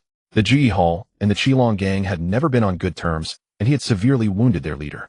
Shouldn't the members of the Qilong gang be burning with rage at the sight of him? But Liao Feixiong not only didn't make a move, his tone even carried a hint of respect. Liao Feixiong quickly waved his hands. Mr. Chen, please don't tease me. With your skills, unless I'm tired of living, I wouldn't dare to challenge you. That was the honest truth. Chen Ping couldn't help but laugh. This Liao Feixiong was quite interesting, able to bend and stretch a man of metal. Now can you tell me who wants my head? Chen Ping cut straight to the point. Xing Jun. He paid me $1 million to do this. Liao Feixiong no longer dared to keep anyone's secret. No matter how strict the code, nothing was more important than his own life. Chen Ping let out a cold laugh. He had long suspected that bastard Xing Jun was behind this. Without another word, he turned and walked out of the office. Only then did Liao Feixiong feel a chill down his back. Reaching back, he found his clothes drenched in sweat. Brother Xiong, was it really that kid who wounded the gang leader? He looks so young. As soon as Chen Ping left, a few burly men gathered around, their faces full of disbelief. Liao Feixiong's face darkened. Spread the word. Until the gang leader returns, no one, and I mean no one, is to provoke that demon star. Understood. The 4 men nodded and hurried downstairs to pass the message. In the private room, Xing Jun's group was drinking merrily. With Chen Ping taken away, Xing Jun felt a surge of satisfaction. Chui Ziyuan was also delighted and joined in drinking heavily. With a general manager and a department head both in high spirits, how could the subordinates wear gloomy faces? After eating and drinking their fill, Xing Jun stood up and waved his hand. All right, that's enough for today. Work tomorrow. Sales department put in extra effort. He was in a good mood, his face flushed red from the alcohol.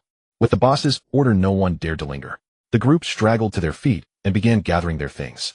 Wang Henning grew anxious and grabbed the person next to her. Brother Chen Ping hasn't come back yet. Shouldn't we wait for him? Wang Henning shrank her neck, her voice trembling. Brother Chui, President Xing said everyone should head back first, and we have work tomorrow. Chui Ziyuan raised his voice. Wang Henning, didn't you hear President Xing? He told you to go rest. Are you trying to defy his orders? Wang Henning bit her lip, her face pale. She dared not go against Xing Jun. But Chen Ping still hadn't returned, and her heart was in turmoil. Sun Xiaoming sidled up and tugged her arm. Henin, forget about that Chen Ping. He might have slipped back to sleep already. Let's go first. Wang Henin hesitated for a few seconds, then nodded. She decided to go back and check. Xing Jun stood by, unable to suppress the smirk on his lips. He sneered inwardly. Chen Ping. He's not coming back. Just as the group was about to disperse, the door to the private room was suddenly pushed open. Chen Ping stepped inside. Chen Ping. Everyone froze. They had been thinking that once Chen Ping left, he would surely be beaten to a pulp. Yet here he stood perfectly fine. Xing Jun wore the most unpleasant expression. He had arranged everything earlier, had someone take care of him. How could he still be back? Brother Chen Ping. Wang Henin's eyes lit up, and she rushed over to grab his arm. Xing Jun forced down his panic. You. How did you come back? Chen Ping curled his lips. The job's done, so of course I'm back. What, General Manager Xing, didn't you want me to return? Xing Jun stared at Chen Ping's mocking eyes and felt an inexplicable chill down his spine. He quickly steadied his expression. Why would I care? Come back if you want. Chui Ziyuan stepped forward, sneering. Chen Ping, you sure have good timing. We've finished eating. There's some leftovers. If you're not picky, you can make do. Don't waste them. A few people nearby joined in the laughter. Chen Ping glanced at him and said coolly, looks like your mouth is feeling better. Chui Ziyuan's face changed, and he instinctively stepped back, covering his cheeks with both hands. Sun Xiaoming quickly tugged him. Ziyuan, don't waste words on him. Let's go. The group filed out noisily, leaving only Chen Ping and Wang Henin in the private room. Brother Chen Ping, if you're hungry, let's go out for street food. Don't touch their leftovers, Wang Henin said softly. Chen Ping looked at her. You didn't get enough to eat either. Wang Henin lowered her head. When you were taken away, I was so worried I couldn't eat. Seeing her like this, Chen Ping felt a twinge of guilt. He smiled. Come on, let's go for street food. The two left the private room. Outside, the Zion Hezwang Chui Ziyuan was bending over, holding the car door open for Xing Jun. President Xing, please get in. Xing Jun had one foot on the step, but after a moment's thought he pulled back. You all go ahead. I still have some business to attend to. He needed to find Liao Feixiong and sort things out. If the deal fell through, he had to get his money back. President Xing, is there anything I can do for you? Chen Ping walked out of the door with Wang Henin a smile on his face. Chui Ziyuan immediately sneered. Chen Ping, who do you think you are? President Xing's affairs are none of your business. President Xing, just say the word, and I'll handle it. Personal matter. Don't worry about me. After saying this, Xing Jun glanced at Chen Ping, turned around, and went back into the Zion Hezwang. Wang Lanlan suddenly spoke, her words laced with sarcasm. Chen Ping, didn't you come in a Bentley earlier? Now that you're leaving, can you call that Bentley to pick you up? I've never seen a Bentley in person. Could you have your friend drive it over so I can get a look? Yeah, I want to see too. I just want to know what that friend of his looks like. Don't tell me he came in a Bentley, but will leave on an electric scooter. A group joined in the mockery, each word cutting into Chen Ping. Chen Ping sneered, why should I show you? You're just pretending. You don't have that friend. The cost of showing off these days is too low. If there were a law against it, he'd be the first one locked up. Even without that law, he's been arrested before. Remember, he just got out a few days ago. The group fired off one barb after another, all clearly trying to curry favor with Chui Ziyuan. Seeing the situation, Chui Ziyuan regained his bravado, as if the slap he'd received earlier had been forgotten. I also know that on his first day out of prison, Chen Ping was cuckolded. With that kind of track record, he dares to boast in front of us. Chen Ping's face darkened, and he raised his hand. Chui Ziyuan, seeing him about to strike, cowered and ducked behind Sun Xiaoming in fear. Chen Ping, what do you think you're doing? If you dare lay a finger on him, I'll make you regret it. Sun Xiaoming glared at him. Wang Henin also tightened her grip on his arm. Brother Chen Ping, forget it. Chen Ping stared at Sun Xiaoming's face and finally lowered his hand. If he made too much of a scene with Sun Xiaoming, Sun Fuhai would inform his parents, and then they'd worry at home. Seeing him lower his hand, Chui Ziyuan immediately straightened up, not saying a word, but unable to hide his smugness. Just then a Bentley turned the corner from the street and came to a smooth stop in front of the crowd. The moment everyone recognized the emblem, they were all stunned. Chen Ping was also taken aback. He hadn't expected Lin Tianhu to still be around. Wang Henin spotted the Bentley and immediately beamed. That's the one. That's the car. Brother Chen Ping came in. The Bentley had barely stopped when the door opened and a young man in a suit stepped out. He approached Chen Ping with utmost respect. Mr. Chen, please get in. Chen Ping's lips curled slightly. That Lin Tianhu was thoughtful enough to send a stranger to pick him up, not showing himself. He also understood that Lin Tianhu's reputation in Hongcheng was sullied. If people saw them together, it would cause no end of trouble. Henin, let's go. I'll take you for street food. Chen Ping's tone was calm. Wang Henin's eyes sparkled, and she nodded eagerly. She had never ridden in a Bentley before. Once in the car, Chen Ping deliberately rolled down the window, a mocking smile on his face, and called out to the crowd, I'm off now. The Bentley hit the gas and sped away, leaving Chui Ziyuan and the group standing there dumbfounded. Damn, that kid really left in a Bentley. That's amazing. Could that car really belong to his friend? The group buzzed with exclamations. Chui Ziyuan spat fiercely, amazing my ass. He probably rented it. With that, he turned and got into his car, driving off. The rest dispersed, heading home. In the office of the Zion Hezwang, Xing Jun's face was ashen as he confronted Liao Feixiong. Brother Xiong, I've always heard that the Qilong gang keeps its word and never slips up. But how is that Chen Ping perfectly fine today? Not even a scratch. Xing Jun's tone was accusatory. Liao Feixiong didn't rush to answer. He slowly stood up, walked over to Xing Jun, and raised his hand for a slap. With a sharp crack, Xing Jun was knocked to the ground. As soon as he fell, 4 burly men rushed in and pressed several knives against his neck. Blade cold, Xing Jun's face turned pale with fear. You nearly got me killed, and you still dare to come and question me. Liao Feixiong roared at the top of his lungs. If it weren't for that million, I'd throw you into the river to feed the fish today. Xing Jun was so scared he nearly wet his pants. He couldn't understand what had gotten into Liao Feixiong, why he was suddenly so furious with him. Brother Xiong, I really didn't dare to harm you. But since the job wasn't done, shouldn't you return that million? You can't. Before he finished, the big man pressed the knife harder, and blood immediately seeped from Xing Jun's neck. How dare you speak to Brother Xiong like that? Don't you know the rules? The big man's face twisted with menace, his voice fierce. Once money enters our pockets, there's no giving it back. Xing Jun was so terrified his whole body went limp. The icy blade pressed tightly against his neck. He dared not utter another word, let alone ask for the money. Liao Feixiong stared at Xing Jun and lowered his voice. If word of today's incident gets out, I won't let you off. People in this line of work, though it's not exactly a legitimate business, still have to follow the rules of the underworld. If the news leaked, who would dare hire them in the future? If it weren't for targeting Chen Ping, Liao Feixiong wouldn't have gone this far. Xing Jun was thrown out the door, his spirit shattered. The 1 million he had worked so hard to get was all for nothing. The worst part was that Chen Ping hadn't even been scratched. Not a single hair was harmed. The more Xing Jun thought about it, the more aggrieved he felt. He walked out of Shina Manor, raised his head, and let out a roar, venting all the anger in his heart. Yuhua Street, Hongqing's most famous food street. During the day, it was as desolate as a ghost town, but at night it exploded with activity. Both sides of the road were lined with open-air food stalls, the smells of oil smoke shouts, and clinking glasses mingling together. Chen Ping followed Wang Henin to an empty table and sat down. They ordered a few of their favorite dishes, and then all they could do was wait. There were too many customers, the kitchen couldn't keep up. Brother Chen Ping riding in that Bentley was really something. Was it really your friend's? Wang Henin's eyes sparkled excitement, still lingering on her face. Chen Ping nodded. Why would I lie to you? Even the driver was from his side. That wasn't exactly a lie. Lin Tianhu was indeed his subordinate, but they got along like friends. What does your friend do? He's so rich. Wang Henin's curiosity was piqued. Not entirely sure. Seems to be in trade or something. Chen Ping thought for a moment then added, he's still single, just a bit older. Otherwise I'd introduce you. If Lin Tianhu were a dozen years younger it might actually be worth considering. I don't want that. If I'm looking for someone it has to be someone like you. Wang Henin stared at Chen Ping, her eyes full of unspoken words. Chen Ping quickly turned his head away, afraid to meet her gaze. Just then the dishes were served. Food's here. Let's get some beer too. Chen Ping used this as a chance to change the subject, otherwise he really didn't know how to respond. Wang Henin's feelings were as clear as day.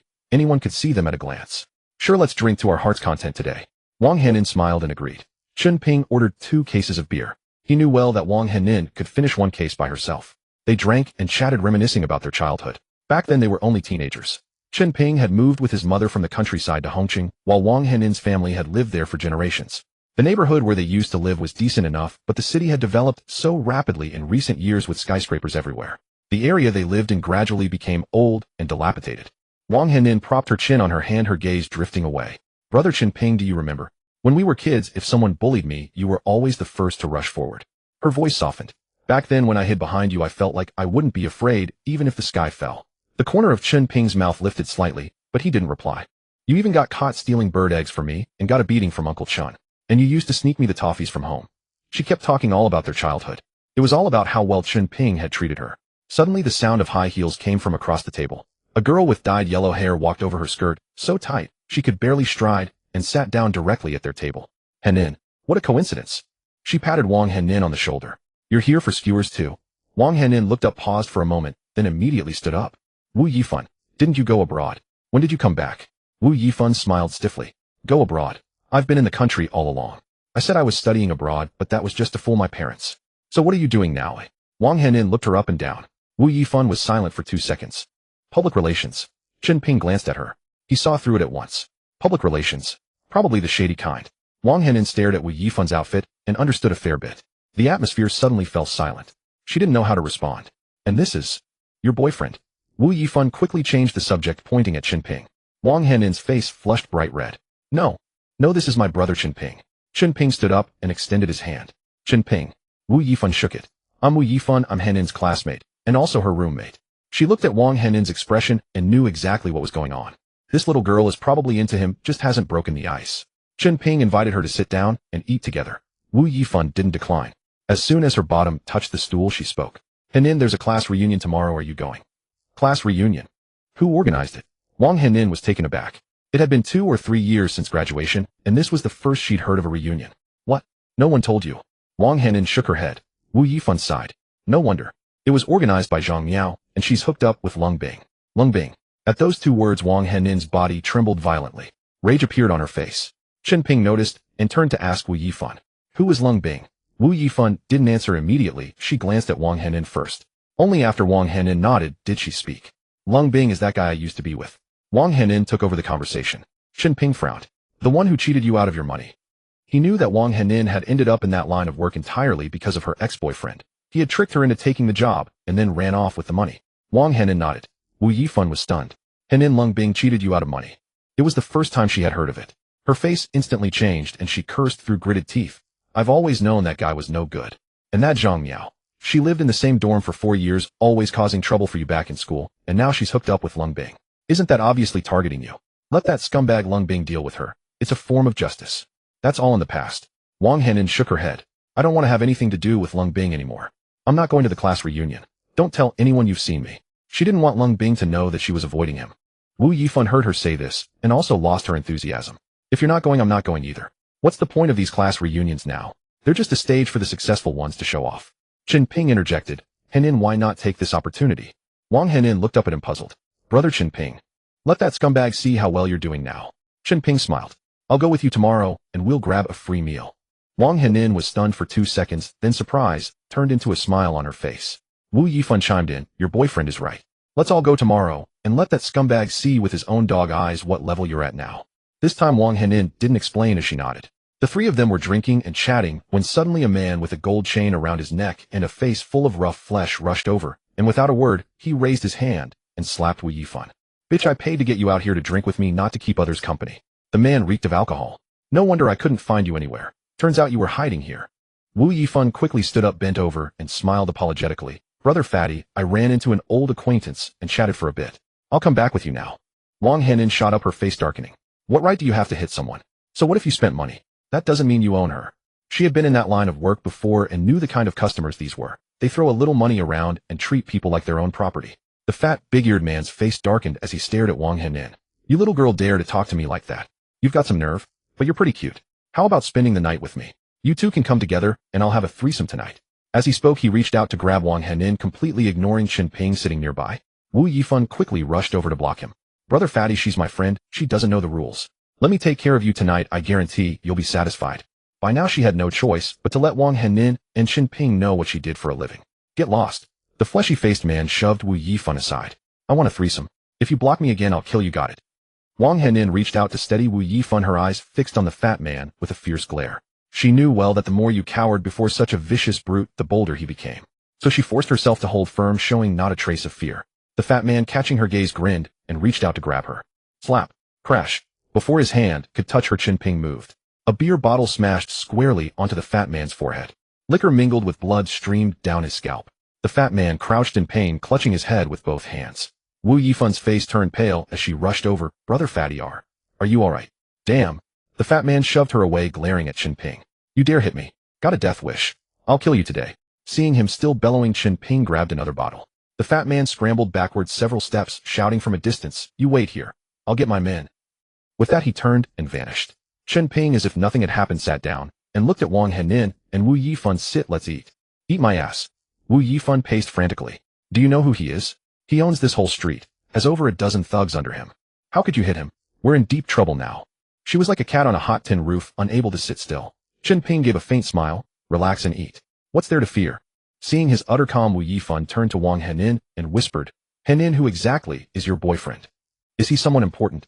Wang Henin's classmate Wu Yifan now stared wide-eyed at Chen Ping, scrutinizing him from head to toe. This guy knew Brother Fatty's identity, yet he didn't flinch at all. Wu Yifan's mind raced. If Chen Ping didn't have some hidden trump card, how could he be so calm? He works at the same place as us, been neighbors since we were kids. He really has no background. Wang Henin frowned, muttering softly. Impossible. Wu Yifan refused to believe it. No background. Then why is he still sitting after hearing Brother Fatty's name? Wang Henin bit her lip and whispered, he really doesn't have any. Chen Ping. He just got out of prison. She figured that counted as a kind of background, since people who'd done time usually made others think twice. Hearing this, Wu Yifan slapped her thigh. No wonder. He's been inside. But do you think knowing a few street punks is enough?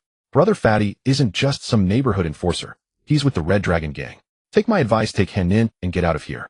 At the mention of Red Dragon Gang, a faint smile tugged at the corner of Chen Ping's mouth. How interesting. Why did he keep running into these people everywhere today? Seeing him unmoved, Wu Yifan grew anxious. Scared now, aren't you? The Red Dragon Gang is the biggest syndicate in Hong City. The lowlifes you know are nothing compared to them. Take Henin and leave. I'll beg Brother Fatty for mercy later. Worst case, I waive tonight's fee. Scared? Chen Ping chuckled. They're the ones who should be scared. When the Red Dragon Gang sees me, they turn and run. Wu Yifan looked him up and down, her face darkening. I'm not joking. If you want to act tough, do it alone. Don't drag Henin into it. She grabbed Wang Henin's hand. Let's go. Let him show off all by himself. Look at the boyfriend you've chosen. Wu Yifan had initially felt some fondness for Chen Ping, but now it was all gone. In her eyes, he was just all talk, pretending to be something he wasn't. Yifan, Chen Ping isn't what you think. Wang Henin tried to pull away, but Wu Yifan held tight. Henin, don't be foolish. You've never been in the underworld. You don't know how ruthless the Red Dragon Gang is. The whole city of Hong is terrified of them. Just because Chen Ping did a few years in prison, does he think he's invincible? As they struggled, a crowd surrounded them. Leading them was Brother Fatty, his head now wrapped in white gauze. Wu Yifan's face went white as she released Wang Henin, her hands trembling, not knowing where to put them. Wang Henin's legs went weak at the sight of the ferocious mob. Only Chen Ping remained seated motionless. The fleshy-faced man hefted a beer bottle in his hand, his jowls quivering. You've got some nerve not running away. All right, today I'll show you what regret really means. With that, he bent down, grabbed the bottle, and swung it at Chen Ping's head. Brother Fatty. Wu Yifan dashed over and grabbed his arm. Brother Fatty, please calm down. He's already realized his mistake. I told him your name, and his legs went weak with fear. Do me a favor, let him off this once. I'll spend a few nights with you free of charge. And I'll make him pay you some compensation as an apology. The fleshy-faced man, originally set on violence, lowered the bottle at the mention of money. He squinted. How much can he pay? My head isn't something just anyone can touch. Wu Yifan hesitated. Could she decide for Chen Ping? She wasn't sure herself. She turned to Chen Ping. Did you hear that? Brother Fatty is asking you. How much are you willing to pay to settle this? Let me tell you, if it weren't for my sake, even if you offered money, he wouldn't let you off. Wu Yifan said this partly to scare Chen Ping, partly to gauge his reaction. She hoped Chen Ping would bleed enough cash to send this plague away rather than get beaten up. The fleshy-faced man, pleased by how highly Wu Yifan had praised him, finally cracked a smile. Chen Ping slowly raised one finger. How about this much? 10,000. The man's smile froze instantly. You think I'm a beggar? Wu Yifan frowned. Chen Ping, are you stupid? You hit Brother Fatty, and you think 10,000 will cover it. You think this is a flea market? She scolded him while frantically signaling with her eyes. Chen Ping shook his head. I didn't say 10,000. The man's expression softened slightly. 100,000. 100,000 will do. Wu Yifan did the math in her head. 100,000 wasn't exactly a small amount. But judging by Chen Ping's appearance, just out of prison, how much could he possibly have? She hesitated and spoke. Brother Fatty, look at him. 100,000 is probably his limit. He just got out of prison. He doesn't have much money. She was trying to plead for Chen Ping. The fleshy-faced man's expression shifted. Just out of prison. No wonder he's so ruthless. Got some guts. But I don't care if he's broke or not. You think 100,000 is enough to get rid of me? No way. Wu Yifan turned back to Chen Ping. Add a little more. If you can, I have some money on me. I'll lend it to you. But I'm telling you, you have to pay me back. I'm only doing this for Henin's sake. Chen Ping shook his head again. I didn't say 100,000 either. Wu Yifan was stunned. The fleshy-faced man's eyes lit up, a smile spreading across his face, though his tone remained tough. Then you mean $1 million? If you can pay $1 million, I'll let it slide. Since you've done time, you can work for me from now on. I'll have your back. Chen Ping pulled out a 1 yuan coin from his pocket and flipped it between his fingers. I'll pay this much. The man's face turned black instantly. Screw you, you're messing with me. I'll cripple you today. Wu Yifan exploded. Chen Ping, are you insane? I'm trying to help you, and you offer a single yuan. Fine, I'm done with you.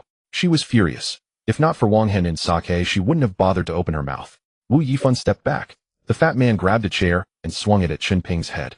This time, with over a dozen brothers behind him, he was full of confidence and aimed for a fatal blow. Before the chair could land, Chen Ping flicked his finger. The coin shot out like a steel ball, striking the fat man's wrist. He screamed in pain, the chair falling from his grip. Looking down, he saw a bloody hole in his wrist, gushing blood. Kill him! Kill him! The fat man's voice cracked from shouting. All the thugs drew their weapons and charged at Chen Ping. Chen Ping! Wang Henin screamed in terror, wanting to block for him, but Wu Yifan held her back tightly. Going up there now would be suicide. Chen Ping sat still. His expression didn't change at all. He grabbed a handful of peanuts from the table and casually tossed them at the charging men. Seeing the peanuts flying toward them, the thugs paid no attention. No one dodged. How could peanuts hurt? The next second, their smiles vanished. The peanuts struck them like iron pellets. The dozen men shuddered violently and collapsed to the ground. Multiple bloody holes appeared on their bodies, blood streaming out. The fat man's eyes bulged, frozen in place, staring at his screaming underlings. What the hell is going on? No one answered. Wu Yifan was dumbfounded. She never imagined Chen Ping could be this fierce. Instinctively, she turned to Wang Henin, her eyes screaming, "You'd better explain this to me right now." Wang Henin herself was equally bewildered. She had no idea Chen Ping had such capabilities, taking down more than a dozen men with nothing but roasted peanuts. That was simply absurd. You want to kill me? Chen Ping stared at the greasy-faced fat man, his tone completely calm. The man's throat bobbed as he opened his mouth, but gazing at Chen Ping's impassive expression, he couldn't force out a single word. After what felt like an eternity, the fat man finally came to his senses from his shock, took several deep breaths, and spoke to Chen Ping. "Boy, you've got some skill, I'll give you that. But do you know who I answer to? I'm from the Red Dragon Gang. This entire street falls under the Red Dragon Gang's territory. If you lay a hand on me today, you're making an enemy of the entire Red Dragon Gang. So what if I am?" Chen Ping let out a cold sneer. "If you really have what it takes, bring it on." The fat man's face flushed crimson as he snatched out his phone and dialed a number. No one knew who he was calling, but everyone understood. He was calling for backup. As soon as he hung up, a smug grin spread across the fat man's face. "Boy, you're dead. This time Brother Xiong is coming himself. Even if you had 100 lives, you won't walk away from this alive." He had called Liao Feixiong. After Feng Sihai had withdrawn from the Red Dragon Gang, all matters had been handed over to Liao Feixiong. Faced with this incident, who else would he call but Liao Feixiong? Upon hearing the words Brother Xiong, Chen Ping actually smiled. He had only just left Liao Feixiong's office, never expecting to cross paths with him again so soon. "Fine, I'll wait. I want to see how your so-called Brother Xiong plans to kill me." Chen Ping's expression was one of utter disdain. Upon hearing Brother Xiong, Wu Yifan's face turned green. She quickly shot Wang Henin a glance and leaned in, lowering her voice. "Henin, hurry and persuade Chen Ping. Let's get out of here. Don't think just because you can throw a few punches that you've got nothing to fear. Let me tell you, Brother Xiong is Feng Sihai's right-hand man in the Red Dragon Gang. He's incredibly skilled at fighting and merciless in his strikes. If he actually comes, Chen Ping won't survive." Wang Henin was terrified upon hearing this. She nodded and approached Chen Ping, speaking softly. "Brother Chen Ping, let's just go. It's getting late." Wang Henin didn't dare speak directly about how formidable Brother Xiong was. She knew Chen Ping's confidence was running high at this moment. If she pressed the matter too hard, Chen Ping would be even less likely to leave. Chen Ping glanced at Wu Yifan and then looked at Wang Henin. Henin, you and Wu Yifan go ahead first. I'll head back in a bit. Seeing that Chen Ping refused to leave, Wang Henin grew anxious and could only tell the truth. Brother Chen Ping, Wu Yifan just told me that Brother Xiong is no ordinary person. Let's not provoke him. It's fine, Chen Ping smiled. I'm not afraid. Seeing Chen Ping refuse to listen to reason, Wu Yifan lost her temper and shouted, do you really think a few days of training has made you untouchable? Brother Xiong is the trusted confidant of the Red Dragon Gang's boss. Among those who truly possess combat ability, 2 or 3 like you combined still wouldn't stand a chance against him. Why aren't you running? Running? For what? Chen Ping shrugged, treating the matter with complete indifference.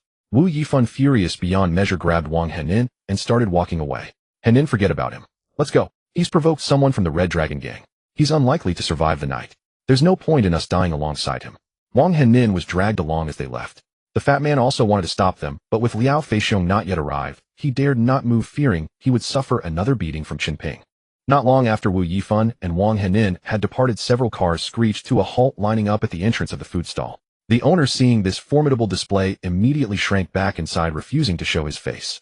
All the diners and onlookers scattered as well, leaving only a handful of the boldest individuals standing far away, peeking curiously.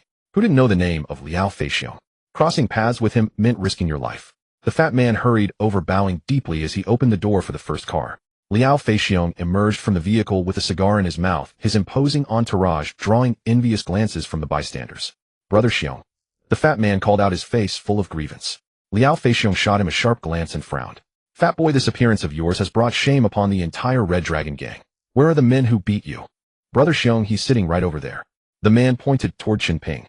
Liao Feixiong followed the direction of his finger, and once he recognized who was seated there, his entire body froze. The cigar nearly slipped from his lips. The fat man stared in shock and hurried to retrieve the fallen cigar. Brother Xiong, that guy is just one person. He's only somewhat skilled in martial arts. All my brothers were beaten by him. Liao Feixiong's anger surged within him. He wanted to slap the man across the face right then and there. Was Chen Ping merely somewhat skilled? The man was genuinely formidable. Feng Sihai had been kicked down in a single strike. Who in all of Hongcheng could oppose him? Brother Xiong. Chen Ping turned to look at Liao Feixiong, a smile playing on his lips. Fate is quite strong. We've met again. Upon hearing this, Liao Feixiong quickly forced a smile and stepped forward. Mr. Chen, please forgive me. I failed to properly discipline my subordinates. Your men talk big, claiming I'd need 100 lives and still wouldn't be able to leave here alive tonight. Chen Ping's lips curled upward as he spoke leisurely. The fat man stood frozen, his steps stiff as he shuffled forward.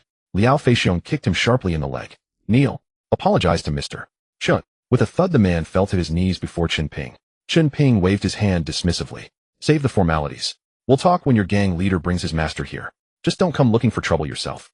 He knew full well that Liao Feixiong was merely putting on a show, a face-saving gesture to give him a way out. Chen Ping had injured Feng Sihai, and the feud between him and the Red Dragon Gang was already cemented beyond repair. Someone like Liao Feixiong would never genuinely submit to him. With that said, Chen Ping rose and walked away. Liao Feixiong watched his retreating figure, a cold gleam flashing briefly in his eyes. Only after Chen Ping had walked far away did the fat man scramble to his feet, his expression bewildered. Brother Xiong. Who exactly is this guy? Smack. Liao Feixiong slapped him across the face, the sound crisp and sharp. Remember, from now on, stay away from him whenever you see him. Our gang leader was beaten by him. The fact that you're alive today should make you thankful enough. With those words cast aside, Liao Feixiong also departed with his men. Left alone, the fat man stood rooted to the spot, his face etched with lingering terror. At the entrance of the residential compound, Wang Henin paced anxiously back and forth. Wu Yifan had dropped her off and left, and she hadn't even entered her home. She simply waited there. Wang Changfeng saw her daughter standing at the doorway without going inside, and asked, Henin, why aren't you coming in? Who are you waiting for? Mom, please go back first. I'm waiting for Brother Chen Ping.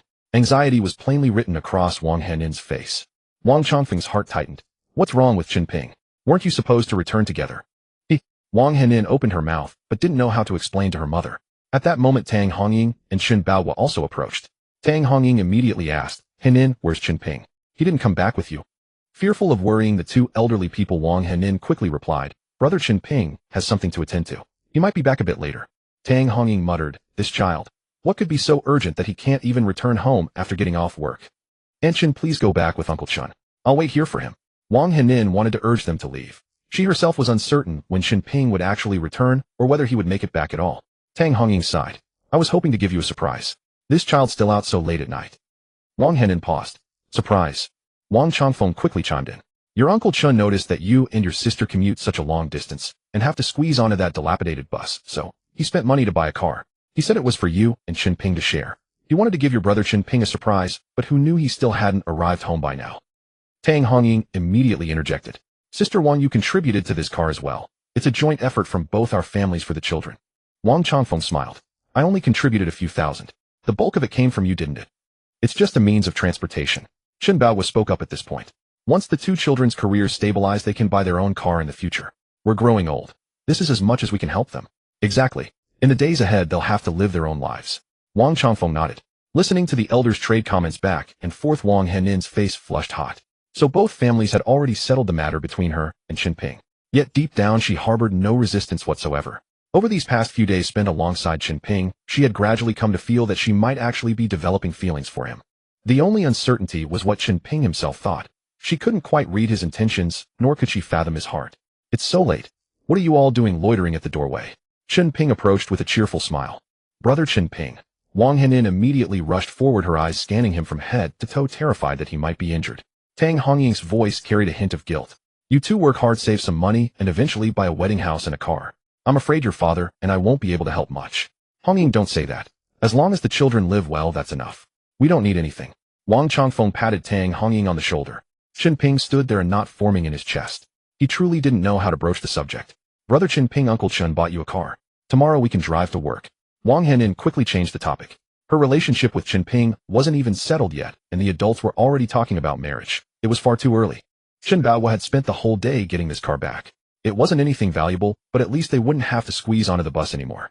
Wang Changfeng chimed in with a word. As they walked downstairs, Chen Ping and Wang Henin spotted the silver-white Chang'an parked in the spot. The paint was a bit faded, clearly not brand new. It's a second-hand car. I checked the mileage. It's not much, and the previous owner took good care of it. Paid just over 40,000 to get it. Chen Ping, don't blame your father for not being able to do better. Chen Bao's tone carried a note of apology. Chen Ping's eyes suddenly reddened. Dad, this car is fine. I can earn money now, so don't worry anymore. Good. Seeing you settle into work steadily, I'll rest easy. Work hard, and everything will come. Chen Bao patted him on the shoulder. Chen Ping had originally planned to work a few days and then find an excuse to quit. After all, going to work every day seriously interfered with his cultivation. But now, seeing his father's expression, he could only suppress that thought for now and stabilize things at home first. The next day, driving that second-hand Chang'an to the company, he was once again the subject of ridicule. Chen Ping paid it no mind at all. Wang Henin, however, was beaming with joy. Being able to ride in the passenger seat with him to and from work every day made her feel genuinely happy. Chen Ping, today you have to collect all the accounts. Or else get the hell out. No sooner had he sat down than Chui Ziyuan rushed over and threw out that sentence. He couldn't swallow the humiliation from last night. Being beaten in public and insulted, Chui Ziyuan wasn't about to let it go. Chen Ping shot him a cold glance and ignored him. Wang Henin grew anxious. Manager Chui, there are so many accounts. How could Brother Chen Ping possibly collect them all in one day? You're clearly making things difficult. Chen Ping remained silent, but Wang Henin spoke up for him first. What? You want to go with him? Fine, I'll transfer you both to one group. If you can't finish today, you're both out. Chui Ziyuan's face darkened. Manager Chui, I request a transfer. Zhang Tongjian quickly raised his hand. He saw clearly that Chui Ziyuan was targeting Chen Ping. Besides, Chen Ping had offended even Xing Jun yesterday. Sticking with him in the same group would only drag him down sooner or later. Fine, transfer Wang Henin with you. Chui Ziyuan nodded. This time Sun Xiaoming didn't speak up for Wang Henin. She was also displeased that Chen Ping had physically struck Chui Ziyuan. Moreover, this guy dared to offend Xing Jun. That was simply asking for trouble. The moment Chui Ziyuan stepped into the office, Zhang Tongjian, as if fleeing from a plague, swiftly cleared his desk and slipped away faster than a rabbit. Chen Ping glanced at his pathetic behavior, and the corner of his mouth twitched slightly. He had originally thought Zhang Tongjian was quite clever and had considered giving him a leg up. After all, whoever he recommended, as long as Chen Ping opened his mouth, Su Yuqi wouldn't say a word against it. Now that thought was completely extinguished. The workplace was just like that. When disaster strikes, no one gives a damn about anyone else. Brother Chen Ping, what? What should we do? Wang Henin twisted the hem of her clothes, her eyes helpless. They had finally gotten into this company, and it brought pride to her parents. If they were really kicked out, how would she explain it at home? Don't worry. Chen Ping patted her shoulder. Those overdue accounts will be paid into the company's account on their own soon enough. Wang Henin said nothing, but in her heart, she didn't believe it at all. Those bosses who owed money weren't fools. Why would they voluntarily pay up? Wang Lanlan leaned in and lowered her voice. Henin, what are you after? Now you'll have to pack up and leave too. With your looks, you can find anyone you want. Break up with him, and I'll introduce you to a rich second generation. Wang Henin just shook her head, not saying a word. Even if she was fired, she wouldn't regret it. You silly girl. Wang Lanlan sighed and didn't press further. Sun Xiaoming wanted to say something too, but opened her mouth and then closed it. She knew in her heart that this was probably Chen Ping and Wang Henin's last day at work. Being fired after just 2 days, I don't think anyone has ever broken that record. No kidding, first time I've seen such an arrogant employee even daring to lay hands on a manager. Serves him right. If he really had skills, would he be stuck here? The sales department buzzed with chatter, voices growing louder and louder. Just as they were talking, someone from the finance department rushed in through the door. Xiao Sun, what brings you to the sales department? Another account problem. Sun Xiaoming went up to ask. Mengjie, your sales department is amazing. The finance clerk Xiao Sun, eyes shining, said, first thing this morning, all the outstanding accounts were paid into the company's account. Not a single one left. Who recovered this? That's incredible. Sun Xiaoming stood frozen. The rest of the sales department rose to their feet, staring at Xiao Sun from the finance team. Xiao Sun, are you sure? All that money all paid back? Wang Lanlan's voice changed pitch. Why would I lie to you? Don't you know who recovered the accounts your sales department was chasing? Xiao Sun looked at Sun Xiaoming, and Wang Lanlan, curiosity written all over her face. I know. It must have been our manager who got them back. Sun Xiaoming snapped back to reality and quickly picked up the thread. This credit should be piled on a Chui Ziyuan. Maybe he could even get promoted to procurement manager this time. Manager Chui really has skills. Xiao Sun smiled. I won't keep you. I need to check the accounts with Manager Chui. Xiao Sun turned and walked into Chui Ziyuan's office. The sales department exploded. Damn, who did this? All those bad debts recovered. That's insane. Some of those accounts have been dragging on for years, impossible to collect. Could it be that Chen Ping? Look how calm he was today, as if he knew the money would come in. Come on him. I heard those companies paid on their own. What does that have to do with him? But still, the guy's lucky. Probably won't get fired today. The sales department huddled together, gossiping. Brother Chen Ping, great. We don't have to pack up. Wang Henin was so excited she tugged at Chen Ping's sleeve. I told you, what's the rush? Chen Ping smiled. How did you know the money would come in today? Wang Henin stared at him, utterly puzzled. Secret. Chen Ping didn't elaborate. Some things weren't the time to reveal yet, but he would tell her eventually. As the sales department buzzed, Chui Ziyuan walked out with Xiao Sun from finance. The moment everyone saw him, they fell silent. Chui Ziyuan shot a cold glance at Chen Ping's side and walked away without looking back. At that moment, in the general manager's office, Xing Jun sat behind his desk with a dark expression. A band-aid was still stuck on his neck. He had been cut last night, and faint traces of 5-finger marks could be seen on his face. Knock, knock, knock. A knock sounded at the door. Xing Jun said coldly, enter. President Xing, you wanted to see me. Chui Ziyuan lowered his voice as he stepped in. Before he could finish, he froze. Because he saw the red marks on Xing Jun's face, clearly the result of being slapped. Seeing Chui Ziyuan staring, Xing Jun frowned. Something to look at. Chui Ziyuan shuddered with fear, quickly lowered his head, and didn't dare utter a word. That sales account. Did you assign it to Chen Ping to collect? Xing Jun asked. Chui Ziyuan couldn't figure out what Xing Jun meant, so he could only nod. Yes, I wanted to make him hit a wall, cut him down a peg. But who knew the kid would be so lucky? All those companies that owed money paid up today. Xing Jun's lips curled into a cold smile. He knew how those debts had suddenly been repaid. It must have been Su Yuqi pulling strings behind the scenes. Otherwise, even if Chen Ping had the power to turn the world upside down, he couldn't have done it. In the entire company, only Xing Jun knew about the relationship between Chen Ping and Su Yuqi. From now on, all contracts related to Tianmei Daily Chemical are to be handled by Chen Ping. Xing Jun flipped through the partner materials on his desk and tossed the order to Chui Ziyuan. Chui Ziyuan was taken aback. Tianmei. He quickly reminded President Xing, Tianmei is a major client. The Xiao family is also eyeing that fat piece of meat. If we let Chen Ping handle the negotiations, won't Tianmei think we're not serious and ruin the deal? He simply couldn't understand why such a big contract would be thrown to Chen Ping. Once such a client was signed, the commission for the salesperson would be no small sum. What? Xing Jun raised an eyebrow. Are you teaching me how to do my job? Chui Ziyuan immediately lowered his head. No, sir. I'll follow your instructions, President Xing. He dared not talk back. Xing Jun was his direct superior. After Chui Ziyuan closed the door, Xing Jun slowly picked up the desk phone and dialed a number. Mr. Xiao, what you asked me to do has been arranged. I'll have Chen Ping handle the Tianmei contract. A burst of laughter came from the other end of the phone. Haha, well done. Stay on good terms with me, and I'll double whatever the Su family can give you. With that, the other party hung up. This call was made to Xiao Lei. Xing Jun knew about the grudge between Chen Ping and Xiao Lei, and that Xiao Lei had taken Chen Ping's woman. In Hongcheng, the Xiao family and the Su family were evenly matched and long-standing rivals. The Xiao family had once offered Xing Jun a hefty sum to recruit him, but at the time Xing Jun was infatuated with Su Yuqi and bent on pursuing her, so he declined. But last night changed everything. He had sent men to kill Chen Ping, but failed, and even took a slap to the face. The more he thought about it, the more frustrated he became. So he simply turned to Xiao Lei instead. The idea of having Chen Ping negotiate the Time contract came from Xiao Lei. The goal was straightforward, to publicly humiliate Chen Ping when the time came. A client like Time was far beyond the reach of a small-time salesman like Chen Ping. Once Chen Ping messed up, Xiao Lei would step in personally and crush him in front of everyone. At that moment in a hospital room in Hongcheng, Xiao Lei was lying in bed recovering. Geng Shanshan, seeing him smile, so happily laughed along. Lei, go look at you all pleased with yourself. What's so special about Chen Ping that you need to waste your thoughts on him? To you he's nothing but an ant. Without Su Yuqi's protection, what is he? Xiao Lei's broken arm was still in a cast, but a cold smirk curled at the corner of his mouth. He broke my arm, so of course I'm going to have some fun with him. Slowly finishing him off is the real pleasure. Geng Shanshan leaned in. Lei, you know he's got some skills. You can't beat him.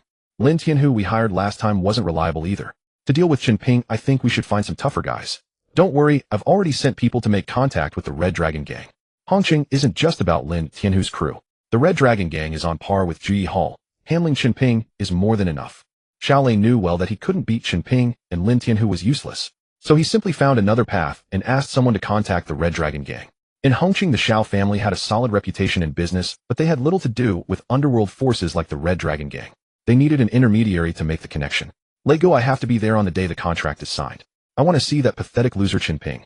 He was so arrogant back then, riding on Su Yuqi's coattails. Let's see if he can still act cocky now. Geng Shanshan clenched her teeth at the memory of how Chen Ping had humiliated her. No problem, just stand by and watch me crush him under my feet. Xiao Lei grinned. In the sales department, Chui Ziyuan was puzzled. Was Xing Jun crazy, handing such a major client to Chen Ping? But since Xing Jun had given the order, he could only comply. Chen Ping, you got lucky and collected the debt. But being a salesman isn't just about chasing payments, you also need to know how to negotiate contracts. According to company rules, you have to. Cut the crap, just say it straight. Chen Ping interrupted impatiently. In the entire sales department, Chen Ping was the only one who dared speak to Chui Ziyuan like that. Chui Ziyuan's face darkened, nearly choking with rage. But he couldn't figure out what Xing Jun was really thinking, so he didn't dare fire Chen Ping on a whim. The company has decided to let you negotiate with Time Daily Chemical. Time is one of the top cosmetics companies in Hongcheng.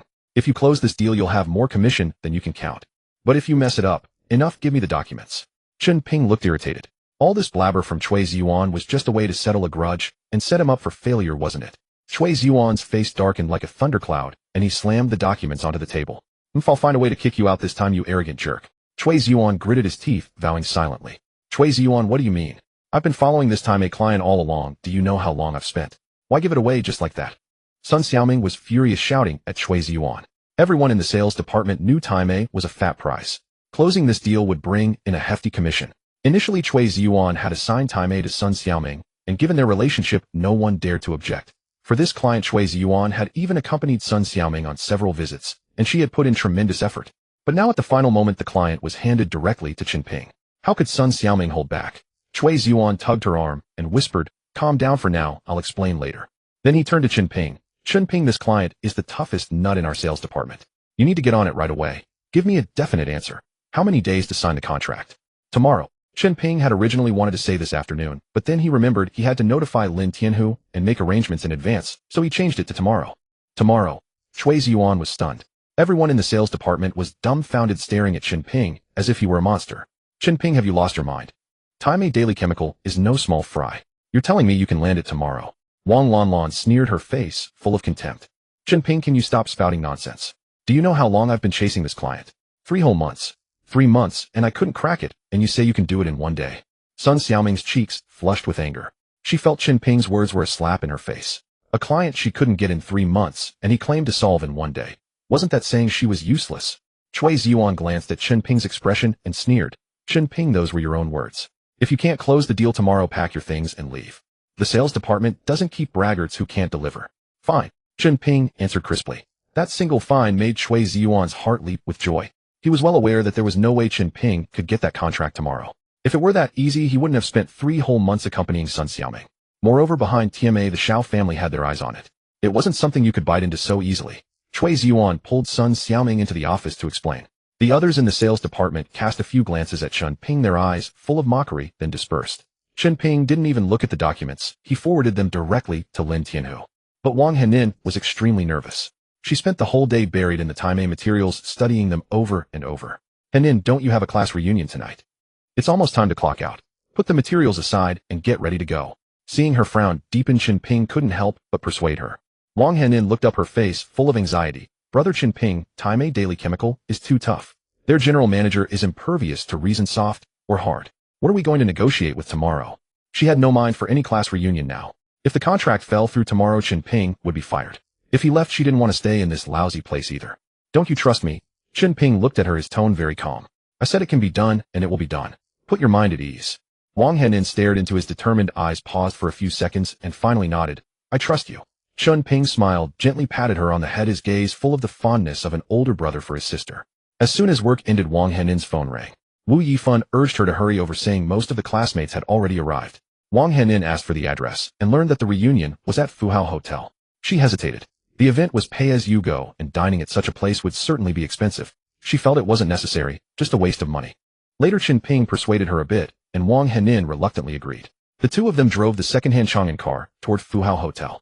As the car pulled up to the hotel entrance, they saw Wu Yifan waiting there, looking extremely anxious. Wu Yifan caught sight of Chen Ping and was taken aback. She had thought that after offending the Red Dragon gang last night, Chen Ping would either be dead or at least half beaten. But looking at him, he was clean and spotless without a single injury. You're fine after last night. Wu Yifan was puzzled. Chen Ping smiled. I told you wouldn't believe it. The Red Dragon gang doesn't dare touch me. Where would they get the nerve? Wu Yifan rolled her eyes, not believing a word. The Red Dragon gang was a huge force. How could they be afraid of a mere Chen Ping? He must have bought his way out. Think what you want. Chen Ping couldn't be bothered to argue. Wu Yifan glanced at the Chang'an car again, and her face sank. You brought her to the class reunion in this thing. If you don't have a decent car, hailing a taxi would be better than this. Look at this parking lot. Is there a single junker like this? The more she spoke, the more annoyed she got. She had thought that since Chen Ping urged Wang Henin to come to the reunion, he would at least put on some show to save face for her. But driving a broken-down car like this, wasn't that just asking to be laughed at? Chen Ping didn't care. What's wrong with Chang'an? Supporting domestic brands, you know. Wang Henin chimed in to smooth things over. I think it's fine, much more comfortable than the bus. Let's hurry inside. Seeing Wang Henin say that, Wu Yifan didn't press further, and the three of them walked in together. The private room was quite spacious, with over a dozen people inside, both men and women chatting animatedly. The most conspicuous figure was a man with a side-part haircut, sporting a gold watch on his wrist that clearly didn't come cheap. Everyone practically revolved around him, flattering him with every word. This man was Lung Bing, Wang Henin's ex-boyfriend. Although he wasn't in the same cohort as Wang Henin and her friends, he was here as Zhang Miao's boyfriend. Miao Miao, you're so lucky to have Brother Bing. Back in school, he was undoubtedly the campus heartthrob. Absolutely. When I first entered school, Brother Bing was already a legend. I even had a secret crush on him back then. Look at that watch on Brother Bing's wrist. It must be at least 100,000. That's what a successful man looks like. Brother Bing runs his own company now. How impressive. A group of people showered Lung Bing and Zhang Miao with flattery, and the two of them were practically floating on air. Just scraping by, no big deal. This watch isn't expensive either. I had a friend bring it from Switzerland, about 300,000. Lung Bing tried to sound modest, but the smugness in his tone was unmistakable. Everyone present knew he was just showing off. But who would dare to call him out now? They had to let him have his moment. Damn, 300,000. Brother Bing, it would take me 10 years to afford that watch. Comparing people only brings frustration, and comparing things is pointless. Let's not even try. Brother Bing has the looks and the money. Perfect, truly perfect. Miao Miao, if you ever break up with Brother Bing, let me know in advance. I'd be happy to be his girlfriend for just one day. The group burst into laughter and teasing. Lung Bing and Zhang Miao laughed along, basking in the envy and admiration surrounding them. I remember Brother Bing used to be with Wang Henin. How did you two break up? Suddenly, a long-haired girl in a dress spoke up. Her name was Wang Yutian, a dorm mate of Wang Henin's, and she knew about the history between Lung Bing and Wang Henin. The moment she said that, the atmosphere turned icy. No one dared to speak, and the awkwardness was suffocating. Wang Henin and Zhang Miao were roommates, and now Zhang Miao had essentially taken her roommate's boyfriend, a rather unsightly situation. Lung Bing immediately put on a sorrowful expression, feigning reluctance. I don't even want to talk about it. It's a long and painful story. I gave Wang Henin so much of my heart, but she never appreciated it. She was extravagant, frequented bars, and eventually even worked as a hostess. I just couldn't take it anymore. He spoke with such deep emotion that everyone around him looked at him with sympathy. It seemed Lung Bing knew all about Wang Henin's shady dealings, even her job as a hostess. Wang Henin was that kind of person. We never would have guessed back in school. She would go to bars and do that kind of work. You can't judge a book by its cover. She acted so innocent, but behind the scenes, she was like this. Brother Bing has been through so much. He treated her so well, and she didn't cherish it at all. I heard Wang Henin is coming to the reunion too. How shameless can she be? Brother Bing, she's not worth your sorrow. Now that you're with Miao Miao, you two are perfect together. The group took turns cursing Wang Henin and consoling Lung Bing. Tears glistened in Lung Bing's eyes as he nodded softly. At least now I have Miao Miao by my side. My shattered heart finally has a place to rest. Lung Bing's facade shifted with astonishing speed, tears flowing on cue. With just a few words he had won everyone over. The looks directed at Wang Henin were now sharp as knives. Wang Henin hadn't even arrived yet, but the blame was already firmly placed on her. I shared a dorm with Wang Henin for 3 years, and I never saw this side of her. Wang Yutian pursed her lips, speaking softly, but loud enough for everyone nearby to hear. No wonder. I heard her current boyfriend is an ex-convict. Like attracts like I suppose. This statement caused an uproar in the room. Wang Yutian, is that reliable? Who told you? Zhang Meng was the first to lean in and ask. Wu Yifan told me on the phone last night. Wang Yutian said, covering her mouth with her hand and lowering her voice, but enunciating every word clearly. She said Wang Henin's new man just got out of prison. I didn't believe it at first, but now that I think about it, she's already doing that kind of work, so finding an ex-con isn't surprising. Zhang Miao's lips curled almost to her ears. She had already planned how to humiliate Wang Henin when she brought her boyfriend to the gathering. Lung Bing's lips curled slightly, then quickly flattened. Just then the door swung open. Wu Yifan entered first, followed by Wang Henin, and Chen Ping came in last, closing the door behind him. Hey everyone, long time no see, Wu Yifan waved with a smile. Hello everyone. Wang Henin forced a smile and greeted them. When her eyes met Lung Bing, she instinctively looked away, afraid she might lose control and tear his face off right there. After all, Lung Bing had ruined her life. But this was a class reunion, and she didn't want to cause a scene. Yet her evasive gaze was perceived by others as a sign of guilt. See, she avoids Lung Bing. Clearly she's done something wrong. After Wu Yifan finished greeting everyone, she noticed that the looks directed at them were strange. She and Wang Henin exchanged glances, both bewildered. Wang Henin, I never thought you'd be this kind of person. How dare you show your face? Wang Yutian couldn't hold back and fired directly at Wang Henin. Wang Henin stood frozen, completely clueless about what was happening. Wang Yutian, what did Henin do to you? We haven't seen each other for years, and you start with a scolding. Wu Yifan stepped forward, her tone already heated. Just as Wang Yutian was about to retaliate, Lung Bing stood up. All right, let the past be the past. Today we're here to drink and catch up. Let's not make things unpleasant. With Lung Bing's intervention, Wang Yutian swallowed her retort. Ridiculous, Wu Yifan muttered, pulling Wang Henin to his seat. Chen Ping didn't hesitate and sat down right next to Wang Henin. Everyone's eyes swept over him, carrying a mix of scrutiny, mockery, and amusement. Henin, who's this? Zhang Miao was the first to speak, directing her question at Wang Henin. This is a class reunion. Bringing an outsider isn't really appropriate, is it? She deliberately picked this topic, wanting to see how Wang Henin would respond. Wang Henin glanced at Chen Ping, opened her mouth, but didn't know how to introduce him. Should she say he was her boyfriend? They hadn't officially defined a relationship. Or just a friend. Bringing an unrelated person to a class reunion would be even more awkward. Chen Ping stood up, smiled, and spoke generously. Hello everyone, I'm Chen Ping, Henin's boyfriend. Hearing this, Wang Henin's face lit up, and she quickly nodded to Zhang Miao. Yes, my boyfriend. Zhang Miao looked Chen Ping up and down with a hint of disdain and asked, what does your boyfriend do? We both work in sales at the same company, Wang Henin answered truthfully. Sales, huh? Zhang Miao dragged out the word. Must be good commissions, right? I've heard sales can be quite lucrative. She pressed on, clearly determined to dig up everything about Chen Ping. I'm not really sure. We just started working a few days ago. Wang Henin kept her expression neutral, unwilling to engage with Zhang Miao. But the more she avoided, the more Zhang Miao persisted. What did your boyfriend do before sales? Zhang Miao was determined to force Wang Henin to admit that Chen Ping had been in prison so that she could humiliate her in front of everyone.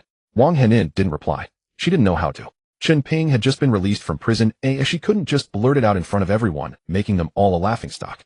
Chen Ping's face also showed discomfort. What's there to be embarrassed about? Zhang Miao said sweetly, we're all old classmates. It's not shameful. If your boyfriend's job isn't going well, we can help him find something. But before we recommend anything, we need to know what he did before, right? She sounded reasonable, but everyone could see through her. She had no intention of finding Chen Ping a job. She just wanted to embarrass Wang Henin. Zhang Miao, are you interrogating a criminal? Wu Yifan quickly tried to smooth things over. Stop the cross-examination and let's order food and eat.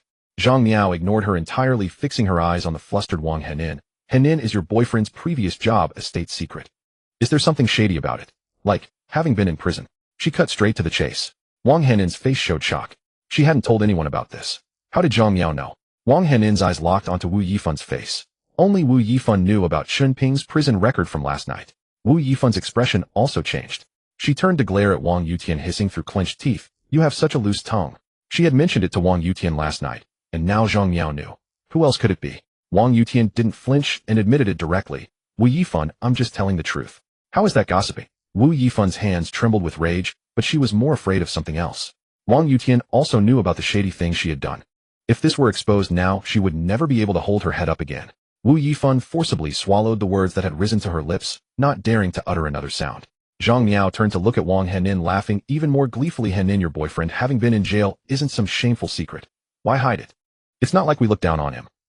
With your current status, you two are a perfect match. One sells the other's done time, a match made in heaven. Ha ha ha. The whole table erupted in laughter, their sneers barely concealed. Wang Henin's face flushed crimson. She hadn't wanted to come in the first place, knowing this reunion would be nothing but mockery. Now faced with this spectacle, she couldn't bear another second of it. She rose to leave, but her arm was caught by Chen Ping. Henin, the food hasn't even arrived yet. What's the rush? Let's eat first then talk. Zhang Yao chimed in again. Exactly, just a joke. No need to take it so seriously. Look how magnanimous your boyfriend is. This is the Fortune Hotel after all. If it weren't for this reunion, you might never have had a chance to dine here in your entire life. If you're worried about not being able to cover your share, just let me know, and I'll cover it for you. 100,000 or so is nothing to me. Zhang Miao wore a mocking smile. Hearing this, Wang Henin found herself unable to leave. If she left now, she'd look like someone fleeing from the bill. No need to worry. We can afford this much. Chen Ping smiled. Good, I was really afraid someone might skip out on the bill and make a huge spectacle of themselves. After saying this, Zhang Miao turned to Lung Bing. Brother Bing, didn't you say the banquet was already arranged? Have them bring it out. No problem. Lung Bing pulled out his phone. I ordered the 58,800 yuan table, drinks not included, and the Mao Tai is my own. With about a dozen of us, that's roughly 10,000 per person. I'll have them start serving now. Lung Bing made a call, and soon the private room door opened as one exquisite dish after another was brought in. The table was laden with food, but not a single person wore a smile. Everyone at the table had only been working for a few months, and their paychecks couldn't even cover a fraction of the cost. This meal would cost at least 8 to 10,000. Who wouldn't feel like their heart was being carved? Lung Bing scanned the room, a faint smirk curling at the corner of his lips. This meal isn't that expensive, but I know you're all tight on cash. Whoever calls me Brother Bing and toasts me tonight, I'll pick up the tab. As he spoke, his gaze drifted toward Wang Henin and Chen Ping. Everyone with eyes could see that the words were aimed at them. Brother Bing, you're generous. I'll toast you. Someone immediately stood up, raised their glass, and downed it in one gulp. One by one, they followed, faces beaming with sycophantic smiles as they toasted Lung Bing. In the end, only Wang Henin, Chen Ping, and Wu Yifan remained seated. Wang Yutian turned to Wu Yifan and raised an eyebrow. Yifan, aren't you going to toast Brother Bing? Wu Yifan's voice was soft, but firm. I can afford 8 or 10,000 for a meal. The meaning was clear. She'd rather pay the bill herself than stoop to toasting Lung Bing. Wang Yutian curled her lips and rolled her eyes dramatically. Who do you think you're fooling? How many nights do you have to work to earn that much? Trying to do you a favor, and you bite the hand that feeds. The words hit like a thunderclap, and the table fell into an instant hush, all eyes locking onto Wu Yifan. Wu Yifan's face drained of all color, her skin prickling under the weight of those stares, wishing the floor would swallow her whole. Wang Yutian, if you spew any more filth, I'll kill you. Wu Yifan shot to her feet, her hand already gripping a wine bottle. Wu Yifan, watch your mouth. Who's spewing filth? You know exactly what you do for a living, don't you? Wang Yutian's voice was just as loud, refusing to back down. Wu Yifan clutched the bottle, trembling with rage on the verge of hurling it. The greatest regret of her life was ever considering Wang Yutian a friend. And now, the woman had turned on her faster than flipping a page. Zhang Miao stood up, snatched the bottle from Wu Yifan's hand, her face dark as thunder. What's all this commotion? I organized this reunion. Are you two trying to embarrass me? If you don't want to be here, get out. Riding on the fact that Lung Bing was her boyfriend, Zhang Miao acted as if she were the center of attention. After that outburst, Wang Yutian fell silent. Wu Yifan's eyes reddened, and she bit her lip as she sat back down. But the way everyone at the table looked at her had shifted. The male classmates' eyes glinted with something particularly unsettling. Wu Yifan was not bad-looking, and now that they knew her secret, perhaps a few hundred yuan could buy a night with her. Wu Yifan never lifted her head again, nor did she utter a single word. Zhang Miao, as if nothing had happened, urged everyone, the food's getting cold. Dig in. You don't get to eat like this every day. Everyone picked up their chopsticks, ignoring Wu Yifan. Only Wang Henin quietly tried to comfort her, but Wu Yifan wouldn't even open her mouth. Glasses clinked, and Chen Ping helped himself to the dishes. No one paid him any attention, and he didn't bother to look at anyone either. Lung Bing shot him a glance, curled his lips, and raised his glass. Brother Chen Ping, just eating without drinking. Trying to get your money's worth. Aren't you afraid of choking? Ha ha ha. The moment Lung Bing spoke, the whole table burst into laughter. Chen Ping wiped his mouth, his face expressionless. This liquor is too cheap. I'm not used to it. His words stunned everyone. Mao Tai, a bottle worth several thousand, and he said he wasn't used to it. Lung Bing snorted coldly. If you can't handle Mao Tai, what do you want to drink? You don't have to pay for it anyway. But if you order something else, it's on you. Money's not the issue. Chen Ping's tone was flat. It's just that the liquor is too cheap. I'll start coughing if I drink too much. Bullshit. Since when does drinking liquor make you cough? An ex-con acting like a big shot, probably hasn't even touched Mao Tai in his life. I can't take it anymore. My ears hurt. The crowd erupted, voices rising in a chorus of ridicule. Zhang Miao also smiled, turning to Wang Henin. Henin, your boyfriend is really something else. Broke as a joke, but still playing the big spender. Wang Henin ignored her. But deep down she wondered, what exactly was Chen Ping up to today? Lung Bing added another jab. Brother Chen Ping, if I'm not mistaken, you drive a Chang'an, right? A few bottles of this liquor could buy your whole car. Who are you trying to fool? As Lung Bing spoke, everyone noticed the Chang'an key fob on Chen Ping's belt. Just supporting domestic products. Chen Ping said it lightly. I have a Bentley. I just don't like driving it. Lin Tianhu's Bentley. He could drive it whenever he wanted. The entire Ji Hall was his, let alone a car. Uffed. Lung Bing had just taken a gulp of water and sprayed it out. Ha ha ha, in all my life I've never seen anyone brag so calmly. You're a real piece of work. You own a Bentley. Have you even seen what a Bentley looks like? He laughed until he was out of breath. The others at the table joined in doubling over, some even wiping tears from their eyes. Chen Ping's lips curled into a faint sneer. Compared to you, I'm still behind. I've never seen anyone swindle money from girls and then treat everyone with such a straight face. The smile on Lung Bing's face vanished instantly. His expression turned as hard as iron. What do you mean by that? I don't understand. Lung Bing narrowed his eyes, staring at Chen Ping. You know exactly what I mean. Whether you've swindled money from others, you know better than anyone. Chen Ping didn't flinch under his gaze, meeting it head on. Their eyes clashed, and the air in the room seemed to constrict. Nonsense. Brother Bing's watch alone costs hundreds of thousands. Why would he need money? Zhang Miao stood up and shouted at Chen Ping. In her eyes, Lung Bing was handsome, rich, and the perfect man. How could someone like that be a swindler? Exactly. That watch of Brother Bing's. You couldn't afford it even if you sold everything you own. Stop slandering him. Wang Yutian chimed in to support. No one believed Chen Ping. No one thought Lung Bing capable of such a thing. A counterfeit, and you still have the nerve to show it off. Chen Ping's lips twisted into a cold smile. He had noticed it the moment he walked in. Now he merely released a wisp of spiritual energy, and a quick probe revealed everything. Counterfeit. All eyes snapped to Lung Bing. Even Wang Henin, who had been comforting Wu Yifan, couldn't help but glance at the gold watch on his wrist. A flicker of panic passed through Lung Bing's eyes, then he flared, what the hell are you talking about? This watch is Swiss-made. Have you ever seen a gold watch? You just call it fake without even looking. Chen Ping, I get that you're jealous of Brother Bing, but calling his watch fake is going too far. Can't Brother Bing afford a watch worth hundreds of thousands? He drives a Mercedes S-Class worth over $1 million. Are you going to say that's fake too? Zhang Miao fired off questions like a machine gun. With Brother Bing's status, would he wear a fake? Since school, I've known Brother Bing's family had money. There's no way he'd wear a fake watch. Just because you don't have it, you call it fake. What kind of mentality is that? Led by Zhang Miao, the crowd began to gang up on Chen Ping. Wang Yutian's eyes widened. You didn't even look at the watch and you say it's fake. That's pure jealousy. Seeing your girlfriend's ex-boyfriend doing better than you. Can't handle it, can you? I'm just telling the truth. Chen Ping offered a faint smile. Huh. Wang Yutian spat. If you've got the guts, show us the proof. Chen Ping, we've only just met today, yet you're picking a fight with me at every turn. What's your game? Seeing so many people siding with her, Lung Bing's face darkened completely. If you don't give me a satisfactory explanation today, I'll have you carried out of here on a stretcher. Believe me. Fine, Chen Ping said with a cold laugh. You know in your heart whether it's fake or not. Since you're asking for trouble, don't blame me for what comes next. Chen Ping stood up and reached out his hand. Give me the watch. I'll prove it to you right here and now. Lung Bing didn't hand it over. Instead, she pulled her arm back, her eyes wary. This watch of mine costs hundreds of thousands. If you break it, can you afford to pay for it? He knew perfectly well it was a fake, just something to show off. There was no way he'd let Chen Ping mess with it. Simple. Smash it on the ground, and we'll know the truth instantly. Chen Ping said it casually. Once the gold-plated watch cracked open, whether the movement was solid gold would be obvious. How could a fake afford using gold for the core? Lung Bing exploded. You want to smash my watch? Something worth hundreds of thousands. If you break it, what will you use to pay for it? He wasn't about to let Chen Ping touch it. One smash, and the truth would be out. He couldn't bear the humiliation. Someone nearby chimed in. Yeah, can you even afford to pay for it? A watch worth hundreds of thousands, and you want to smash it for an appraisal. What kind of nonsense is that? If you're not up to the task, don't pretend you know what you're talking about. I thought you actually had some skill. Chen Ping remained unfazed, smiling. Fine, we don't have to smash it. Gold is different from other metals. Just weigh it on a scale, then compare the weight data with the official website. Truth will be clear. No matter how well a fake is made, the weight can't be faked. Gold's density is fixed, of other materials fall far short.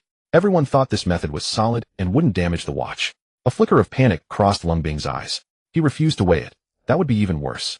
Zhang Miao jumped in to defend him. Who says you can just weigh it? If Brother Bing's watch is real, there should be some terms. You think you can order him around with just one sentence? Chen Ping said with certainty, if the watch is real, I'll pay for tonight's dinner. Everyone's eyes turned to Lung Bing. Brother Bing, let him weigh it. He dares to make that bet. Let him be proven wrong, and we get a free meal out of it. Cold sweat began to form on Lung Bing's forehead. His heart was pounding. He never expected Chen Ping to be so relentless about this watch. He was still scrambling for an excuse. Weighing requires precise instruments. Where are we supposed to find a scale here? Can you tell the truth by just hefting it in your hand? Chen Ping laughed. Fine, if you don't want to weigh it, that's okay. But would you dare let me take a look? Just one look. I promise I won't damage it. Lung Bing's eyes grew more wary. What are you planning? Smash it. Don't worry, it won't be damaged. If I cause even a scratch regardless of whether your watch is real or fake, I'll reimburse you at the price of a genuine one. Chen Ping waved his hand dismissively. He had no intention of smashing Lung Bing's watch. His earlier suggestion to smash it for appraisal was just a casual tease. Just let me have a look. Lung Bing knew that if he didn't let Chen Ping examine it, this wouldn't end. He undid the clasp and handed it over, adding, with everyone watching, if you drop it, you'll pay full price. He was confident. This watch was a high-quality replica, just by looking at it, without dismantling or weighing it. Who could tell the difference? Unless it were a master watch appraiser. He didn't believe Chen Ping had that kind of skill. Chen Ping took the watch, turned it over a couple of times, and handed it straight back. Lung Bing was stunned. That's it. You can tell it's real or fake with just a glance. One glance is enough. Chen Ping's tone was calm. Keep pretending, Lung Bing snorted, fastening the watch back on his wrist. Everyone was waiting for Chen Ping to reveal the truth. Suddenly Zhang Miao shouted, Brother Bing. Your watch. Look at your watch. Lung Bing looked down and froze. Everyone followed his gaze and was dumbfounded. Where was the golden gleam? The surface was a dull copper color, the gold plating peeling off in patches, revealing the iron beneath. Can real gold peel? The atmosphere stiffened. Oh, everyone's look toward Lung Bing changed. Chen Ping wiped his hands with a wet tissue and said leisurely, such a shoddy imitation. The gold powder rubbed off all over my hand. Lung Bing's face alternated between pale and green. The corners of his mouth twitched, but he couldn't find a word to say. Zhang Miao stood beside him, eyes wide, lips moving, but nothing came out. The same Lung Bing who had been holding his chin high and speaking with a sharp tongue just moments ago, now felt his face burning. He couldn't even lift his eyelids. Someone couldn't help but ask, Brother Bing, could it be that your friend tricked you? A fake brought back from Switzerland. That remark seemed to give Lung Bing an escape. He jerked his head up, forcing a smile. He must have cheated me. I paid over 300,000, and he gave me a fake watch. When I find him, I'll make sure he can't live it down. As he finished, he snatched the watch off and slammed it hard on the ground. The case cracked and parts scattered everywhere. But many people's eyes had already changed. This guy was probably just using a fake to save face. Zhang Miao quickly stepped in to smooth things over. Those scammers are too despicable. How could Brother Bing ever fake it? His car is worth over $1 million. Why would he need a fake watch to show off? Lung Bing slapped his Mercedes car key on the table, forcing a smirk as he glanced around. Who knows if it's rented? As soon as Chen Ping said that, the expressions of several people nearby shifted. Exactly. If the gold watch can be fake, why can't the car be rented? Renting one for a day doesn't cost much. Zhang Miao immediately exploded. What crap are you talking? Brother Bing has been driving that car for ages. You've only known him for a few days. Then just show us the vehicle registration, Chen Ping said unhurriedly. With the registration in hand, the owner's name would be clear. Everyone turned to Lung Bing, and Zhang Miao also waited for him to produce the document. Lung Bing waved his hand. It's too much trouble to go get it from the car. You just want to see if I can afford to spend money, right? I'll order a watch right now. With that, he pulled out his phone and placed an order for a watch worth over 200,000 in front of everyone. Payment successful, order generated. The eyes around him grew warm again, and the incident with the fake watch was instantly forgotten. Lung Bing breathed a sigh of relief. Chen Ping smiled. Things bought online could be returned with a few taps. He didn't point it out. He would let this game play out slowly. The little episode with the gold watch was soon dismissed, and Lung Bing's status in everyone's eyes was restored. He stared at Chen Ping, his gaze full of provocation.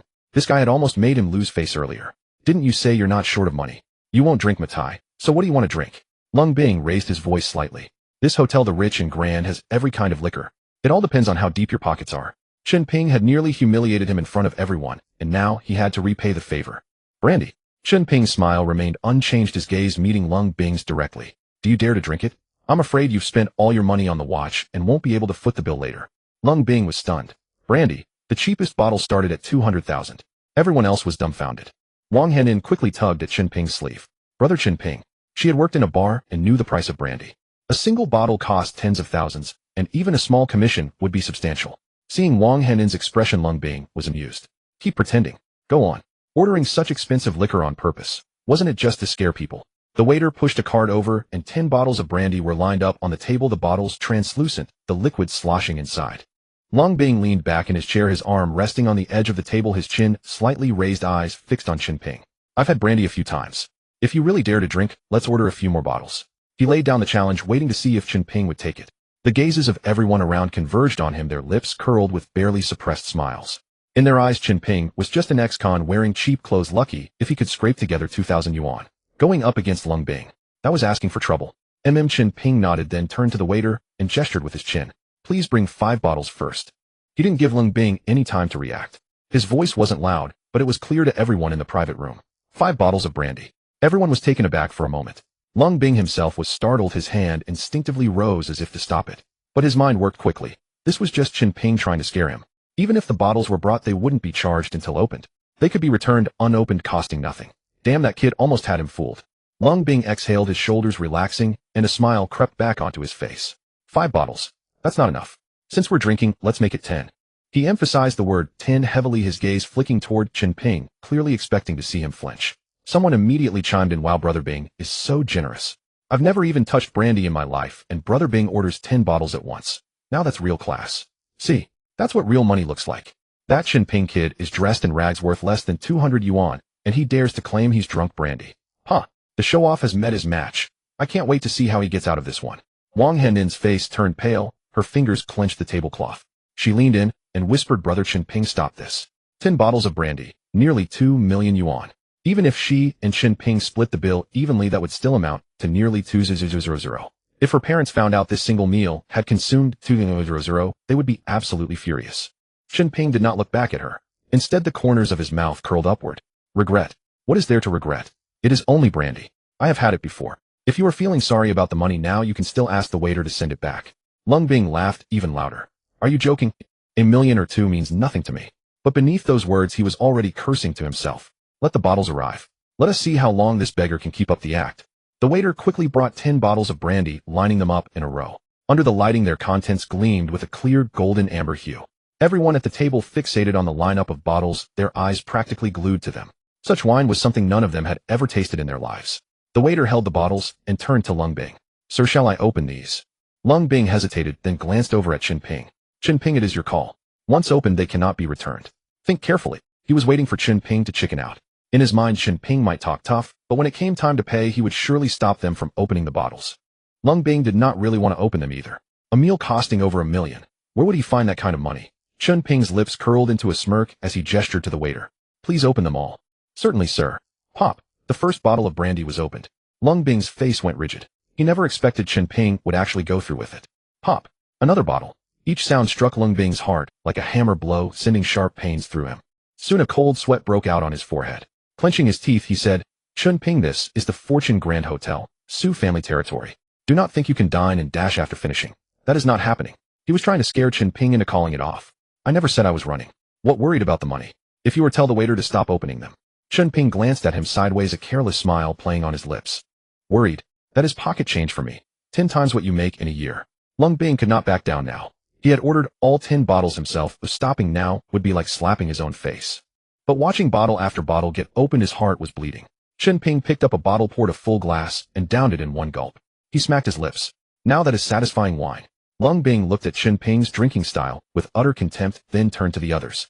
Stop just standing there, drink with me. Do not let some people take it all to themselves like they have never seen wine before. Hearing this, everyone rushed to pour themselves drinks. Even Wang Yutian and Zhang Miao, who normally avoided alcohol, filled their glasses to the brim.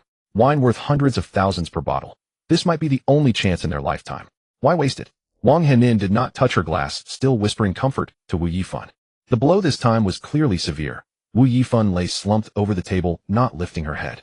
Seeing everyone drinking, Lung Bing felt secretly relieved. He had already planned this out. At settlement time, he was not going to foot the bill alone. He would accept the meal cost, but since they had all consumed the wine, they would share that expense too. Expecting him to shoulder over 1 million alone. Not a chance. But those at the table had no idea of his scheme, flattering him left and right. Without Brother Bing today, I would never have tasted wine like this in 8 lifetimes. Exactly. Brother Bing is truly wealthy. Over 1 million for one meal, not even blinking. Some people simply could not see their own limits, yet dared to challenge Brother Bing. Who gave them the nerve? Chen Ping paid no mind to their idle chatter. He knew full well that before long those smiles would vanish. All 10 bottles of brandy had been emptied, leaving the table littered with cups and plates. Several people were stumbling as they walked, their eyes glazed and unfocused. About done eating and drinking, let us call it a night. Chen Ping turned to Wang Henin and announced. Wang Henin nodded, supporting the tipsy Wu Yifan beside her, and the 3 of them left the private room together. Lung Bing's expression darkened, and he quickly followed. He wanted to see with his own eyes what Chen Ping could possibly use to settle this bill. He refused to believe the young man could actually handle it. How much total? Lung Bing approached the front desk and tapped the counter. Good day, sir. Your table's total consumption comes to 2,100,000. The young cashier delivered the figure with practiced precision. Lung Bing pulled out his phone, tapped a few times, then smirked and called out to Chen Ping. 14 people here, that is 150,000 each. You 3 just need to cover 450,000. 450,000. Piece of cake. Chen Ping smiled, his tone effortless. Zhang Miao jumped in immediately, his voice dripping with sarcasm. Chen Ping, you are still playing the fool at a time like this. 45000 is not much. Then pay up instead of standing there motionless. Wang Yutian added her own barb. Even selling him off would not fetch 45000. Does he really think he is some kind of wealthy tycoon? The surrounding crowd waited eagerly for the spectacle. A poor kid who had just been released from prison. Forget about 45000, he probably could not muster 45000. Even an ordinary worker pooling money for a decade would not accumulate such a sum. Wang Henin's face had turned pale with anxiety, her palms slick with sweat. With nothing in her pockets, where could she possibly gather this money? Wu Yifan, who had remained silent until now, suddenly raised her head and spoke softly. I have 200,000. I will cover it. This meal was partly her fault. She could not let Chen Ping bear it alone. Besides, it had been her insistence on bringing Wang Henin that led to this mess. She understood Chen Ping had no money. He had only recently been released, and his family was not well off. 45000 might as well have been an astronomical figure to him. Upon hearing this, Zhang Miao's sarcasm intensified. Wu Yifan, who do you think you are pretending to be? How many times would you need to sell that 200,000 of yours? Take care of yourself first. You. Wu Yifan's face flushed red with anger, but before she could finish, darkness clouded her vision and her body went limp. Yifan. Wang Henin quickly caught her voice trembling with worry. Chen Ping stepped forward and gently checked Wu Yifan's wrist. The pulse was steady. It was merely qi stagnation from frustration. She would recover with rest. Henin, take her home first. Leave this to me. Brother Chen Ping, what about the money? Do not worry about that. I have it handled. Go take care of her now. Chen Ping spoke firmly. Wang Henin looked at him, then at the unconscious Wu Yifan, hesitated for a moment, and finally helped her leave. Chen Ping, are you sending them away because you plan to deny the bill? Lung Bing asked with narrowed eyes. Bill, eh? Chen Ping's lips curled. I never owed anyone anything. What denial are you talking about? The group gathered in the hotel lobby. That meal was 45000, and you have not paid. Do you think the hotel will let you walk without settling? Lung Bing sneered. I have never paid for meals before. What bill are you referring to? Have you mistaken me for someone else? Chen Ping arched an eyebrow. Stop playing dumb here. With so many eyes watching and the hotel staff present, do you really think you can eat without paying? Do not assume you can act tough just because you have served time. This is Su family territory. If you dare refuse to pay, you will face the consequences. Lung Bing was convinced Chen Ping was leveraging his convict background to act recklessly. Who said I am dining and dashing? Chen Ping smiled. Ask the hotel whether I actually pay for my meals. Lung Bing eyed him suspiciously, then turned to the front desk. This kid wants to stiff us. What do you plan to do about it? Madam, Mr. Chen's meals at our establishment are indeed complimentary. The receptionist's tone was remarkably cordial. The words struck Lung Bing like a thunderclap, leaving her stunned. Others were equally bewildered, unable to comprehend how Chen Ping could dine for free at such a place. On what grounds? Why does he not have to pay? Lung Bing's voice cracked. There is no need for explanation. Your table's total consumption came to 2,100,000. After deducting Mr. Chen's 450,000, the remaining balance is 1,650,000. Will you be paying by card or transfer? The receptionist remained composed, and neither servile nor arrogant. Lung Bing was utterly dumbfounded. She could not reconcile how Chen Ping possessed the connections to dine complimentary at such an exclusive establishment. Zhang Miao and Wang Yutian stared at Chen Ping as though trying to pierce through him entirely. Deceiving women out of money is not done this way. 1,650,000. You can pay now. Chen Ping's lips curled into a smile, his eyes radiating disdain. Lung Bing met his gaze and suddenly understood. You? Set me up. Chen Ping dined here complimentary, so he deliberately ordered expensive items. Lung Bing, unaware of this, blindly followed along, trying to appear wealthy, and fell straight into the trap. Yes, I set you up. What are you going to do about it? Chen Ping admitted openly without hesitation. The receptionist spoke up immediately. Sir, please settle the bill first. Lung Bing trembled with rage, his teeth grinding so hard they might shatter. How could he produce over 1 million? Yet if he asked these people to chip in now, all the effort he had invested in maintaining his image would collapse instantly. Having no choice, he pulled out his card and handed it over with forced composure. Swipe it. After swiping the card, the receptionist quickly handed it back. Insufficient balance. Lung Bing took the card with a feigned air of nonchalance, muttering under his breath, impossible. I was supposed to receive a 2 million payment today. Could it be that it hasn't been transferred yet? The whole group stared at Lung Bing, sweat beading on their foreheads. This was the scenario they dreaded most. Lung Bing broke and the bill foisted upon them. Over 1 million. Each of them would have to fork out at least 100,000. Who the hell had that kind of spare cash? Zhang Miao grew anxious and sidled up to ask, Brother Bing, what do we do now? Lung Bing turned to survey the crowd, cleared his throat, and said, well, my payment hasn't come through today. How about we all chip in first? I'll pay you back as soon as the money arrives. Zhang Miao quickly chimed in, right. Let's cover it for now. Brother Bing will repay us later. He's not short on cash, is he? The group's hearts sank, just as they feared. It was the very thing they dreaded. I only have 1,000. Don't look at me, I haven't even paid off my Huabei yet. I could scrape together 10,000, but that's still far from enough. They pooled their money but couldn't even reach 100,000, a far cry from the million plus. Chen Ping had long settled into a sofa in the lobby, and someone had brought him a fruit platter. He munched on watermelon while watching Lung Bing's crew dart around like ants on a hot pan. The receptionist's face darkened. If you can't pay, you're not leaving today. She grabbed the walkie-talkie. Security, we have a dine and dash situation here. Her words hit like a thunderbolt. Lung Bing's group was petrified. Dine and dash at the luxury hotel. That was a death wish. Within 2 minutes, a dozen security guards rushed in, batons in hand, encircling them. These people had never faced such a scene. Their legs went weak, and they all stared at Lung Bing with pleading eyes. Lung Bing glanced at the menacing guards, his face turning ashen. Someone suddenly shouted, "Brother Bing, didn't you drive a Mercedes-Benz S? Leave it as collateral. You'll leave the car here and come back for it when your payment arrives.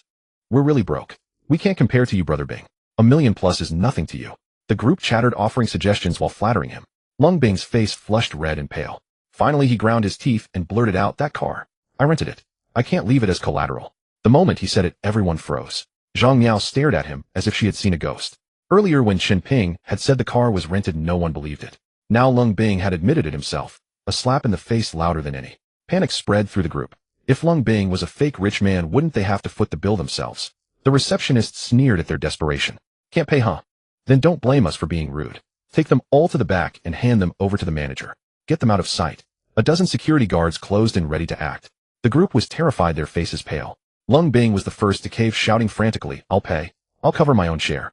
Let me go." Face. When your life was at stake, what was face? The others were stunned. Was Lung Bing going to abandon them? Zhang Miao grabbed his arm. "Brother Bing, pay for me too. Get lost." Lung Bing shook her off. Where would I get that much money? He just wanted to flee. If they dragged him to the back room, he'd be beaten for sure. Zhang Miao froze, staring at Lung Bing in disbelief. She had never imagined he could be so heartless. The receptionist blocked Lung Bing's path. "No one leaves until the bill is settled. Paying for just yourself? Not allowed." Lung Bing was dumbfounded, his face completely fallen. It seemed that unless they coughed up the $1 million plus, none of them would leave this door today. Putting on airs of a big shot, but he's a fake. He's ruined us. Why order brandy if he had no money? $1 million plus. Where are we supposed to get that? The group erupted in curses, raining abuse on Lung Bing and Zhang Miao. If it weren't for those two, would they be in this mess? Wang Yutian glanced around, and her eyes landed on Chen Ping. He was leisurely watching the drama, completely unruffled. She sidled up to him, her voice meek. "Chen Ping, put in a good word for me, let me leave first. I'll pay you back later, I swear." Regardless of who Chen Ping was, anyone who could get a free meal at the luxury hotel must have serious connections. To get out, they had to beg him. The others quickly crowded around too. "Please speak up for us. We're classmates of Henin after all. We were wrong earlier. We were tricked by that pair of scumbags Lung Bing and Zhang Miao. Lung Bing is a fake pretender. He must have swindled Henin's money. No wonder she broke up with him. Chen Ping, please, we beg you to help us." Chen Ping stood up and swept his gaze over everyone present. He curled his lips. "And you call yourselves Henin's classmates? She's been cursed to have people like you in her life. I could say one word and you'd all be free to go, but I won't. This is what you deserve." His words left them burning with shame. Not a single person dared to lift their head. The receptionist waved to the security guards. "Take them away." "No, please, I don't want to go. Help. Save me." Wah. At the mention of being taken away, some burst into loud sobs, their legs buckling, and one even wet his pants. "Don't touch me. I'm tight with your boss's daughter. If any of you dare lay a hand on me, I'll have you all fired with one word." Lung Bing yelled at the top of his lungs. The security guard stopped. The receptionist was also frozen, unsure what to do. Seeing that he had intimidated them, Lung Bing breathed a sigh of relief and immediately put on a cocky front. "Your big boss, Su Yuqi. She and I are not just casual acquaintances. I didn't want to bother her over such a trivial matter today, but if you dare lay a hand on me, one phone call, and you'll all be packing your bags. Now let me go peacefully, and I'll pretend nothing happened." The receptionist turned to look at Chen Ping. They all knew that Chen Ping had a special relationship with Su Yuqi. Now this Lung Bing claimed to be close to Su Yuqi too. No one dared to gamble on whether it was true. Chen Ping frowned slightly and was about to ask Lung Bing. A voice came from outside the door. "You know Miss Su." The door swung open and a girl walked in. Chen Ping focused his eyes. It was Su Yuqi herself. Lung Bing sized up the approaching Su Yuqi and nodded. "Of course, Miss Su and I are very close. We have meals together every few days." Su Yuqi let out a laugh. Chen Ping also chuckled. Lung Bing was clearly lying through his teeth. Chen Ping had almost believed him.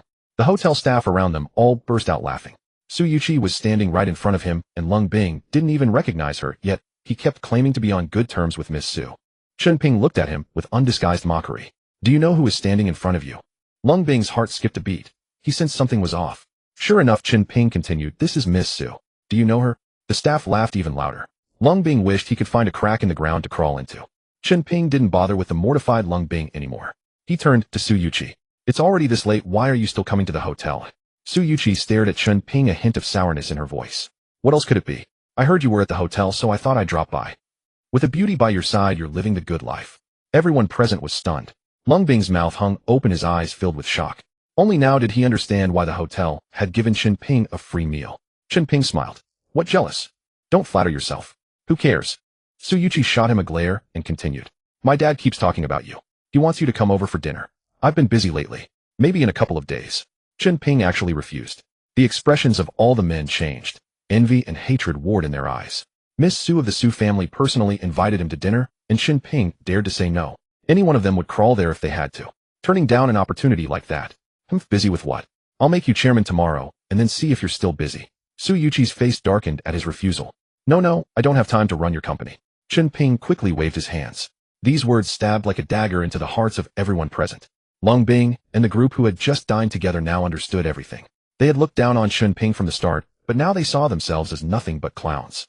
You must come tomorrow. My dad said it was old Gu who asked him to invite you. He might have something to discuss. Su Yuqi's tone left no room for negotiation. Chen Ping immediately thought of Gu Wentian and guessed it was about the spirit brush. He nodded. All right, I'll be there tomorrow at noon. That's more like it.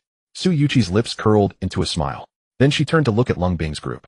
Her gaze swept over them, and everyone lowered their heads. In Su Yuqi's eyes, they were less than ants. Lock them all up. No one leaves until the money is raised.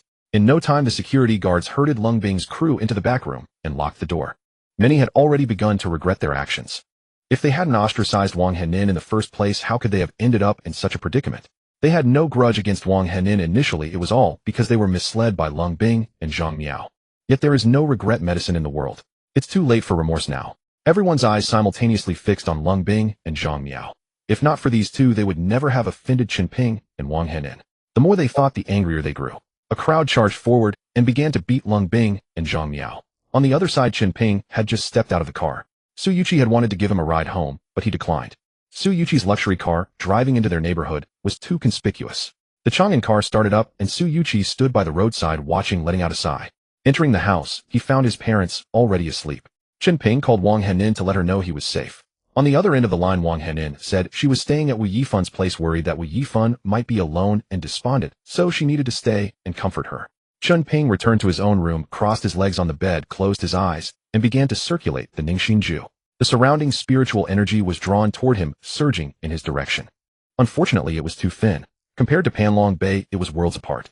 Throughout the entire night, the spiritual power in his dantian only grew slightly fuller, while his strength remained nearly unchanged. Chen Ping frowned, sensing the condition inside his body. If this continued, he would never break through in a million years. He had to go to Panlong Bay. Sinew Daily Chemical Sales Department. The morning meeting had already begun. Chui Ziyuan stood at the front, sweeping his gaze across the room, his eyes landing on Chen Ping's empty seat. Where is Chen Ping? Why isn't he here yet? He directed this question at Wang Henin. In the entire sales department, only she knew what was going on. Wang Henin was also anxious. She took out her phone, scrolled to Chen Ping's number, and wondered, had something happened last night? Was he afraid she would worry and didn't tell her? Brother Chen Ping should be here any moment, she said as she prepared to dial. Chui Ziyuan spoke coldly. Make a note, Chen Ping is late. Fine him 500 yuan. He's only been here a few days, and already he's late. Having caught a handle, he naturally wouldn't let it go. Wang Lanlan chimed in with a laugh. Manager Chui, could it be that Chen Ping was scared off by yesterday?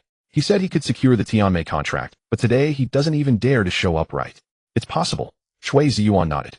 The subordinates joined in the uproar, chattering noisily. Chen Ping's absence was definitely because he had exaggerated his claims yesterday and was too ashamed to show his face. The Tianmei daily chemical contract.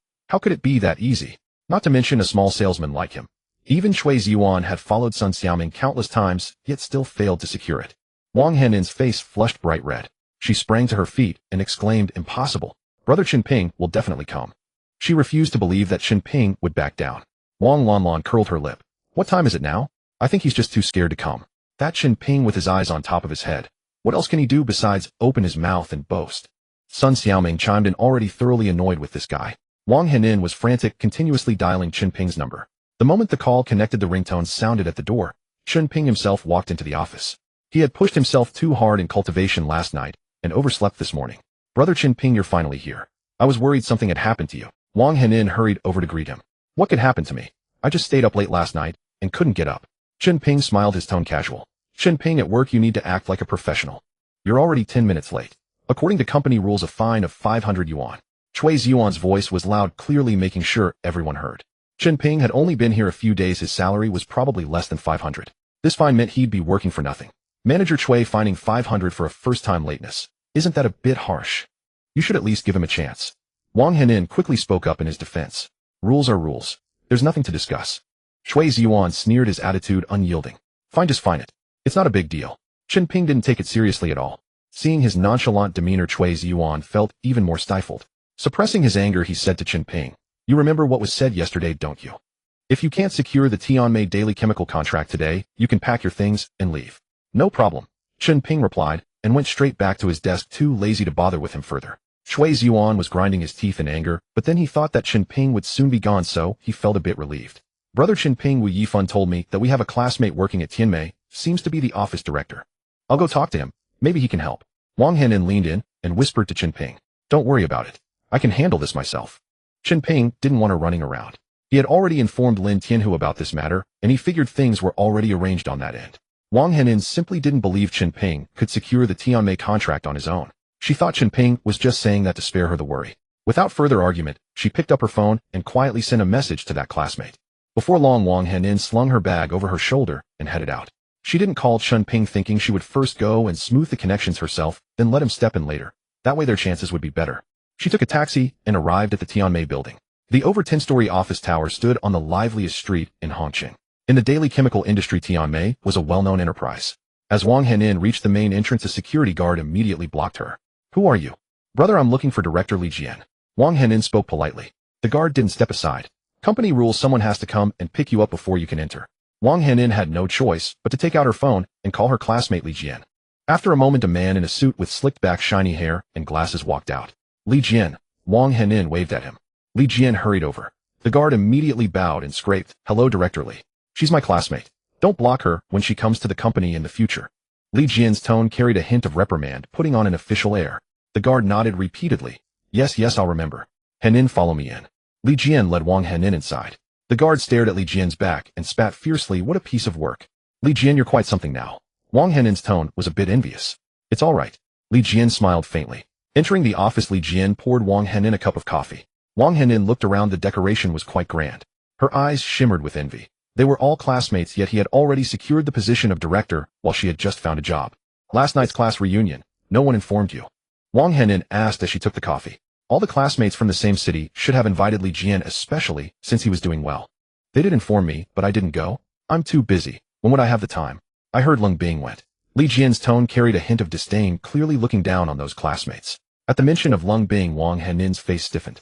Back in school, Li Jian had pursued her. But Lung Bing was very popular at the time, and she was drawn to him, so she didn't accept Li Jian. Since then, Li Jian had regarded Lung Bing as a rival. He gritted his teeth and studied hard, and after graduation, he joined Tianmei Company. After several years of hard work, he had climbed to the position of office director. Lung Bing went. He is now Zhang Miao's boyfriend. Wang Henin explained. She said this hoping Li Jian would let go of the past. She was asking for a favor now and didn't want to sour the relationship. "You two broke up." Li Jian's tone was indifferent. Wang Henin nodded. "Lung Bing has looks and money. How did you two break up? Isn't that the type you like?" Li Jian's words carried obvious schadenfreude. Wang Henin opened her mouth, but didn't know how to respond. She could tell he was mocking her. Li Jian looked at her expression, and the smile on his face grew even wider. "What are you looking for?" "I'm working in sales at Sinew Company now. I want to sign a cooperation with Tianmei. Can you help me?" Wang Henin said. Li Jian burst out laughing upon hearing this. "Do you know the level of contracts Tianmei signs? Every single one is at least tens of millions. You, a small salesperson, want to cooperate with our company? Are you kidding? I know the Tianmei deal isn't easy to negotiate. That's why I came to you. You're the director at Tianmei, so you must have your own connections. Just give me a hand, and after it's done, I won't let you help for nothing." Wang Henin's tone was urgent. She had to secure the contract, otherwise Chui Ziyuan would definitely fire Chen Ping. Ha ha ha. Seeing Wang Henin in such a pleading posture, Li Jian laughed hysterically, his whole body shaking like a madman, startling Wang Henin into stepping back half a step. "Wang Henin, are you begging me now? Do you remember what you said to me when I pursued you back then? At that time, you only had eyes for Lung Bing. I was worse than a pile of dog shit. But now, you come begging me." Li Jian poured out all the resentment he had bottled up over the years. "I'll be straight with you. The cooperation with Tianmei, I can settle it with a single word now. Even our manager has to listen to me. But why on earth should I help you? Wang Henin's face flushed red and pale in turns. Back in school she had indeed looked down on Li Jian, giving him the cold shoulder. Who would have imagined that one day she'd be the one begging him for favors? If it weren't for Chen Ping, she would have turned around and walked away, never stooping to seek out someone like him. I was wrong before. I was blind. Wang Henin kept her head lowered, relentlessly belittling herself. As long as she could get the contract signed, she would kneel without a second thought. Li Jian watched her utterly submissive posture, his heart swelling with satisfaction. He had specifically summoned her to the company upon receiving her call, waiting precisely for this moment, to vent his pent-up frustration. Wang Henin, I won't make things difficult for you. After all, we were classmates and I once had feelings for you. If you agree to spend the night with me, I'll take you to meet the manager and sign the contract right away. Li Jian's eyes gleamed with sinister light, his lips curling into a wide smirk. Wang Henin was stunned on the spot. She never expected Li Jian to make such a demand. Just as Li Jian stepped out of his office, he collided with a man and a woman, the man's arm wrapped in bandages. It was Xiao Lei and Geng Shanshan. Both had come to discuss cooperation matters. Regarding the Tianmei company deal, the Xiao family had basically already secured everything. It was as good as sealed. Numerous mid-level managers at the company had already been generously rewarded by the Xiao family. Upon spotting Xiao Lei himself arriving, Li Jian immediately forced a smile and hurried over, jogging toward him. Young Master Xiao, what brings you to make a personal visit? Normally someone like Xiao Lei, a young master of the Xiao family, would have no need to appear in person. But he simply wanted to come and trample upon Chen Ping, and despite his injuries, he had forced himself to come. Have the people from Sinyu arrived? Xiao Lei asked bluntly. Yes, they're waiting in my office. Li Jian nodded and replied. They've arrived. Xiao Lei's eyes lit up. Quick, take me to see. Are they a young man? No, it's a woman, my classmate. She came asking for my help. Li Jian looked thoroughly bewildered. Upon hearing it was a woman, Xiao Lei paused, his brow furrowing. That's strange. Why hasn't Chen Ping come? Is he afraid? Geng Shanshan shared his confusion. Could that wretched Chen Ping know he can't close the deal, feel too ashamed, and simply dared not show his face? Unlikely. Xiao Lei shook his head. Unless the kid quits, he wouldn't dare disobey Xing Jun's words. Li Jian listened to their back and forth exchange, completely at a loss. Aren't the Xiao and Su families mortal enemies? Why was Xiao Lei suddenly showing concern for the Su family's matters today? Young Master Xiao, it is true that only a woman from Sinyu arrived. She's my classmate. I left her in my office. Li Jian added another remark. Director Li, your old classmate, came begging for your help. You wouldn't be lenient with her, would you? Xiao Lei fixed his gaze upon Li Jian. Of course not, absolutely not. Li Jian quickly waved his hands. Tianmei will definitely cooperate with the Xiao family. I've accepted benefits from the Xiao family, so I'll certainly act on their behalf. Then all is well. You'll be well rewarded in the future. Xiao Lei nodded. Geng Shanshan linked her arm with Xiao Lei's, standing at the doorway with her chin held high in pride. The moment Xiao Lei caught sight of Chen Ping, his eyes instantly brightened. A mocking smile curled his lips as he sauntered over. Well, if it isn't Chen Ping.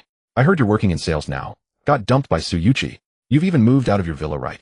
Chen Ping glanced at Xiao Lei's suspended arm, then at Geng Shanshan's triumphant expression, and immediately pieced things together. The Xiao family had been aggressively pursuing the Tianmei cooperation deal, and running into Xiao Lei today was no coincidence. They were clearly after him. Someone within the company had leaked the news beforehand. A name surfaced in Chen Ping's mind, Xing Jun. The corner of his mouth twitched upward. Does your arm still ache? Want me to loosen your bones again? Xiao Lei shrank back half a step in fright. He knew all too well how vicious Chen Ping could be when he fought. But Geng Shanshan showed no fear. She stuck out her neck and raised her voice. Chen Ping, Su Yuqi doesn't care about you anymore. What do you have to be so arrogant about? How dare you speak to Brother Lei that way? Chen Ping's expression turned frigid as he fixed his gaze upon her. Didn't you brush your teeth this morning? Your breath is foul. No sooner had the words left his mouth than he took a stride forward and delivered a sharp slap. Smack! The sound rang out crisp and sharp. Everyone present froze in astonishment. Geng Shanshan's face instantly swelled on one side, red and shining. Li Jian was the first to snap out of his daze, his face draining of color. You dare lay hands on someone here? Have you lost your mind? Security! Security! Arrest this kid! 2 guards rushed forward. Li Jian failed to notice that Xiao Lei was so terrified by that slap that he didn't even dare to breathe. A mere department director acting all-powerful. Chen Ping sidestepped and effortlessly evaded the guard's grasp, turning his head to regard Li Jian. I'm here from Sinyu Company to sign a contract. Puff, does a lowly place like Tianmei have the decency to even negotiate with us? Li Jian tilted his chin upward, his face marred with impatience. We at Tianmei have already decided to cooperate with the Xiao family. You've got no chance. Scram and stop being an eyesore. Chen Ping regarded him for a moment. Are you the general manager? I'm not the general manager, I'm the office director. But on this matter, I have the final say. If you know what's good for you, leave on your own. Li Jian added coldly. Xiao Lei clenched his teeth, his eyes narrowing viciously. Chen Ping, you think you can just bully people because your fists are hard? Su Yuqi isn't around to protect you anymore. I'll find someone to deal with you sooner or later. Chen Ping's public slapping of Gung Shanshan was tantamount to stepping directly on his face. He couldn't swallow this insult. Gung Shanshan's face still burned with pain, and with her anger having nowhere to vent, she bit down hard and snarled, "Don't kill him outright. Torture him slowly. Best to drag in his blind parents as well." The moment Chen Ping heard someone mention his parents, his expression turned frigid instantly. A murderous aura erupted, and Gung Shanshan felt a chill race down her spine, her whole body shuddering, as she hastily shrunk behind Xiao Lei. Xiao Lei also sensed that killing intent and fell silent in terror. Li Jian bellowed at the top of his lungs, "Security! Get this guy out of here." 5 or 6 security guards closed in, blocking the entrance tightly. Chen Ping calmly glanced at Li Jian. "An office director. You think you can call the shots for this company?" Having spoken, he raised his foot and strode forward. The guards swarmed forward in a cluster to intercept him. Meanwhile, on the top floor of Tianmei Company, General Manager Gao Ren paced back and forth in his office like an ant on a hot pan. He had just received word from Lin Tianhu that Chen Ping was coming in person to discuss the cooperation. Gao Ren had also been present at Gu Wentian's banquet. He had witnessed with his own eyes how Lin Tianhu and Gu Wentian respectfully crowded around that young man, and he had seen with his own eyes how Chen Ping dispatched Feng Sihai with a single kick. That scene remained etched vividly in his mind to this day. Everyone present that day wished to curry favor with Chen Ping. Gao Ren wished to as well, but his status was too humble, making it impossible for him to draw near. Now the opportunity had arrived at his doorstep, and he was so nervous that cold sweat covered his forehead. He feared that inadequate hospitality might offend the visitor. Yet he also knew that if he seized this chance, his future path would become much smoother. He glanced at his watch and called out toward the door, "Shall haven't the people from Sinew Company arrived yet?" The secretary poked her head out and replied, "Let me go take a look. Remember, when they arrive, bring them straight up." "Understood." The secretary hurried downstairs in her high heels. Halfway through the lobby, she found a crowd blocking the entrance. Several security guards surrounded one person, clearly on the verge of physical confrontation. "Stop! What do you think you're doing? Creating a disturbance at the company entrance. What a disgrace." Secretary Li marched forward with a stern expression. The moment she appeared, Li Jian quickly waved his hands to disperse the guards, forcing a smile as he approached. "Secretary Li, this guy came to our company and started hitting people, so I called security." "Hitting people, eh?" Secretary Li glanced at Chen Ping and said to Li Jian, "Just chase him away directly. We'll have clients arriving shortly to discuss cooperation. What would it look like if they saw this?" Yes, I'll have him removed right away." Li Jian bowed and nodded, gesturing to the guards once more. The security team closed in around him again. Secretary Li, Xiao Lei greeted her with a smile. To secure the Tianmei cooperation, he needed to cultivate relationships with people at all levels throughout the company. Secretary Li gave him a nod and turned to Li Jian. "Have the people from Sinew Company arrived yet? Once they're here, remember to notify President Gao immediately." Li Jian hesitated, raising his finger to point at Chen Ping. He is." Secretary Li's expression changed instantly. Gao Ren had been restless since early morning, and she had noticed it. Though she didn't know exactly what deity had arrived from Sinew Company, judging by President Gao's anxious demeanor, they were certainly someone who couldn't be offended. Now Li Jian was telling her, that person who was almost chased away was sent by Sinew Company. Secretary Li's heart tightened. "Get lost. All of you scatter." She strode forward in several steps, scolding the security guards until they dispersed, then turned to Chen Ping with a beaming smile. "Good morning, sir. I am President Gao's secretary. President Gao is waiting for you in the office. Please follow me." Chen Ping gave a slight nod and followed behind her toward the stairs. As he passed by Xiao Lei, the corner of his mouth curled slightly, his eyes brimming with disdain. Xiao Lei and Li Jian stared at that retreating figure, their minds going completely blank. "Director Li, didn't you say the cooperation between Tianmei and the Xiao family was solid? Then why did Gao Ren call someone else up?" Xiao Lei demanded in a low voice. "I did reach an agreement with President Gao. He personally promised to choose the Xiao family. I don't know what's going on either." Li Jian looked utterly bewildered. "I'll go up and see. Tianmei has taken so much of my family's money. If they dare to back out, I'll make sure they regret it." Xiao Lei threw down the words and headed upstairs with Gung Shanshan. No one dared to stop him. Li Jian stood there, his face pale. He had embezzled the most from the Xiao family and worked the hardest. If the cooperation really fell through, he would be the first to be finished. After mulling it over for a while, he quietly followed. As the office director, he wasn't qualified to enter the negotiation room. But eavesdropping from the corner wouldn't get him stopped. In the top-floor office, the moment Secretary Li led Chen Ping through the door, Gao Ren's face lit up, as if he had seen his own father. "Mr. Chen, it's really you. I'm so delighted. Please have a seat, have a seat." Gao Ren pushed his own office chair out and invited Chen Ping to sit. Chen Ping was a bit taken aback. Even if he had asked Lin Tianhu to put in a word beforehand, this reception seemed excessive. "President Gao, do you know me?" "Of course I do. I was at the Gu family banquet that day, and I still remember your imposing presence. Feng Sihai didn't even give face to old Master Gu, but in the end you knocked him down with one kick." Gao Ren's voice grew excited as he recalled that day. Back then, when Feng Sihai stormed in with the Qilong gang, all the businessmen were terrified. Who would dare to take on knives and guns? Then Chen Ping stepped in and settled everything. Since then, this group of people had sincerely admired Chen Ping. Chen Ping finally understood and smiled. If he had known this, he wouldn't have needed to trouble Lin Tianhu to put in a word. He could have just come straight over. I'm just a salesman now here to discuss a cooperation with President Gao. Let's not mention the past. Chen Ping waved his hand, speaking politely. Understood, understood. Gao Ren nodded repeatedly, then turned to his secretary and shouted, Xiao Li, is the contract ready? It's ready. Secretary Li quickly handed over the documents. Mr. Chen, please take a look first. If you think anything is inappropriate, we can make changes. Gao Ren pushed the contract in front of Chen Ping. Chen Ping took it without even glancing at it. No need to look. I trust President Gao. All right, let's sign directly. Gao Ren immediately pulled out a pen and handed it over. Just as Chen Ping was about to sign, bang. The door was kicked open. Xiao Lei stormed in with Geng Shanshan. Young Master Xiao. Gao Ren frowned. Xiao Lei's behavior was indeed rude, but Gao Ren dared not say much. What was the Xiao family's scale? His Tianmei company was far from comparable. Tianmei was big in the daily chemical industry, but the Xiao family operated as a conglomerate involved in many industries. Gao Ren sat behind his desk, and as soon as Xiao Lei entered, he laid his cards on the table. President Gao, I'm here today to discuss cooperation with you. We've been talking quite well all along, haven't we? Then why did you turn around and sign a contract with someone else? Xiao Lei's face was cold enough to freeze. Gao Ren forced a smile and said in a polite tone, Young Master Xiao, after careful consideration, we decided to sign with Sinew Company. After all, in business, everyone seeks profit. Bullshit. Xiao Lei's eyes widened, his voice rising an octave. Do you think I'm stupid? Sinew Company just sent a lowly salesman, and you signed the contract. Did you take a kickback? Xiao Lei came to you on behalf of the Xiao family, to give you face. Don't be so ungrateful. Xiao Lei was truly furious. He had originally come to see Chen Ping make a fool of himself, but instead became the laughingstock. If Chen Ping really signed the contract, where would he put his face? The smile on Gao Ren's face vanished instantly. Young Master Xiao, watch your words. Tianmei Company is mine, who I can sign with whoever I want. No matter how powerful your Xiao family is, you can't control me. Gao Ren's tone was hard, showing no fear. Xiao Lei was stunned. He never expected Gao Ren to dare speak to him like that. Are you talking to me like that? Xiao Lei's brows furrowed into a knot, his face as dark as the bottom of a pot.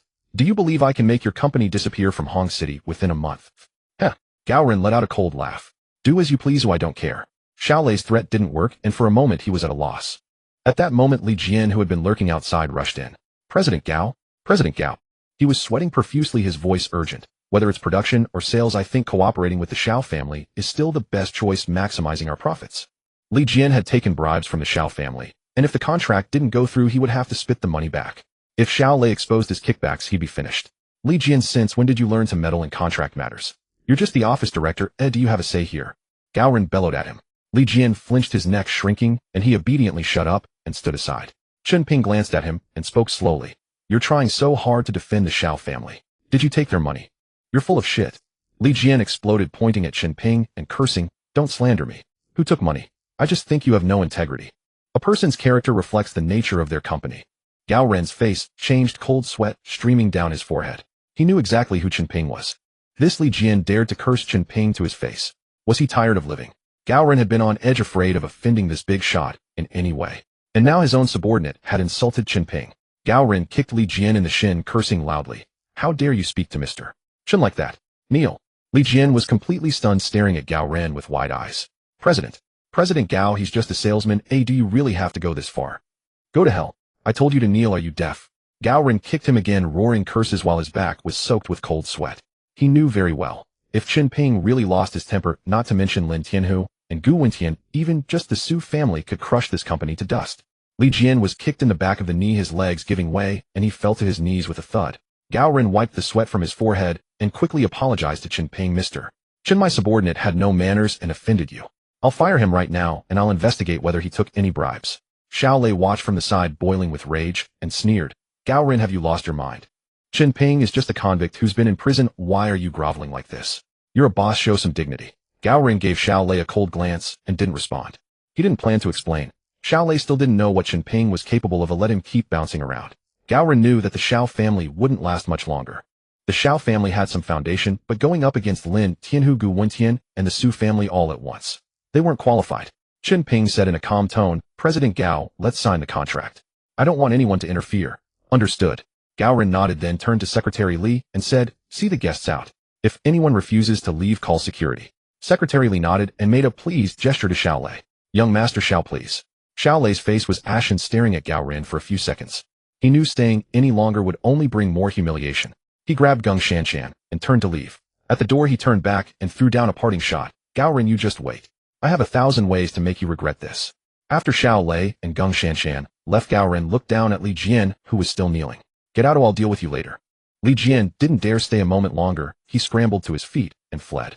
Back in his office, he was so furious he felt like his lungs would explode. As soon as he entered, he saw Wang Henin still there, and his eyes turned dark and menacing. Wang Henin saw him return with a face full of rage and shrank back in fear, not daring to make a sound. Li Jian stared at her, his tone threatening. Have you made up your mind? I tell you, if you agree to me, I can guarantee that your company's contract will be signed for sure.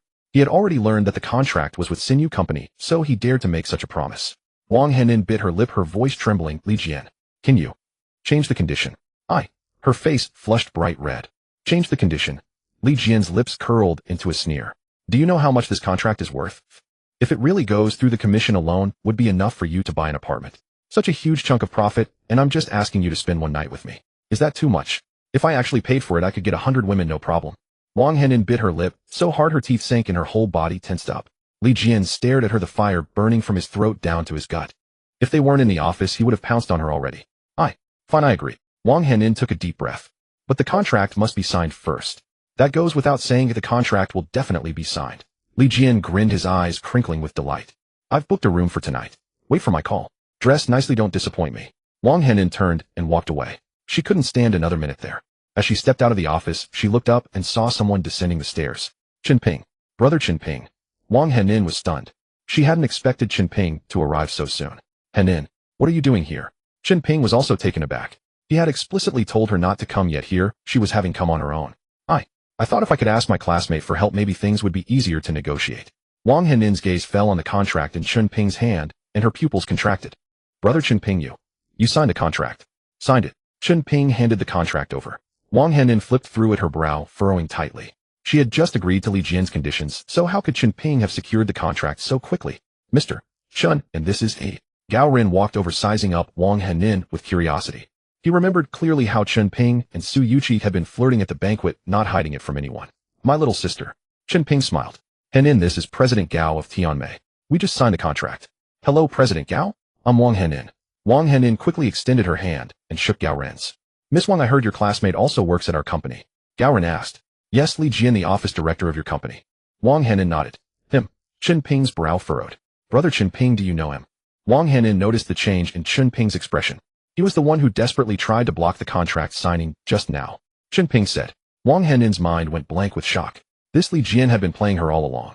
Thinking of how she had foolishly agreed to such conditions, Wang Henin trembled with rage. Just as Li Jian stepped out of the office, he looked up and saw Wang Henin standing beside Chen Ping with Gao Ren nearby. His face changed instantly, and without a word he turned and bolted for the stairwell. Li Jian, you bastard, you tricked me.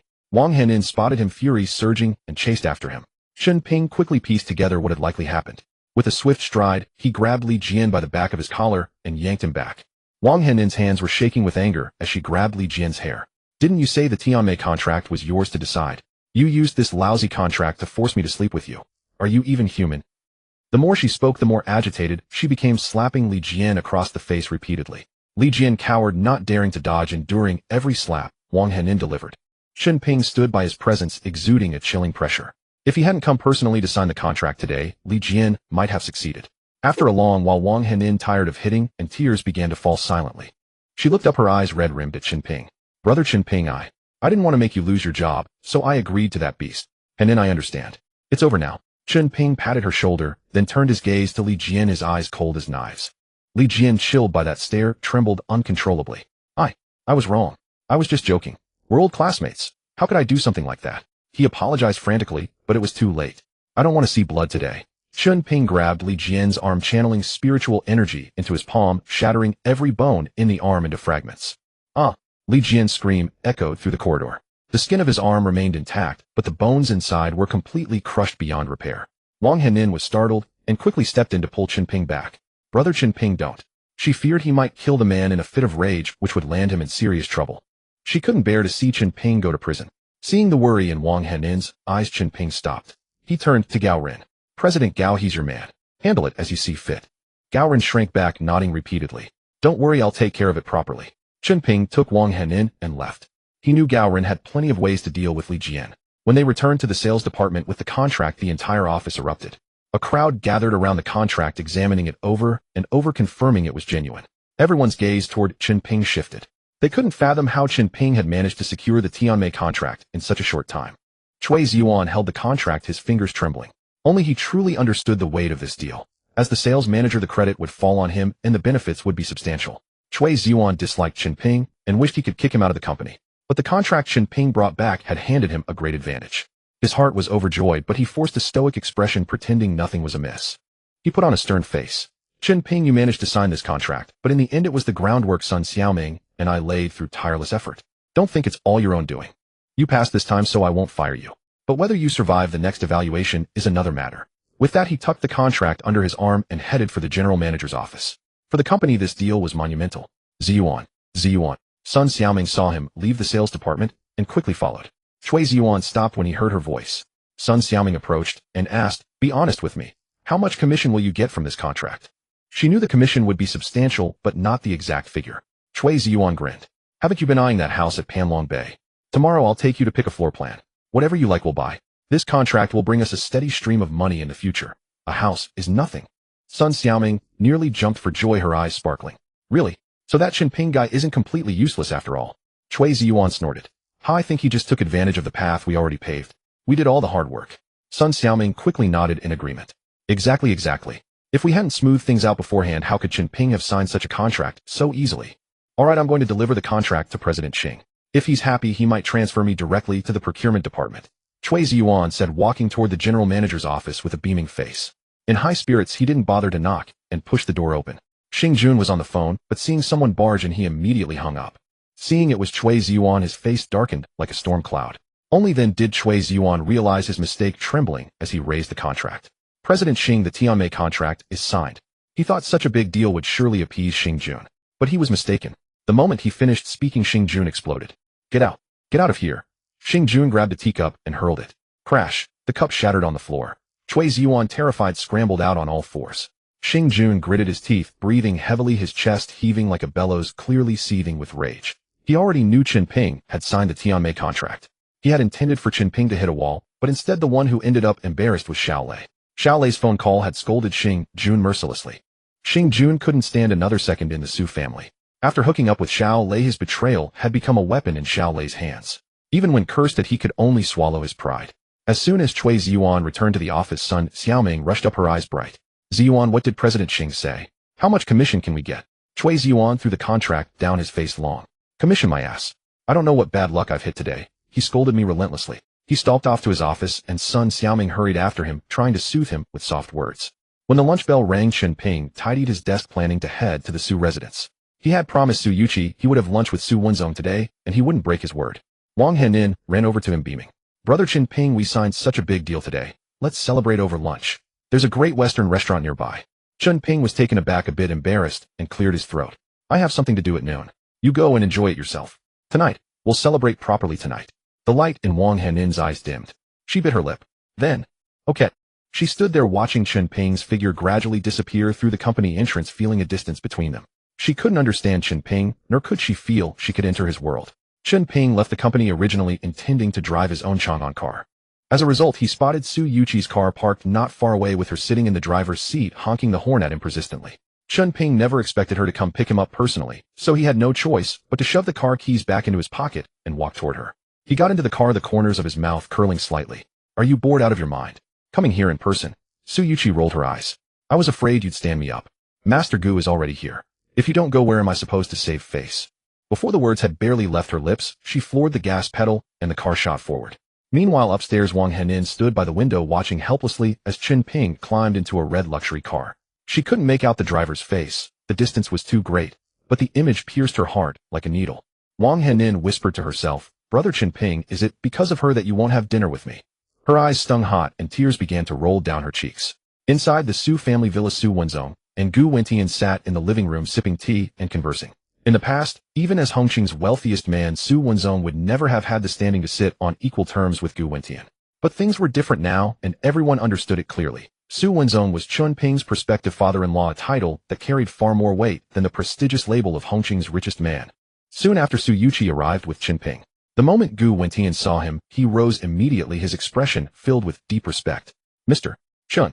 Chen Ping waved his hand at him with a warm smile. Master Gu, there's no need for such formalities. You've been looking quite healthy lately.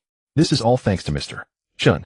Otherwise these old bones of mine would have been devoured by that resentful dragon long ago. Gu Wentian knew perfectly well that his continued vitality was entirely due to Chen Ping. If Chen Ping hadn't stepped in, his body would have collapsed long ago from sitting on that dragon throne every day. You have a strong constitution, naturally, Master Gu. This has little to do with me. Chen Ping smiled. Su Wenzong picked up the conversation.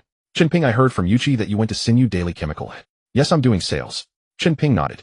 What are you aiming for? When I asked you before if you wanted to do business, you said no. Now you've gone to work as a mere salesperson. Do you plan to climb up from the bottom again? Chen Ping shook his head. He couldn't explain it himself either. When he went for the interview back, then how was he supposed to know it was the Su family's company? Besides, he had never intended to stay long-term. First, he needed to keep his parents at ease. Seeing Chen Ping remain silent, Su Wenzong continued, I've already had someone arrange it. Starting next Monday, Yuqi's chairman position will be transferred directly to you. She hardly ever goes to the company anyway, leaving everything in Xing Jun's hands, which makes me uneasy. Upon hearing this, Chen Ping was taken aback and quickly waved his hands. Mr. Su, I can't take on this responsibility. I truly don't have time to manage the company. Working in sales is just to keep my parents at ease. I have more important matters to attend to. He didn't want his hands tied by these trivial matters. He needed to focus on his cultivation, or else he wouldn't be able to reach Nameless Island on the 15th of July. Don't stand on ceremony with me. This is settled. It wasn't as if he was being asked to sit in an office every day. He could still attend to his own affairs. Su Wenzong assumed Chen Ping was politely declining out of modesty, so he simply made the final decision. Seeing this, Chen Ping didn't press the matter further. The dishes were brought to the table, and they ate and conversed. Master Gu, you asked me here regarding the spiritual pen, is that correct? Chen Ping had only agreed to this meal because Su Yuqi mentioned Gu Wentian had something to discuss with him. Gu Wentian appeared hesitant. Mr. Chen, I've already spoken with Taoist Bu Su. He's on his way back now and should arrive within a few days. Thank you for the trouble, Master Gu. Chen Ping was eager to cure his mother's blindness. It's nothing. However, there is indeed something I'd like to ask of you, Mr. Chen. Gu Wentian paused. Please speak directly, Master Gu. As long as I'm capable, I won't refuse. Chen Ping nodded in agreement. Mr. Chen, I know you possess abilities beyond human understanding. An old friend of mine took his wife to visit a grave, and afterward, she became unbalanced, running from hospital to hospital with no improvement. I thought perhaps Mr. Chen could help. Ever since witnessing Chen Ping expel the resentful dragon from the dragon throne with his own eyes, Gu Wentian held him in utter reverence. After returning from the cemetery, the woman had become erratic. Frankly speaking, she had merely been touched by some unclean presence. It was nothing serious. Chen Ping spoke in a calm tone. Gu Wentian's eyes lit up. If Mr. Chen has a remedy, I'll call that old friend right now and have him bring his wife to see you. The old man reached for his phone as he spoke, but Chen Ping raised his hand to stop him. Master Gu, don't rush. For cases like this, it's better to wait until nightfall when it's easier to examine. Just give me the address and I'll make the trip myself after work. Then I'm troubling you too much, Mr. Chen. Gu Wentian nodded repeatedly. It's no trouble at all. I asked you to find that spiritual pen, which was also a bother for you. Chen Ping smiled. Su Wenzong interjected. Enough with the formalities. If we keep being polite, the food will get cold. The two of them then dropped the subject. After the meal, Su Yuqi drove Chen Ping back to the company. Chen Ping, I'll pick you up tonight and go with you to see. I've never seen what it's like to have a spirit possess someone. Su Yuqi's face showed excitement. Chen Ping looked at her expression with a hint of amusement in his eyes. Aren't you afraid? Afraid of what? I have you with me. I know that those of you with high medical skills can summon souls and subdue spirits. When children are frightened and cry at night, some doctors can recite a few incantations and cure them without injections or medicine. Su Yuqi seemed unconcerned. Chen Ping didn't respond further, just smiled. He knew that when this girl actually witnessed such a scene, she'd likely be terrified half to death. Chen Ping got out of the car, and Su Yuqi floored it and drove away. Upstairs, Wang Henin was still standing by the window. She had been waiting for Chen Ping to return, wanting to see clearly who that girl was. Still, she couldn't make it out clearly. She only saw Chen Ping getting off the car with a smile on his face and walking into the building. When Chen Ping returned to the sales department, he noticed Wang Henin's expression was off. Henin, what's wrong? Nothing. Wang Henin didn't look at him, forced a smile, and turned to leave. Chen Ping didn't think much of it, and sat down to start working. In the afternoon, the Su Group headquarters issued a document. It was delivered directly to General Manager Xing Jun's desk. After reading through the content, Xing Jun's face turned ashen, his features contorted. The document outlined a personnel adjustment. Chen Ping would assume the position of chairman at Sinew Daily Chemical effective next Monday. In doing so, Chen Ping became Xing Jun's direct superior. On what grounds? On what grounds? Xing Jun gripped the document, his voice cracking as he roared, then tore the paper into shreds. Director Xing, are you alright? Hearing the commotion, the secretary rushed in. Get out. Get the hell out of here. Xing Jun cursed at the secretary and slammed the door in their face. His entire demeanor was unhinged, his eyes bloodshot. Chen Ping, this is all your fault, all your fault. I'm going to kill you. Xing Jun ground his teeth. A graduate from a prestigious university, he had endured years in the Su family service only to be surpassed by someone who had spent time in prison. He couldn't accept this, his heart twisted with resentment. After a long while, Xing Jun's anger gradually subsided. He looked at the shredded document on the floor and reached out to open the drawer. Inside the drawer lay a gleaming object. Staring at it, Xing Jun appeared to be steeling himself for something decisive. He slowly reached in, grasping the cool grip of the gun. The chilling sensation sent a shiver through him, but his resolve was already made. Chui Ziyuan, tell Chen Ping to come to my office. Xing Jun snatched the internal phone and dialed immediately. Chui Ziyuan, who had been seething in his own office, froze when he received the call. Ziyuan, why is Director Xing looking for Chen Ping? Sun Xiaoming leaned over to ask. How should I know? Chui Ziyuan's brows knit together, sensing something was off. Could it be that Director Xing gave the commission to that kid? I've suspected all along that Chen Ping has some connection with Director Xing. Otherwise, why would such a good opportunity fall into his hands? Sun Xiaoming grew increasingly agitated, her lips pursed in frustration. Enough, stop nagging. I'm already irritated enough. Chui Ziyuan shot her a look and strode out of the office. Approaching Chen Ping's workstation, he lowered his voice. Chen Ping, Director Xing wants to see you. It's most likely about the contract. You know how to handle yourself when you get there. If Ziyuan and Xiaoming hadn't paved the way for us in advance, do you think you could have secured the order so easily? Chen Ping glanced at him, curled his lip in a cold sneer, said nothing, and walked away. Seeing Chen Ping's attitude, Chui Ziyuan's temper flared instantly. What kind of attitude is that? Without Xiaoming bringing you in, would you still be working at this company? Daring to show me attitude like this, you'll regret it. Inside Xing Jun's office, Chen Ping had barely reached the doorway when the secretary was about to announce him. He pushed the door open and walked straight in. The secretary tried to stop him, but failed completely. Director Xing, he barged in on his own. The secretary panicked and quickly explained to Xing Jun. Xing Jun looked at Chen Ping and waved his hand at the secretary. You leave? Unless I call for you, no one is allowed to enter. Sit. Xing Jun gestured toward the chair opposite him. Chen Ping didn't stand on ceremony and plopped down without hesitation. The two of them simply stared at each other for a full minute, neither willing to break the silence first. If you have something to say, just say it. I'm quite busy. Xing Jun stayed silent for what felt like an eternity, and Chen Ping spoke first. I know your background inside out. Xing Jun finally raised his head, his gaze sharp as a blade. You're just some ordinary guy who's been to prison. What makes you worthy of Su Yuqi's attention? What right did he have to sit in the chairman's seat? What right? He simply could not understand it. He had returned from studying abroad with a shining resume. In what way was this man before him superior to himself? Yet Su Yuqi had chosen Chen Ping, of all people. If Chen Ping had come from a wealthy family, or possessed some untouchable connections, Xing Jun might have felt a bit more at peace with the situation. But no, he was merely a commoner, one who had spent time behind bars. And yet Su Yuqi would rather have Chen Ping than him. There's no what right, Chen Ping said, a faint smile tugging at the corners of his lips. His tone was languid and unhurried. Must there always be a reason for liking someone? Rain Chi likes me. What are you going to do about it? The anger Xing Jun had barely suppressed exploded all at once. Chen Ping, let me make myself crystal clear. Get out of Hongcheng right now, this instant. Don't ever let me lay eyes on you again in this lifetime, or you'll regret it for the rest of your days. His entire body was trembling. His eyes bulged as if they might pop out, and his voice came out hoarse and ragged, bellowed through clenched teeth. Regret? Chen Ping sneered. In all my years, I've never once regretted anything. Someone like you cannot command me, nor can you threaten me. Xing Jun drew in a sharp, shuddering breath. Suddenly, he flung open his desk drawer and pulled out a gun, pressing its cold muzzle directly against Chen Ping. It was the first time he had ever pointed a weapon at a living person, and his hands shook uncontrollably. Seeing the dark, menacing barrel aimed at him, the mockery on Chen Ping's face only deepened. You think I'm joking with you, eh? Xing Jun snarled through gritted teeth. The moment I pull this trigger, you'll be lying dead on the floor. Then do it. Chen Ping didn't retreat an inch. Instead, he leaned forward slightly. Your hands are shaking so badly. Can you even aim properly? Let me come closer so you don't miss. Xing Jun's face flushed purple. Chen Ping, I mean every word. Leave right now, and I'll let you walk away alive. Otherwise, I'll put a bullet in you. His face was red with suppressed rage. He had never killed anyone. He had never pointed a gun at another living soul. This pistol was one he had assembled himself from parts purchased abroad, an interest he'd carried with him from overseas. After returning to China, stricter regulations had forced him to hide his hobby and quietly stockpile. But despite his fondness for firearms, he had never once used one against a person. Xing Jun desperately tried to steady himself, but his hands refused to obey, trembling violently.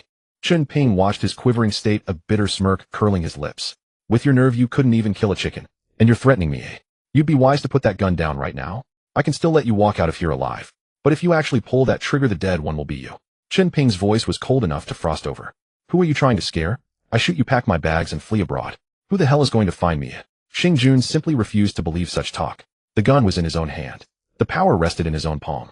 He knew exactly how the world worked. You don't believe me? Then come on. Pull the trigger. Aim right here. Chen Ping suddenly raised his voice, sending a shockwave through Xing Jun's heart. In that split second of distraction, his finger instinctively squeezed down. Bang! A burst of flame erupted from the barrel, and the bullet spiraled out along the rifling. Xing Jun himself was stunned. He had never intended to actually fire. That moment of panic had simply made his finger twitch. Chen Ping's right hand shot into the air, 5 fingers closing around the projectile mid-flight. A thin layer of spiritual energy enveloped his entire hand, and not even a scratch marred his skin. Slowly his palm opened to reveal a golden bullet resting in his hand. Catching a bullet barehanded, Xing Jun stood frozen in place, and the gun slipped from his fingers, clattering to the ground. I told you, if you had pulled that trigger, the dead one would be you. The moment Chen Ping's words fell, his killing intent surged outward like a crashing tide. Wrapped in that murderous pressure, Xing Jun's scalp went numb. It felt as though he had stepped off a cliff and fallen straight into hell, surrounded by bone-chilling cold. No. Impossible. How could you possibly catch a bullet? Fear contorted his entire face. His head shook like a rattledrum. The scene before him was something he couldn't bring himself to believe. It completely exceeded the boundaries of everything he understood. Xing Jun was merely an ordinary person. He had never even come close to touching the world of martial artists, let alone understanding the secrets concealed within the martial path. Nothing is impossible. Why don't you pick it up and try shooting again? Chen Ping narrowed his eyes.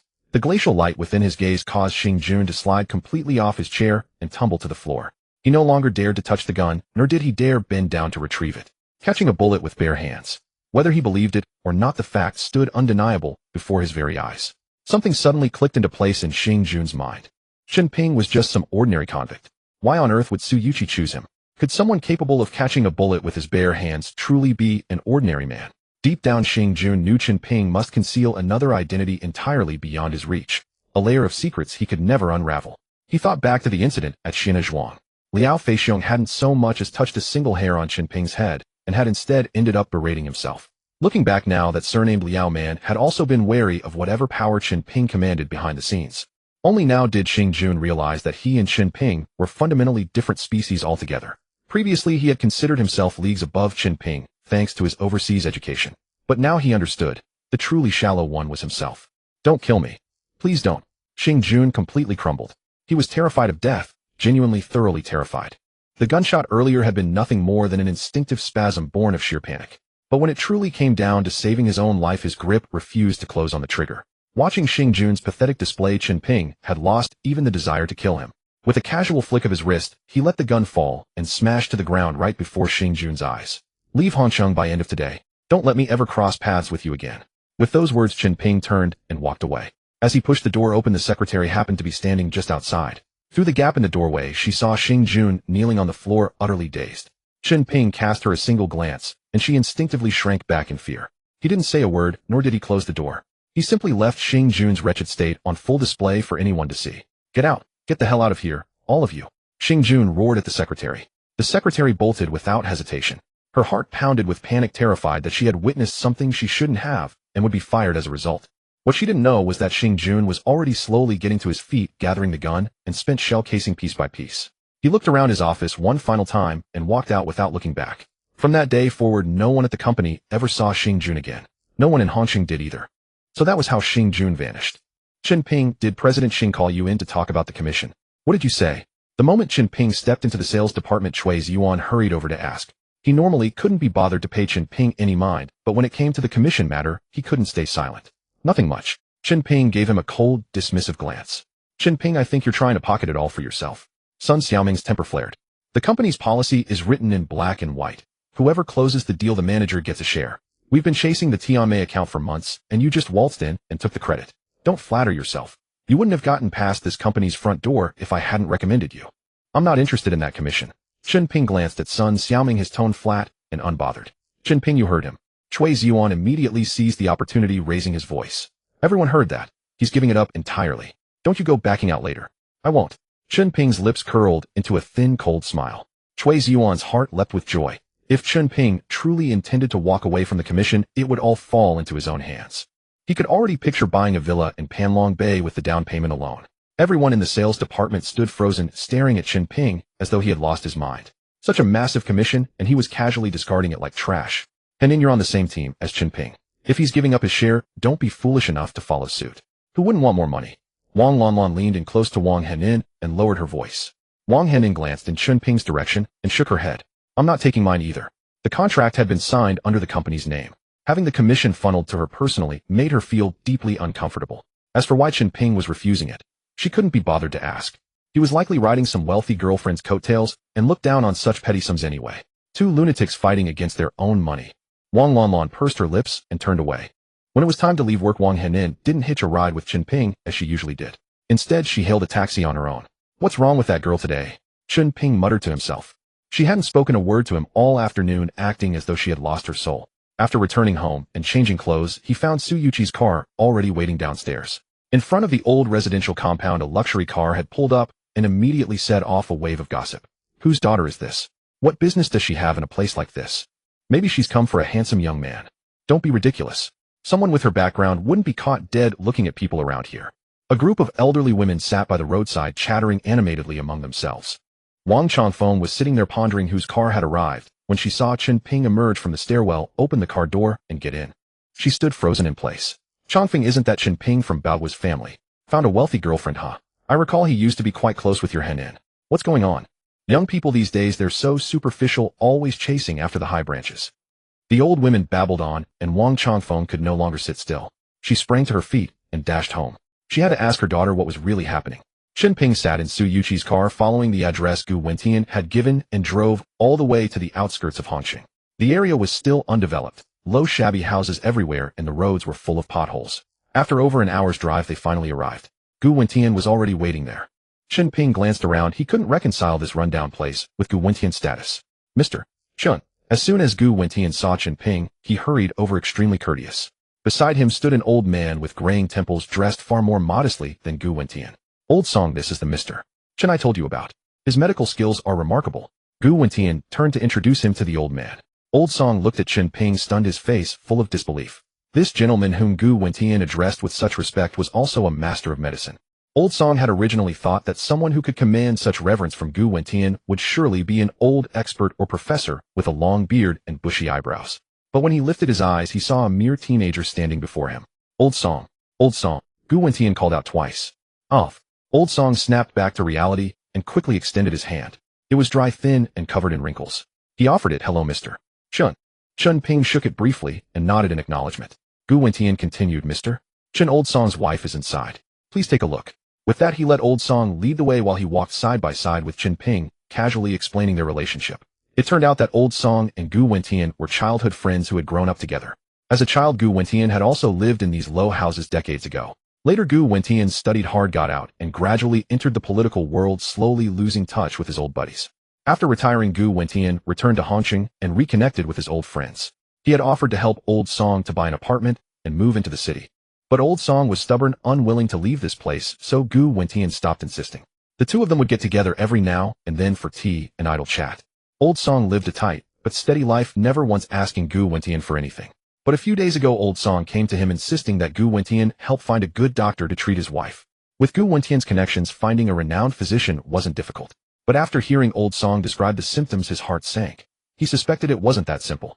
It wasn't an illness, it was something else at play. That's why he had called for Chen Ping. After a few steps, Old Song led them to a small courtyard gate. The courtyard was pitifully narrow with only 3 brick and tile rooms. Chickens and ducks were kept in the corner, and a pungent smell hung in the air. As soon as Su Yuqi stepped into the yard, she frowned and quickly covered her mouth and nose. She had never been to a place like this. The odor was unbearable. Chen Ping, however, remained unfazed. He had lived in the countryside for over a decade before moving to the city with his mother. He had smelled everything. The moment they entered the house, a woman's screech came from the room on the left. The sound was shrill and piercing, sending chills down one's spine. I'll kill you all. I'll kill you all. I am the Queen Mother of the West, and I sentence you all to death. Her cries and howls terrified Su Yuqi, her face turning pale. She clutched Chen Ping's sleeve tightly. She began to regret coming along. Old Song pushed open the door on the left. Inside, a woman in her 60s with white hair and a face full of wrinkles was in a frenzy, crying and shouting. The room contained only a bed, not even a chair. As soon as the old woman saw people enter, she leaped onto the bed, her eyes wide as saucers, and roared, "Who are you? How dare you trespass in my domain? I'll capture you all." Old Song quickly approached to soothe her. "Dear, I've brought a doctor to see you. Stop this." Before he could finish, the old woman lunged at him, biting his arm until it bled, then let go and retreated to a corner crouching. Old Song looked down at the teeth marks and sighed. Chen Ping asked, "How long has your wife been like this? Raving mad all the time?" Old Song's brow furrowed with worry. 7 or 8 days. Not always mad. Sometimes she's lucid. But the lucid moments are getting shorter. Old Gu said you two went to the cemetery, and she became like this afterward. Chen Ping continued. Old Song nodded yes. A while ago my wife kept saying she missed our son, so I took her to visit his grave. That very night, she became like this. Gu Wentian quickly added, Mr. Chen. Old Song's son passed away in an accident a few years ago. Chen Ping looked at Old Song, then at the woman in the corner, and felt a pang of sorrow. Losing a child in old age was truly heart-wrenching. Did anything unusual happen at the cemetery? Chen Ping asked again. Old Song thought for a moment, then shook his head. No. Everything was fine. Nothing strange. Gu Wentian lowered his voice. Mr. Chen, could Old Song's wife have encountered something unclean? Chen Ping didn't answer directly. Let me take a look first. He took a cloth bundle from his pocket and unfolded it, revealing a neat row of silver needles of various lengths and thicknesses. He pulled out one needle and walked toward the old woman. Old Song quickly stopped him. Mr. Chen, be careful. My wife doesn't recognize anyone now. She'll bite whoever comes near. Chen Ping curved his lips. It's fine. Don't worry. When he reached the old woman, she suddenly sprang up and lunged at him, mouth open. Chen Ping raised his hand, and the silver needle pierced the back of her neck. The old woman's body went rigid, then collapsed like a string cut, thudding onto the bed motionless. Old Song panicked, rushed over, and shook his wife vigorously. After several shakes with no response, his face turned white. He whirled around and shouted at Chen Ping, "What did you do to her? Is she dead?"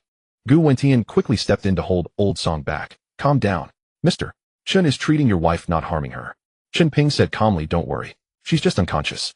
She's fine. He sat down on the edge of the bed and placed his hand directly on the old woman's wrist. A surge of spiritual energy flowed through his arm, pure and potent. If a ghost had possessed her, this energy would have been enough to expel it. But even as he increased the spiritual energy, the old woman remained unchanged, not even a flicker of her eyelids. Chen Ping frowned. Could I have been mistaken? He had initially thought the old woman was haunted by an evil spirit. He could drive it out and then refine it to absorb. But now it was clearly not a case of possession. Mr. Chen. Gu Wentian waited for a while, and seeing Chen Ping's troubled expression, he called out in a low voice. Su Yuqi, mustering her courage, had also come to stand behind Chen Ping. She was terrified, but curiosity got the better of her. She wanted to see what a ghost looked like. But there was nothing. The room was as silent as a grave, the atmosphere unbearably awkward. Chen Ping withdrew his hand, a thin layer of sweat on his forehead. The intense release of spiritual energy had drained him. It's not hysteria. Let me check something else. He picked up a silver needle, inserted it into the old woman's wrist, and slowly twisted it. The needle sank in quickly, leaving only the handle exposed. After a moment, Chen Ping pulled the needle out. A drop of blood oozed from the puncture. It was black. Everyone froze. Old Song's face paled, his lips trembling as if to ask something, but he dared not speak. Gu Wentian was also bewildered. Mr. Chen, what's going on? How could a normal person have black blood? Poisoning. Chen Ping said the poison damaged her nerves, causing her madness. Poison. Gu Wentian was startled, then turned to Old Song. Old Song, what did your wife eat before she fell ill? How could she be poisoned? Old Song frowned, deeply thinking hard, and finally shook his head. She didn't eat anything special. After we came back from the cemetery, we just had a regular home-cooked meal. I ate the same thing, so why wasn't I poisoned? Gu Wentian was stumped and could only look at Chen Ping. Chen Ping stared at Old Song, his tone turning grave. Think carefully. After your wife went to the cemetery, did she touch anything? Eat anything? Wild fruits, grass, anything counts. No. No, she didn't touch anything. As Old Song spoke, his eyes darted around, avoiding Chen Ping's gaze. Chen Ping knew it clearly. The man was lying. If the other party refused to tell the truth, no matter how much he sympathized with the family, he couldn't continue treating the illness. Old Song panicked. Gu Wentian also sensed something amiss and turned to glare at him, roaring. Old Song, I specifically invited Master Chen here to treat your wife, yet you're hiding things and not telling the truth. Do you really want to see her die? Old Song's face was full of distress. His gaze lingered on the woman lying in bed for a long moment before he finally gritted his teeth. We stumbled upon something in the graveyard, and my wife insisted on bringing it back. What is it? Chen Ping and Gu Wentian spoke at the same time. It's a lingji mushroom. Old Song's expression turned awkward. It's quite large, looks like a wild one, but it's not quite like ordinary lingji. My wife thought it was valuable, so she brought it home. Where is it? Bring it here, let me have a look. Chen Ping spoke. Old Song nodded and turned to leave the room. Before long, he returned carrying a glass jar. Inside the jar was indeed something resembling a lingji mushroom. But that thing didn't look like a plant at all. How is this a lingji? It's just a lump of rotten flesh. Su Yuqi took one look and nearly retched. It's not flesh. Old Song explained. It did grow out of the soil, but it looks just like meat. As he spoke, he unscrewed the lid and pulled the thing out. Old Song, don't touch it. It might be poisonous. Gu Wentian's face changed as he quickly shouted. It's fine. Old Song was unconcerned. I've already touched it.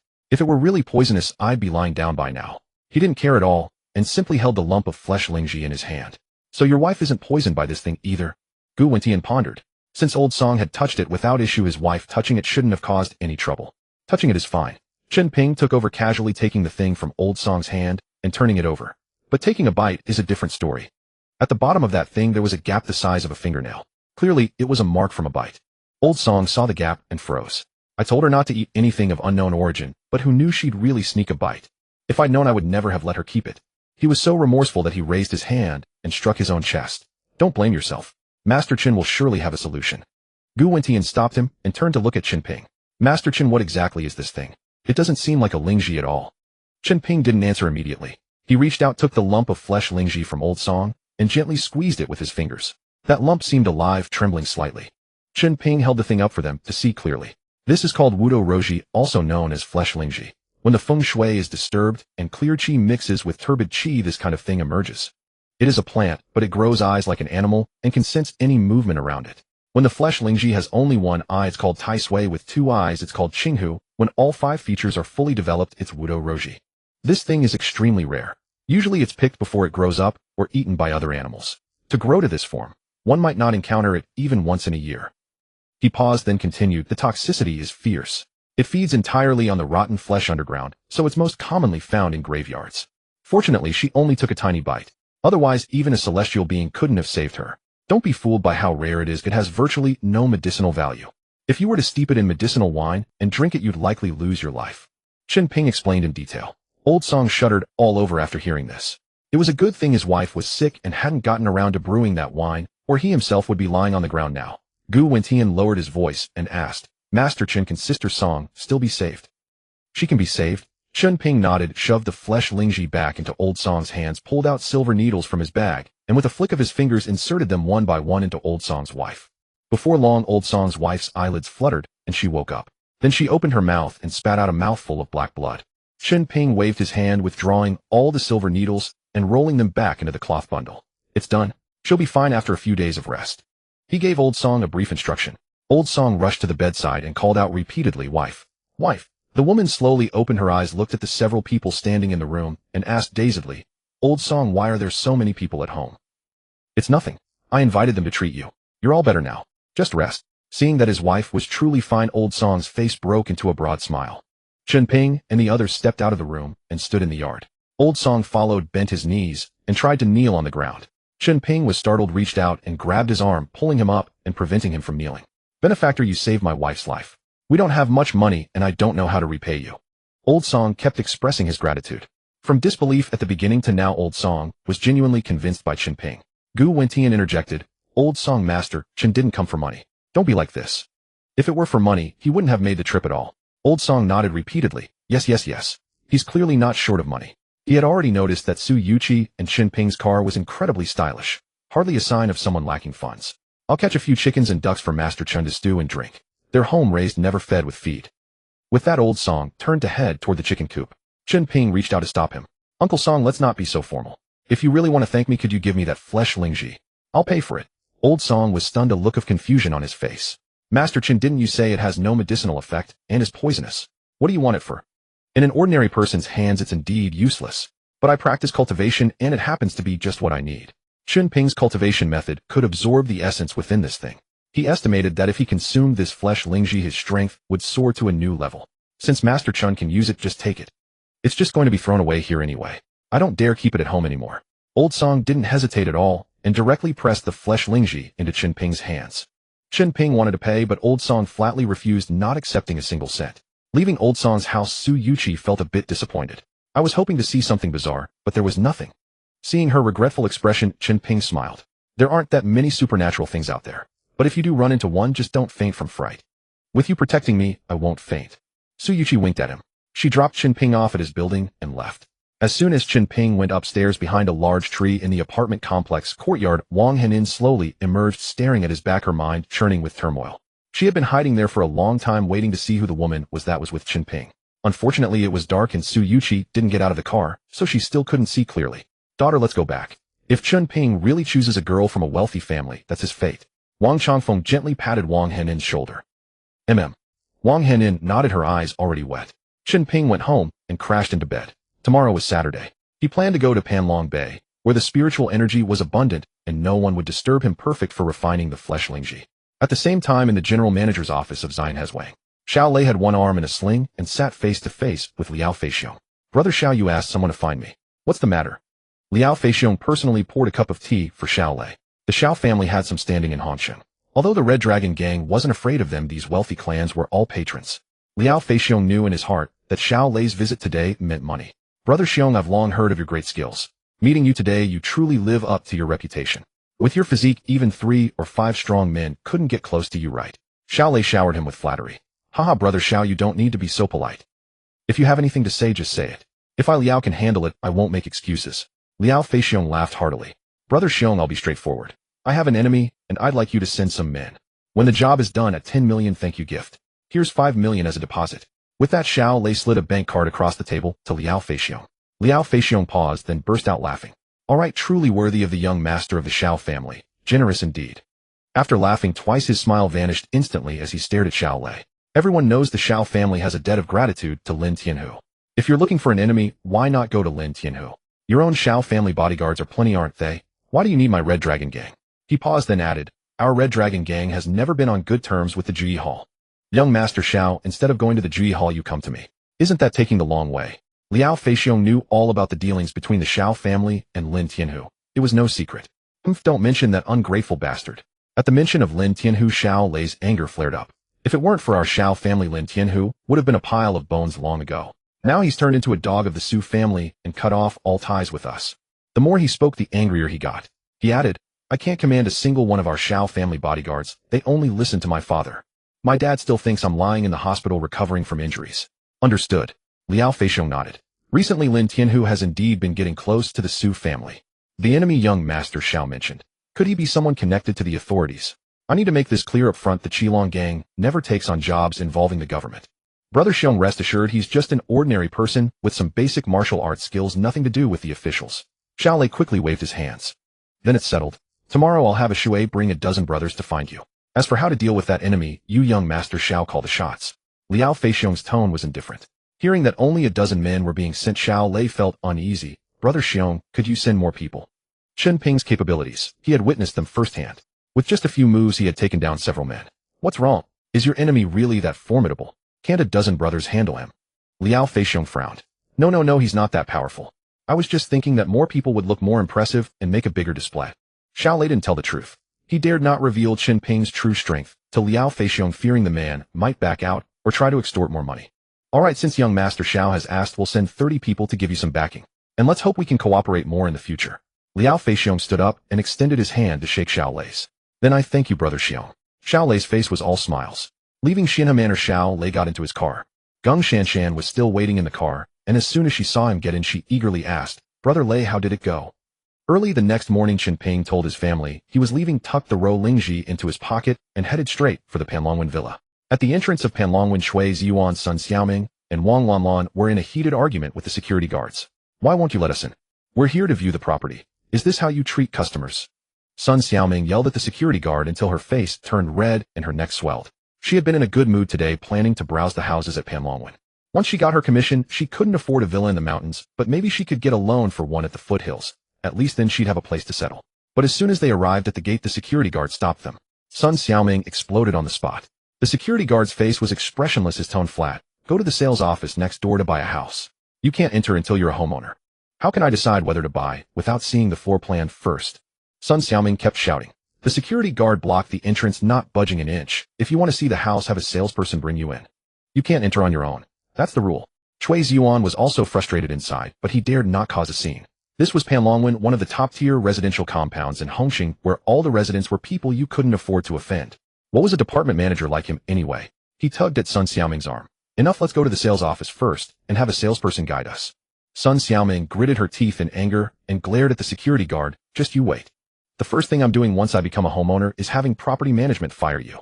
The three turned and left. The security guard watched their retreating figures and sneered. What kind of people are they? They really think they're somebody. Scarcely had they left when Chen Ping drove up in that second-hand Chang'an. The security guard spotted the car from afar and raised his hand to stop it. Having worked there for over half a year, he had truly never seen a homeowner drive such a car. Chen Ping brought the car to a stop and a security guard jogged over about to ask questions. As Chen Ping rolled down the window, the security guard caught a clear view of his face and froze on the spot. It took several seconds for him to recover. "Oh, it's Mr. Chen. I'm truly sorry." Chen Ping had lived in the villa on the hilltop for a while. That was the most expensive villa in all of Panlongwen, and the security guards all remembered what he looked like. Chen Ping smiled. "It's fine." The security guard quickly waved toward the gatehouse. "Hurry up and open the gate, it's Mr. Chen." Upon hearing it was Chen Ping, the guard at the gate raised the barrier without hesitation. Before the car had even entered the main gate, the guard was already standing at attention and saluting. Just as Chen Ping's car was about to turn into the compound, a red Maserati suddenly sped out from the side and cut sharply in front of him. There was no time to brake. With a dull thud, the Chang'an's bumper slammed directly into the rear of the Maserati. Several security guards stood dumbfounded. No one had expected someone to recklessly change lanes at this critical moment, let alone end up in a collision. An accident at the compound entrance meant the guards would surely get scolded. Several security guards turned to glare at the red sports car, their eyes blazing with anger. The car door opened, and a woman wearing sunglasses and a straw hat stepped out. She walked around to the rear of the car, took one look, and her expression immediately changed. "Can you even drive? You dare to rear-end me in this piece of junk, Chang'an. Do you have any idea how much my car costs?" Chen Ping had originally wanted to handle this calmly. After all, the fault clearly lay with the other party, recklessly changing lanes at the compound entrance. Who should be blamed for the collision? But the woman opened her mouth and immediately began cursing, which instantly angered Chen Ping. "You suddenly swerved in front of me, and now you're blaming me for hitting you? What's the matter? Your junk car is blocking the entrance, and you won't move. Is this a place you should even be?" The woman glanced him up and down, then turned and shouted at the security guards. "How do you do your jobs? You're letting this piece of junk car in. Aren't you ashamed? We've ruined the dignity of all us homeowners." The security guards opened their mouths, but ultimately said nothing. They all knew. They were merely gatekeepers, and they couldn't afford to provoke someone like her. Chen Ping stared at the woman's arrogant face and really wanted to slap her. But then he remembered he had important business to attend to and no time to waste on her. "Give me a number. How much? I don't have time to argue here." The woman's voice immediately rose. "Do you know how much my car costs?" "Over 2 million. Just from this one collision it'll cost at least a dozen or 20,000 to repair. Selling your junk car wouldn't even cover it." "Cut the nonsense, just give me a number. Dare to call me a fool. Believe it or not, I'll." The woman raised her hand as if to strike. Chen Ping seized her wrist and backhanded her. Her sunglasses flew off and her straw hat rolled onto the ground. The woman stood frozen, completely stunned. She never would have imagined that a man driving a Chang'an would dare lay hands on her. "You brat, you dare hit me. If I don't kill you today, this isn't over," she screamed and pulled out her phone, her fingers trembling as she scrolled through her contacts. Several security guards watched Chen Ping beat the woman and felt an immense sense of satisfaction. But they also understood, once physical violence was involved, the situation had escalated significantly. One security guard quickly ran to fetch the property manager. After hanging up the phone, the woman fixed Chen Ping with her phoenix eyes. "All right, you've got guts. Wait until my husband arrives and see if he doesn't chop you to death. I don't have time to waste with you. If you don't move the car, I'll just ram it into scrap." Chen Ping couldn't be bothered to engage with her. He had been neglecting his cultivation practice for too long and needed to make up for it urgently. "Ram my car into scrap? Go ahead and try it. I'll make sure you're left with absolutely nothing." The woman shrieked at the top of her lungs. She couldn't believe Chen Ping would actually dare to follow through. That was a multi-million-dollar luxury car. Could this penniless wretch afford to pay? Seeing the situation as it was, there was no point in talking further. Chen Ping turned and got back into his car, preparing to simply push the Maserati ahead out of the way. Just then Shui Ziyuan and the others appeared, following a sales representative and heading inside to view properties. "Chen Ping." Sun Xiaoming spotted him, paused for a moment, and called out. This was not a place just anyone could come to. Someone like Chen Ping with no money and no connections would never normally set foot in such a place. What was he doing here? Chen Ping recognized Sun Xiaoming and Shui Ziyuan and casually asked, "What brings you here?" "I was about to ask you that. We're here to buy a house. What about you?" Shui Ziyuan looked at him with visible disgust, glanced at Chen Ping's car and the Maserati it had collided with, and immediately delighted in misfortune. "Chen Ping, your driving skills are terrible. How did you end up crashing? Trying to tail behind someone to sneak in." Wang Lanlan also noticed. Seeing Chen Ping's car scraped against a Maserati, she screamed on the spot. "Chen Ping, your luck is just terrible. Why did you have to hit a Maserati? That car is worth millions. Does your junk car's insurance even cover the damages? Whether I can afford to pay or not is none of your concern. It's my own business." Chen Ping's voice was cold as ice. "Chen Ping, let me be straight with you. The company will not advance your salary early. Driving a junk car around, flashing it. What for? And now look, you might just lose your entire fortune." Shui Ziyuan's mouth nearly curled to his ears, his smugness impossible to hide. "Chen Ping, what exactly is going on? You've caused quite a trouble this time." Sun Xiaoming frowned and stared at Chen Ping asking, "It's no big deal, just a minor scratch, isn't it?" Chen Ping smiled. In his eyes this was truly nothing. A minor scratch? Open your eyes and look at what you've scratched. A Maserati, a multi-million-dollar car, do you even understand? Wang Lanlan wore a mocking expression. Chen Ping, let me give you some advice. Ride an electric scooter from now on.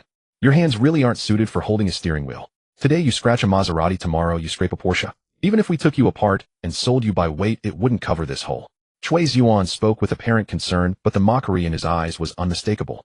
The woman beside him, seeing this, grew even more emboldened. She was certain Chen Ping was nothing but a spineless coward, utterly useless.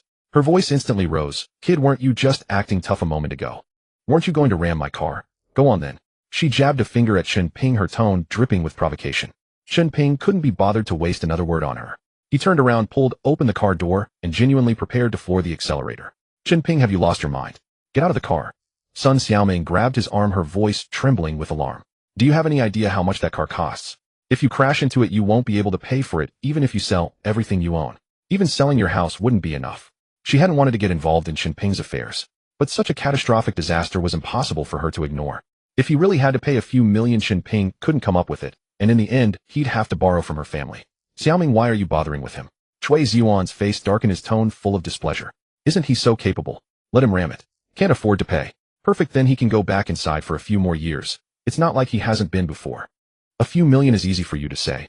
Sun Xiaoming shot Chui Zhuan a glare. Even if Chen Ping's family sold their house, they couldn't scrape together that amount. What would his parents do then? She disliked Chen Ping and looked down on his entire family. In her eyes, the Chen family was only after her family's money, fawning, currying favor, trying to take advantage. But that didn't mean she wanted to see Chen Ping's family utterly ruined. If he really rammed that car, his whole family would be finished. Chui Zhuan saw Sun Xiaoming actually stopping Chen Ping, and fury blazed in his eyes. Chen Ping glanced sideways at Sun Xiaoming, his impression of her shifting slightly. This woman, after all, wasn't entirely rotten to the core. Just at that critical moment, two minivans screeched to a halt. The doors slid open, and a dozen burly men jumped out. Every single one of them gripped clubs, their faces twisted with menace. "Honey." The woman immediately rushed over to a man in a tracksuit, burying her face in his chest, whining, "Look at my face. Someone hit me." The man glanced down, his expression instantly darkening. He barked coldly, "Who the hell has a death wish daring to lay a hand on my woman? Step forward." Chen Ping took 2 steps forward. "I did." The man looked him up and down, then swept his gaze over Chui Zhuan and the others behind Chen Ping. He snorted, "Kid, get on your knees now and kowtow out to my wife an apology, and I might just spare your life. Otherwise, all of you, none of you will be leaving on your own 2 feet. Chui Zhuan's heart lurched. These thugs were lumping Chen Ping in with them. He quickly waved his hands, his face pale. "Brother, don't misunderstand. We're not on the same side. We know each other, but what Chen Ping did has nothing to do with us." The man turned to look at his wife. The woman immediately nodded. "It's this punk. He hit my car and slapped me." The man turned back, staring at Chen Ping, his eyes as cold as knives. "Kid, we'll settle the car thing later. As for that slap you gave my wife, kneel now and you might still keep your life." Chen Ping laughed. "You people really like making others kneel, don't you? Let me make this clear. I kneel to no one except my parents. You're not worthy." "What did you say?" The man froze, his face darkening, veins bulging. He truly hadn't expected that Chen Ping alone against his dozen men would still be so defiant.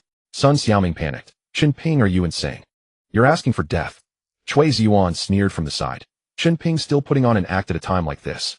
If you kneel, we won't mock you. We definitely won't spread it around the company." Wang Lanlan chimed in with a laugh. "Seriously, just kneel. Otherwise you'll get beaten up and end up kneeling anyway." Chen Ping turned to them. "You two love kneeling so much, then you kneel." Chui Zhuan snorted. "Fine, keep being arrogant if you've got the guts. Let's see who ends up kneeling and begging for mercy." Seeing that Chen Ping was stubborn and showed no sign of backing down, the man's face turned completely grim. "Kid, you've got some spine. But when you run into me, no matter how hard your bones are, I'll break them." He raised his hand. "Get him. Cripple him." The dozen men surged forward, charging straight at Chen Ping. Chui Zhuan and the others hurriedly scrambled backward. Sun Xiaoming stamped her feet in panic, but there was nothing she could do now. "Stop!" A thunderous roar rang out. A property manager in a suit accompanied by a few security guards rushed over quickly. The man saw the manager and frowned, asking, "Manager Zhang, what's your meaning? You're stopping me." The property manager gave an ingratiating smile. "Brother Dong, do me a favor. Let today's matter go. I'll cover any losses." It seemed they were old acquaintances, a resident and a property manager, no surprise there. The man was full of suspicion. "Manager Zhang, have you lost your mind today? Or is this kid a relative of yours? You're sticking up for him." Manager Zhang glanced at Chen Ping, then leaned in and whispered into the man's ear, "Brother Dong, this Mr. Chen lives in the Hilltop Villa, not just a day or two." The man's eyes widened in disbelief. "Isn't that the Su family's mansion?" "Exactly. If he can live there, he must be connected to the Su family. Manager Zhang nodded. The man looked Chen Ping up and down, utterly incredulous. Him? Driving a beat-up Chang'an, wearing cheap clothes, and he's connected to the Su family.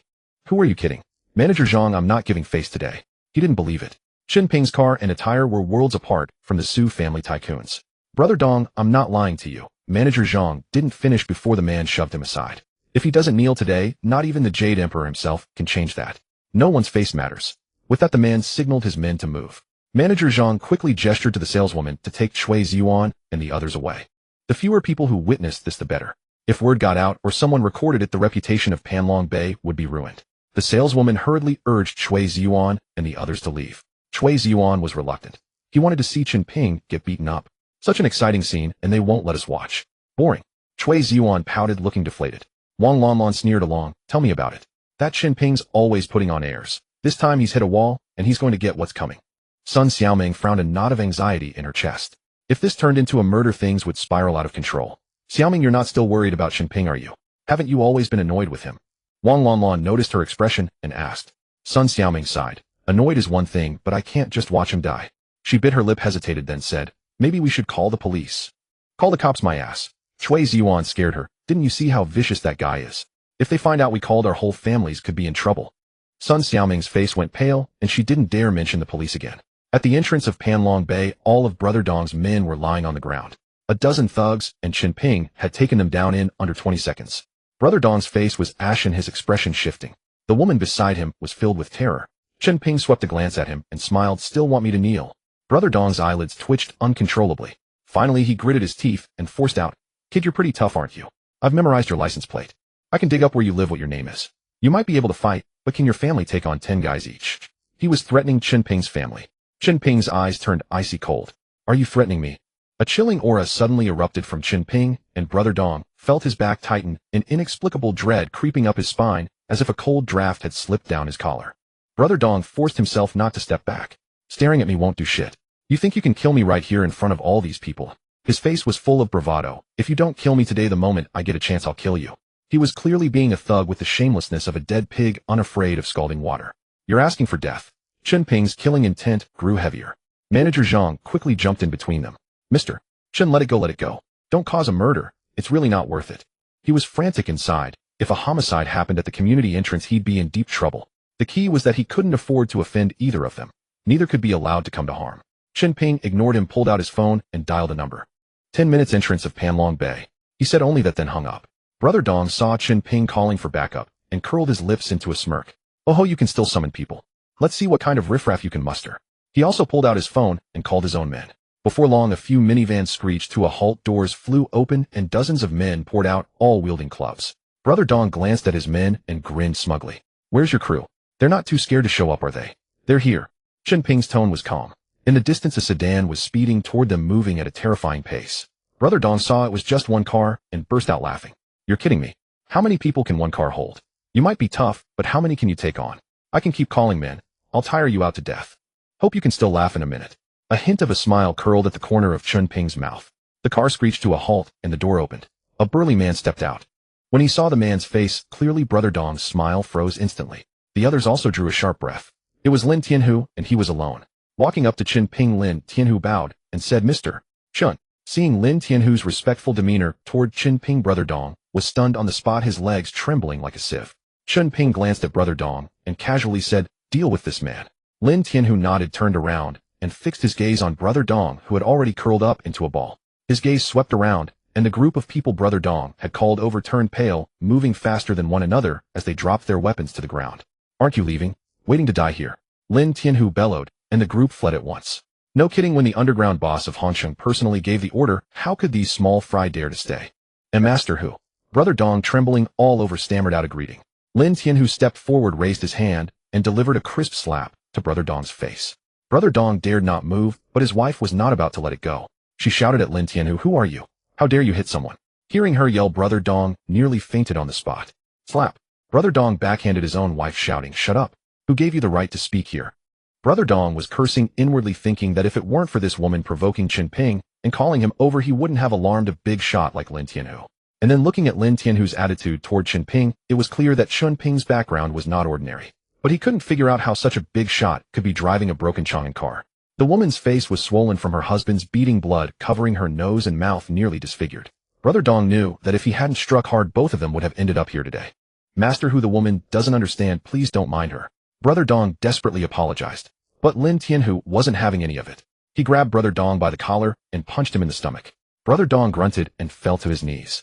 Chen Ping walked slowly over to him, looking down. Weren't you just asking me to kneel and apologize? How is it that you're the one kneeling now? Chen Ping's tone carried a hint of mockery. Brother Dong dared not look up, his head banging against the ground. Mr. Chen, spare me. I'm nothing, I was blind. He begged repeatedly. Chen Ping replied calmly, I didn't intend to touch you, but you touched my family. With that, he stopped looking at Brother Dong, got into his car, and with a press of the accelerator rammed the Maserati aside, driving the battered Chang'an into the residential area. With Chen Ping's words, Lin Tianhu knew what to do. No matter how Brother Dong kowtowed and begged for mercy, he was eventually dragged into the car by Lin Tianhu. Only death awaited him. The woman watched her man being taken away, then turned to look at the badly smashed Maserati, standing frozen in place for a long time. The manager was stunned for a few seconds, and only then did the security guards behind him come to their senses. Manager Zhang turned to the guards and shouted, from now on, when you see Mr. Chen, keep your eyes open. If anyone offends Mr. Chen again, they can pack their things and leave. Chen Ping didn't pay attention to the commotion behind him. He drove up the hill. Just as he turned a corner, he ran into Chui Ziyuan and his group. They had finished viewing the property and were following the saleswoman out. When they looked up and saw Chen Ping's battered Chang'an driving in, they were all stunned. No one could figure out how Chen Ping had gotten in. This guy must have sneaked in when the guards weren't looking, flooring it, probably afraid of getting beaten. Wang Lanlan stared at Chen Ping's smashed front bumper, her face full of sarcasm. Chui Ziyuan sneered, quite bold, daring to force his way into Panlong Bay. The saleswoman heard their words, quickly thought it over, and rushed to stop Chen Ping's car. She was calculating if this guy really had forced his way in and she stopped him, the company would surely reward her. The saleswoman had no idea about what had happened at the property management office, nor did she know that Chen Ping lived in the community. You've got some nerve? Daring to drive in by force. The saleswoman stopped the car, raising her voice. Chen Ping was taken aback. I drove in normally, I didn't force my way. Your manager saw me. Chen Ping, don't be stubborn. Look at the state of your car. You must have been chased and floored it to get in right. Wang Lanlan approached her, smile full of sarcasm. Chui Ziyuan also curled his lips. Chen Ping, only homeowners can enter this community. Even we have to be escorted in to buy a house. You're not buying, not a homeowner, and you floor it in. If that's not forcing your way, what is? Oi. Who told you I'm not a homeowner? Chen Ping's tone was very calm. Everyone was stunned. The saleswoman quickly asked, you bought a house here. How come I don't remember? She looked Chen Ping up and down. He didn't seem like someone who could afford a house here. The people who bought houses here were either rich or noble, and she knew most of them, even saving their contact information in her phone. Chen Ping, aren't you afraid of biting your tongue? Do you know how much the houses here cost? Even the smallest villa at the foot of the mountain. You couldn't afford it in a lifetime, and you dare claim to be a homeowner. Chui Ziyuan was full of contempt. I've been a manager for so many years, and even with bonuses and commissions, I can only afford the cheapest one here, and that's just the down payment. You just got out of prison, where would you get the money to buy a house? I don't think you can even afford the suburbs, you can only squeeze into some old shabby place. He had utter contempt in his eyes. He also didn't believe Chen Ping could buy a house here. The one on the hilltop, it's mine. Chui Ziyuan was stunned for a moment, then burst out laughing. Chen Ping, are you here to be funny? Do you have any idea how much the hilltop villa costs? Your entire belongings together probably can't even buy a toilet, and you dare to brag about that. Wang Lanlan also laughed. Can't you be a little more down to earth? Today you managed to get into Panlong Bay, probably the first and last time. Hilltop villa. You've probably never even seen what the hilltop looks like. Sun Xiaoming said nothing, just rolled her eyes. This man was truly hopeless. The saleswoman curled her lips. Sir, do you know how much the hilltop villa costs per square meter? You just blurted out. How is it blurted out? Chen Ping's face darkened. That villa was sold by me, the owner's surname is Su, not Chun. You say it's yours, then show proof. The saleswoman's eyes were full of mockery. Chen Ping smiled. Can't someone have given it to me? Given to you. The saleswoman covered her mouth, her shoulders shaking with laughter. Fine, say the whole Panlong Bay was given to you by someone, no one will stop you. But as for trespassing on the community, we have rules here. We have to ask you to leave. As she finished speaking, a man in a security uniform, twirling something in his hand, sauntered over. Xiaolan, what brings you inside today? The security guard immediately put on a smile when he saw the saleswoman. Captain Wang, perfect timing. This person forced his way in, he's yours. The saleswoman pointed at Chen Ping. The security guard looked Chen Ping up and down, then glanced at the battered Chang'an next to him, his face immediately darkening.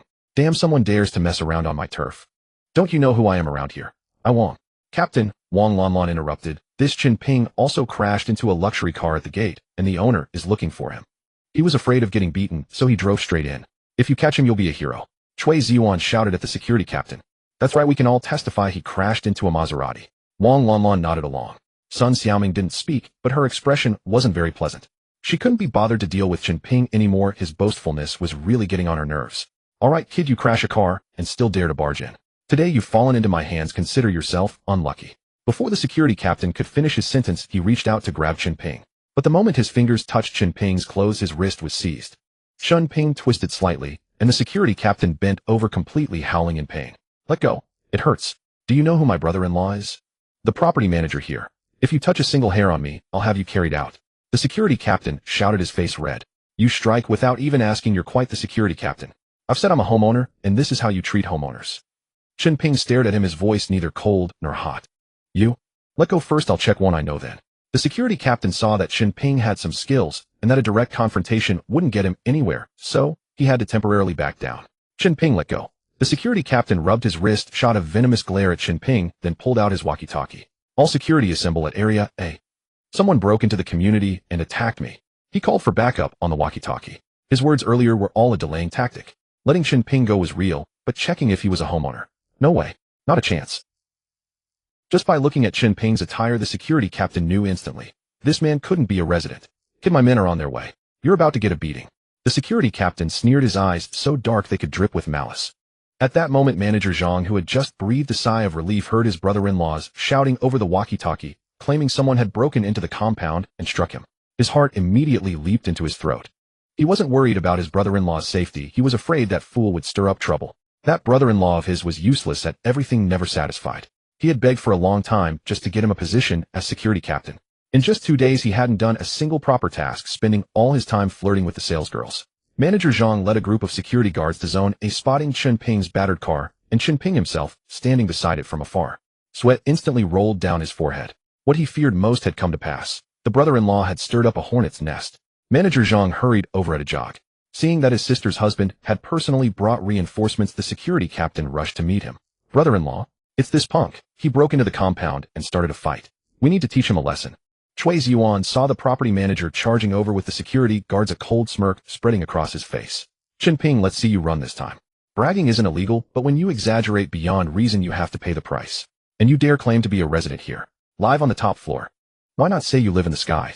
Wang Lanlan covered her mouth and laughed. In all my 20+ years, I've never seen anyone so shameless. The two exchanged a glance, their eyes sparkling with anticipation, eagerly awaiting the show. Sun Xiaoming sighed, mentally calculating that if Chen Ping were about to be beaten, she would have to say a few good words to prevent him from being crippled. But just as Chui Ziyuan and Wang Lanlan were waiting for the property manager to lead the men in giving Chen Ping a thorough thrashing, Manager Zhang raised his hand and slapped his own brother-in-law across the face. The slap was forceful. The security captain nearly fell from the impact. Stunned, he covered his cheeks, staring at his brother-in-law in disbelief. Brother-in-law, what are you hitting me for? Are you out of your mind? The security captain was seething. Yes, I am out of my mind. I shouldn't have let you come to work in the first place, let alone be security captain. You're fired.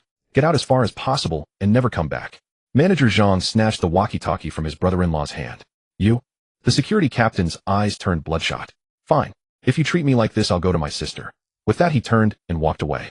Manager Zhang's move left Chui Ziyuan and the others dumbfounded. Even the sales staff were stunned, but the security guards knew the truth. Manager Zhang was saving his brother-in-law's life.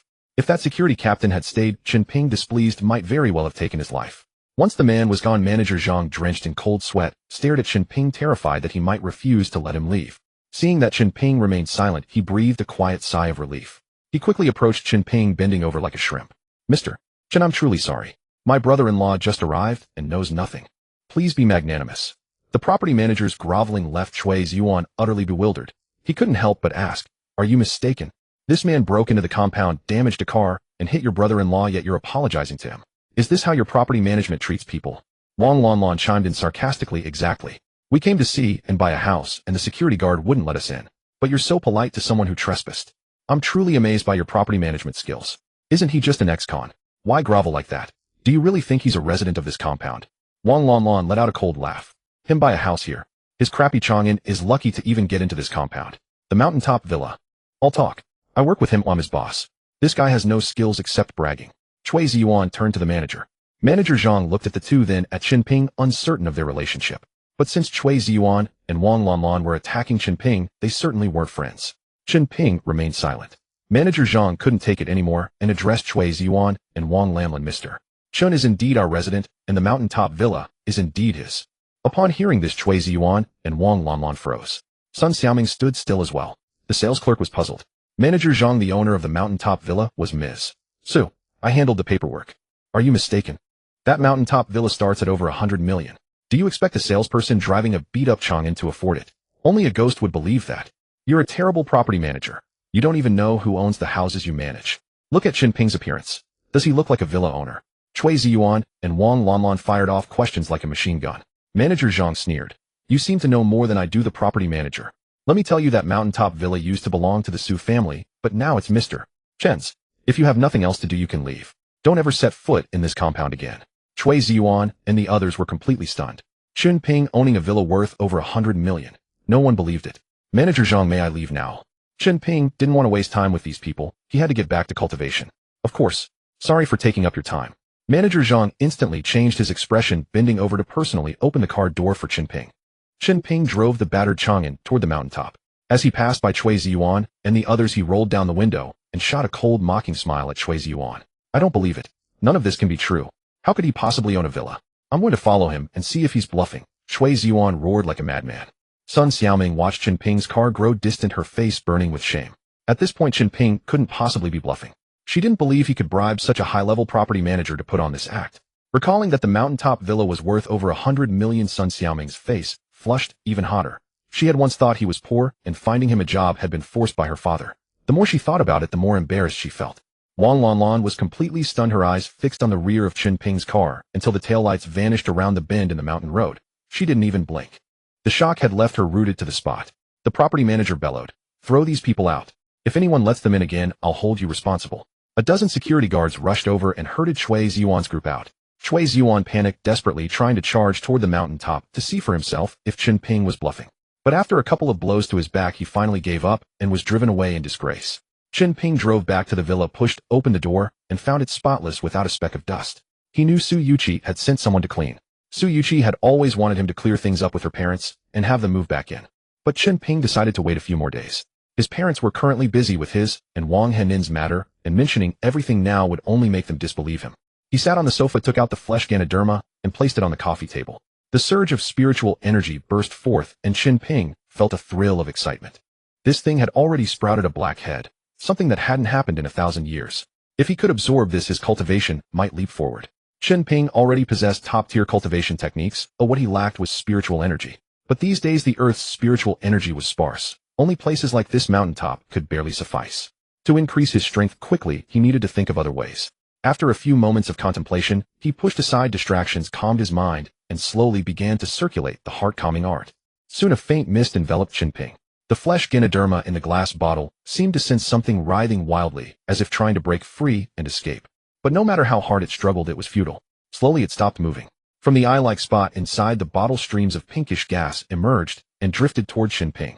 Chen Ping opened his mouth and gently inhaled. The pink gas accelerated, directly entering his throat. The flesh Ganoderma in the bottle visibly shriveled. Its once white and tender outer skin, like a young girl's, now dried up and wrinkled. In no time, the flesh Ganoderma turned into a pile of powder, and even the last traces of powder were absorbed by Chen Ping. He leaned back on the sofa, eyes closed.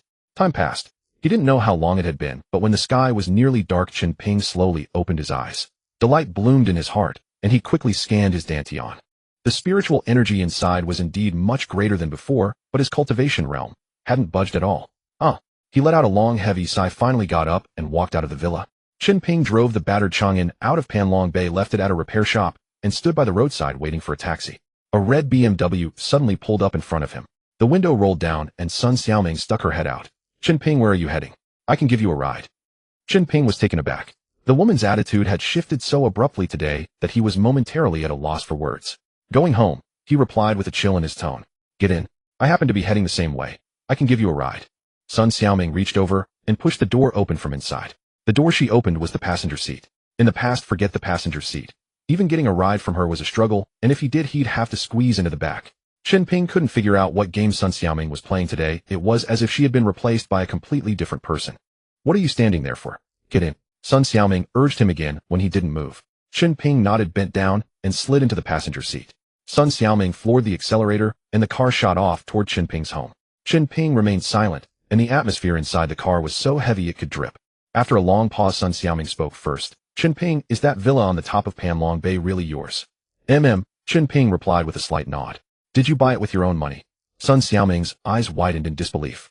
It was a gift, Chen Ping said, his tone indifferent. Seeing that he seemed reluctant to engage, Sun Xiaoming fell silent.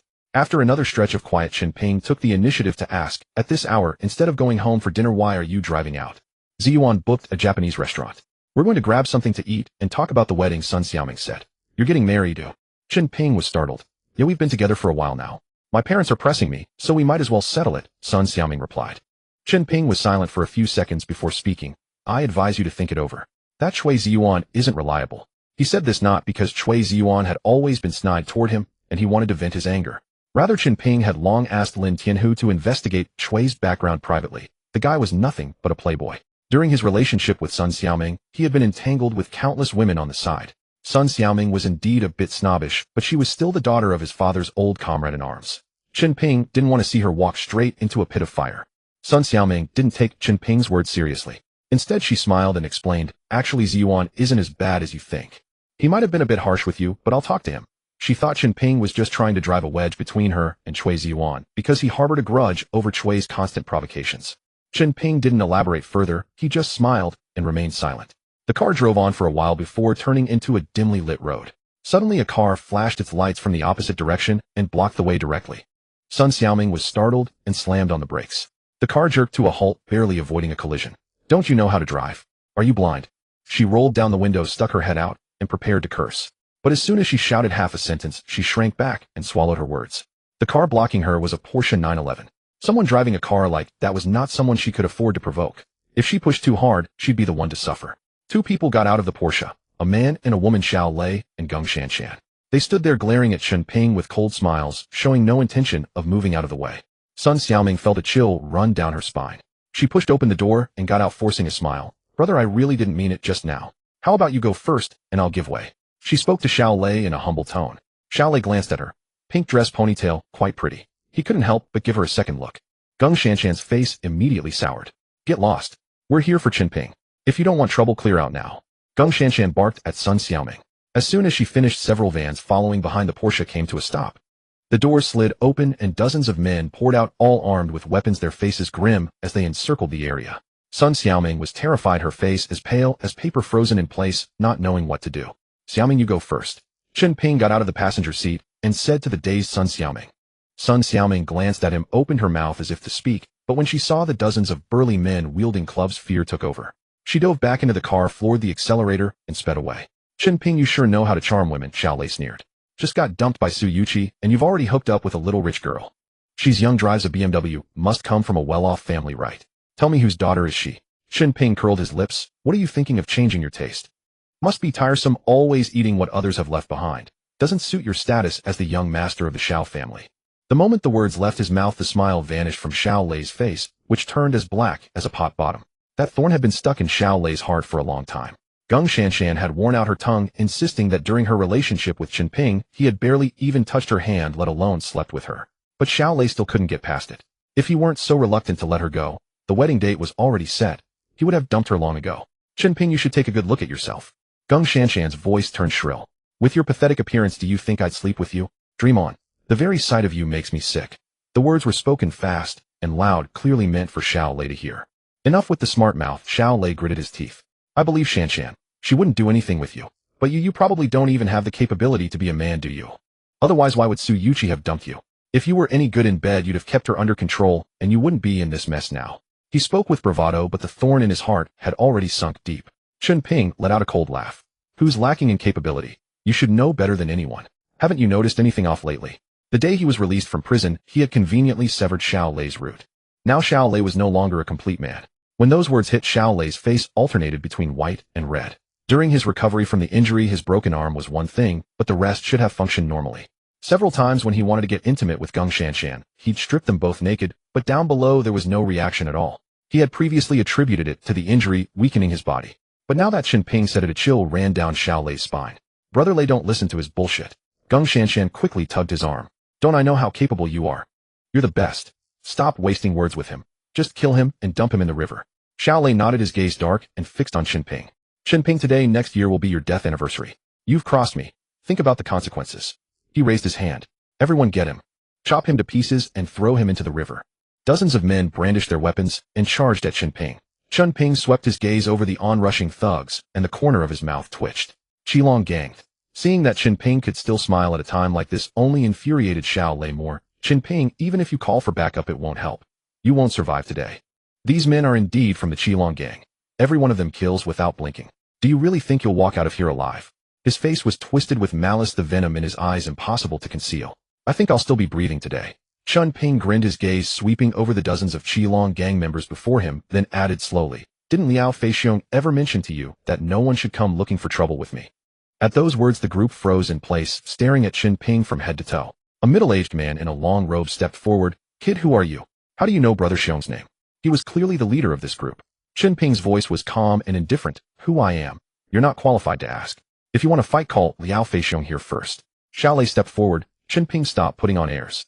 "Do you think Brother Xiong is someone you can meet just because you want it?" He waved his hand toward the men behind him. "Don't be afraid of him. I tell you, this guy's nobody. Just an ex-con who got out of prison." He paused, then raised his voice. "Brothers, get him. Whoever kills him first gets 200,000. The rest of you who join in 10,000 each." Xiao Lei knew full well that with a reward like that, reason would fly out the window. As soon as they heard the offer, the men's eyes turned red. 200,000. Whoever struck first would claim it. They charged forward like madmen. Chen Ping watched the fools rushing to their deaths with cold eyes, the corners of his mouth pressing down. He raised his hand and grabbed the first large blade swinging toward him. His movements were so fast that no one saw them clearly. The 4-inch wide blade snapped in two with a crisp crack. The leading Qilong gang member was stunned, staring at the broken hilt in his hand, his eyes practically popping out. The others were also frozen, catching a blade barehanded and breaking it. And his hand wasn't even cut. How is this possible? Xiao Lei's eyes bulged, his face filled with disbelief. While they were still stunned, Chen Ping kicked out. The man at the front flew backward, hurtling dozens of meters before crashing heavily at Xiao Lei's feet, blood spilling from his mouth. Whether dead or alive, no one could tell. Xiao Lei's face turned ashen. Geng Shanshan cowered behind him, afraid to show her face. "Don't just stand there. Attack together. No matter how strong he is, he can't withstand so many of us." Xiao Lei shouted at the top of his lungs. The members of the Qilong gang finally snapped out of their daze, raised their knives, and charged in a swarm. Chen Ping's figure flickered, leaving an afterimage in place as he plunged into the crowd. He had no need to hold back against these people. In less than a minute, dozens of them lay on the ground, not a single one left standing. The sound of agonized groans filled the air. The fallen men were covered in blood, their arms and legs broken, utterly crippled. Chen Ping had spared their lives, leaving the Qilong gang members with but a breath of life. Xiao Lei trembled uncontrollably at the sight. Beside him, Geng Shanshan's face was as pale as paper. She didn't even dare meet Chen Ping's eyes. "Just these few insignificant pawns, and you thought they could kill me?" Chen Ping walked toward Xiao Lei. "Do you really think so little of me?" Xiao Lei stared at the approaching Chen Ping, a chill shooting from the soles of his feet to the top of his head, as if he had fallen into an ice cellar. "See, Chen Ping, don't come any closer. You've crippled so many of the Qilong gang's men. They'll never let you off." Even at this point, Xiao Lei was still trying to intimidate Chen Ping with the gang. Chen Ping stopped in front of him and sneered. "You think I'm afraid of the Qilong gang? I'll give you one more chance. Call them again, but this time get some real fighters." Xiao Lei looked at Chen Ping, hesitation in his eyes, but he slowly pulled out his phone. Seeing that Chen Ping didn't stop him, he dialed Liao Feixiong's number. "Young Master Xiao, done so soon. Time to pay the rest, right?" Liao Feixiong's voice was excited on the other end. "Brother Xiong, your men are all crippled. They weren't even a match. Your Qilong gang is way too weak." Xiao Lei complained discontentedly. 30 men, and they hadn't even scratched Chen Ping. Liao Feixiong shot up from his chair as soon as he heard. "What did you say?" "All my men are crippled." "Exactly. Broken arms, broken legs, howling on the ground." "Don't believe me. Listen." Xiao Lei held the phone near the groaning Qilong gang members. The screams transmitted through the phone, and Liao Feixiong exploded. "Damn it. Who dares to touch my people? Give me the address. I'll be there right now." Liao Feixiong's roar shook the air. Xiao Lei reported the address and hung up a smug look on his face as he turned to Chen Ping. "Chen Ping, you've pissed off the Qilong gang. Brother Xiong will be here any minute. Don't you dare run. We'll see if you can still be so cocky then." Chen Ping's lips curled. "I said I'd give you the chance, and I will. I'll wait right here." He found a spot and sat down directly, showing no intention of fleeing. Seeing that Chen Ping really wasn't running, Xiao Lei's eyes grew increasingly vicious. As long as Liao Feixiong arrived, Chen Ping was as good as dead. About 10 minutes later, several cars screeched to a halt, and Liao Feixiong jumped out with his men. "Ha ha, Chen Ping, you're finished. Brother Xiong is here." Xiao Lei laughed triumphantly and hurried over to greet Liao Feixiong. Liao Feixiong leaped out of the car, took one look at his men lying all over the ground, and his fury shot straight to the heavens. Who did this?" Anyone who touches my Qilong gang, I'll skin them alive today. His voice carried for hundreds of meters. Xiao Lei trembled at the sound of the roar. It was me. Chen Ping stood up and walked slowly toward Liao Feixiong. The moment Liao Feixiong saw Chen Ping's face, he froze as if struck by an acupuncture point, forgetting even to breathe. Brother Xiong, it's this guy? He took down all your men. Don't let him off easy. Seeing that Chen Ping actually admitted it, Xiao Lei immediately started shouting excitedly. But before his words even faded, Liao Feixiong strode quickly to Chen Ping, bent low, and spoke with the utmost respect. Mr. Chen, I'm terribly sorry. I didn't know it was you. Xiao Lei's eyes nearly popped out. Brother Xiong, what are you doing? Why are you apologizing to him? He's just a worthless ex-con. What's there to be afraid of? Xiao Lei was full of confusion. Shut up. Liao Feixiong swung his hand and slapped Xiao Lei hard across the face. Then he turned back to Chen Ping, his tone even softer. Mr. Chen, I truly didn't know Xiao Lei was targeting you. If I had known, I wouldn't have taken this job for any amount of money. Please be magnanimous and let this matter rest. Before Chen Ping could speak, Xiao Lei shouted like a madman. Why? Why? Aren't you the biggest gang in Hong City? How can you be scared of a convict? Aren't you ashamed? Xiao Lei simply couldn't understand. Why was Liao Feixiong so afraid of Chen Ping? Chen Ping was just a little tough. The Qilong gang had hundreds of brothers. Could Chen Ping really fight hundreds of them alone? Who do you think you are? What gives you the right to meddle in the Qilong gang's affairs? Believe me, I can kill you right now. Liao Feixiong whirled around, his eyes cold as knives. Xiao Lei, suppressed by that murderous aura, immediately shut his mouth. But just then the ground began to tremble. A dark mass of people surged from afar, all wielding weapons. A scene as imposing as a battlefield. At least several hundred people. Liao Feixiong was stunned as Xiao Lei was baffled. Where the hell did they come from? When they saw the leader was Lin Tianhu, they understood everything. These were the people of Ji Hall. Liao Feixiong's face instantly turned deathly pale. Xiao Lei stood there watching helplessly as Lin Tianhu led his men past him. Protect Mr. Chen. Don't let anyone escape. Lin Tianhu roared. Yes. The hundreds of Ji Hall members shouted in unison, then blocked the entire street. Mr. Chen, are you all right? Lin Tianhu strode quickly to Chen Ping and asked. Chen Ping smiled. Do I look like someone who's in trouble? Dong Lei was completely stunned. He had never dreamed that Lin Tianhu would bring so many people just to protect Chen Ping. And the way Lin Tianhu spoke to Chen Ping, so respectful as if addressing an elder. The Qilong gang and Ji Hall were the two biggest powers in Hong City. Yet now both treated Chen Ping with the utmost courtesy. Lin Tianhu fixed his gaze on Liao Feixiong, his face dark. Liao Feixiong, if your Qilong gang dares to lay a finger on Mr. Chen, I'll have my men wipe you out right now. Do you believe me? Liao Feixiong was burning with rage inside, but he knew showing defiance now would do him no good. The gang leader Feng Sihai hadn't returned yet, for now he had to endure. It's all a misunderstanding. All stirred up by Xiao Lei. As soon as he heard that, Lin Tianhu's gaze swept toward Xiao Lei, who was not far away. Xiao Lei shuddered under that look. Lin Tianhu strode over to him and slapped him across the face. How dare you lay a hand on Mr. Chen? I tell you I can kill you right now and your entire Xiao family along with you. His words were no bluff. With Ji Hall's strength, wiping out the Xiao family was indeed not difficult. Xiao Lei covered his face, his eyes red. Lin Tianhu, our Xiao family has been kind to you. And now you slap me for an outsider. Lin Tianhu looked at him coldly. If it weren't for that kindness, you wouldn't be standing here talking to me. Xiao Lei didn't dare meet his gaze. He couldn't understand why everyone was so deferential to Chen Ping. Mr. Chen. At that moment, Gu Wentian arrived hurriedly with Tang Long. Seeing that Chen Ping was safe, Gu Wentian breathed a sigh of relief. I heard the Qilong gang was causing trouble for Mr. Chen, so I rushed over. Thank goodness nothing happened to you. Gu Wentian had barely steadied himself when Su Wenzong arrived with Su Yuqi. Su Yuqi immediately circled Chen Ping, checking him over, anxiously afraid he might be hurt. Liao Feixiong looked at the scene before him. Every notable figure in Hong City had shown up. He didn't even dare breathe, loudly cursing Xiao Lei 1,000 times in his heart. Xiao Lei was completely dumbfounded. For Liao Feixiong and Lin Tianhu to be respectful to Chen Ping was one thing. They were gang leaders who respected martial prowess. But Gu Wentian was different.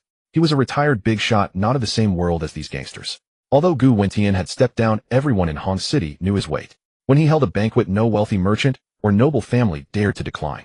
Seeing how Gu Wentian treated Chen Ping, Xiao Lei was utterly bewildered. His mind buzzed, unable to make sense of it. What the hell is going on? Didn't Su Yuqi dump Chen Ping? Wasn't he kicked out of the Panlong Bay villa? He's just a salesman now. Why is Su Yuqi still so worried about him? Gung Shanshan, hiding behind Xiao Lei, stared wide-eyed, also in shock. Su Yuqi heard Gung Shanshan's words. Her face darkened, and she walked straight over. She raised her hand and slapped her. Slap. Gung Shanshan covered her face, too scared to make a sound. Xiao Lei stood there, his legs trembling, not daring to move. How lucky you didn't end up with Chen Ping.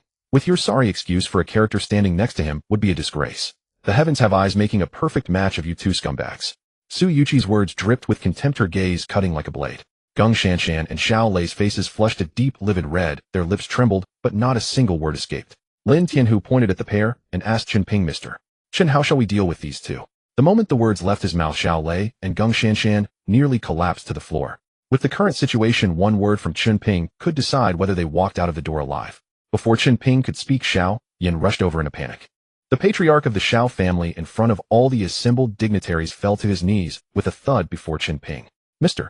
Chen, I beg you to show mercy and spare this wretched child. The Xiao family had some wealth, true enough, but the people standing before him were all the top figures of Hongcheng. Any one of them could bring the Xiao family to ruin. At this critical juncture, Xiao Yan could no longer afford to care about face. If he didn't kneel, his son would die. If he didn't kneel, the family's legacy would be destroyed. Dad, you, how can you? Xiao Lei's eyes nearly popped out as he watched his father kneel before Chen Ping in public. The Xiao family was a wealthy clan, and Xiao Yan's head was kneeling to a young man. You worthless wretch, get on your knees. Xiao Yan grabbed Xiao Lei and slapped him across the face again. Father and son knelt before Chen Ping. Geng Shanshan stood behind them, her soul seeming to have fled. She blinked hard, unable to believe the scene before her eyes no matter how many times she looked. Impossible, absolutely impossible. You bitch. You ruined my son. Kneel. Xiao Yan rose and kicked Geng Shanshan viciously in the leg. Geng Shanshan crashed to the ground with a thud and knelt as well. Watching Xiao Yan grovel and fawn, Chen Ping's lips curled into a faint smile. Let's go. He strode out. Lin Tianhu, Gu Wentian, and the others followed with their men. Liao Feixiong, not daring to stay, took his wounded brothers and left. Only the Xiao father and son and Geng Shanshan remained on the ground, all three kneeling. Why? What is this? Chen Ping is nothing but an ex-convict, how can he? Xiao Lei's eyes were red, his voice hoarse from shouting. He couldn't understand where Chen Ping got such influence that so many people revered and respected him. Slap. Xiao Yan backhanded him again, and Xiao Lei fell silent instantly. Remember this clearly. From today onward, do not provoke Chen Ping again. When you see him, walk around him. No matter how much hatred you hold, swallow it down. A real man must endure for 10 years. Before you have the strength to move against him, keep your pride in check. Otherwise, you won't even know how you die. Xiao Yan stood there, his face as rigid as iron, lecturing him word by word. Xiao Lei's eyes gleamed with cold light as he slowly nodded. He would not let Chen Ping off, but he also knew he had no cards to play right now. Any one of the people who came today could uproot the Xiao family. If several families joined forces, the Xiao family would be reduced to nothing. Seeing that Xiao Lei had taken it, and Xiao Yan's side patted his shoulder and said, let's go. I hope this time you learn something. Lei go. Lei go. Geng Shanshan lunged forward, clutching Xiao Lei's legs. She had only him left. For Xiao Lei's sake, she had utterly offended Chen Ping. If Xiao Lei abandoned her now, what could she do? Xiao Lei looked down at her, a hint of reluctance in his eyes. Get off. Xiao Yan kicked Geng Shanshan in the shoulder, sending her sprawling. Jinx. I knew you were no good from the start. He had opposed Xiao Lei marrying Geng Shanshan from the beginning. Their families were mismatched, hers poor and humble. But Xiao Lei insisted, and he couldn't stop him. Now look at the trouble she'd caused. How could he let Geng Shanshan stay in the Xiao family? Xiao Yan left, and Xiao Lei followed. Geng Shanshan lay on the ground, sobbing into the tiles, her whole body trembling. On the other side, Chen Ping sat in Su Yuqi's car heading home. He was curious. How did you know the Red Dragon gang was looking for me?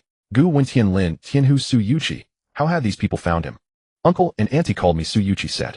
I answered the phone and immediately asked my father to contact Uncle Lin and old Gu. My parents called. Chen Ping was stunned. Then he figured it out. Sun Xiaoming had told his parents first, and they, unable to help, had turned to Su Yuqi. In their eyes, a girl from a wealthy family like Su Yuqi would surely have more resources than they did. Su Yuqi dropped Chen Ping off at the entrance of his neighborhood and drove away without getting out. She knew Chen Ping's parents still misunderstood her, so it was better not to meet them for now. As Chen Ping walked a few steps, he caught a glimpse of Wang Henin crouching behind a large parasol tree, peeking at him. Wang Henin, seeing she'd been spotted, turned to flee. Chen Ping caught up in a few strides and stopped her. Henin, it's dark. What are you hiding here for? And nothing. I ate too much and came down for a walk. You should go back. Uncle Chun and Auntie must be waiting. After saying that, she turned and ran off quickly. Chen Ping stared at her retreating figure, frowning. This girl acting so strange. He didn't dwell on it and quickened his pace home. At home, Tang Hongying was wiping tears with her sleeve.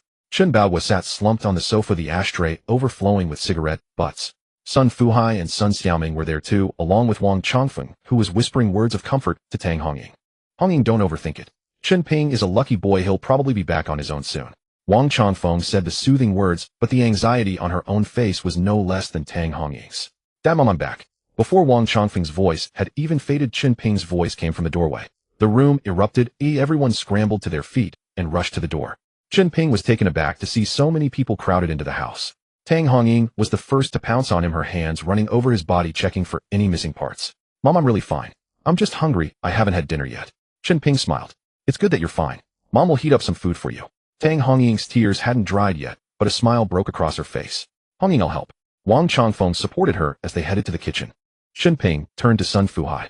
Uncle Sun, Chen Ping, are you really unhurt? Sun Fuhai scanned him up and down, lowering his voice. Xiaoming came home saying Xiao Lei had taken you, and I knew right away it was bad. That Porsche owner is the eldest son of the Xiao family. You two had bad blood already, he wouldn't let you off easy. I ran around, but none of my acquaintances dared to get involved with the Xiao family. I was so anxious I was nearly jumping out of my skin. Uncle Sun, it's really resolved. See, I'm perfectly fine. Thank you for your trouble. Warmth swelled in Chen Ping's heart. All right, as long as you're safe. It's late, we'll be heading back. Sun Fuhai waved his hand and left with Sun Xiaoming. Sun Xiaoming hadn't said a word, but the look she gave Chen Ping before leaving was full of concern. Chen Ping ate, washed up, and went to bed. Wang Changfeng stayed a while longer then left. The next day Chen Ping went to Panlong Bay again and spent the whole day there. Progress was slow, but it was better than idling. On Monday, the moment he stepped into the sales department, Chen Ping felt the odd atmosphere. Every Monday Manager Xing holds a meeting. Why is there no activity today? Right, in 3 years I've never seen a Monday without a meeting. Maybe he's not feeling well. The sales team huddled together whispering. Sun Xiaoming waved her hand. All right, stop guessing. We'll know when Ziyuan gets back. Soon Chui Ziyuan pushed the door open, clutching a stack of papers. Manager Chui, what's going on with Manager Xing? Exactly, he hasn't been seen all morning. Friday I heard he left early. A crowd gathered around him pressing for answers. Chui Ziyuan hung his head, his voice barely a whisper. Manager Xing has been fired. He's no longer with the company. He had been cozy with Xing Jun for years, sucking up to him, hoping to ride the contract Chen Ping signed into the position of procurement manager. Now that Xing Jun was gone, it was all for nothing. What? On what grounds? Who's taking over as general manager? This is too sudden. There wasn't even a hint beforehand. Yeah, with Manager Xing gone and a new person coming, we're probably in for a rough time. A new broom sweeps clean. We'll be the ones getting burned. The crowd buzzed, getting louder. Shut up, Chui Ziyuan roared. He was already annoyed, and these people wouldn't stop chattering. The room fell instantly silent, all eyes on him. No matter who becomes the new general manager, our sales department must stick together. Only then can we ensure no one dares to touch us. Chui Ziyuan was afraid the new boss would make an example of him, so he wanted to rally the team first. Yes, we'll follow Manager Chui, advance and retreat together. Wherever Manager Chui points, we'll strike. We'll only listen to you. Rest assured, Manager Chui, we're absolutely on your side. The sales department staff voiced their allegiance one after another, each more resolute than the last. Chen Ping let out a cold snort, soft, yet sharp enough to make Chui Ziyuan's ears ache. Chen Ping, what do you mean by that? Chui Ziyuan stared at him. Nothing. Are you turning the company into your own private domain? A mere department manager, and you dare to form a faction? Chen Ping's face was full of disdain, his words blunt and unsparing. I may be a department manager, but I'm also your direct superior. I'm officially informing you now, you're fired. Chui Ziyuan's face stretched long, his voice as cold as ice. With Xing Jun gone, he could no longer tolerate keeping Chen Ping around just to step on him when the chance arose. Now that Xing Jun had been kicked out, what did he have to fear? What gives you the right to fire me? Chen Ping's tone carried no warmth. What gives me the right? Chui Ziyuan sneered. Because I'm your boss and I have the final say in the sales department. Don't you have a big villa? Stop pretending to be poor here. Pack your things and get lost. He knew Chen Ping could no longer stay. As long as this man was around, the entire sales department was in chaos. Sun Xiaoming hesitated for a moment before speaking. Ziyuan, Chen Ping did sign the contract with Tianmei, so maybe. Shut up. Chui Ziyuan turned and roared at her, his face flushed red. Are you sweet on this guy? Huh. Speaking up for him. You turned down the dinner party I arranged the night before last, and you won't even discuss our wedding. All because of him. Do you have feelings for him? Sun Xiaoming's face changed instantly. What nonsense are you talking? She hurried to explain. Something happened to Chen Ping that day, and I went to inform his family. Where did your mind go? Save it. I'm firing him today, no matter who tries to stop me. Chui Ziyuan's eyes bulged like a mad bull's. Chen Ping finally understood. No wonder the guy was acting like he'd swallowed gunpowder. The root of it was that Sun Xiaoming had skipped his dinner party because of him. The sales department staff were all watching the drama unfold. No one stepped forward to speak, not even Zhang Tongjian, who had previously been on Chen Ping's team. He just kept his head down, silent. Wang Lanlin, however, wore an expression of pure delight. But she wasn't gloating over Chen Ping being fired. Oh, she was thrilled that Chui Ziyuan and Sun Xiaoming were arguing. If those two fell apart, she could step up openly. The two of them had already been sneaking around behind the scenes several times. It was all Wang Lanlan who had initiated it. While pretending to be Sun Xiaoming's best friend, she used the excuse of the three of them going out together to find more chances to cling to Chui Ziyuan. Now that a crack had opened between the two, Wang Lanlin's heart was blooming with joy. Manager Chui, you shut up too. If you don't want to work here, then get out with him. Wang Henin had just tried to say a few words in Chen Ping's defense, but before she could finish, Chui Ziyuan barked her down. Chen Ping stared at Chui Ziyuan, his gaze growing colder by the second. You can't fire me, he said. The one who should leave is you. Chui Ziyuan was stunned for a moment, then laughed even louder. Chen Ping, can you stop blowing your own trumpet? I make the rules in the sales department. I can fire whoever I want. Unless you're not under my command. But unfortunately you are, so you have to listen to me. And you want to fire me? Have you looked in the mirror? I know exactly what I am. Chen Ping turned and walked back to his seat. The pity is you're the one who's clueless. Before long you'll see who really has to go. The moment Chen Ping's backside hit the chair, Chui Ziyuan exploded. Chen Ping, you still have the nerve to sit back down. Refusing to leave the sales department. Have you no shame?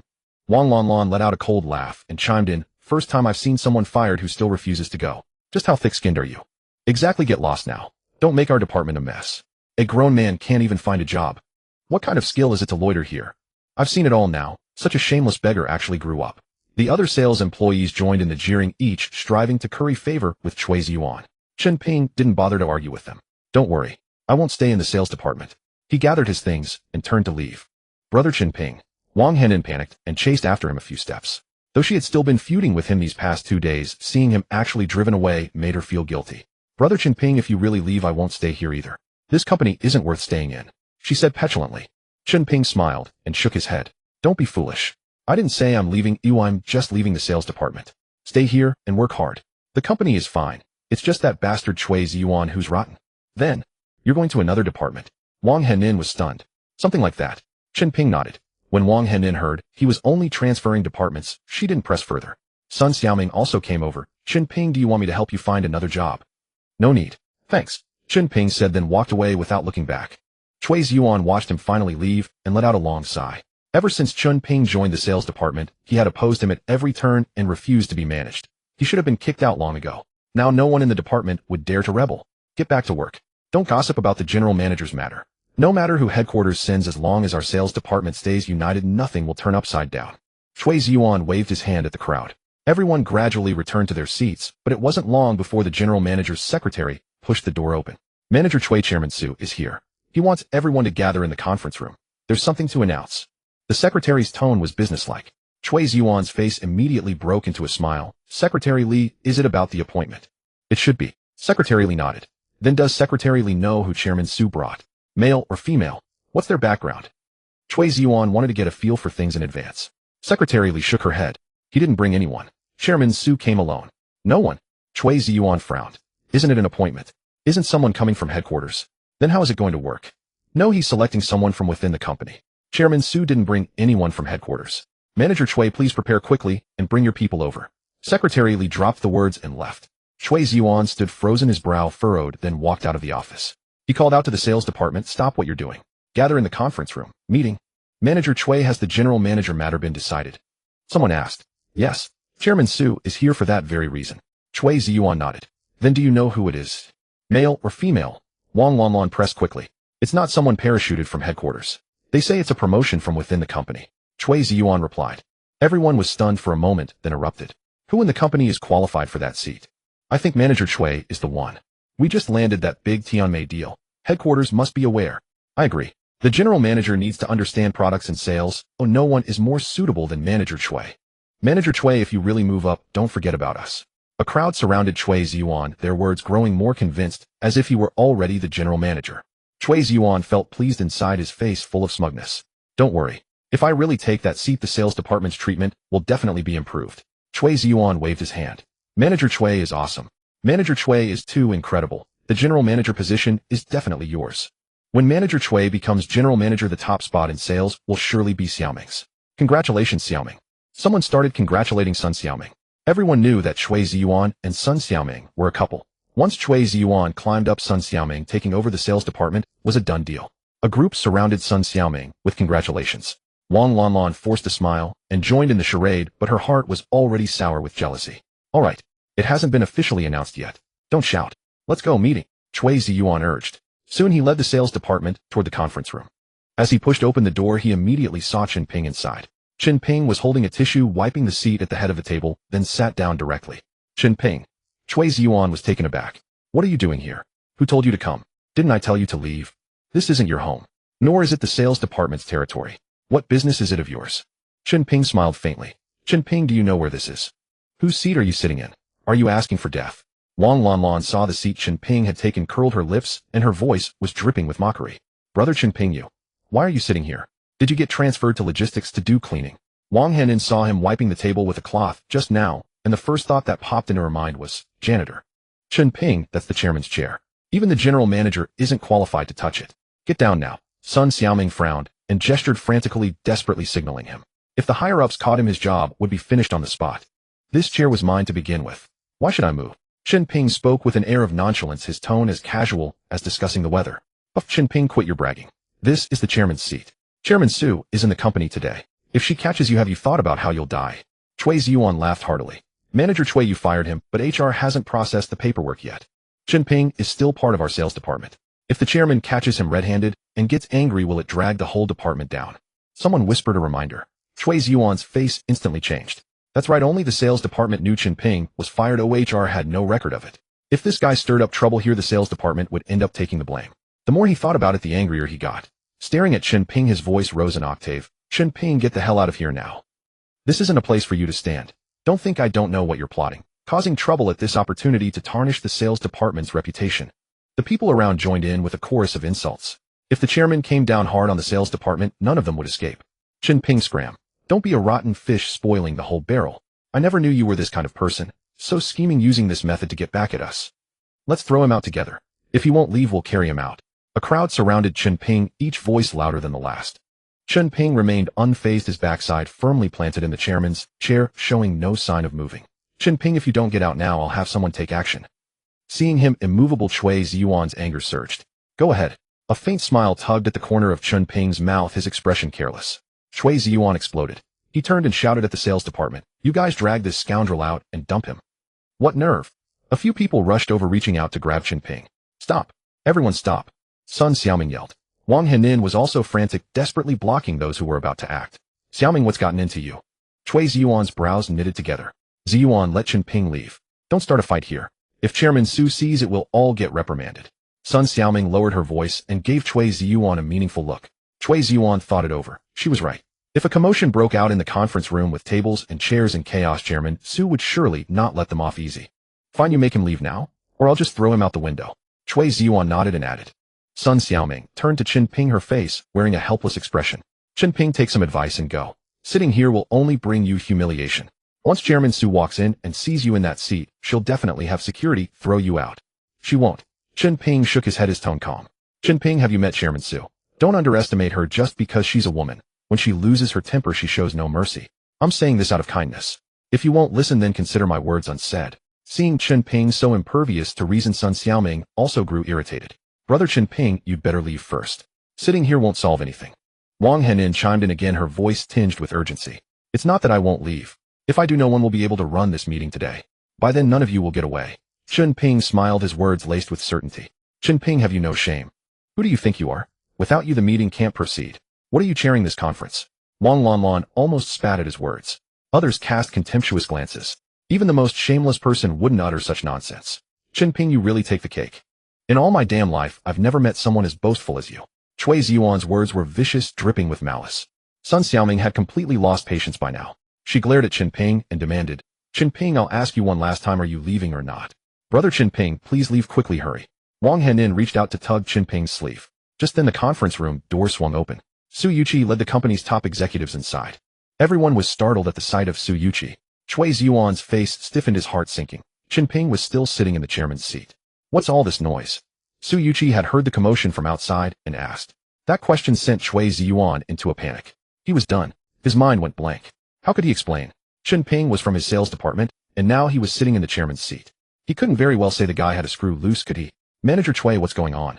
Secretary Li glared at Chui Ziyuan when no one answered. Oh, Chairman Su, it's one of our sales department employees who suddenly lost his mind and started making a scene in the conference room. I was about to have someone escort him out and take him to the hospital. Chui Ziyuan quickly fabricated a lie. Su Yuqi frowned, who lost their mind. That's Chen Ping. Chui Ziyuan pointed toward the chairman's seat. He suddenly went crazy and sat right down in that chair. Su Yuqi followed his gaze and saw Chen Ping grinning at her. You say he's gone mad? Yes, I was just about to fire him, and I guess he couldn't take it, so he cracked. The moment Chui Ziyuan finished, Su Yuqi slapped him across the face. I think it's you who's lost your mind. With that, she walked directly over to Chen Ping and sat down beside him. The entire conference room fell silent. Everyone stared at Chen Ping and Su Yuqi. Chui Ziyuan was completely dumbfounded. Let me introduce you. This is the company's new chairman. From now on, the chairman's seat belongs to him. I hope you will all thrive under his leadership. Chairman Chen. The sales department was utterly stunned. One by one their eyes bulged as they stared at Chen Ping. Chui Ziyuan's legs went weak, and he collapsed to the floor. Wang Lanlan's face turned pale, her mouth gaping open. Sun Xiaoming stood frozen, as if paralyzed. Wang Henin's eyes reddened. She finally understood who the woman was who had driven Chen Ping to and from work. It was none other than Su Yuqi. Thinking of the gulf between them, Wang Henin felt a knife twist in her heart. She laughed at her own foolishness, her own wishful thinking. With her background, how could she ever hope to be with Chen Ping? Recalling how Chen Ping had helped her with the loan problem, how he had effortlessly retrieved the debt and secured the TINMEI contract, everything clicked for Wang Henin. The sales department was a mess of shock, astonishment, and regret. The other top executives, however, applauded warmly, welcoming Chen Ping to his new role. In the corner, Zhang Tongjian clenched his fists, wishing he could punch himself. If only he had insisted on standing by Chen Ping, insisted on sticking with his team, would he have seized the opportunity now? But there are no ifs in this world. Once missed, it was lost forever. Su Yuqi looked at Chen Ping and smiled. Don't you want to say a few words, hey? Everyone in the company saw the look in Su Yuqi's eyes as she gazed at Chen Ping, and they understood. Nothing much to say. Other departments go about your business. Dismissed. Sales department stay behind. As soon as the words fell, people from other departments scurried away. Just wait and see. The sales department is going to get it. I heard that Chui Ziyuan was always picking fights with Chairman Chen. Who knew he had backing? Coming to the sales department was just gilding his resume. The sales department is in for a major shake-up. A lot of people are going to pack their bags. Chui Ziyuan, Wang Lanlan, and the rest of the sales team trembled like leaves in the wind as they overheard the whispers. Chui Ziyuan's face was drained of blood. He knew he was finished, utterly finished. Sun Xiaoming's eyes were complex as she stared at Chen Ping, her heart uncertain. She didn't know what fate awaited her. After all, from the beginning, she had also caused trouble for Chen Ping. Many in the sales department cast glances toward Wang Henin. At this moment, the only one with any connection to Chen Ping was Wang Henin. They had all assumed Wang Henin and Chen Ping were involved. Who would have guessed that Chen Ping's partner was the company's chairman? Wang Henin lowered her head, tears welling in her eyes. Chen Ping's gaze swept over the sales department. Everyone lowered their heads, not one daring to meet his eyes. Chui Ziyuan wished he could bury his head in his chest, praying for a crack in the floor to swallow him up. Chui Ziyuan, do you think it's appropriate for me to sit here? Just now weren't you trying to kick me out? Chen Ping fixed his gaze on Chui Ziyuan, a smile on his face. Chui Ziyuan shuddered. Appropriate, most appropriate. This seat was always reserved for you, Chairman Chen. But I feel that you sitting in the sales manager's seat. Isn't that a bit inappropriate? As Chen Ping finished, Chui Ziyuan's face fell, and he whined in a pleading tone. Chairman Chen, I was blind. I failed to recognize a true mountain. Please forgive me. Please just let me off this once. I've worked at the company for so many years, and I finally climbed to the position of manager. Let you off? Chen Ping sneered. When you were about to fire me just now, why didn't you think of letting me off? Chui Ziyuan's body trembled more and more violently, unable to utter a single word. I declare that you, the sales department manager, are fired. From today on, you have nothing to do with the company. Chen Ping's voice was not loud, but it struck Chui Ziyuan dumbfounded. Chairman Chen, no. Chui Ziyuan shouted like a madman, turning to look at Sun Xiaoming. Xiaoming, say something for me. I can't be fired. Sun Xiaoming looked at Chui Ziyuan's pathetic state, bit her lip, and was about to speak. Chen Ping raised his hand to stop her. First, let me show you something. After you see it, if you still want to plead for Chui Ziyuan, I have no objection. Chen Ping turned on the projector in the conference room. Everyone's gaze turned sharply to the white wall, curious about what he was going to show Sun Xiaoming. The screen lit up. Photos of Chui Ziyuan with various girls flashed by one after another, interspersed with several explicit chat records. Sun Xiaoming stood frozen in place. Chui Ziyuan stared at the photos on the wall, his eyes nearly popping out. He lunged at the projector madly, trying to smash it. Fake. All fake. Chen Ping kicked him. Chui Ziyuan fell flat on the ground, his head pinned down firmly. The projector continued running, images scrolling on. The last one was a shot of Chui Ziyuan and Wang Lanlan being intimate. Sun Xiaoming swayed, almost falling. Wang Henin quickly reached out to support her. Wang Lanlan stared at herself on the screen. No matter how thick-skinned she was, her face burned red. Damn, truly shameless. I always thought Wang Lanlan and Sun Xiaoming were good sisters, but she was playing this behind the scenes. You can know a person's face, but not their heart. No wonder she clung to Sun Xiaoming every day. This was her intention. Pa, I despise people like her, utterly shameless. The room erupted. Everyone pointed at Wang Lanlan and cursed. Wang Lanlan was drenched in spittle, trembling all over, on the verge of collapse. After the images finished, Chen Ping turned off the projector and looked at Sun Xiaoming, still pleading for him. I told you Chui Ziyuan is not worthy of you. Sun Xiaoming stood there in a daze. After a long moment, fire kindled in her eyes, and she strode quickly to Wang Lanlan. Xiaoming, listen to me. It was Chui Ziyuan who seduced me. He bribed me. It's all him. Wang Lanlan desperately shifted the blame onto Chui Ziyuan. Wang Lanlan, do you have any shame? It was you who seduced me. You wanted me to help you at the company, so you pretended to be drunk and asked me to help you to your room. As soon as we entered, you stripped yourself naked, you slut. Chui Ziyuan, still pinned by Chen Ping, could only shout curses. Chen Ping released his foot. Chui Ziyuan sprang up and lunged at Wang Lanlan. He slapped her hard across the face. Wang Lanlan covered her cheek, glaring at Chui Ziyuan. Chui Ziyuan, you beast. You told me you only loved me, that pursuing Sun Xiaoming was for her family's money, but you ended up with so many women. She didn't back down, either pouncing on Chui Ziyuan and wrestling with him. The two tore at each other until their clothes were ragged and Chui Ziyuan's face was covered in blood scratches. Su Yuqi frowned at the farce and waved her hand. Security, throw these two out. Several security guards rushed and grabbed Chui Ziyuan and Wang Lanlan and dragged them out. Xiaoming, I kneel to you, please help me. Chui Ziyuan clung to the ground, his arms tightly wrapped around Sun Xiaoming's calf. Sun Xiaoming looked down at him with utter disgust, then kicked him away. Chui Ziyuan tried to lunge again, but two security guards held him and dragged him out. Why, I won't accept this. He screamed until his voice broke, but no one spared him a glance. Chui Ziyuan and Wang Lanlan were both thrown out of the company, and the termination notice was issued on the spot. The remaining sales department employees exchanged uneasy glances, their hearts in their throats, who hadn't trampled on Chen Ping before to curry favor with Chui Ziyuan. Chen Ping's gaze swept over them. The general manager position will be taken over by Sun Xiaoming. The sales manager role will be for Han Nin. Work hard and don't let me down. As his words fell, applause erupted in the sales department. Sun Xiaoming stood frozen, her mind blank. She had thought she would be lucky if Chen Ping didn't punish her. After all, she had been less than friendly to him from the start. Who knew he would directly hand her the general manager position? Sun Xiaoming was momentarily speechless. Someone next to her nudged her arm. Xiaoming, quickly thank Chairman Chen. She snapped out of it and quickly said, Chen Ping. No, Chairman Chen, thank you. I will work my heart out. Then she tugged at Wang Henin. Henin, quickly thank Chairman Chen. Wang Henin's face was expressionless. She stared at Chen Ping for 2 seconds and uttered 3 words, thank you, Chairman Chen. Seeing her like that, Chen Ping felt a pang of discomfort. But feelings couldn't be forced. Everyone else's positions remain unchanged. Go back to work. At his words, the weight lifted from everyone's hearts in the sales department. No one was held accountable, no one was given a hard time. These people were almost grateful to Chen Ping. The crowd dispersed. Chen Ping stared at Wang Henin's back, wanting to catch up and say a few words.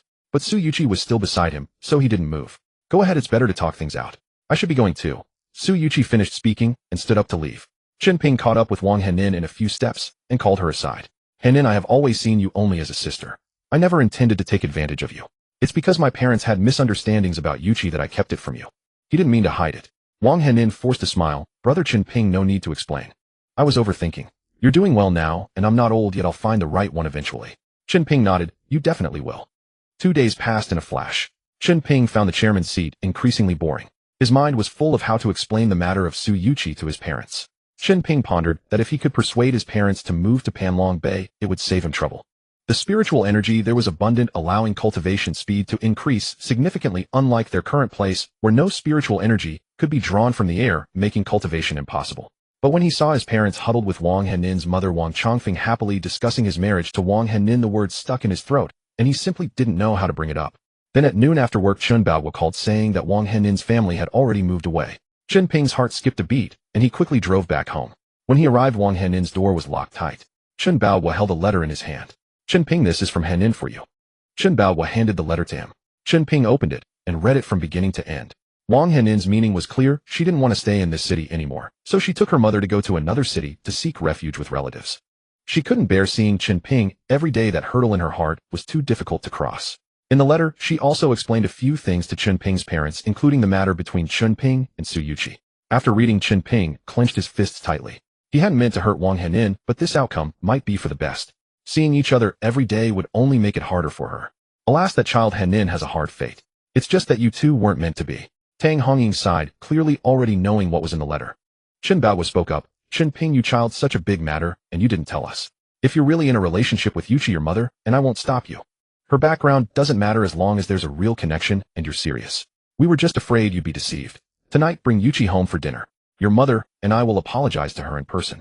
She let us live in such a nice house for free, and we were overthinking her intentions. That was wrong. Tang Hongying nodded in agreement. Right. It's all because your father and I listened to outsiders' nonsense. If she's willing to lend us such a nice house, what could she be after? Now that we've misunderstood her, how can we show our faces? You must bring Yuqi home, and I'll apologize properly. A girl with so much money doesn't look down on our poverty, but we treated her kindness like dirt. Chen Ping responded. Okay, I'll ask her to come over tonight. In the evening, Su Yuqi arrived at Chen Ping's home carrying a bunch of gifts. Chen Baohua and Tang Hongying had been busy all afternoon, and the table was laden with a full spread of dishes. During dinner, Su Yuqi spoke up. Uncle Annie, you're getting older. I think you should move to Panlong Bay. The air there is good and the environment is nurturing. Chen Baohua remained silent. Tang Hongying took over. Yuqi, whatever you say, we'll listen. From now on, your uncle and I will listen to you. No one else's words will matter. She was still thinking about the earlier incident of listening to outsiders, feeling guilty about it. All right, let's move tomorrow. Su Yuqi had a smile on her face.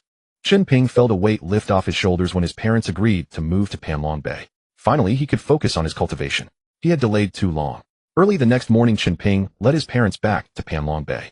Standing on the mountaintop, spiritual energy rushed toward him. He was tempted to sit cross-legged right there and enter meditation. Around noon, Su Yuqi called. She said Gu Wentian had something to discuss with him. News about the spirit brush. The moment he hung up, Chen Ping's heartbeat quickened. If he could find the spirit brush, his mother's eyesight might be saved. Without a second thought, he rushed toward the Su residence. On the way, he ran into Lin Tianhu, and they decided to go together. At the Su residence, Chen Ping spotted Gu Wentian at once. Old Gu, has Master Buxu returned? Gu Wentian nodded. Yes, he's back. Then take me to see him immediately. Chen Ping's voice carried urgency. But Gu Wentian's face showed hesitation. Mr. Chen, Master Buxu has returned, but... Old Gu, just say it plainly. If it's money, I'll find a way. Chen Ping was straightforward. Su Yuqi chimed in. Old Gu, whatever the amount, just name it. The spirit brush and cinnabar are for treating Annie's eyes. Neither can be missing. She remembered clearly. On the prescription Chen Ping had written earlier, these two items were specified precisely. Su Yuqi had been tirelessly searching, even offering a generous reward. But such items were exceedingly rare. Money alone couldn't buy them. Gu Wentian waved his hand. Mr. Chen, Miss Su, Master Buxu doesn't want money. To us Taoists, wealth is but an external thing. He paused. But Master Buxu has a daughter who's gravely ill. He's consulted countless renowned doctors to no avail. He wants to exchange the spirit brush and cinnabar for your help in curing his daughter. Chen Ping understood at once. Gu Wentian must have mentioned his medical skills to Master Buxu, hence the condition. But Chen Ping was confident. Unless it was organ failure or a dying elder, he could treat almost anything. Old Gu, what illness does Master Buxu's daughter have? Chen Ping asked. Gu Wentian shook his head. I'm not entirely sure. I only heard that the girl has suffered from congenital coldness since birth with a frail constitution. Every night, even with several quilts, she feels as if she's fallen into an ice cave. This affliction has persisted for years, and she's been to countless places without a cure. He sighed. This time Master Buxu journeyed far to seek medical help again, but returned empty-handed. For his daughter, Master Buxu posted notices in the temple seeking physicians and has been giving out free porridge for years, hoping to accumulate merit for her recovery.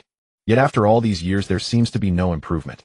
A faint smile curved Chen Ping's lips. He had a good idea of the situation. He turned to Gu Wentian. Old Gu, let's not waste time. Lead the way. I'll treat Master Buxu's daughter. He didn't want to delay. He needed to obtain the spirit brush and cinnabar quickly to heal his mother's eyes. All right, let's go now. Gu Wentian nodded. Two cars departed from the luxury hotel and headed straight for Laming Temple, which sat atop Laming Mountain.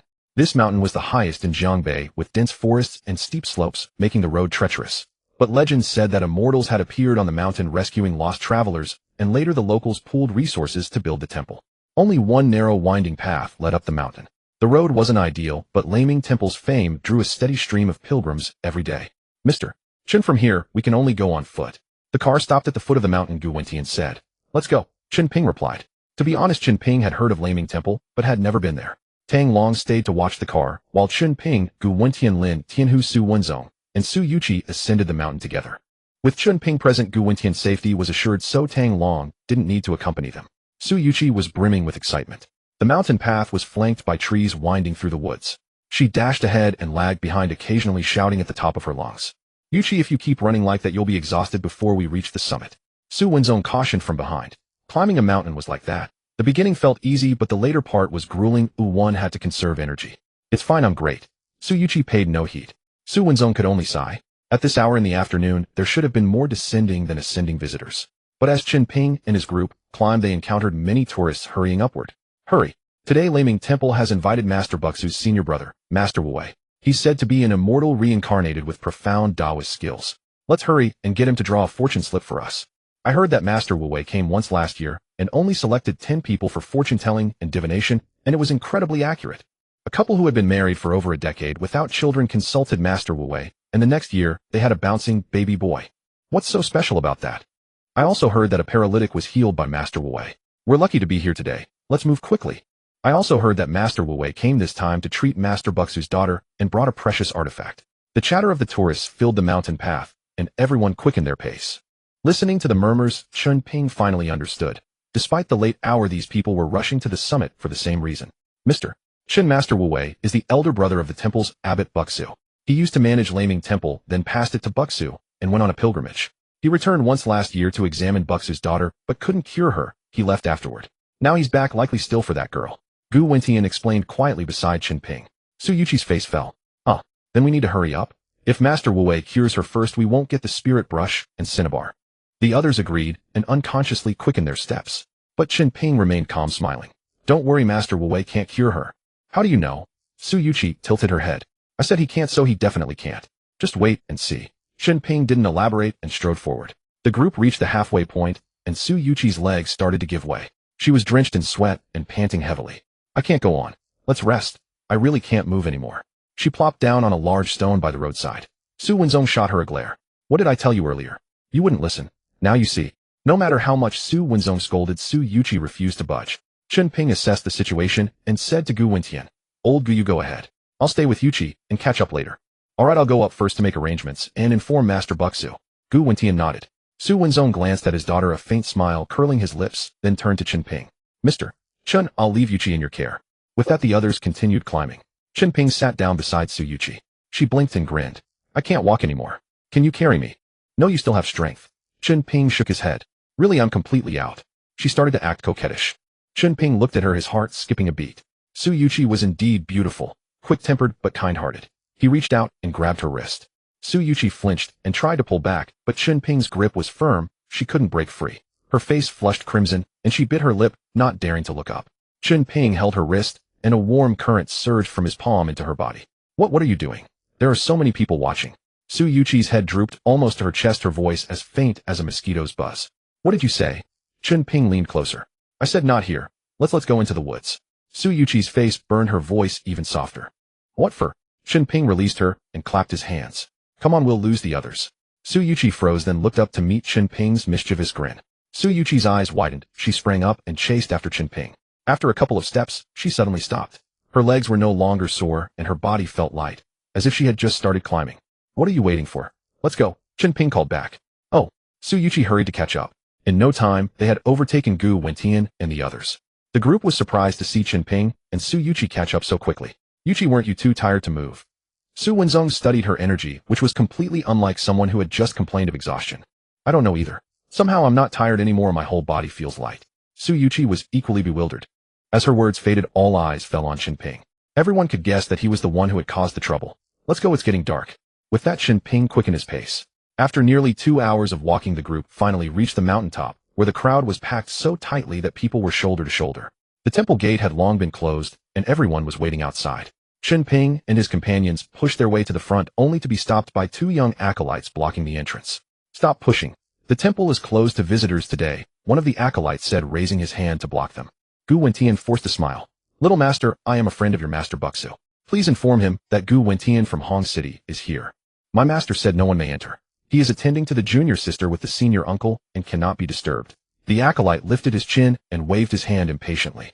Gu Wentian, unfazed, pulled out a stack of bills and discreetly slipped them into the acolyte's hand. Little master, I have also brought someone to see your junior sister.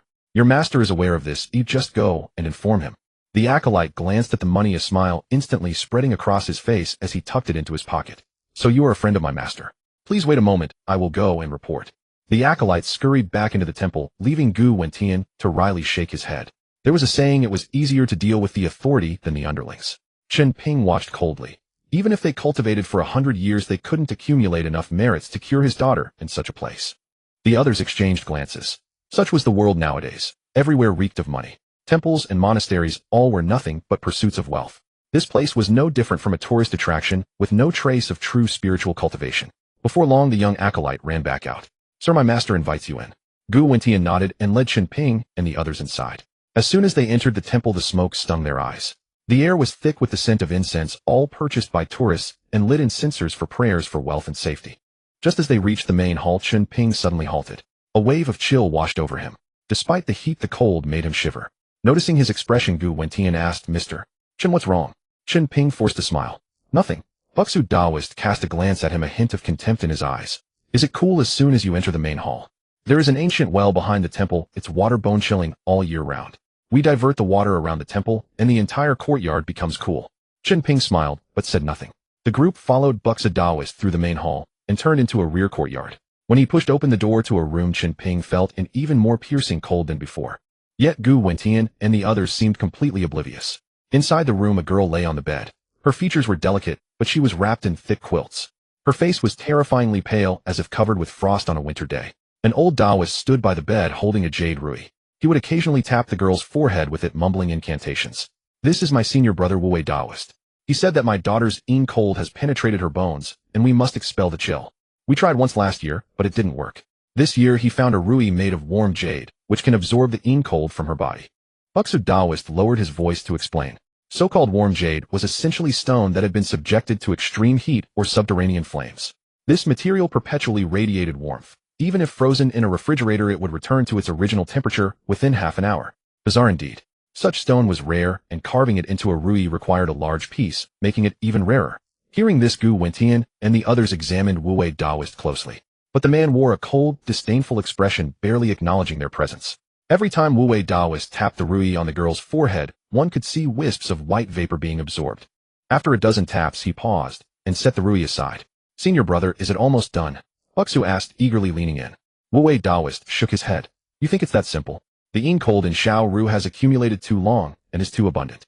We must proceed gently. The rui has become cold now, but we need to let it rest." "Oh." Buxu nodded, then asked, "How long will it take to cleanse her completely?" Wu Taoist frowned, pondering. "At the shortest 3 days, yet the longest half a month." Buxu remained silent, a worried expression on his face. Half a month. With this slow pace, it would never be cleaned in a lifetime.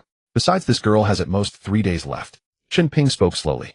The moment he finished, Wu Taoist's brow shot up, and he glared coldly. "Junior brother, who is this brat talking nonsense here?" "Senior brother, this is the person old Gu brought to see his daughter. As you know, our temple has benefited greatly from old Gu's donations over the years." Buxu quickly mediated. "Humph, a mere fledgling dares to question me. Get them out of here." Wu Taoist was furious, showing no respect. "This?" Buxu's face turned sour. Chen Ping was brought by Gu Wentian, with whom he had a deep friendship. Expelling them would be inexcusable. "What?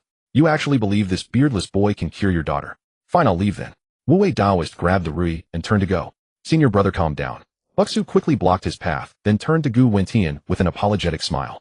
"Old Gu, please take your people outside for a moment. My senior brother doesn't like being watched when he treats patients."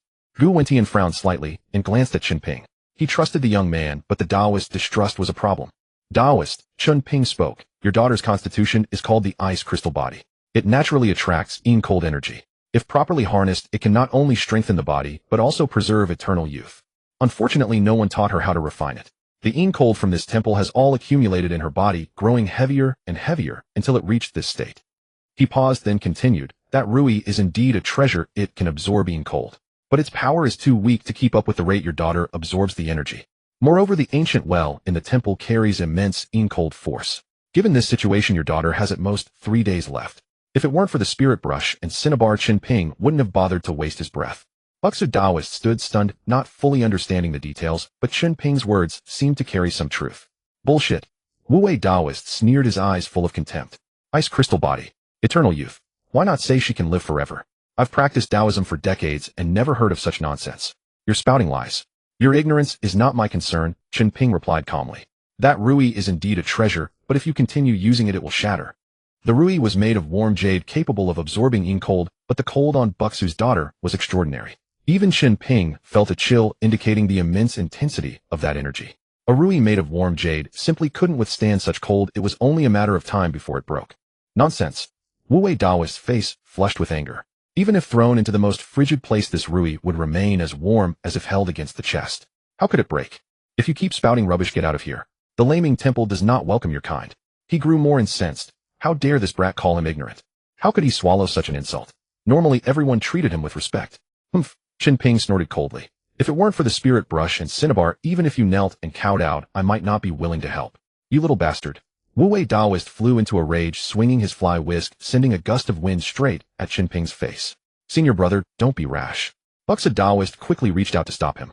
Gu Wentian and the others were stunned. No one expected the old Taoist to turn hostile so suddenly. "How dare you!" Lin Tianhu stepped forward, raising his hand to strike Wu Daoist. Chen Ping was the master of the Dragon Hall, and as his subordinate, he couldn't stand by and watch someone attack his lord. Chen Ping grabbed him. You are no match for him. With a single flick of the fly whisk, a fierce wind surged. Chen Ping could clearly see that Lin Tianhu was not the old Taoist's opponent. Senior brother, calm down first. There are still many people waiting outside to see you. If you resort to violence, how much of your reputation will remain once word spreads? Buxu Taoist pressed down on the whisk and urged Wu Wei Taoist. Only then did Wu Wei Taoist retract his whisk, snorting coldly. Get them out of here and don't let them trouble my sight. Old Gu, please take your leave for now. Regarding the spirit brush and cinnabar, once my daughter's treatment is done, I will have them delivered immediately. Buxu Taoist, feeling embarrassed, turned to Gu Wentian. Gu Wentian looked at Chen Ping and asked in a low voice, Mr. Chen, shall we go? Chen Ping nodded slightly, and the group turned to leave the temple. Since Taoist Busu had already relented, the spirit pen and cinnabar would surely come into their possession in due course. Lingering further would serve no purpose. Yet Chen Ping shook his head. I am not leaving. Since I have come, I cannot stand idle and watch a life perish before my eyes. He had made up his mind to rescue Taoist Busu's daughter. This could be counted as a blessing for Taoist Busu, that he had willingly offered the spirit pen and cinnabar, indicating his character was not entirely without merit. Boy, are you never satisfied. Taoist Wu Wei's brows drew together, his gaze piercing at Chen Ping like a sharp blade. Taoist Busu stood caught between them, face etched with distress, unsure where to place his arms. Do not conceal yourself behind your seniority and act arrogantly. Whether what I say is true or false, you need only test it to find out. Chen Ping's lips curved into a cold smirk as he cast the words forth. Test? How shall I test it? Taoist Wu Wei was taken aback. Take your jade rui and draw out more of that cold energy. If it shatters, then my words are proven correct. If it does not break, I will depart without another word. Chen Ping gestured toward the jade rui, his tone as casual as one commenting on the fine weather. Very well, I shall make you concede. Taoist Wu Wei seized the jade rui, muttered a series of incantations, and then gently pressed it against the forehead of Taoist Busu's daughter. With each touch, wisps of cold energy could be seen drawn into the jade rui. A sneer played upon Taoist Wu Wei's face as he cast a glance at Chen Ping. Boy, are you seeing clearly? Why do you not leave? My jade rui is in perfect condition. But before his words had fully settled, the jade rui touched the girl's forehead once more. A crisp cracking sound rang out as though something had fractured. All present were frozen in shock, daring not even to breathe. Taoist Wu Wei's heart lurched, and he hastily snatched the jade rui to examine it from every angle. Indeed, a hairline fracture now marred the surface of the jade rui. The sight pained Taoist Wu Wei so profoundly that his face contorted with anguish. My jade rui. He reached out to touch it, his movements as gentle as if caressing his own child. Yet the moment his fingertips made contact, the jade rui shattered with a loud crash, breaking into several pieces that tumbled to the ground. It's broken. Truly shattered. Su Yuqi seized Chen Ping's arm and bounced to her feet. The utter destruction of the jade rui served as direct proof that Chen Ping had spoken no falsehoods. It was equivalent to delivering a resounding slap to Taoist Wu Wei's face in front of everyone. Taoist Wu Wei whirled his head and shot Su Yuqi a murderous glare. His precious magical artifact lay in fragments, and his heart bled with pain, yet here, she was shouting with unrestrained excitement. It was a miracle if he could contain his wrath. Upon receiving that piercing stare, Su Yuqi immediately fell silent, but the smile upon her face was utterly uncontainable, her lips stretching nearly to her ears. Do you believe me now? Chen Ping spoke in a placid tone. Your jade rui could not withstand even this trace of cold energy. Had it not been for Taoist Busu's daughter being born with the ice crystal physique, she would have perished long ago. Taoist Wu Wei boiled with suppressed fury, yet could find no words with which to retort. He could only emit a cold snort. Count yourself fortunate, boy. Let us see what means you possess to treat this cold energy. I need nothing. Chen Ping's countenance remained composed. I can extract the cold energy from within her body and enable her to harness that very power for her own use. Very well, then proceed. Taoist Wu Wei stepped aside, his face a mask of defiance. I shall remain right here and observe how you draw forth that cold energy. None of you may be present during the treatment, Chen Ping said evenly. I must remove her garments, and it would be most improper with a group of men standing about. The moment those words left his mouth, Taoist Wu Wei leapt up like a cat whose tail had been trodden upon. You audacious pervert. So you came here to take advantage of my niece. Where's any talk of treating illness? Do you not understand the principle that men and women should maintain proper distance? My niece is but 18 years of age, and you intend to strip her. Taoist Wu Wei bellowed until his neck veins bulged. Taoist Busu's brows also drew together in a tight frown. His daughter was not yet married, and should a man behold her body, her reputation would be utterly destroyed. Moreover, with a man and a woman confined alone within one chamber, who could guarantee what Chen Ping might attempt? Gu Wentian and Su Wenzong also fixed him with skeptical stares. It was merely a matter of healing an ailment. Why must garments be removed? Su Yuqi was even more forthright, glaring at Chen Ping as she scolded. Chen Ping, are you eyeing that young girl because she is youthful and beautiful, deliberately seeking to take advantage? Chen Ping looked helplessly around at the surrounding faces and found not a single pair of sane eyes. He could only explain, I never said I would remove all garments. But the outer clothing must certainly be taken off. Even if only the outer garments are removed, it would be inappropriate for you men to remain in the room. However, if you fear I might act inappropriately, you may stay and keep watch. Upon hearing this, Taoist Busu felt somewhat reassured. The garments would not be completely removed, and with someone present, Chen Ping would likely dare not act rashly. Senior brother, let us withdraw and wait outside first, then assess the situation, Taoist Busu said to Taoist Wu Wei. If he fails to cure her, I will flay him alive this day. Taoist Wu Wei flicked his whisk and strode out with a frigid countenance. Just at that moment, a young Taoist disciple burst in a state of frantic disarray. Master, calamity has struck. Someone is forcing entry, and we are unable to restrain them. Sweat beaded upon the disciple's forehead, and a distinct red handprint was visible upon his face, plainly the result of a recent strike. Who dares such arrogance? Wrath surged through Taoist Busu, and he rushed directly outward. But the instant he crossed the hall's threshold, he was blocked by a solitary figure. The newcomer was a young man clad in a long robe with the 8 trigrams diagram embroidered upon his chest, his hair coiled high atop his head in the standard attire of a Taoist practitioner.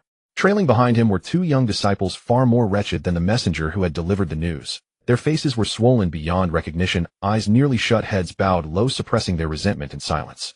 Uncle Busu, I sought to enter Laming Temple, yet these junior brothers insisted upon obstructing my path. What is the meaning of this?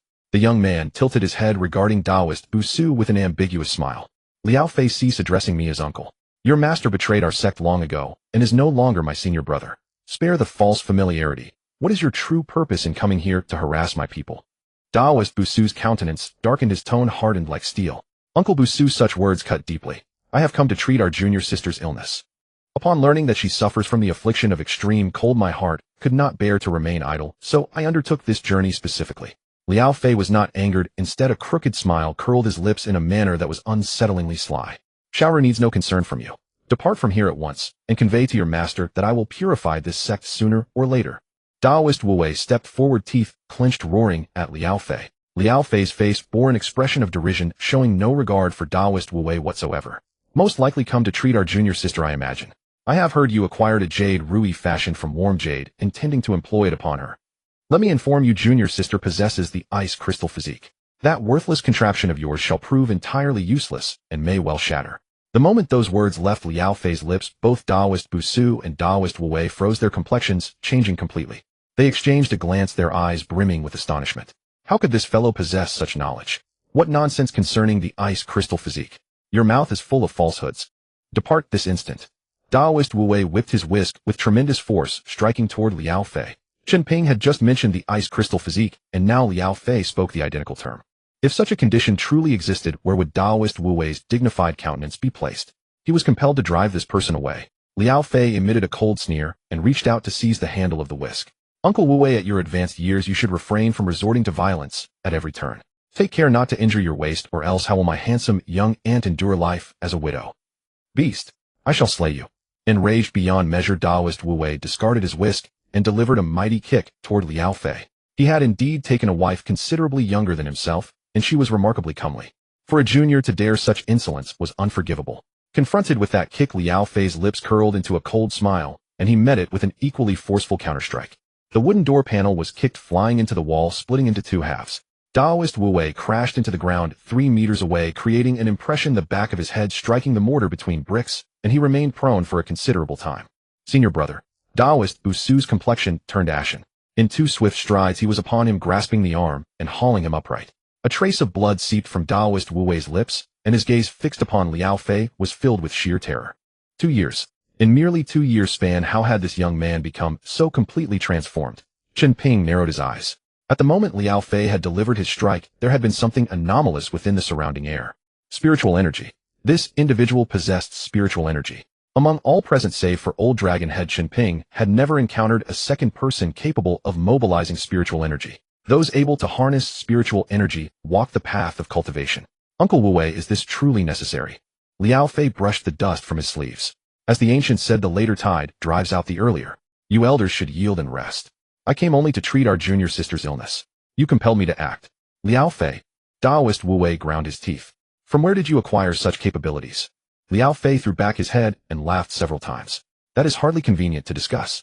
However, my master has joined Xiaoming Temple, and as his disciple, I ought to assume the position of temple master. Vile wretch! Taoist Wu Wei trembled with fury. Betraying the sect is insufficient, and now you seek to follow a demonic Tao. Today I shall purify this sect. He threw off Taoist Busu's grasp and surged forward once more. Senior brother.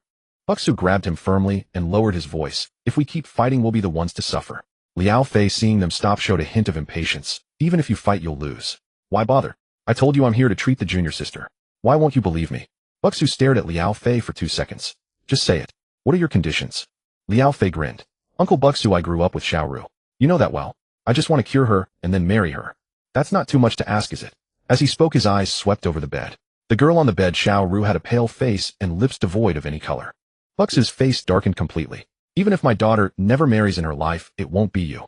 Liao Fei wasn't angered but smiled even more smugly. Uncle, think carefully. If you don't save her, she won't last 3 days. Can you bear that? Buxu clenched his molars. Do you think you're the only one who can see, eh? He turned sideways, revealing Chen Ping. This Mr.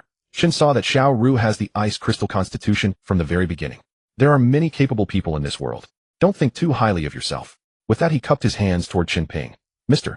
Chen, I'll trouble you. We'll step out first. Taoist Buxu had been half doubtful about Chen Ping, but when Liao Feng spoke and said exactly what Chen Ping had said, the scale in his heart tipped decisively. Better to trust Chen Ping than Liao Fei. What credibility does a traitor have? Liao Fei stared at Chen Ping, his brow furrowed into a knot. He truly hadn't expected that there was someone else in this world who recognized the ice crystal constitution. The knowledge he had came not from some tattered book, but from his grandmaster, the former leader of the sinister observation temple, the extinction Taoist, who had told him personally.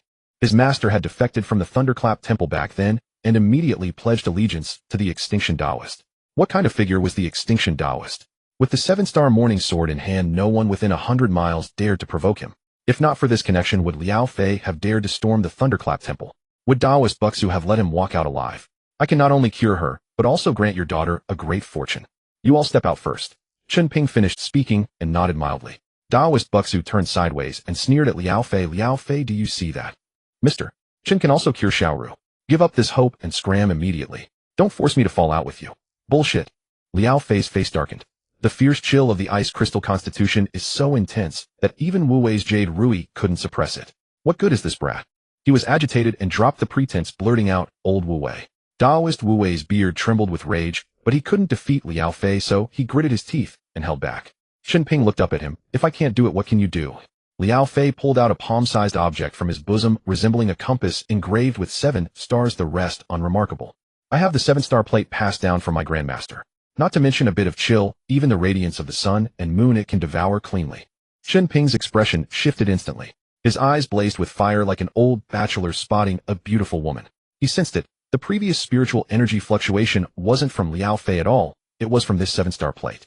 The treasure's light seeped faintly outward, the spiritual energy thick as substance. This was a fine artifact. He had to get his hands on it. If necessary, he would kill Liao Fei. Taoist Wu Wei snorted coldly. A broken compass, and you flaunt it. Even my Jade Rui couldn't do it. You think this thing can absorb Xiaoru's cold energy? Old fool, you've lived so long for nothing. If I don't open your eyes, you'll never know what a real treasure is. Liao Fei twisted his wrist, aiming the 7-star plate at Xiaoru. A blinding white light burst from the plate, and the cold energy on Xiaoru surged out like water from an open sluice, all sucked into the plate. Her face, which had been as pale as paper with frost on her brows, now showed a hint of color. Her eyelids fluttered, and she slowly opened her eyes. Xiaoru! Taoist Buxu's voice cracked. He rushed over in a few steps and wrapped his arms around his daughter. Dad! Xiaoru's gaze was still unfocused. She scanned the room full of people and shrank back timidly. Do you know how worried I've been? You've been lying here for days, do you know that? Tears streamed down Taoist Buxu's face. Cultivating immortality, entering the Tao, talking about severing all emotions and desires. When it comes down to it, who the hell can actually sever them? Liao Fei folded his arms, a cold smirk on his lips. Uncle Buxu, do you believe me now? But I'll be upfront, I only made her wake up temporarily. If I stop caring, she'll go back to the way she was. He took a step forward, chin raised high. I am the only one in this world who can cure the ice crystal constitution. Everyone else is a fraud. If Uncle has thought it through, chase all these frauds out. Who are you calling a fraud? Su Yuqi had been holding back too long. She rushed out and pointed at Liao Fei's nose. I think you're the fraud. What are you so proud of with that broken bronze mirror? If you've got guts, throw it away and fight me fair and square. Liao Fei's eyes roamed over her, but instead of getting angry, he narrowed his eyes and smiled. Everyone else can leave, but this beautiful lady can stay. Fiery enough, I like it. Pa. Trash. Su Yuchi spat fiercely. Liao Fei froze, then wiped the spittle off his face. His expression turned dark. Little girl, do you believe I'll take you right now? Su Yuchi's heart clenched at his gaze, and she instinctively stepped back half a pace. Chen Ping stepped over and stood in front of her. Isn't it all because of that 7-star plate? Chen Ping's gaze was indifferent, a smirk tugging at his lips. Without that plate, what are you but a waste? His tone was unhurried, but every word was like a knife. The 7-star plate is a fine treasure, but it's wasted on you. If used for proper cultivation, it would yield twice the results with half the effort. But you squander heaven's gifts. A muscle twitched on Liao Fei's face. Chen Ping was right. He had defeated Taoist Wu Wei and cured Xiaoru solely by relying on the 7-star plate. Without it, he was nothing. You're just jealous. Liao Fei's voice rose an octave. You envy me for having such a treasure as the 7-star plate. If you have the guts, pull out a treasure of your own. Without a treasure, how can you absorb Xiaoru's cold energy? Chen Ping chuckled lightly. I am the greatest treasure myself. I don't need external objects. Only a waste relies on treasures to save face. Liao Fei's face darkened as if it could drip water. Taoist Wu Wei beside him wasn't much better. Chen Ping's words had insulted him too. After all, he had just used his Jade Rui to help regulate Xiaoru's body. You mean you want to swallow that cold energy into your own body? Liao Fei asked through gritted teeth. Chen Ping nodded, his face expressionless. Huh. Liao Fei laughed out loud. Are you out of your mind? Xiaoru can withstand it for years because of her ice crystal constitution. An ordinary person couldn't last a day, and you're telling me you'll use yourself as a vessel? Fine. If you can actually do it, I'll let you do whatever you want with me. He paused, his gaze turning cold. But if you can't, don't blame me for being rude. Kneel and kowtow an apology, and that girl behind you has to keep me company. Su Yuchi's skin crawled under his stare. She stepped back half a pace, unconsciously clutching the hem of her clothes. Chen Ping raised his eyelids, his gaze piercing directly into Liao Fei's face. Are you looking for death? When those 3 words left his lips, the air around them seemed to twist. Killing intent erupted from him, dropping the temperature of the room another degree. He and Su Yuchi hadn't declared anything, but both knew where they stood. Chen Ping already considered her his own. How could he let this scum touch even a single finger of hers? What? Scared? Liao Fei wore a contemptuous smile. Scared? Chen Ping curled his lips. Today I'll show you what true sorcery is. Before his words faded, he abruptly raised his hand and slapped his palm toward Xiaoru's forehead on the bed. Xiaoru flinched back, hiding behind Taoist Buxu, trembling violently. Mr. Chen. Taoist Buxu's expression changed. With so many people here, how can you make my daughter undress in public? Before he could finish, Chen Ping interrupted him. Taoist, you misunderstand. I'm only absorbing the cold energy inside her. There's no need to undress. Earlier he had mentioned undressing to transform Xiaoru's ice crystal constitution, sparing her from future suffering. But if he only needed to draw out the cold energy, that step was unnecessary. Taoist Buxu's heart settled back into place upon hearing this.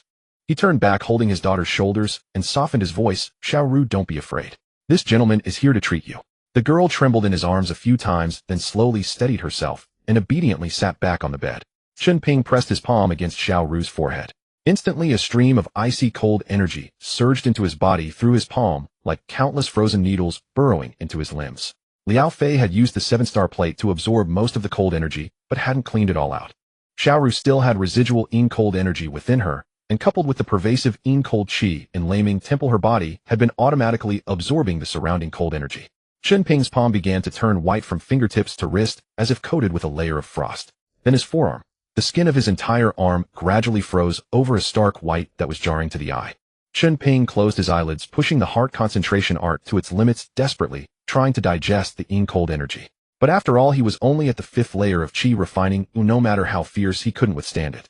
The cold energy accumulated more fiercely. First his entire arm was covered in frost, then the frost climbed to his shoulder, chest, neck. Nowhere was spared. Liao Fei watched from the side, a smirk on his lips. Master Buxu frowned and couldn't help but speak. Mr. Chen. Chen Ping, as if deaf, showed no reaction at all. He kept absorbing. His hair turned white. Ice crystals formed on his face. His entire body was gradually covered in ice and snow, looking from a distance like a human-shaped snow pile. Huh? What did I tell you? Is this something a mortal can withstand? Liao Fei laughed out loud. Now look, frozen into a block of ice. Mr. Chen Ping. Gu Wentian and several others called out at the same time. Su Yuchi reacted the fastest, throwing herself directly at Chen Ping. She wanted to use her own body to warm him. Yuchi, don't go. Su Wenzong quick-handed grabbed her arm and forcefully pulled her back. If even Chen Ping couldn't withstand this cold energy, wouldn't Su Yuchi be throwing her life away by rushing up? Chen Ping. Su Yuchi called his name, her eyes reddening instantly. She couldn't quite describe her feelings for Chen Ping. They hadn't known each other long, nor had they ever spoken seriously about love or affection. But there was always a voice in her heart. This person was different. When she was with him, she felt completely at ease. What exactly that feeling was she couldn't articulate herself. Now seeing Chen Ping sealed in ice, she didn't think twice before rushing over. Life or death, she hadn't even had time to consider. Liao Fei stared at Su Yuqi, his eyes scanning her body. Pretty girl, don't cry. A three-legged toad is hard to find, but there are plenty of two-legged men. Look at me, I'm 100 times better than that, Chun. If you make me happy, I'll make sure you live a life of luxury. Lin Tianhu saw Chen Ping in this state, his anger reaching his forehead. He raised his hand and struck with a palm.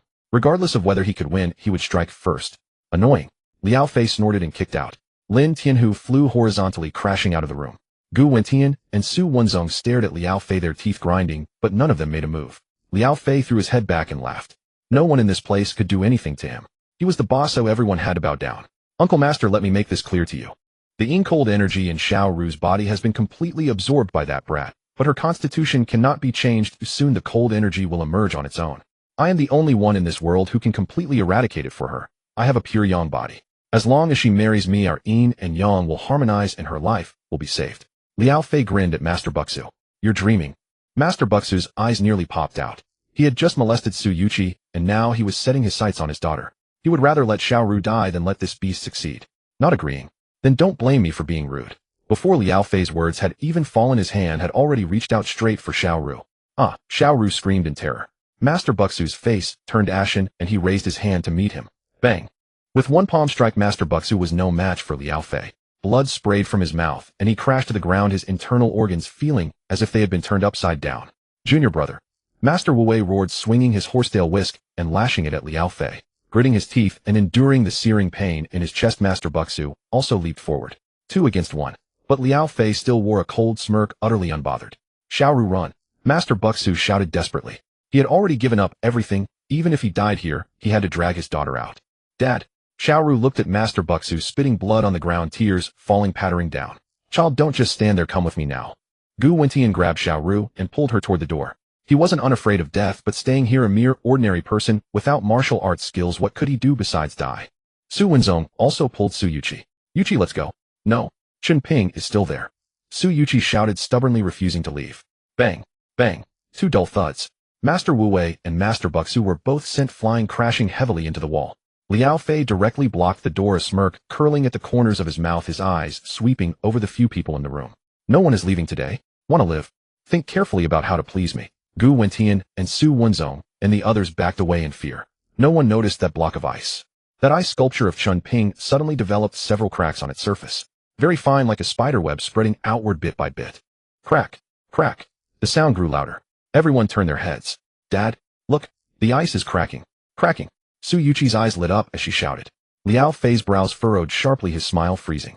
Crash! The ice shattered all over the ground. Ice fragments clattered down. All the ice layers on Chen Ping's body cracked open, completely revealing him. He suddenly opened his eyes, exhaling a large cloud of white mist. In just that short while, all that cold energy had been refined by him. His cultivation level also surged. Originally just at the 5th layer of qi refining, now he had directly jumped to the 6th layer. If he had still been at Panlong Mountain relying on that thin spiritual energy to cultivate, reaching the 6th layer of qi refining. No way. Su Yuqi rushed over and hugged Chen Ping tightly. You're not dead. You're not dead. She didn't care how many people were watching, holding him and not letting go. Chen Ping's body still radiated cold, but Su Yuqi didn't mind at all. Let go. If you don't let go, I'll really be strangled to death by you. Chen Ping coughed twice. Hearing that, Su Yuqi quickly let go. When she saw that guy grinning mischievously at her, she rolled her eyes and kicked him. The people nearby, seeing Chen Ping alive, all breathed a sigh of relief. Now Liao Fei wouldn't find it so easy to act recklessly. Liao Fei narrowed his eyes. Kid, what's your background? Even cold energy can't kill you. I'm your grandpa. Chen Ping's face darkened. Just now, while he was refining the cold energy, Liao Fei had struck Lin Tianhu and molested Su Yuqi. He had heard all of this, but he couldn't move at the time. You're asking for death. Shh. Liao Fei's face turned livid. Hand over the 7-star plate, and I'll let you die a quick death. Chen Ping crooked his finger at Liao Fei. He couldn't be bothered to waste words on this kind of person. So you're after the 7-star plate. Liao Fei's face was so dark it could drip water. One hand clutched the 7-star plate tightly with no intention of handing it over. I gave you a chance, but you didn't take it. Chen Ping looked at Liao Fei, his gaze piercingly cold. Kid, even if you can withstand cold energy, you may not be able to withstand my 7-star plate. Stop posturing here, take this. Liao Fei's killing intent exploded. He dared not underestimate Chen Ping. Someone who could withstand cold energy and not die was definitely no ordinary person. Master Buxu, supporting his injured body, stood up. Mr. Chen, you have saved my daughter's life. I have nothing else to repay you. Today I will risk my life to hold him off. You all go quickly. Chen Ping reached out to stop him, a smirk on his lips. Dealing with a trash who only relies on a treasure to put up a front, there's no need to risk your life. With that said, he pointed his little finger at Liao Fei contemptuously. I'll kill you. Liao Fei roared, his killing intent exploding. The 7-star plate in his hand hummed and vibrated, a misty glow floating on its surface. Master Buxu and Gu Wentian, seeing this, their eyes nearly popped out. The plate's strange phenomenon was too obvious. Chen Ping, on the other hand, curled his lip and found a chair to sit down. Just relying on this artifact. Do you have any other tricks? Chen Ping's tone was light, his face full of disdain.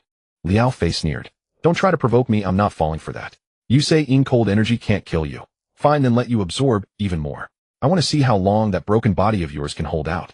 As soon as he finished speaking, he pushed the 7-star plate forward. The cold energy surged out like a broken dam. The temperature in the room plummeted to freezing point. Everyone hugged their arms and shivered, their teeth chattering. Chen Ping sat on the chair motionless, not a trace of cold on his face. The cold energy enveloped him, seeping into his body through his 7 orifices. Before long, frost began to form on his hair. This time I'll freeze you into a block of ice, then smash it and feed it to the dogs. Let's see how you can still jump around.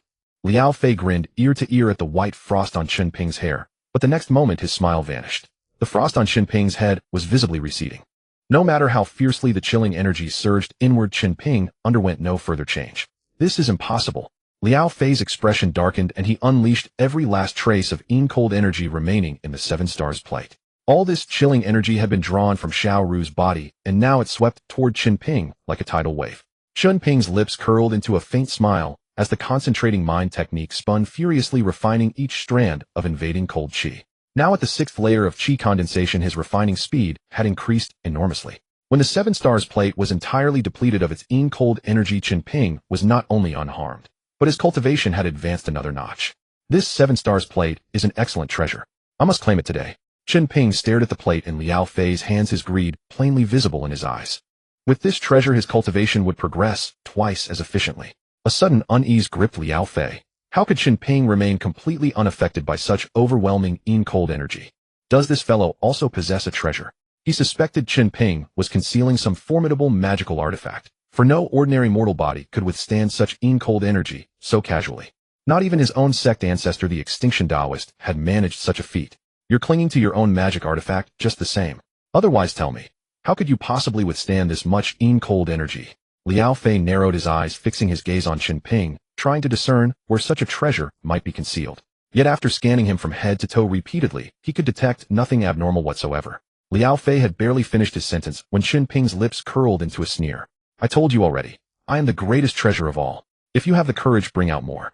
Boy, don't think that because you can resist the cold poison you can strut around unchallenged. Today I'll open your eyes. Liao Fei's words had barely faded when his fingers manipulated the 7 stars on the plate, shifting their positions slightly.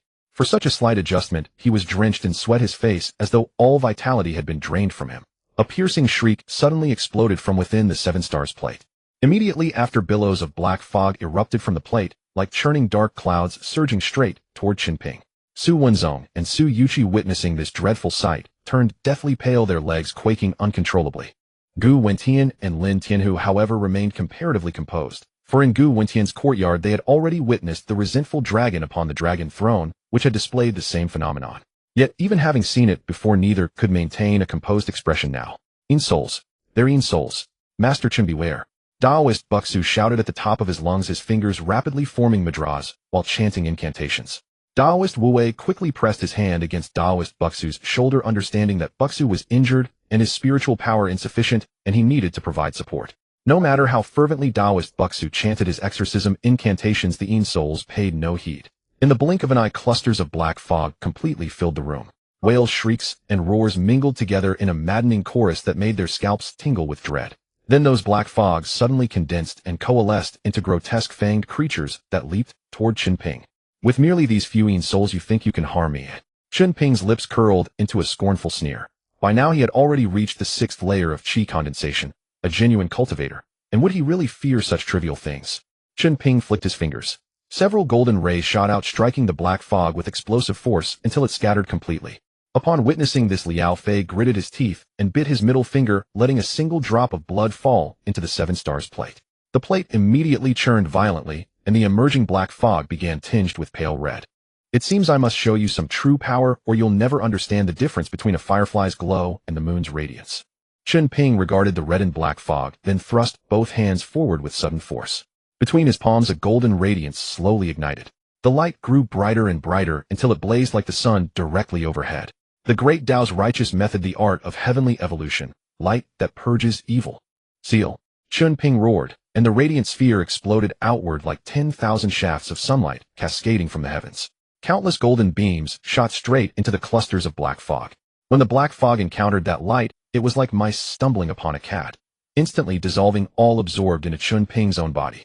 These were all profoundly nourishing essences. This was precisely the power of the concentrating mind technique, devouring anything and refining anything. When the light faded, the surroundings returned to their original state. The room fell into a terrifying silence as everyone gaped at Chen Ping in stunned disbelief. Taoist Wu Wei's weathered face flushed crimson with embarrassment, remembering his earlier disdain for Chen Ping. Liao Fei clutched the 7 stars plate, his eyes bulging like copper bells. What manner of technique is this? Could it be the power of an immortal? A chill raced from the soles of his feet to the crown of his head, and Liao Fei trembled uncontrollably. His former arrogance had completely vanished, leaving only raw terror in his eyes. Even if their sect ancestor rose from the grave, he could never master such techniques. Liao Fei's hair stood on end, and his mind was consumed by a single thought: flee. Flee as far as he could. But before the thought could fully form, Chen Ping spoke with a cold sneer. "Wanna run? Too late. Hand over the 7 stars plate, and I'll grant you a swift death." Liao Fei's eyes darted back and forth, some scheme forming in his mind. He kept glancing at the 7 stars plate in his hand, his heart torn between conflicting impulses. 10 seconds. 10, 9, 8. Chen Ping counted each number with a blank expression, his face utterly emotionless. Beads of sweat dripped from Liao Fei's forehead. Fighting meant certain defeat. Surrendering felt impossible. And even if he handed it over, Chen Ping had no intention of letting him live. He might as well die fighting. He wasn't ready to die. He had worked too hard to cultivate these abilities, and he hadn't even properly enjoyed them yet. 1. Chen Ping's final number fell from his lips. "Here, take the 7 stars plate." Liao Fei dared not delay any longer and flung the plate toward Chen Ping. Chen Ping pushed off the ground, soaring upward to catch it steadily. Seizing the moment while Chen Ping was airborne, Liao Fei spun around and bolted for the door with tremendous speed. "Master Chen, that young man is fleeing." Taoist Buxu shouted at the top of his lungs. "Run!" Chen Ping's lips curled into a cold smile as his entire body launched forward with spring-like force. Within moments, Chen Ping walked back through the doorway, holding someone by the collar, none other than Liao Fei. The same arrogant figure from moments before now hung limp as a dead dog, his throat seized by Chen Ping's grip. Those present watched in utter disbelief. Thud! Chen Ping casually tossed him aside, and Liao Fei crashed onto the ground. His gaze swept across them, cold as frozen ice, and his overwhelming aura of dominance made everyone in the room hold their breath, their legs trembling involuntarily. Liao Fei panted like a broken bellows, looking up with desperate pleading in his eyes. "Master, spare my life. I've handed over the 7 stars plate, begging you to show mercy." "Spare you?" Chen Ping's lips curled into a sneer as he grabbed Su Yuqi, who was still dazed beside him. "When you dared to touch my wife just now, did you not think this day might come? Every dragon has its reverse scale. Touch it and you die. My wife is my reverse scale, and today you will not live." Her hand clasped in his, the other pressed to her lips, her chest heaving with each rapid breath as her heart hammered against her ribs. Su Yuqi felt completely overwhelmed. She had never agreed to marry Chen Ping, they were not, and had never been husband and wife. Yet those words struck her like a bolt of lightning, sending her mind into a reverie from which she couldn't quite recover. In this moment, Chen Ping stood before her like a prince riding a white steed. If he were to propose right now, she would accept without a second thought. "No, you can't kill me. My sect ancestor is the extinction Taoist. Dare you lay a hand on me, and he will surely avenge me." Liao Fei's face had drained of all color, his trousers soaked through from sheer terror.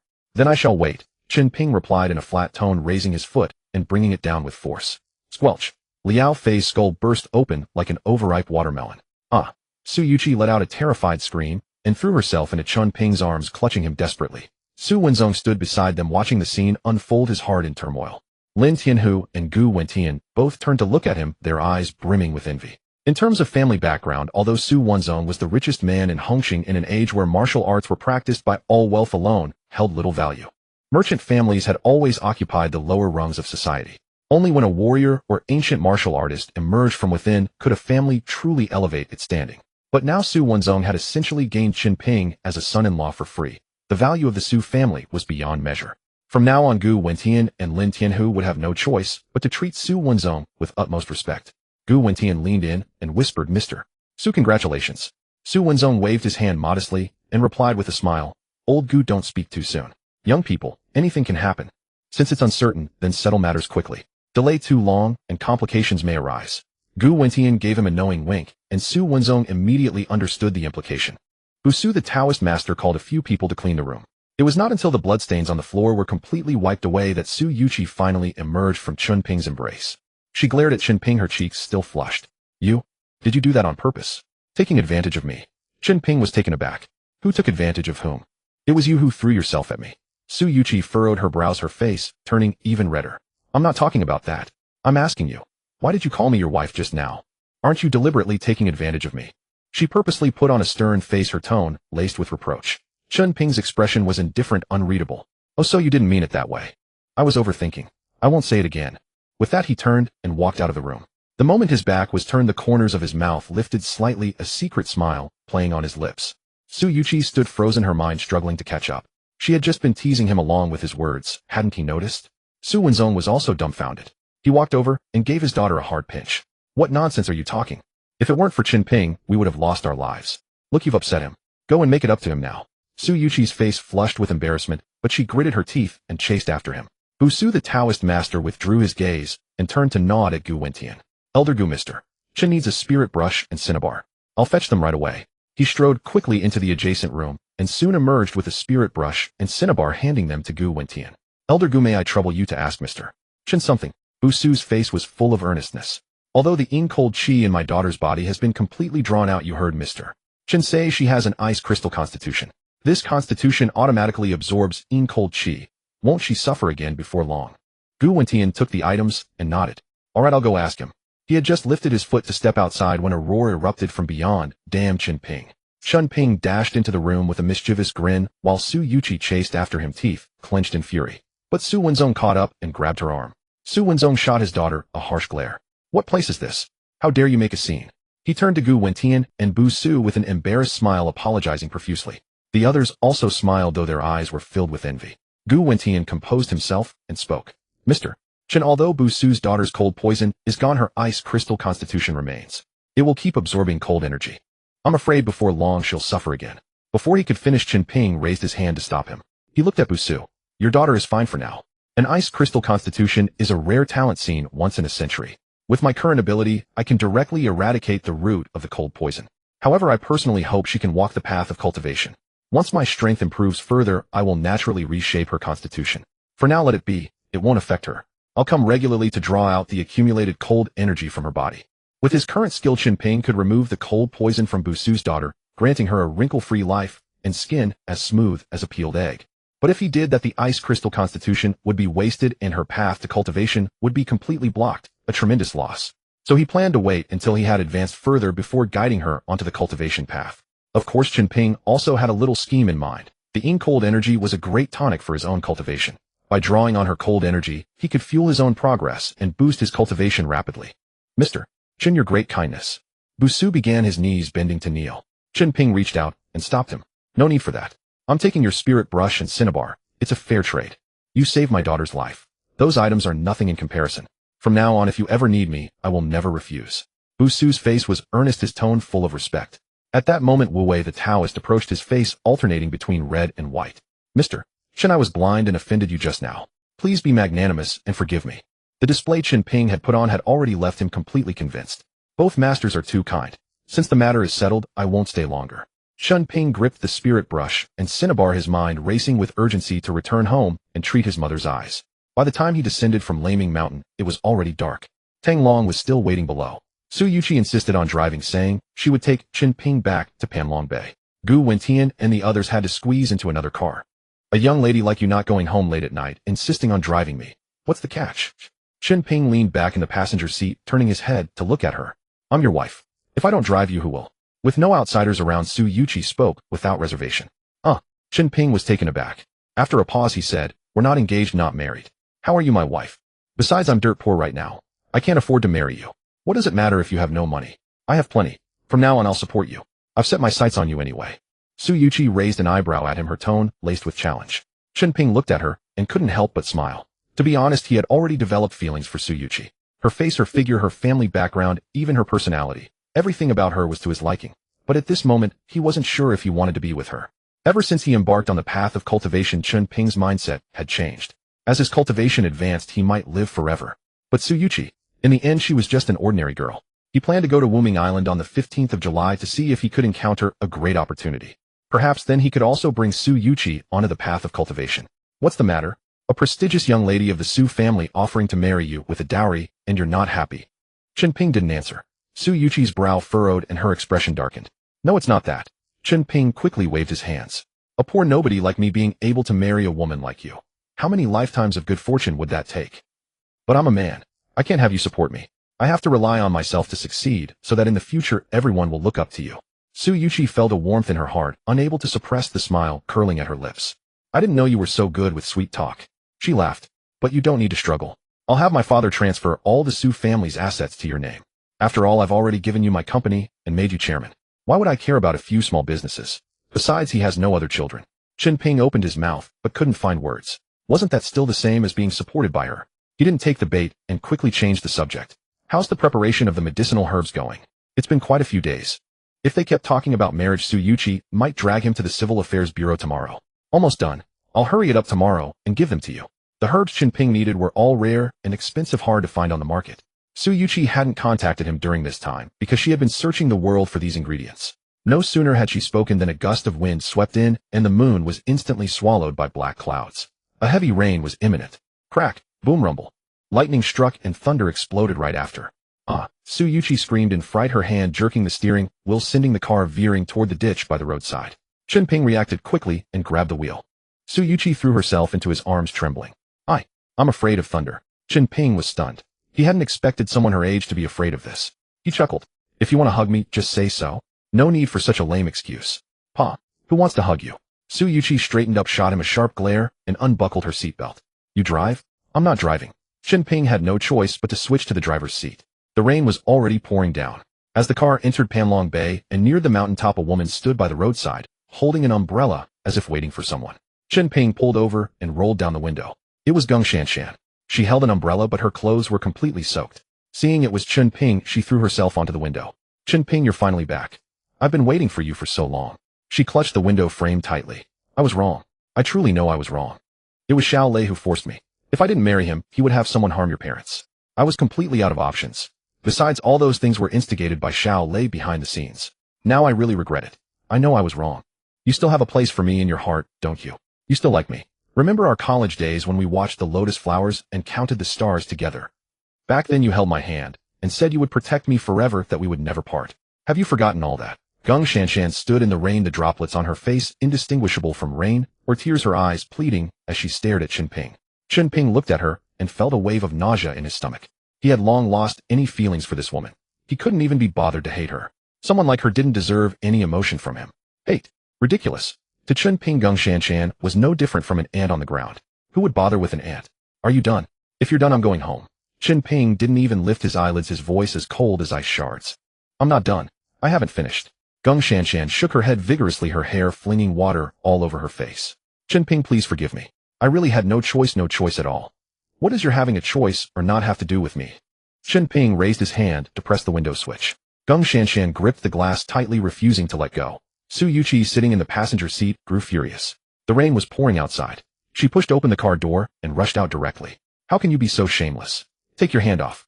If you dare to cling to my husband again, I'll call the cops to break your legs, understand? After shouting at Geng Shanshan, Su Yuqi looked her up and down with utter disdain. Who do you think you are? Compared to me, which part of you is better? Do you have more money than me? A stronger background?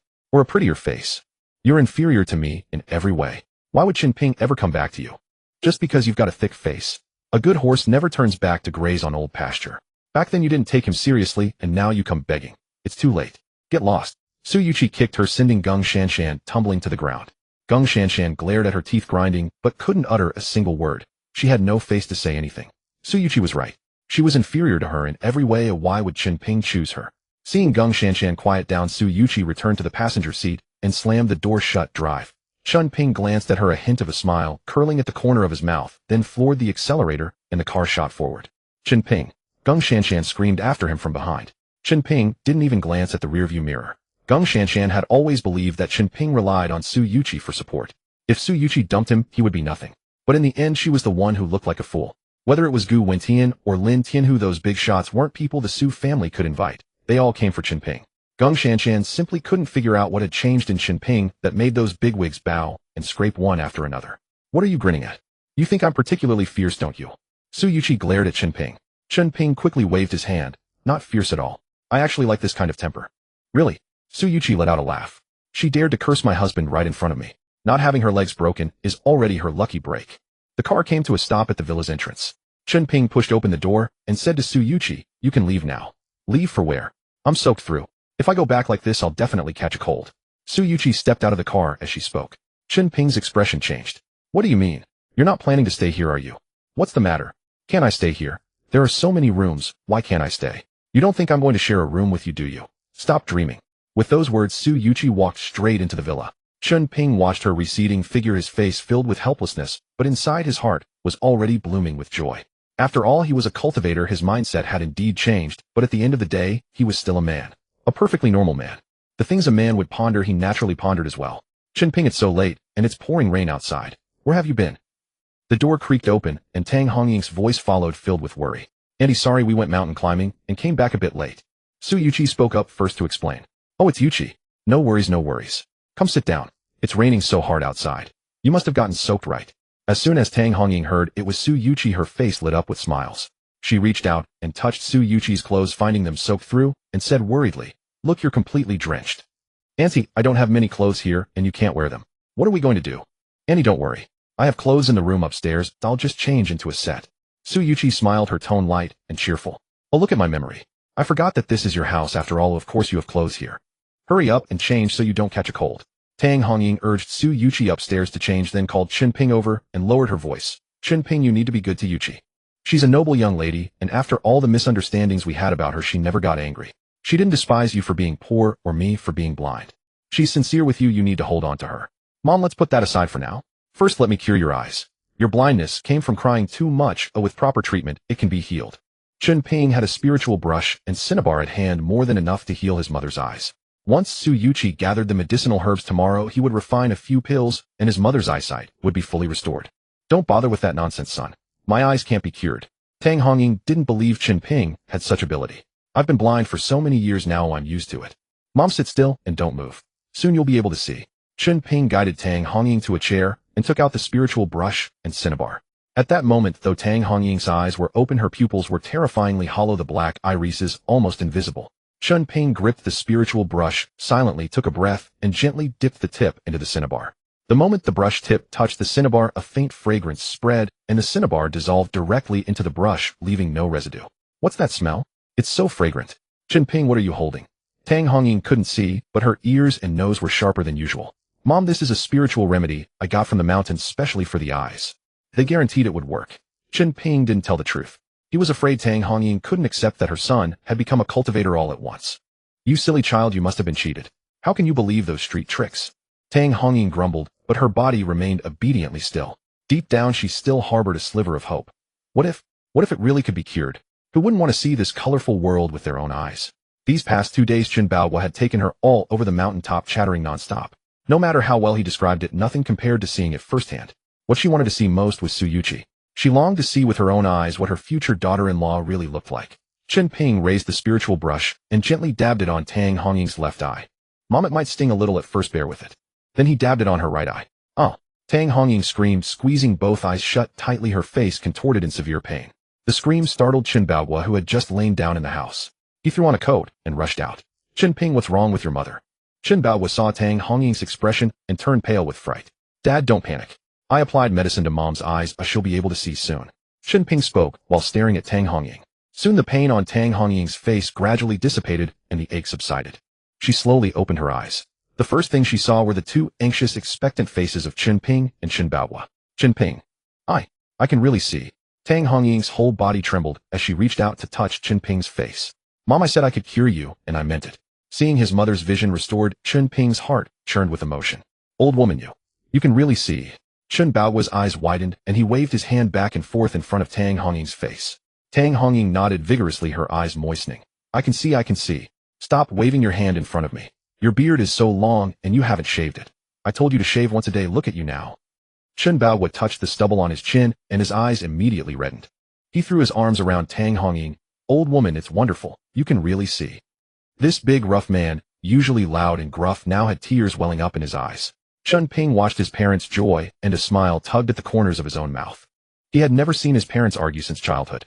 Though his father was chauvinistic and had many rules, the affection he held for Tang Hongying was crystal clear. It was just that Chen Baowu wasn't one to express his feelings with words. What are you doing? Our son is right here. Tang Hongying's face flushed, and she pushed Chen Baowu away. Haha, come on old woman, let me take you outside to see the scenery. It's beautiful.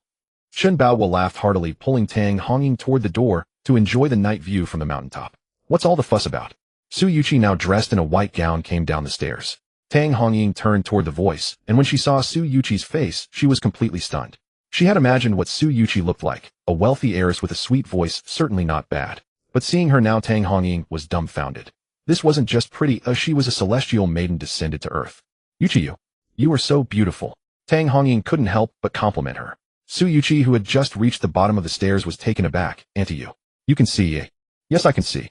I used to imagine how beautiful you must be, but now that I see you, you're 100 times more beautiful than I imagined. Like a fairy. Tang Hongying stepped forward, took Su Yuqi's hand, and looked her over. Su Yuqi blushed. Auntie, please don't praise me like that, or I'll feel embarrassed. I'm not flattering you, but it's the truth. Let Annie have a good look at you. Tang Hongying scrutinized her more closely, and Su Yuqi felt increasingly uncomfortable under her gaze. Mom, didn't Dad say he'd take you to see the night view? The rain stopped now, hurry up and go. It's really beautiful. Chen Ping quickly stepped in to defuse the situation. If his mother kept staring like that, Su Yuqi would be mortified. Right, let me take you out to see. You can see the entire Hong City night view from here, it's stunning. Chen Baowu tugged at Tang Hongying. She was tempted by the idea and turned to Su Yuqi. Yuqi, it's getting late. Don't leave tonight, stay here. I'll make you breakfast tomorrow morning. Tang Hongying was led away by Chen Baowu. Chen Ping looked at Su Yuqi and asked, you're not really planning to stay here, are you? Why would I lie? Su Yuqi nodded. I'm going upstairs to sleep. If I can't get up tomorrow, you have to come wake me. She climbed the stairs, each step revealing more of her long legs beneath the loose nightgown. Chen Ping's throat went dry, his gaze involuntarily following those legs upward. Finally, he swallowed hard and turned to dash into his own room. If he didn't run now, he was afraid he'd lose control. Seeing him scurry away like a rabbit, Su Yuqi turned back at the corner, puffed out her cheeks, and muttered softly, such a blockhead. The sky was just beginning to lighten. Chen Ping was still in a meditative state. After acquiring the 7-star plate, his cultivation had accelerated considerably. He had fallen too far behind recently and needed to catch up. But as his cultivation advanced, he needed more and better resources. After a whole night of work, the resentment and spiritual energy stored in the 7-star plate were nearly depleted, yet the power in his dantian had barely grown. Far less effective than the first meat Ganoderma he had obtained. The sun's already scorching your butt, and you're still not up. Lazy bones. Su Yuqi pounded on the door. Chen Ping let out a long breath and slowly opened his eyes. Glancing at the dusty 7-star plate, he sighed helplessly. He had thought that with this artifact his cultivation would be stable, but now he realized he had underestimated things. The meager reserves left in the plate probably wouldn't even last through tonight. From now on, he could only rely on the thin spiritual energy of the world grinding away bit by bit. But at that rate, when would he ever advance? Still playing dead. Su Yuqi knocked again. Chen Ping got up and opened the door. She rolled her eyes at him. Breakfast is on the table, hurry up and eat. He grunted and headed straight for the dining room, his expression gloomy. I might not be able to go to the company every day from now on. Chen Ping had to focus all his energy on cultivation. How could he have time to sit in an office every day? Besides, he was the chairman now, he didn't need to punch a clock. Su Yuqi was startled, thinking she had upset him somehow. Seeing her expression, Chen Ping quickly added, I have something important to take care of, and it might take a while. It's fine, the company is on the right track now. Su Yuqi smiled. After breakfast, she left. She couldn't really stay here forever. They weren't engaged or married, nor had they officially confessed their feelings, just knew in their hearts. No sooner had Su Yuqi left than 2 large bags of herbs were delivered to Chen Ping. They were all the ones he had asked her to prepare earlier, including century-old lingji and wild ginseng. These 2 bags were worth at least several million. As soon as the bags were opened, an intensely rich spiritual energy flooded the entire room. At the entrance of Tianyuan restaurant, a taxi stopped, and Chen Ping paid the fare. A row of luxury cars was parked out front, and a Mercedes C-Class pulled up right in front of him. The window rolled down, revealing a head with earrings. Yo, Chen Ping. Where'd you come from? Heard you did time. It was his college classmate Yuan Hua. Back in school, Yuan Hua's family had a factory. Not the wealthiest, but a few years after graduation, he was already driving a Mercedes. A girl's face popped out from the passenger seat, looking Chen Ping up and down. Chen Ping, you're wearing that to the class reunion. How shabby. Chen Ping didn't respond. He glanced at the restaurant sign and turned to walk inside. The The room was piled with herbs, the spiritual energy so thick it was almost tangible. Chen Ping almost couldn't resist the urge to refine them all into qi-gathering pills. Each pill would equal a whole night of meditation. But in the end he suppressed the thought. These herbs were meant to cure his mother and Su Wenzhong. If he turned them into pills, what would they do? He formed hand seals, and the spiritual power in his dantian began to spin violently. A pale blue flame rose from his fingertips, small yet so hot it distorted the air. This was the alchemy method taught by old Dragonhead, requiring no furnace, only spiritual power to control the flame. But the cost was high. The more expensive the herbs, the more spiritual power consumed. With no other tools, he had to endure. After over an hour, 3 pills finally fell into his palm. The smallest one was a strength-gathering pill refined from leftover scraps. It wasn't anything special. It would temporarily grant a surge of physical power. Chen Ping thought for a moment, then pulled out his phone and dialed Lin Tianhu. He'd give this pill to him. After all, he was one of Chen Ping's men, and getting beaten up all the time didn't reflect well on him. Mr. Chen, Lin Tianhu's voice immediately tensed up. I'll go to Panlong Bay to see you right away. Don't come. I'll go to you. Chen Ping glanced toward the living room. Where are you? Tianyuan Restaurant on Hongfu Street, room 307. Wait for me. After hanging up, Chen Ping told Tang Hongying he wouldn't be home for lunch, then hailed a taxi outside. He was going to see Lin Tianhu not just to deliver the pill, but also to discuss other matters. At the restaurant entrance, just as the taxi left, Yuan Hua's voice came from behind. Chen Ping, are you really not coming to the class reunion? Don't tell me you're too ashamed to show your face because you're doing so poorly.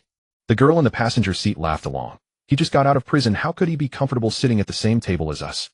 Chen Ping didn't stop. Without looking back, he strode into the restaurant. Jiang Wenjing had organized the gathering at Tianyuan Restaurant. Before Chen Ping could even enter, someone blocked him. It was a girl named Lu Jiejia who had been involved with Yuan Hua back in college. They were still together now, apparently going strong. Chen Ping wasn't wearing the suit Su Yuqi had bought him. It was expensive, but it felt uncomfortable on him. He preferred his old casual clothes, which he'd worn for years and were perfectly broken in. Lu Jiejia looked him up and down, curling her lip. Just got out, huh? At least you've got clothes on. I guess this is the best your family can afford. Yuan Hua parked the car and walked over, glancing at Chen Ping. Who told you about the class reunion? I don't remember anyone calling you. I'm not here for the reunion. Chen Ping finished speaking and walked straight into Tianyuan Restaurant. Not here for the reunion. Yuan Hua laughed behind him. Then you're here to eat. Dressed like that, can you afford to eat here? Let's be honest, did you hear there was a reunion and come to mooch a meal? No shame in it. We're classmates. Who's looking down on who? Tonight's dinner is on Jiang Wenjing. Geng Shanshan will be here too. Think about it. The young mistress of the Xiao family. Not many people get to sit at the same table as her. Lu Jiejia blocked the entrance, her smile barely concealed. Yuan Hua raised an eyebrow and added sarcastically, Lu Jiejia, is your memory that bad? Geng Shanshan used to be whose girl? Chen Ping's ex-girlfriend. Now she's the young mistress of the Xiao family. Chen Ping doesn't have the face to see her. Oh, Lu Jiejia drew out the syllable. Now I remember. It was young Master Xiao who got him sent away. If they run into each other again and young Master Xiao gets upset and sends him back, and that would really be a loss. No wonder he doesn't dare come. She stepped aside. Go on and find a corner to squat in. When we're done eating, we'll pack up the leftovers for you to take home. Chen Ping stood there listening to the sarcasm and suddenly let out a bitter laugh. Fine, I'll join you all. He saw through it now. These two were putting on a show just to provoke him into going inside, so they could humiliate him in front of their classmates. Fine then. Let's see just how snobbish these people really were. Lu Jiejia and Yuan Hua exchanged a glance, unable to suppress their smirks. They had been so eager to invite Chen Ping, not out of old friendship. Yuan Hua's company had some business dealings with the Xiao family. Since Geng Shanshan was now the young mistress of the Xiao family, he needed to pave his way, stepping on Chen Ping to curry favor with Geng Shanshan. That was a good deal. The two led Chen Ping into the private room. Pushing open the door, there were already 7 or 8 people inside, including the hostess Jiang Wenjing. Huazi, you two are late. Gotta punish yourselves with 3 cups. I heard you bought a Mercedes. Damn, driving a Mercedes at your age. So you and Lu Jiejia really ended up together? I knew you wouldn't break up after graduation. Everyone greeted Yuan Hua. As a small-time boss, he had that much face. Jiang Wenjing saw Chen Ping and immediately frowned. After the incident, where Fu Wei and a few others got beaten up, she had been much more cautious. Ran into him on the way, so I brought him along. Yuan Hua smiled, toying with his cigarette case, and added, we're all old classmates. It's not like we don't know each other. Only then did everyone notice Chen Ping. He stood behind Yuan Hua, his attire entirely out of sync with the rest of the group. Several people at the table looked at him with undisguised disdain.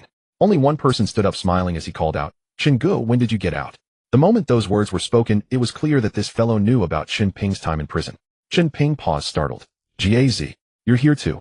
This man was Chun Erga, who had shared a dormitory with Chen Ping in the past. Both of them shared the surname Chun, and they had gotten along well. Back in their school days, Chun Erga's family had been poor, and he often relied on Chen Ping's help. Chen Ping had never expected to run into him here. By now this kind of class reunion had long lost its original meaning. It was mostly organized by those who had done well for themselves purely to show off. Chen, I haven't seen you in years. I've really missed you. Quick, have a seat. Chen pulled Chen Ping and pressed him down beside him. He asked warmly, Chen, why didn't you tell me when you got out? I wanted to throw a welcome banquet for you. I just got out a few days ago. I didn't want to bother you all, so I kept quiet. Chen Ping's lips twitched slightly, but he felt a bit more at ease inside. He had agreed to come to this meal with Yuan Hua primarily to see just how snobbish these people could be, and then to put them in their place. Now seeing Chen, he felt the trip wasn't wasted. Someone muttered in a low voice, having a meal with a convict is just bad luck. The voice wasn't loud, but everyone at the table could hear it clearly. Chen Ping glanced at that person, but didn't get angry. The others were all wearing smirks waiting for the drama to unfold. Chen felt awkward, and quickly changed the subject. Chen, have you found a job since you got out? Not yet. Chen Ping shook his head. How about? Chen patted his chest. I have a small contracting team under me, and I'm the foreman. The work is a bit tough, but you can still earn $300 to $500 a day. He had come to this gathering today hoping to use his old classmates' connections to land some projects. Yuan Hua had a cigarette dangling from his lips as he slapped his car keys onto the table. Our esteemed former student council president. Do you think he'd stoop to doing manual labor under you? His face was full of contempt, his voice rising. You call that a contracting team? Foreman, just because you boss around a few migrant workers you think you're something. Chen gave a bitter smile and quickly softened his tone. Compared to Brother Hua, I'm nothing. I'll have to rely on Brother Hua to throw me a bone in the future. Chen plastered a smile on his face and leaned over to offer Yuan Hua a light. Yuan Hua relished the treatment and nodded. Don't worry, I'll toss you a small job. It'll keep you eating for a year. Brother Hua, you're too kind. Here's my card. Chen handed over his business card. Yuan Hua glanced at it and tossed it carelessly onto the table. He took a deep drag of his cigarette and exhaled a cloud of white smoke directly into Chen Ping's face. Chen Ping, you were the student council president back then. We were classmates, so I'll give you face. The company needs a security guard, $3,000 a month. How about it? That way I can replace my Tibetan Mastiff. I spent a lot of money on that dog. Using it as a guard dog is such a waste. As soon as the words left his mouth, laughter erupted around the table. Jiang Wenjing laughed the loudest. She had originally thought Chen Ping's presence was an eyesore, but now she felt this trip was worth it. Just to see Chen Ping humiliated. Yuan Hua, don't underestimate Chen Ping. He's much fiercer than your Mastiff. He learned a few tricks inside, he's tough. He even broke Fu Wei's leg. Jiang Wenjing added a sarcastic jab. When they heard that Fu Wei's leg was broken, several classmates turned to stare at Chen Ping, their eyes wide with shock. Yuan Hua curled his lip in a sneer. If he can break Fu Wei's leg, then he really is better than my dog. Fine, I'll up the pay. Chen Ping looked up at him, his voice devoid of emotion. Do you believe I could break your leg too? Yuan Hua shot to his feet, grabbing a beer bottle from the table, his eyes blazing. Say that again. Brother Hua, calm down. Chen is just joking. Chen quickly stood up, reaching out to block Yuan Hua, trying to smooth things over.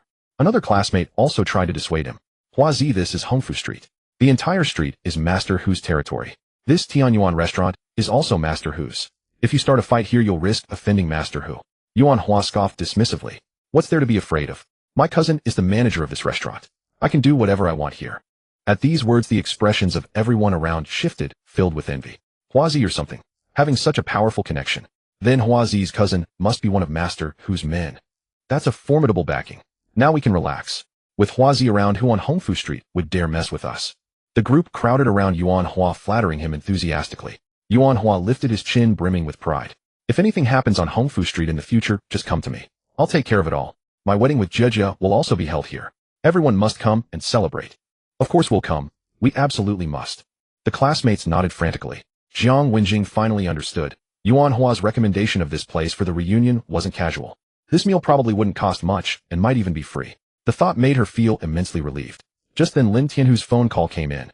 He had been waiting for Chen Ping, but when he didn't show up, he made the call. Mr. Chen, have you arrived? Lin Tianhu asked in a low voice. Wait.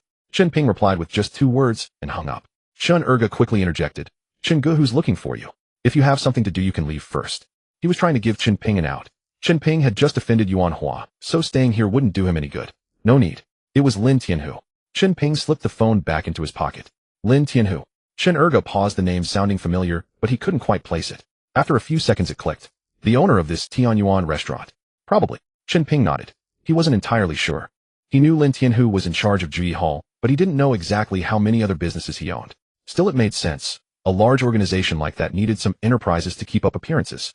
Uffed. Yuan Hua had just taken a gulp of water and sprayed it out. Ha ha ha. You're telling me Master Hu personally called you and you made him wait.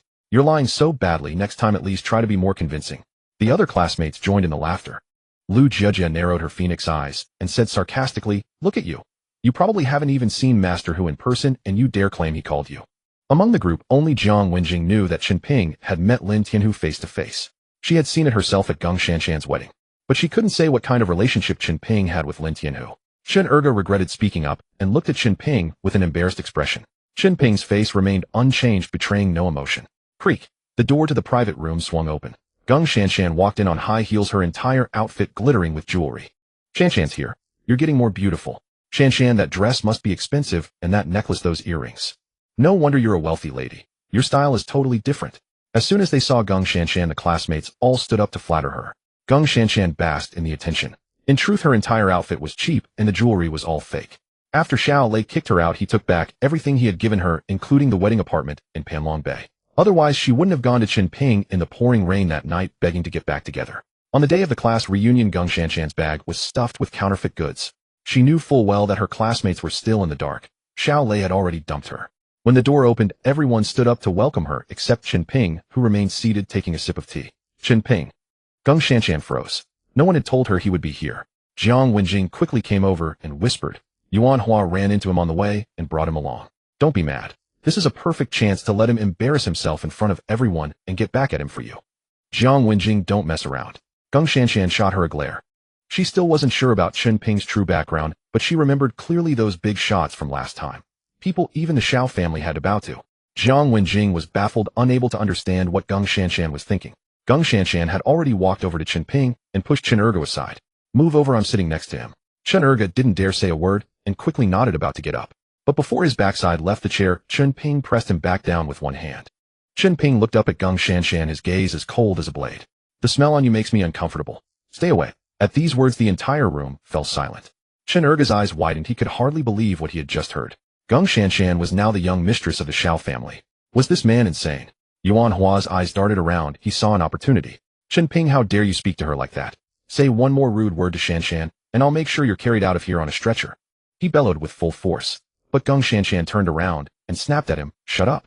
How dare you insult Chen Ping?" Yuan Hua stood frozen, his mind unable to process what was happening.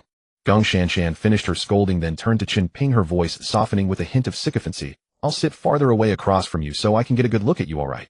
With that, she pulled out a chair opposite him and sat down, a satisfied smile lingering on her face. Jiang Wenjing leaned over and whispered, "Shanshan, are you okay?" "Don't talk." Geng Shanshan shot her an impatient glance. The dishes were served, the wine poured, and the group took turns toasting and serving Geng Shanshan, completely ignoring Chen Ping and Chen Erge.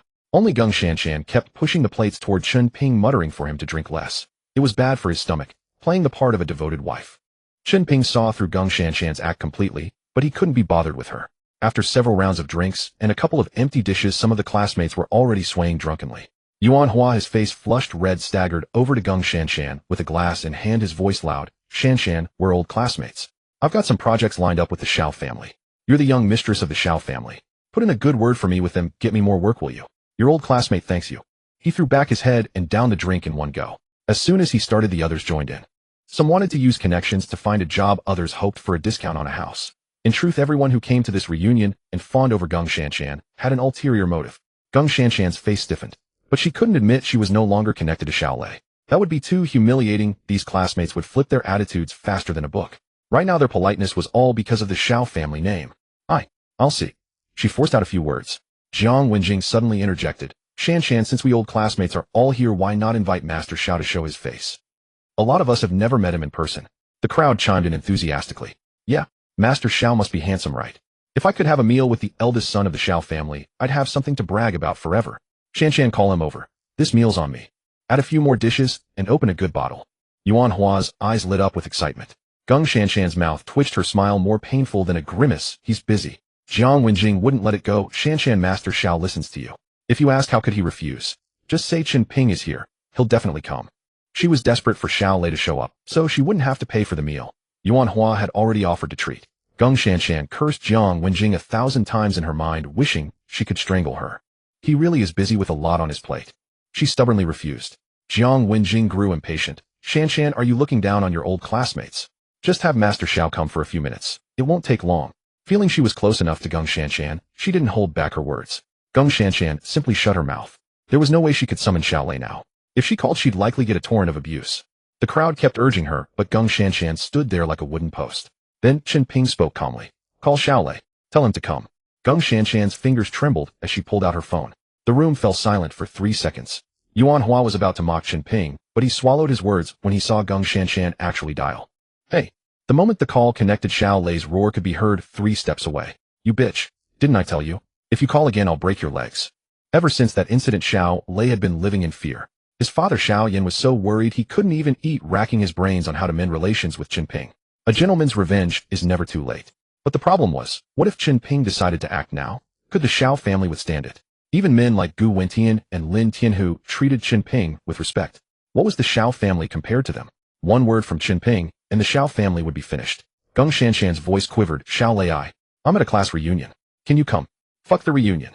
Chen Ping is here too. He told me to call you. Gung Shanshan quickly invoked Chen Ping's name. Silence on the other end. Xiaolei's mind raced. Chen Ping wanted him. Fine. He'd play the coward for now. Once he had the power, he'd repay today's humiliation with interest. Address. Gung Shanshan gave the location and walked to the window. He said he'll be here soon.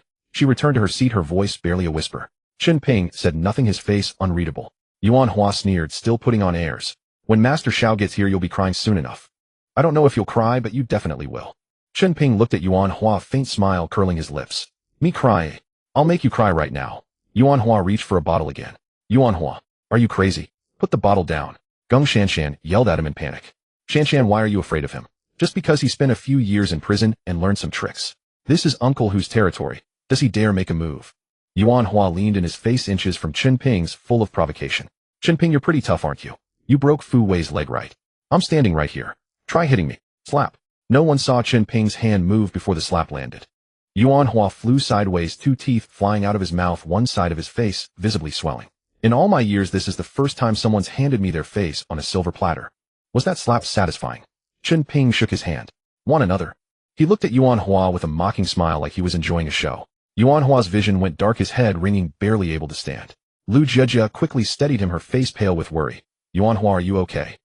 Chen Erga panicked, not knowing what to do. Brother Chen, you hit him too hard. This is going to be trouble. Chen Ping, have you lost your mind?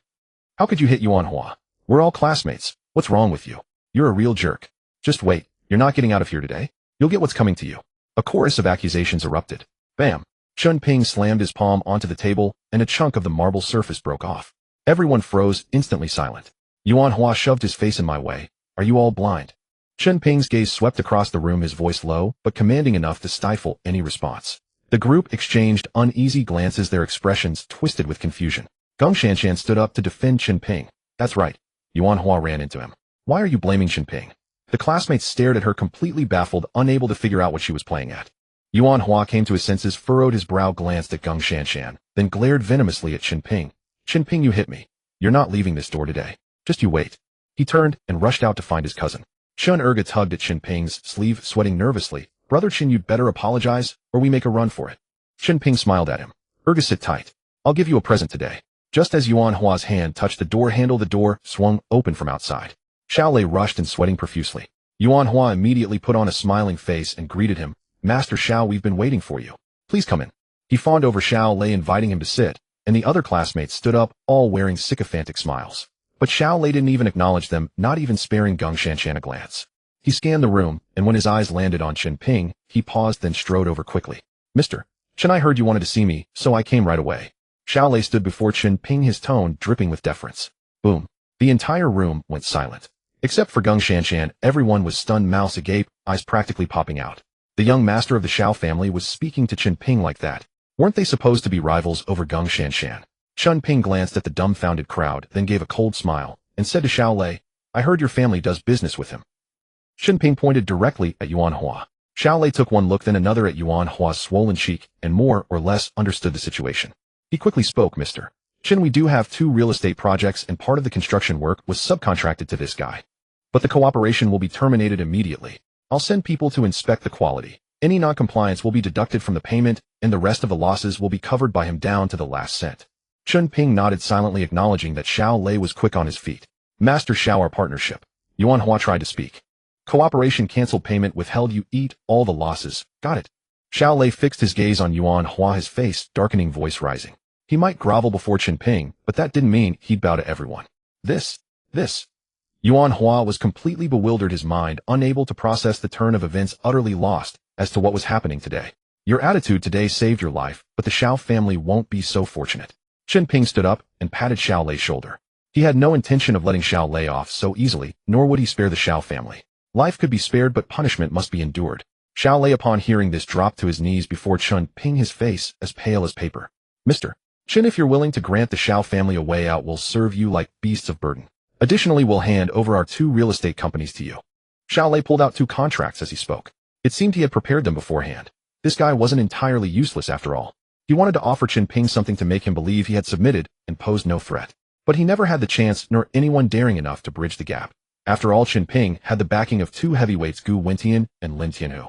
Today he finally seized the opportunity, and Xiao Lei wasn't about to let it slip. Chen Ping took the contracts, momentarily stunned. The Xiao family had built its fortune on real estate. Giving up these 2 companies would shrink their territory in Hong City significantly. But a lean camel is still bigger than a horse. Even after the shrinkage, they were still far from ordinary. Xiao Yin and his father now cared only about survival, not wealth. To preserve the Xiao family, they needed to catch their breath first. Chen Ping flipped through the contracts and signed them directly. Seeing this, Xiao Lei's heart surged with ecstasy. As long as Chen Ping accepted the 2 companies, the Xiao family was saved. Since the Xiao family is so sincere, I'll let you off this time. Chen Ping set down the contracts. He accepted these companies because he was desperately short of funds. The 2 bags of medicinal herbs Su Yuqi had sent cost several million. Now spiritual energy atop Panlong Mountain was scarce, and the resources in the 7-star plate were nearly depleted. To advance, Chen Ping had to buy expensive herbs, refined spirit-gathering pills himself, and use them to break through his cultivation. He must reach the threshold of foundation establishment before the 15th of July, or he would never set foot on Nameless Island. Relying on such meager spiritual energy to cultivate would take forever. Thank you, Brother Chen, for sparing my life. Thank you. Xiao Lei knocked his head on the ground, his face overflowing with gratitude. Get lost. Chen Ping waved his hand, too lazy to look at him further. Xiao Lei scrambled to his feet, bowed to Chen Ping, and turned to leave. From start to finish, he didn't even glance at Geng Shanshan. Young Master Xiao, we signed a contract in black and white. You can't just say no cooperation and walk away. At least settle the project payment, won't you? Yuan Hua blocked Xiao Lei's path. Move. Xiao Lei frowned, his face full of impatience. What can you do if I don't pay, eh? Xiao Lei, don't think I'm afraid of you just because your surname is Xiao.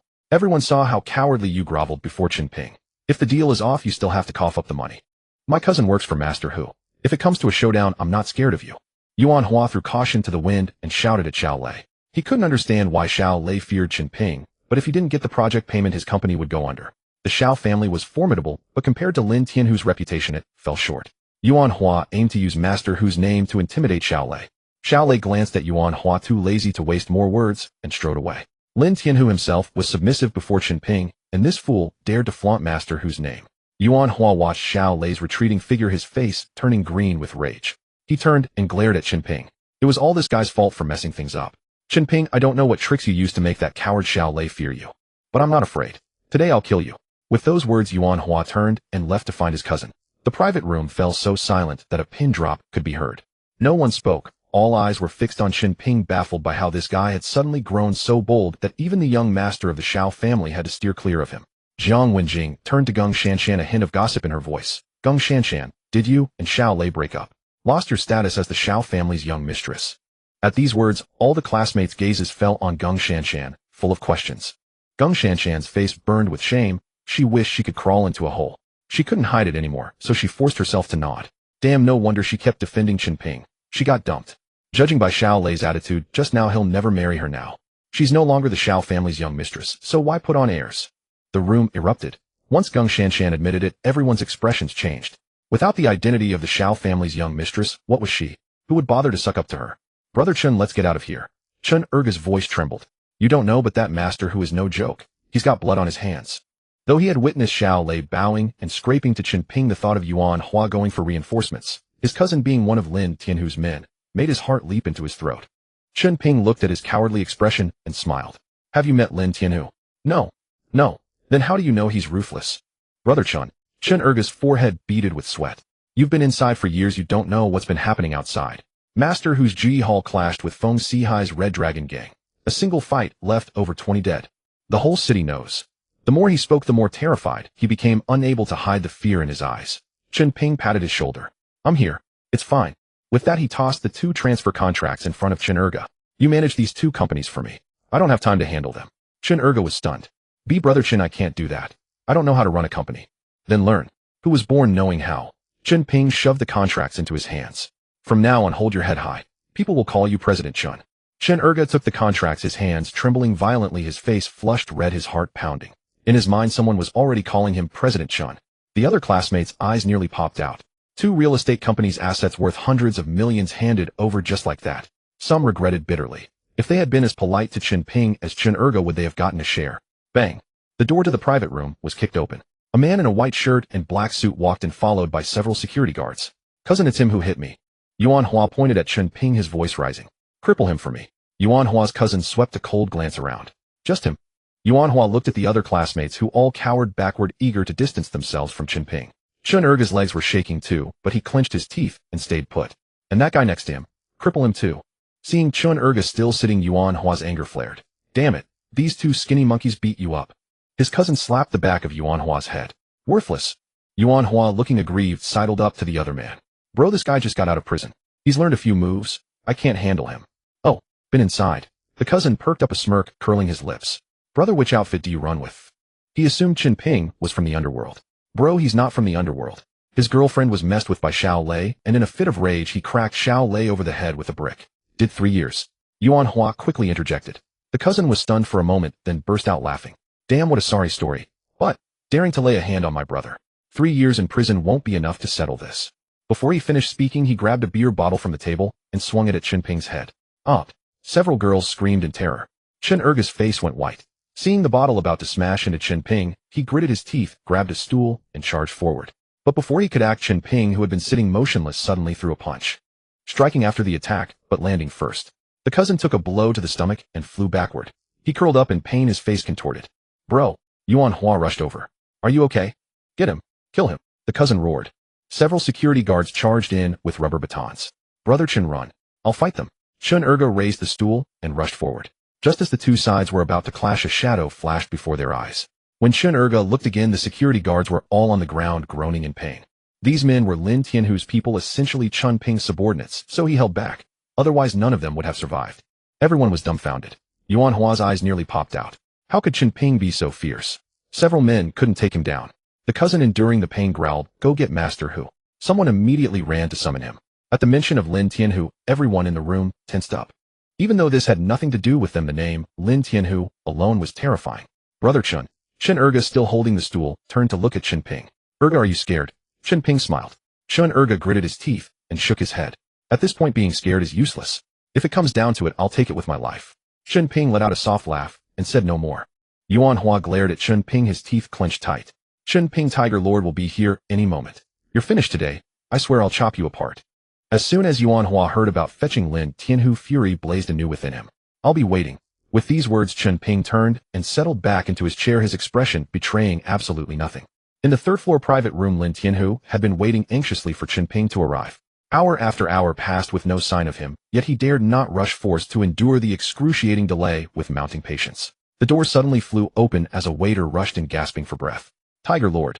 Something's happened downstairs. Someone's in the private room, and they've beaten Biaoji. Who the hell has the guts to cause trouble in my territory? Someone from the Qilong gang. Lin Tianhu leaped to his feet, striding toward the door. I'm not sure, but they say that person has some real moves. The waiter trailed behind, answering as he followed. Lin Tianhu's brow furrowed deeply. Someone with martial prowess meant this was deliberate provocation. Currently, only the Qilong gang would dare challenge his authority. With Feng Shihai having suffered a crushing defeat just days ago, sending someone now was entirely plausible. Arriving at the 2nd floor private room entrance, Lin Tianhu kicked the door open, ready to unleash a tirade. But the moment he laid eyes on Chen Ping sitting calmly inside, he froze as if struck by lightning. Tiger Lord, Yuan Hua's cousin struggled to rise, attempting to speak, but Lin Tianhu brushed right past him, moving straight toward Chen Ping. A smirk played on Yuan Hua's face as he leaned toward Chen Ping, whispering, Just you wait. Tiger Lord will skin you alive. Before the words even faded, Lin Tianhu had already reached Chen Ping. Bending slightly, he respectfully addressed him, Mr. Chen. Chen Ping remained silent, merely setting his teacup on the table with a soft clink. Lin Tianhu immediately grabbed the teapot and refilled it to the brim. The private room erupted into chaos once more. Every eye in the room bulged in disbelief. Earlier, Xiao Lei had arrived and stood by Chen Ping like a subordinate. Now Lin Tianhu had come, assuming the same posture. They simply could not fathom what backing Chen Ping possessed. Both Yuan Hua and his cousin had gone deathly pale. Tiger Lord, who is this person? Yuan Hua's cousin wasn't foolish. He sensed the tables had turned dramatically. He rushed forward attempting to engage Lin Tianhu. Lin Tianhu completely ignored his inquiry, instead asking, "Biaozi, how many years have you followed me?" "5 years," Biaozi stammered, his courage completely shattered. 5 years indeed isn't a short time. Lin Tianhu patted his shoulder, his tone as placid as stagnant water. Biaozi felt his legs turn to jelly and dropped to his knees. After 5 years at Lin Tianhu's side, he knew his boss too well. The calmer Lin Tianhu appeared, the more dangerous his intentions. "Tiger Lord, spare me. Have mercy on me this once."